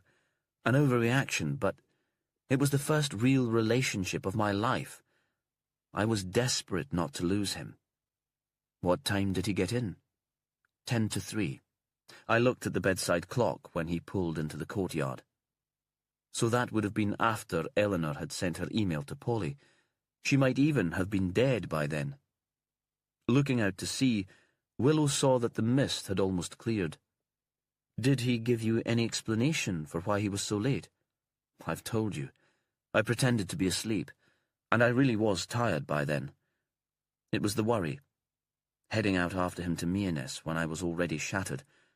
Besides, we had guests staying, and I knew I'd have to be up early to make breakfast. It wasn't the time for meaningful discussion. Did you talk to him about it in the morning? David shook his head. If Charles had secrets, I wanted him to share them when he was ready. I didn't want to pry. Which was all very well, Willow thought, all very adult and civilized, but it didn't really help her track down the killer. And Charles didn't give any hint that he'd been out that night, or what he might have seen or done. No. David hesitated. He seemed excited, pleased with himself. And then Sandy phoned with news of Eleanor's death and to ask if your team could stay at Springfield House. I took the call and said we had space. All I was thinking of was the money and how useful it would be. How did Charles react when you told him that one of the Hamefairn guests had been murdered? It was as if he couldn't believe it. He asked me to repeat what I knew and pressed me for details that I couldn't give. Then he was on the phone to Grush, in case she knew more about it. He's always been a gossip, and I thought he was excited about Springfield being the base for a murder investigation. But I think there was more to it than that. He was desperate for information. David turned his face away from the fire and towards her. Charles didn't kill Eleanor Longstaff, Chief Inspector. The news of her death came as a surprise to him. Willow thought that was probably true, but she also thought Charles had seen something when he was out in Mearness that night, something that seemed important in the light of Eleanor's death, and that knowledge had probably killed him. Chapter 43. Perez sent Sandy and Willow outside to search for Polly, but though he went to the door to see them out, he remained inside the house. He was thinking of Polly, anxious and fraught, desperate. Caroline had moved to the window and was staring at the beach, as if her friend might suddenly appear through the mist. For a while, Perez said nothing. He was glad of the chance to think. Then he moved further into the room and took a seat by the wood burner. "I have a question," he said. Caroline turned back to face him, startled. Perhaps she thought he'd gone out with the others. "You saw Eleanor with another man in a restaurant in Bloomsbury. Who else did you tell about that?" "I only talked to Eleanor about it." Caroline's voice was clear and certain. "I don't really do gossip. I have enough to think about without that." There was a brief silence. Perez supposed he should be panicking and out searching with the others, but in this room he felt quite calm. The worst thing in the world that could happen to him had already occurred when Fran died. He thought he wouldn't panic ever again. Unless someone threatened Cassie, and now he couldn't let himself think about that happening. That's not entirely true, is it? For instance, you told your husband that you'd seen Eleanor with the man. Laurie doesn't count. She gave a little laugh. We share everything. Really? I don't think I shared everything with Fran. But he might have spoken to someone else, Perez said. His friend Ian, for example. Perhaps he'd think it was his duty to tell his friend that his wife was seeing someone else. Laurie knew what Eleanor was like, after all. She'd messed him around big style when he was a student. Perhaps he saw an opportunity to get his revenge. The silence stretched, so he thought she might be considering the matter seriously, but when Caroline spoke, her voice was dismissive. Laurie got over being dumped by Eleanor years ago. We were students. That's how students behave. He's with me now. I was happy enough when we were just living together, and he was the one who wanted the wedding and the heimfaring. He wanted to be married to me. She tapped the palm of her hand on the windowsill to make her point. Honestly, he's the one who cares so much about family. Perez thought about that. About all these complicated families. About Laurie, who'd threatened to kill himself over a dark and exotic woman from the south. And about Polly, who had nobody but the man and the friends who'd come with her to Shetland. He was still thinking when he got to his feet and left the house without speaking to Caroline again. He stood outside, just where the track began, and listened. Nothing. He waited for his ears to tune in to the tiny sounds all around him. He still had Caroline's hard English voice in his head, and it took him a while to hear through the silence. The first sound to emerge was water. Always in Shetland there was the background noise of water on the shore or falling as rain. During the day you could usually hear sheep too, and wind, but tonight there was no wind at all. His phone buzzed, shattering his attempt to listen properly. He moved further up the track. Despite what Caroline had said about despising gossip, he wouldn't put it past her to eavesdrop through the door. It was Mary Lomax, and her words were tumbling over themselves, so for a minute he couldn't make out what she was telling him. Then she became more coherent and explained that David Gordon had run away, and she didn't know where he'd gone. Perez thought this was a complication he could do without. All these people wandering around in the dark, all tense and jumpy. But there was no point blaming the police officer, and he cut into her apologies. "I'd like you to do something for me, Mary. Make a few phone calls. I know it's late, but I think these folk will be awake. This is what I'd like to know."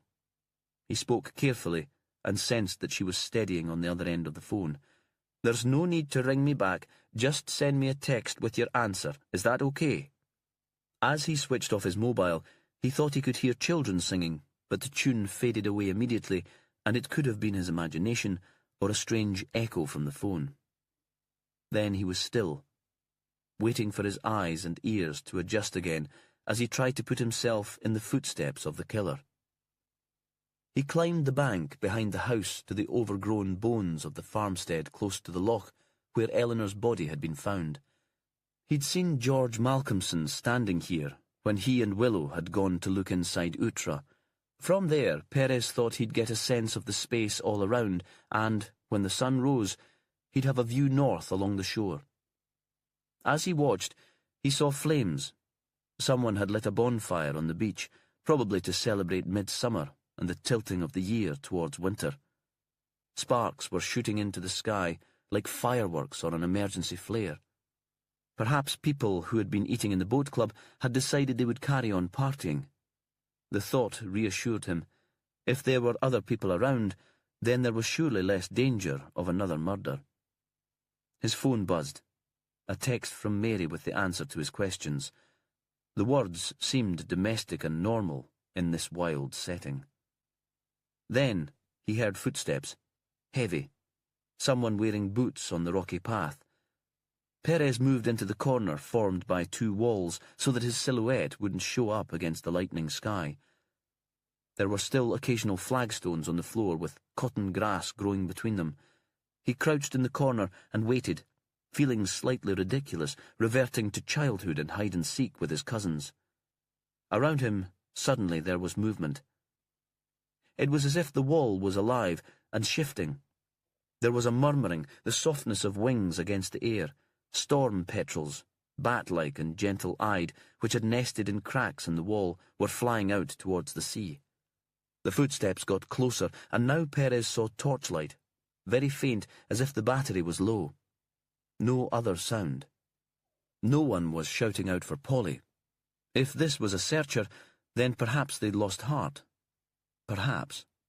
Still, there wasn't enough light to make a positive identification. Standing in the shadow, Perez was thinking about all the people he'd met since he'd come to Unst the week before, and in his head he saw them moving around as if they were actors on a giant stage. But now he'd lost control of their moves. He knew they were scattered around Mianess on the cliffs and the shore, but didn't have precise positions for them, and that made him nervous. He was a director whose players were taking no notice of him. He'd lost control of the action.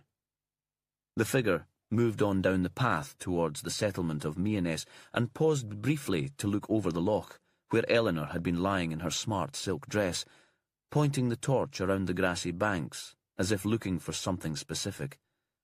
It was impossible to tell if the walker was male or female, but they were fit and moved easily down the steep path.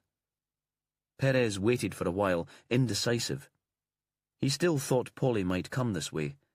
The fog had cleared above him, and, in the last of the darkness, the sky was suddenly filled with stars. He saw the Milky Way as defined points of light, and all the space made him feel giddy, made him forget for a moment what he was doing there. Then he came to his senses and followed the figure further down the path. On the road leading towards the Mianess Community Hall, the torch was switched off. Perez found it more difficult to track the person then. If they stopped in the shadow, he might get too close, and he didn't want to give away the fact that he was following. Utra, the house where Sarah Malcolmson had grown up, appeared as an indistinct silhouette beside the track. Perez stopped and listened. Nothing. Now the footsteps were so far ahead that he could no longer hear them. There was another moment of indecision. Should he run on and try to catch up or go inside? Polly was the most important person in all this. He still wasn't sure whom he'd been following. This place was central in the Peary Lizzie story, and Polly might have been attracted inside for another look. He pushed open the door. In the old house, the darkness felt viscous, like melted tar. Perez imagined that he would have to wade through it to get beyond the lintel. He turned on his torch and walked past the scullery to the bigger room and a smell of damp and decay. He was distracted, remembering his last visit to the house and the feral cat that had shocked Willow, the way her arm had felt under his hand, how the touch had been like an electric shock all the way to his shoulder. Then they'd both been disturbed, and he thought they hadn't searched the place properly. He was torn, aware that the figure he'd been following would soon be lost to him altogether, but curious. Something here had pulled in Polly Gilmer and Charles Hillier. He shone his torch into the corners. The room seemed quite bare. He opened the stove, which stood in one corner, a piece of half-burnt peat. Then, as he was leaving, he saw, caught on a sharp corner of the metal stove, a scrap of cloth. White, like the dress worn by Peary Lizzie every time she'd appeared. The dress, at least, was real and not imagined. In the dust on the floor, he saw two long, thin rectangular shapes. Something had been placed here, or lain here. In the distance, there was the sound of a car engine. Perez went outside, saw the headlights just before they were switched off, and thought he could place them in Mianess with some accuracy. He ran down the track and away from the ruined house. As he was running, his phone rang. He slowed to take it from his pocket, but continued walking fast. "Jimmy?" Sandy had his panicky, I'm out of my depth voice. "I'm just on my way back to Slet's, and I heard a scream. From inside the house." He didn't need to ask which house. He knew now where the focus of the investigation should have been from the start. "I'm not quite sure. From near the house, at least. I'm on my way." He paused. "Sandy, don't go inside. Wait for me."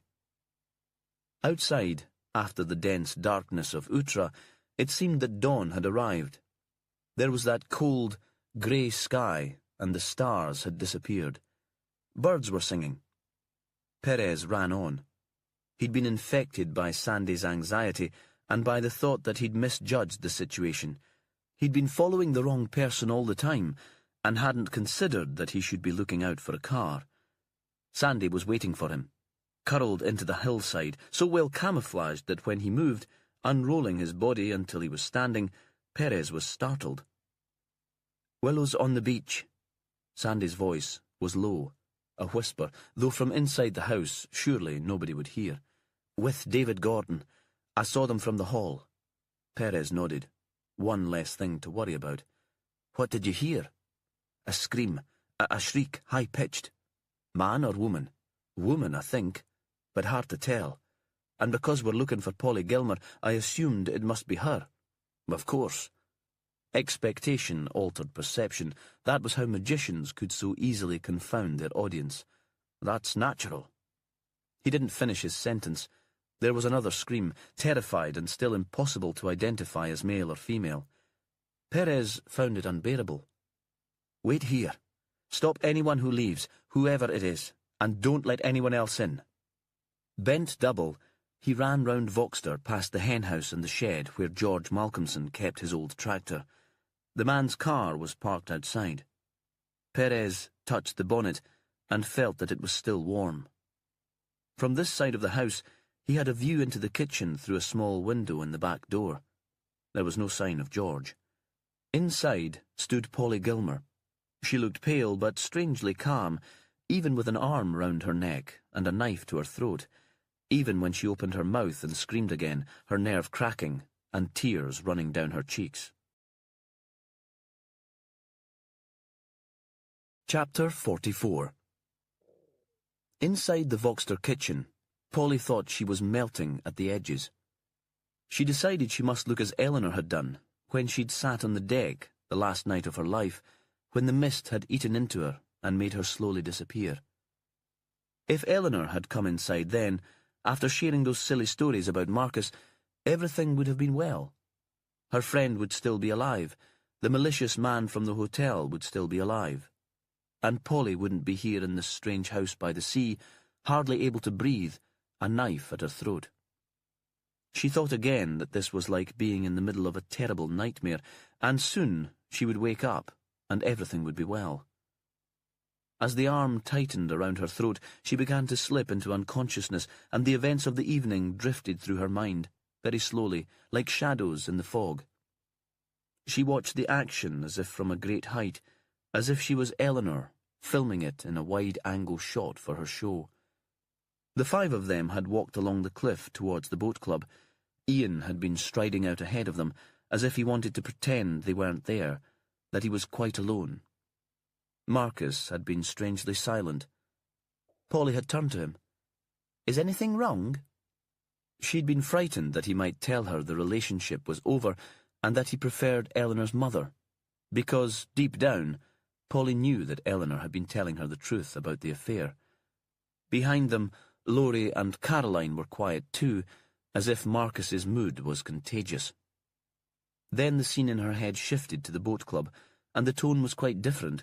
Here everything was music and partying. It had felt as if the whole room was celebrating Eleanor's death, that Polly was the only person there sad that she'd gone. And then she'd seen the girl dancing.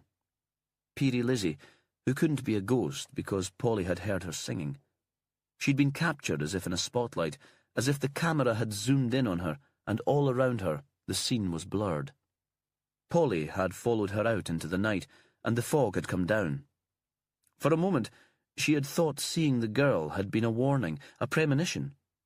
Perhaps Polly would drown too, like Elizabeth Geldard, and her body would be washed up on the shore, and nobody would care. Not even Marcus.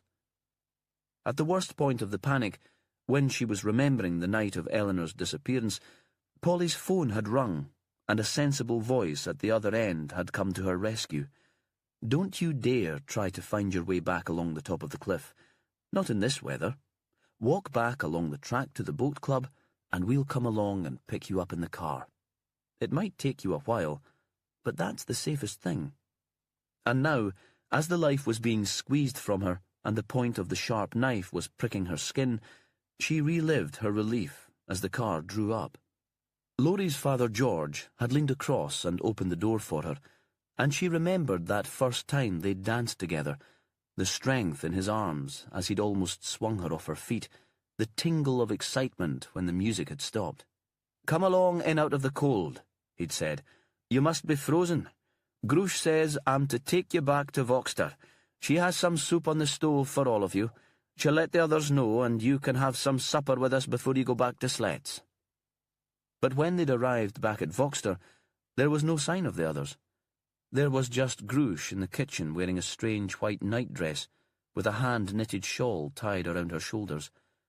And George disappeared, saying something about needing to get to his bed. And suddenly, Grush was standing behind her, muttering about Eleanor and Laurie, and the arms that had gained their strength through lifting sheep and kneading dough were holding her as if she were in a vice, and Polly began to scream, and at last everything went black. She regained consciousness briefly, and thought she saw a figure at the window. Perhaps it was Peerie Lizzie coming to fetch her into the water. But when the door opened, it wasn't Lizzie standing inside, but the detective with the wild black hair. Polly had thought that sometimes he looked haunted too. He walked up to Grush, and his voice was gentle, as if he was talking to a child. "This won't do now, will it? You don't really want to hurt Polly. What has she ever done to you?" Polly felt the grip on her neck relax a little. Then an inside door was opened. George stood there.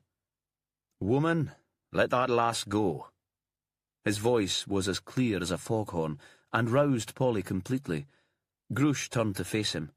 Polly felt the movement of Grush's body against her shoulders, and again a slight release of tension. "It was for Laurie," Grush said. "Was it?" This was the detective again. "You've always been honest. That class you did with Fran, the final assessment, she said that your art was uncompromising, truthful, didn't she?" He paused briefly, and when he spoke again, his voice was easy, conversational. "So, let's be honest now, shall we? This was about you. About not wanting to end up a lonely woman, needing Laurie and Caroline for company and conversation. I know about loneliness. I can understand that. But it has to end here." He held out his hand. There was a moment of hesitation, a sudden tightening of the hold on Polly's neck. Then Grush reached out, twisted her wrist so that the handle was facing the detective, and dropped the knife into his palm. Polly saw that his skin was dark, as if he'd been in the sun, and his hand was bony like Marcus's. Then Willow Reeves was there, wrapping Polly up in a blanket and asking if she was all right, or if they should get Oscar Charlie, the rescue helicopter, to take her to hospital, saying they'd take her back to her friends in Sletts. Polly turned for a moment and saw Grush staring at her with eyes that were still full of hatred. Chapter 45. In Springfield House, Willow sat in the corner of the yellow morning room and watched the conversation between Jimmy Perez and Grush Malcolmson. Sunlight was streaming through the window, and outside there was the sound of birdsong. Jimmy had rustled up coffee from somewhere, and the smell of it filled the room. On a plate was a pile of little round biscuits dusted with sugar. They'd probably been made by Grush herself. "Why did you kill Eleanor?" The inspector's voice was so soft that Willow strained to hear. They'd allowed Grush to get dressed. She was wearing wide linen trousers and a hand-knitted sweater. Willow thought that she herself would probably look very similar to Laurie's mother when she was in her 60s. She would be tall and angular and would wear charity shop clothes. Grush looked up sharply. She was evil. You know that, Jimmy. She was flirting with Laurie, trying to steal him from Caroline, trying to steal him from me. The voice suddenly very sharp and shrill. I don't think she was doing that, Grush. She was faithful to her husband. Always had been. No! The word exploded from her like a gunshot. I had proof. The two of them were here in Shetland together just a week before Laurie's wedding. I saw a photograph on his laptop the day of the Heimferien. It was of Laurie with his arm around that woman and the museum in Lerwick behind them. She stared at Perez, her eyes like steel, forcing him to understand the implication of her words. That afternoon, Laurie was in his room staring at the picture when I took in his clean shirt for the party. He shut his computer, but not before I'd seen the image. You printed it out, Perez said, on photographic paper. Willow thought none of this was coming as a surprise to him. Grush nodded. While he and Caroline were hanging up bunting in the hall. Think of what it meant, Jimmy. Think of the spell that woman must have had over him. He was only married for a week, and yet he was obsessed with the photograph of himself with another woman. She must have been some kind of witch. So why did you print out the photo, Grush? Perez took a little sip of coffee and seemed to savour it. I wanted to confront the woman, to prove to her that I knew what her game was. I wanted something in my hand, something concrete. The German woman paused, as if she was looking for the right words, as if she was desperate for Perez to understand. Something real. I couldn't carry Laurie's computer across the sand to Slets now, could I, Jimmy? Why don't you tell me what happened? Perez said. He leaned back in his chair and waited. Outside, a curlew flew overhead, calling. He shut his eyes, and for a moment Willow wondered if he was drifting off to sleep. I had to speak to Eleanor Longstaff, to make her see what she was doing. All that evening, while she was dancing and laughing and flirting, the truth was eating away at me. She was going to make Laurie unhappy again. You must see, Jimmy, that I had to do something. You'd be the same if anyone treated Cassie badly. Eleanor would ruin my son's marriage, and he'd become ill and depressed. He might disappear south with her, and then I'd never see him again. I could tell that she would never consider living in Shetland. Perez had his eyes open and leaned towards her. Eleanor never planned to steal your son from you. You must know that now. But it was spoken in a whisper, almost to himself. Grush didn't seem to hear him and continued talking. After the party, we tidied up a bit and then George went to bed. He'd been drinking all night, and I knew that he wouldn't wake up until the morning. I could hear him snoring like a great big bear. Then Laurie and Caroline went off too. I let myself outside and walked down to the beach. I could see all the people from Slets sitting on the deck. They were talking and laughing. After a while, the men went inside. Then a little later, Polly disappeared too, and only Eleanor was left. And that seemed like a sign that I should go and talk to her. It was just getting light, and she saw me coming. She waved to me. Can't you sleep either, Grush? Shall we go for a walk? Not waiting for an answer. I don't think she ever really listened to what people said to her. There was a moment of absolute silence in the room, before Grush continued. I didn't know where we were going until she said, Do you believe in ghosts? Do you think Piri Lizzie exists? That was like another sign. I said I'd show her where Vela had seen Lizzie, and I led her up the footpath to the standing stone. Another silence. Perez drained the coffee in his mug. Were you planning to kill her at that point, Grush? Please, tell us. It is important that we know. No, I wanted to make her see that she had to leave Laurie alone. So, you're walking up the footpath towards the standing stone, and it's just getting light." Perez gave an encouraging smile. "What happened then?" Willow felt as if she was almost dozing. She'd had very little sleep in the last few days, and the tension had drained from her. The sun was strong now, and the room was very warm. "We sat close to the cliff edge," Grush said. "We talked. She said she hadn't been this happy for years, and at last it seemed that everything was going right for her. Perhaps she'd been silly to place so much importance on having a baby. She'd finally found the man she loved, and nothing else seemed important." "You thought she was talking about Laurie?" "Who else could she be talking about?" "Her husband," Perez said. "I think she was talking about her husband." "I showed her the photograph." Grush was almost screaming. Willow thought she didn't listen much either. "I laid it on the grass. I demanded to know, Jimmy, what was going on here. I had that right. What had she been doing in Lerwick with my Laurie the week before his wedding?" "And what did she say?" Again, Willow had to strain to hear Perez's words. "She said it was a secret, but don't worry, Grush. I don't really have designs on your son. Besides, he's quite grown up now. He doesn't need you to look out for him." Then she laughed, as if I was ridiculous for caring what happened to my boy. "So you killed her," Perez said, as if it was the most natural thing in the world. "Talk me through exactly how that happened, would you, Grush? For the record." "I wanted to stop her laughing," Grush said, "and I wanted to be sure that she'd never make Laurie so unhappy that he wanted to kill himself again." She paused, and Willow listened carefully, imagining how the scene might have played out. They were recording the interview, but this first telling might help her to understand. Grush continued, "We were sitting at the top of the cliff, Jimmy. There was that strange early morning light, which you only get at this time of year. There was so much noise, all those seabirds shrieking around our heads. But I could still hear the woman laughing. I picked up a boulder and I hit her with it." Another pause. She fell awkwardly and seemed somehow crumpled and disfigured. "I like lovely images. You know that, Jimmy.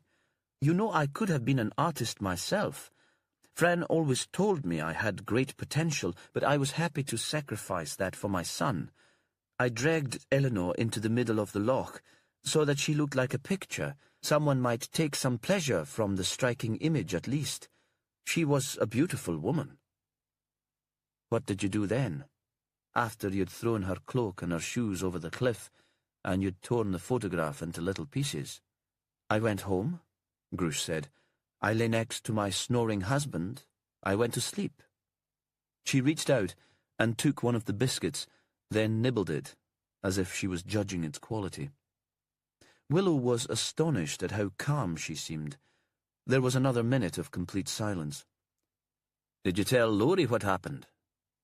Perez's voice was sharper now. "I mean, has he known for the last week that his mother is a murderer?" "No!" The same explosive retort. "Of course not." "But you must have asked him what he was doing with Eleanor and Lerwick. You would have wanted to know." For the first time, Grush seemed less sure of her ground. "He said he was there as a friend, helping Eleanor with some project at work. I told him that he must keep that secret, that you would suspect him of killing her if you knew that he'd met her in Lerwick without telling anyone." "And Laurie did what he was told," Perez murmured. "Of course he did. First you, and then Caroline making decisions for him.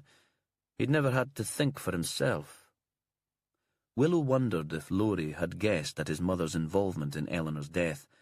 Perhaps she was so perfect in his eyes that he couldn't contemplate the possibility of her being a murderer. Certainly he hadn't asked Grush any awkward questions. Willow was reminded of the way that Charles and David had kept their relationship intact by ignoring unpleasantness, anything that was difficult or uncomfortable. "What about Hillier?" Perez was saying. "Why did he have to die?" "He was there that night," Grush said. He saw me walking up the path with Eleanor, and come down all alone. He was blackmailing you. And that shows just how ridiculous he was. Grush spat out the words, as if we'd have any money to give him.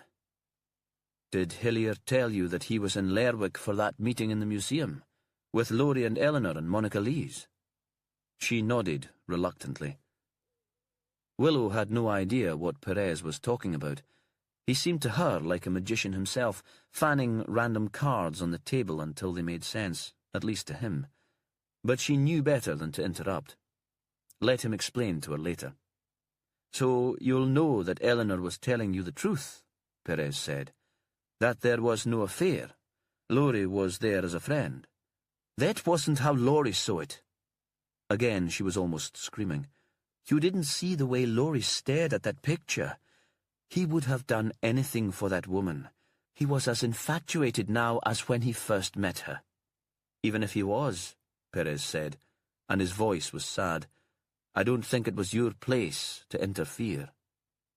Then he changed his tone. Hillier, tell me what happened. I arranged to meet him on the shore at Springfield. I said I had some savings, a family inheritance, and we might be able to do a deal. I went to the book club in Baltasound as usual that night, but I stopped at Springfield on my way home. Willow was tempted to ask what the book group had been reading. She was feeling light-headed and a little giddy. She'd believed that Grush was a dignified and intelligent woman. She hadn't recognized the obsession that had gripped her. But Grush was still talking. Hillier was waiting for me on the sand. The mist was coming in again. It wasn't hard to dispose of him. Then she snapped her lips shut. I'm not talking any more, Jimmy. Not to you, and not in this place. I know my rights. You can take me to Lerwick now, and Laurie will find me a lawyer. Laurie will look after me. Chapter 46.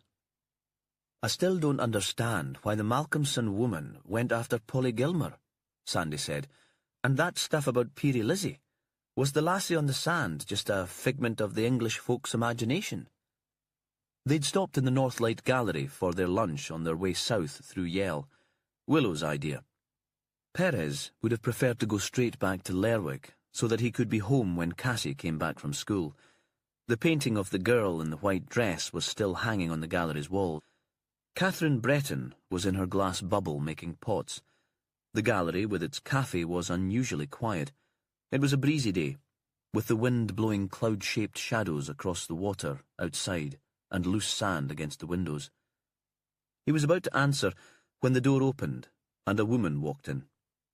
Perez thought Willow had been expecting her, that this was a prearranged meeting.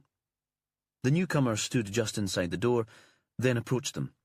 She was wearing a bright red coat, heavy brown boots, and carried the smell of cigarettes with her.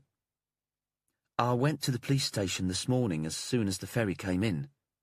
Monica Lees had the same nervous energy that Perez remembered from the launch of her exhibition, the same wiry hair and chestnut eyes. They told me to talk to you here.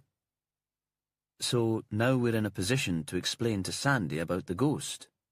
Willow's voice was light until she turned to the artist.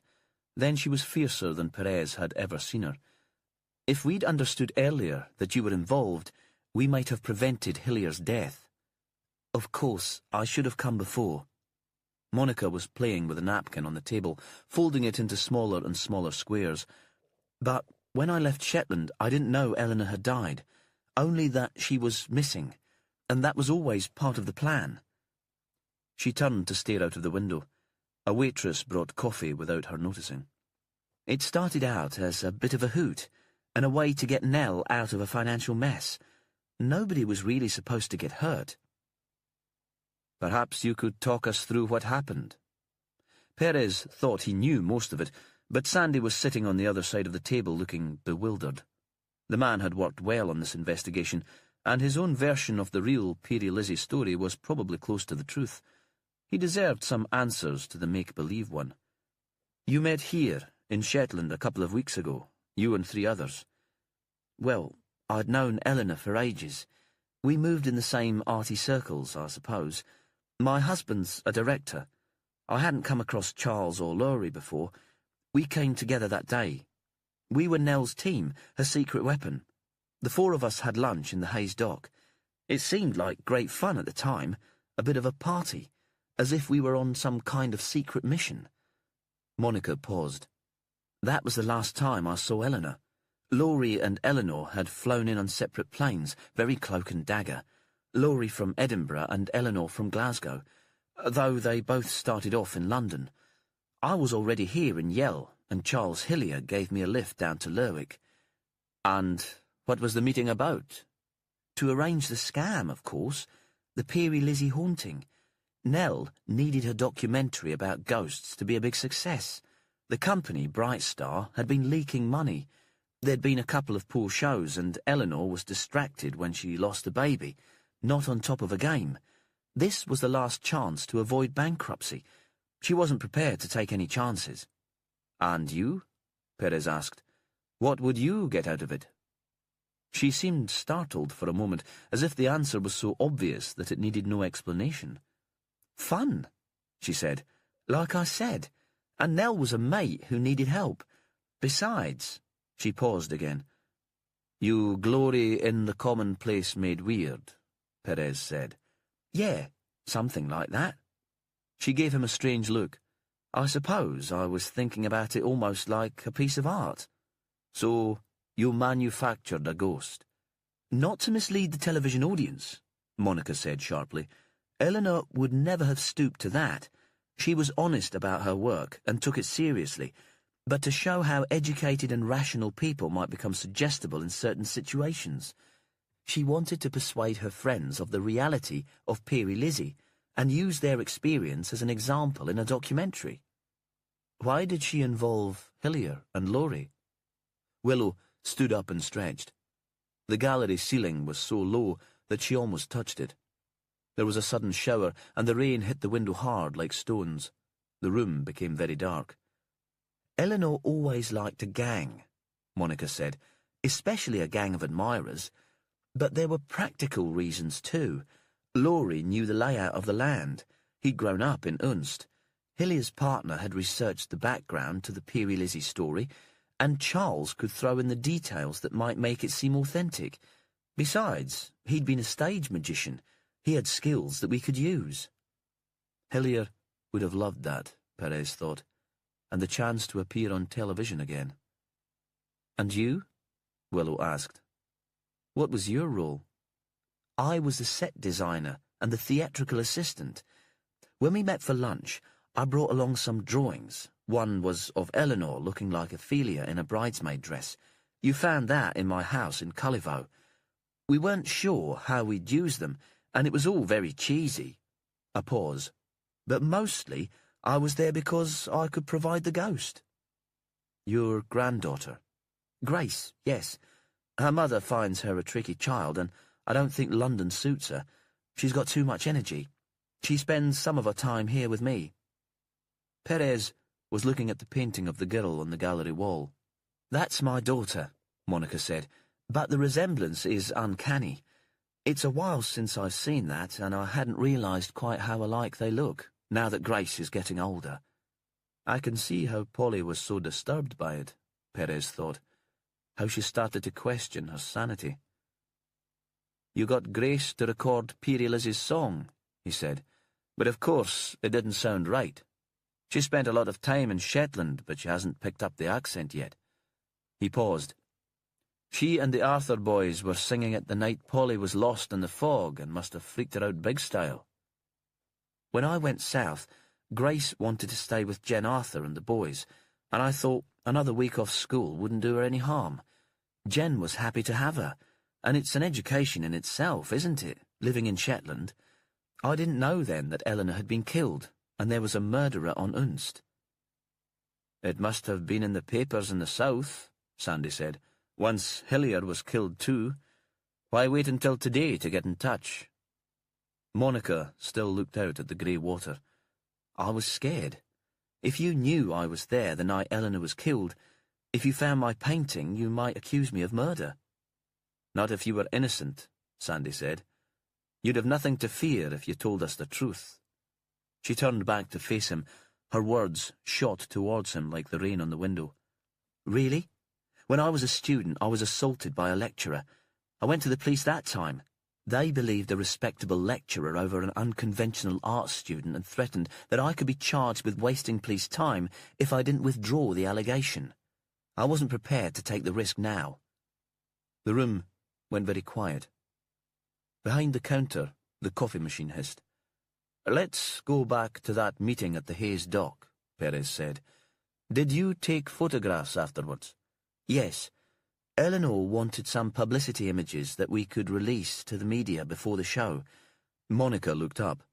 She was already planning features in the broadsheets, how 4 metropolitan 30-somethings believed that they'd seen a ghost. "And one of the pictures was of her and Laurie?" "Yes. Laurie asked if he could have it. I emailed it to him. Why? Is it important?" Perez didn't answer. This was the photo that Laurie had been staring at when Grush went into his room before the party, the photo that had triggered Eleanor's murder. "Tell me what happened the night of the party." "Grace and I went into Unst on the ferry." "You were seen by the Mianese teacher." Sandy seemed to wake briefly, then settle back with his arms on the table. They'd all been awake all night. He looked like a nursery child ready to take a nap. Monica ignored the interruption. "We left our car at the hall. There were so many vehicles parked there that nobody would notice. Then we camped out in the old house, Utra. Laurie had told us we could use it, and Grace got changed there. For her, it was just a game. Staying up late, putting on a party frock, dancing on the beach. She's like all women in our family, given to exhibitionist tendencies. I met Charles on the beach. We had a smoke and watched the performance. Afterwards, Grace and I lit a fire and rolled out our sleeping bags on the floor, just waiting until it was time for the first ferry to yell. Early the next morning, I dropped Grace at Jen's and drove on south. Polly thought she saw the girl on the beach and in the house at other times." It was Sandy again. Perez could tell that he thought this artist, with her paintings of dead women, her camping out all night in a ruined house, wasn't fit to have care of a child.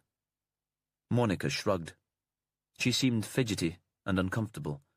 Perhaps Sandy reminded her of the cops she'd met in the Met. Perhaps she just wanted to go outside to smoke. "Maybe Jen took her and the boys to play at their father's house. He lives with his new wife in Spindrift, that hideous bungalow in Mianese. They'd been divorced for a while, but it's all quite amicable. The boys like to see the new baby." Or maybe, Perez thought, Polly conjured her own ghosts out of the air. She'd been told that her lover was having an affair with an older woman, and she was emotionally frail to start with. He could imagine that she might be haunted by dreams and demons.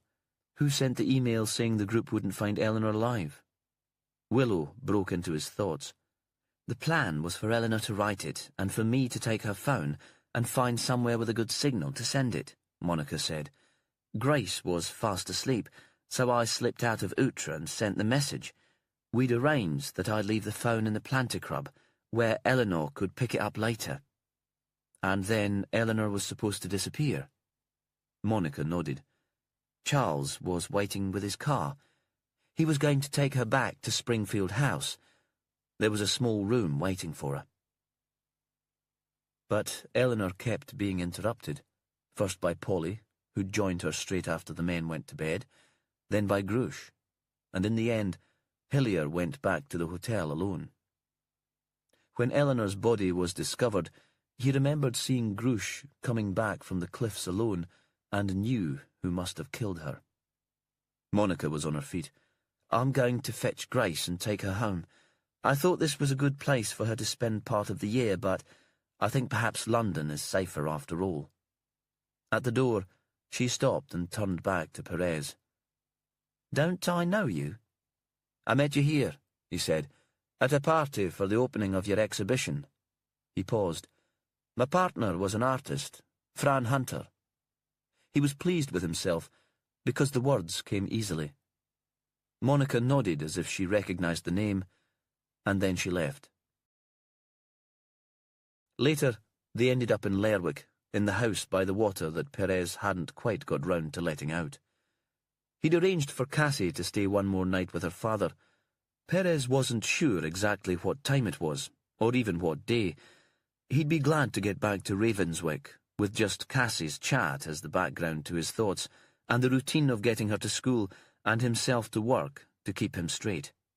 But now they were drinking coffee, and Willow had managed to find an unopened bottle of single malt from the top of her bag. There were fulmars sailing past the window, and no trace here in the town of fog. And then he saw the Hjaltland, the big ferry to Aberdeen, pass down the Sound, and so he knew it was just past 7 o'clock in the evening. In 12 hours, the 3 visitors from Sletts would be back on the Scottish mainland. He wondered how things would be between Polly and Marcus. Would the man give up his glamorous older woman, and would the timid librarian be able to forgive him? She seemed to have a knack of seeing the world as she wanted it to be. He thought it would be easier for Ian Longstaff to come to terms with his wife's murder now that there was some resolution. That scheme of Eleanor's seems an awful lot of bother to have gone to. Willow was sitting on the floor, and her long hair fell over her knees. She was desperate, Perez said. As Monica said, her company was on the verge of bankruptcy. She needed something new and dramatic to make the show a hit. Persuading a group of graduates that they'd seen a ghost of a child who died in 1930 would do that. And maybe Eleanor saw the hoax as a kind of retribution. She thought that Ian had been unfair in the way he treated her after losing the baby. They must have had a very weird kind of relationship. Sandy seemed dreamy and lost in thought. By now the lack of sleep was catching up with them all. Perhaps he was thinking about his Unst school teacher and planning another meeting with her. It makes a kind of sense to me, Willow said. They both liked the drama, the fights, the falling out, the reconciliation. I can understand how Eleanor would have enjoyed the challenge of convincing Ian that something supernatural was happening in Unst. She'd be able to mock him for the rest of their life together, and her whole existence was a theatrical production, so she'd have relished setting up something like this. She paused. In her documentary, I guess she wanted to prove that we need to believe in something other than the everyday world, to show that we're looking for an explanation for random events. It doesn't seem too daft as theories go. Folk were always turning up at my parents' commune searching for answers. Perez thought this story had started with a deception, and it was all about illusion and distorted perception. Strange shadows and half-spoken lies. I was never convinced when Laurie said Eleanor hadn't discussed the project with him. That defied belief. She knew he'd do whatever she asked him to. He was Eleanor's champion, her knight in shining armour, charging to the rescue of her failing company. Willow reached out and poured herself another dram. For all that she was lanky and awkward to look at, Perez thought there was a grace about the way she moved. He looked at the water again. The Hjaltland was already out of his line of sight. Why didn't Laurie tell us about the hoax when Eleanor's body was found? There was no reason to keep it secret after that. It was Sandy again, full of common sense. Because Grush persuaded him that it would be a mistake and his involvement might turn him into a suspect. He wasn't exactly in the right frame of mind to make a rational decision. Bullied into marrying Caroline, convinced by 2 strong women that his future lay in Shetland. And imagine the shock of finding Eleanor dead, the love of his life, his adolescent sweetheart. He'd grown up doing exactly what his mother wanted him to. This wasn't going to be the time when he'd stand up to her. Do you think he guessed that Grush was a killer? Perez hesitated. It was something he'd been thinking about since they'd first interviewed the woman. Maybe deep down, but it wasn't something he could afford to admit to himself. I still don't quite understand what happened last night. All that unnecessary melodrama. Willow was lying flat on the floor now, and fibres from Perez's shabby carpet had clung to her sweater. Why did Grush attack Polly? Where on earth did that come from? Laurie had been convinced by his mother that the Peary Lizzie scam must be kept secret at all costs. Grace was often knocking around in Meanis, and it was freaking Polly out. The poor woman was really starting to believe in ghosts. And of course the girl was at the dinner in the boat club with Vela and Neil and his boys. Polly must have thought she was going mad by that point, especially as Grace was in the dress she'd worn on the beach. Perez paused and pulled together the timeline in his head. Grush phoned Laurie to offer them a lift back from the boat club so that they wouldn't have to walk in the fog. The sight of Grace was already making him jumpy, and he told Grush that she was there. Perez spoke slowly, explaining the events to himself as well as his audience. The sight of the girl in the same room as Polly would have sent Laurie into a panic. What shall I do? What will happen if Polly sees the girl and Grace tells her everything? The police will want to know why I've been lying to them. And there might have been recriminations too. I should have gone to Jimmy Perez right at the start. I should have explained, implying that all this was his mother's fault. And still Grush would have been strong and reassuring. "Don't worry, son, leave it to me, I'll sort it out." Then Laurie made another phone call to Voxter after Polly went missing, and the tension increased. Grush would have heard the fear in her son's voice. Polly's disappeared. She chased after Grace. She just phoned Marcus to tell him what she was doing, that she'd seen Peary Lizzie, and again Grush would have reassured him. She'd always looked after him, and she would always provide the answers. Perez's thoughts rushed back to the house by the shore, where he'd lived quite happily until Fran had swept him away to her home in Ravenswick, like flotsam on a big tide. Grush phoned Polly on her mobile and told her to go back to the boat club where George would pick her up.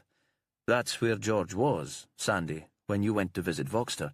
He wasn't asleep in his room, but driving through the fog to do what his wife had told him, half asleep and more than half drunk. A pause. And by then, Grush thought she was invincible and that her only role in life was to protect her son. "I'd wondered if Polly Gilmer was the killer," Sandy said. "She seemed so weird and distant most of the time, spending her days reading old folk tales and legends.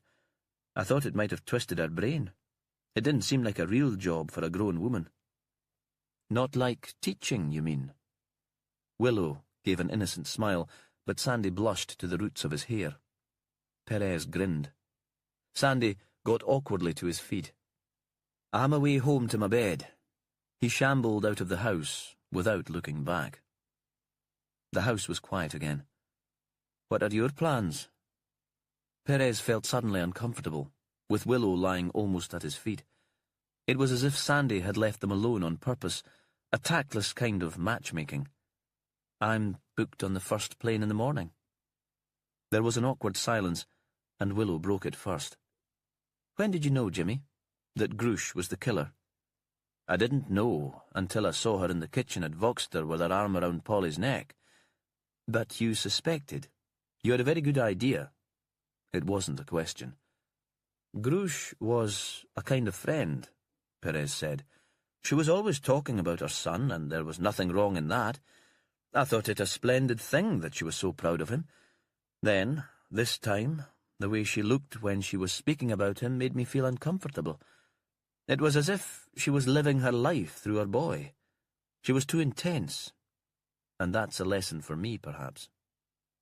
"You could have talked to me, Jimmy. There was no need to wait until you were certain you were right. That's what colleagues do, share their uncertainties and their ideas. I don't like feeling shut out." "I'm sorry," Perez said.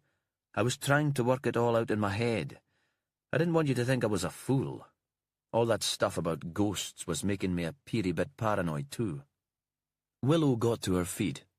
He wondered if she was going to walk out on him, just as Sandy had done, without looking back. Then she laughed. "Put the kettle on, Jimmy Perez. Let's have some more coffee and another dram.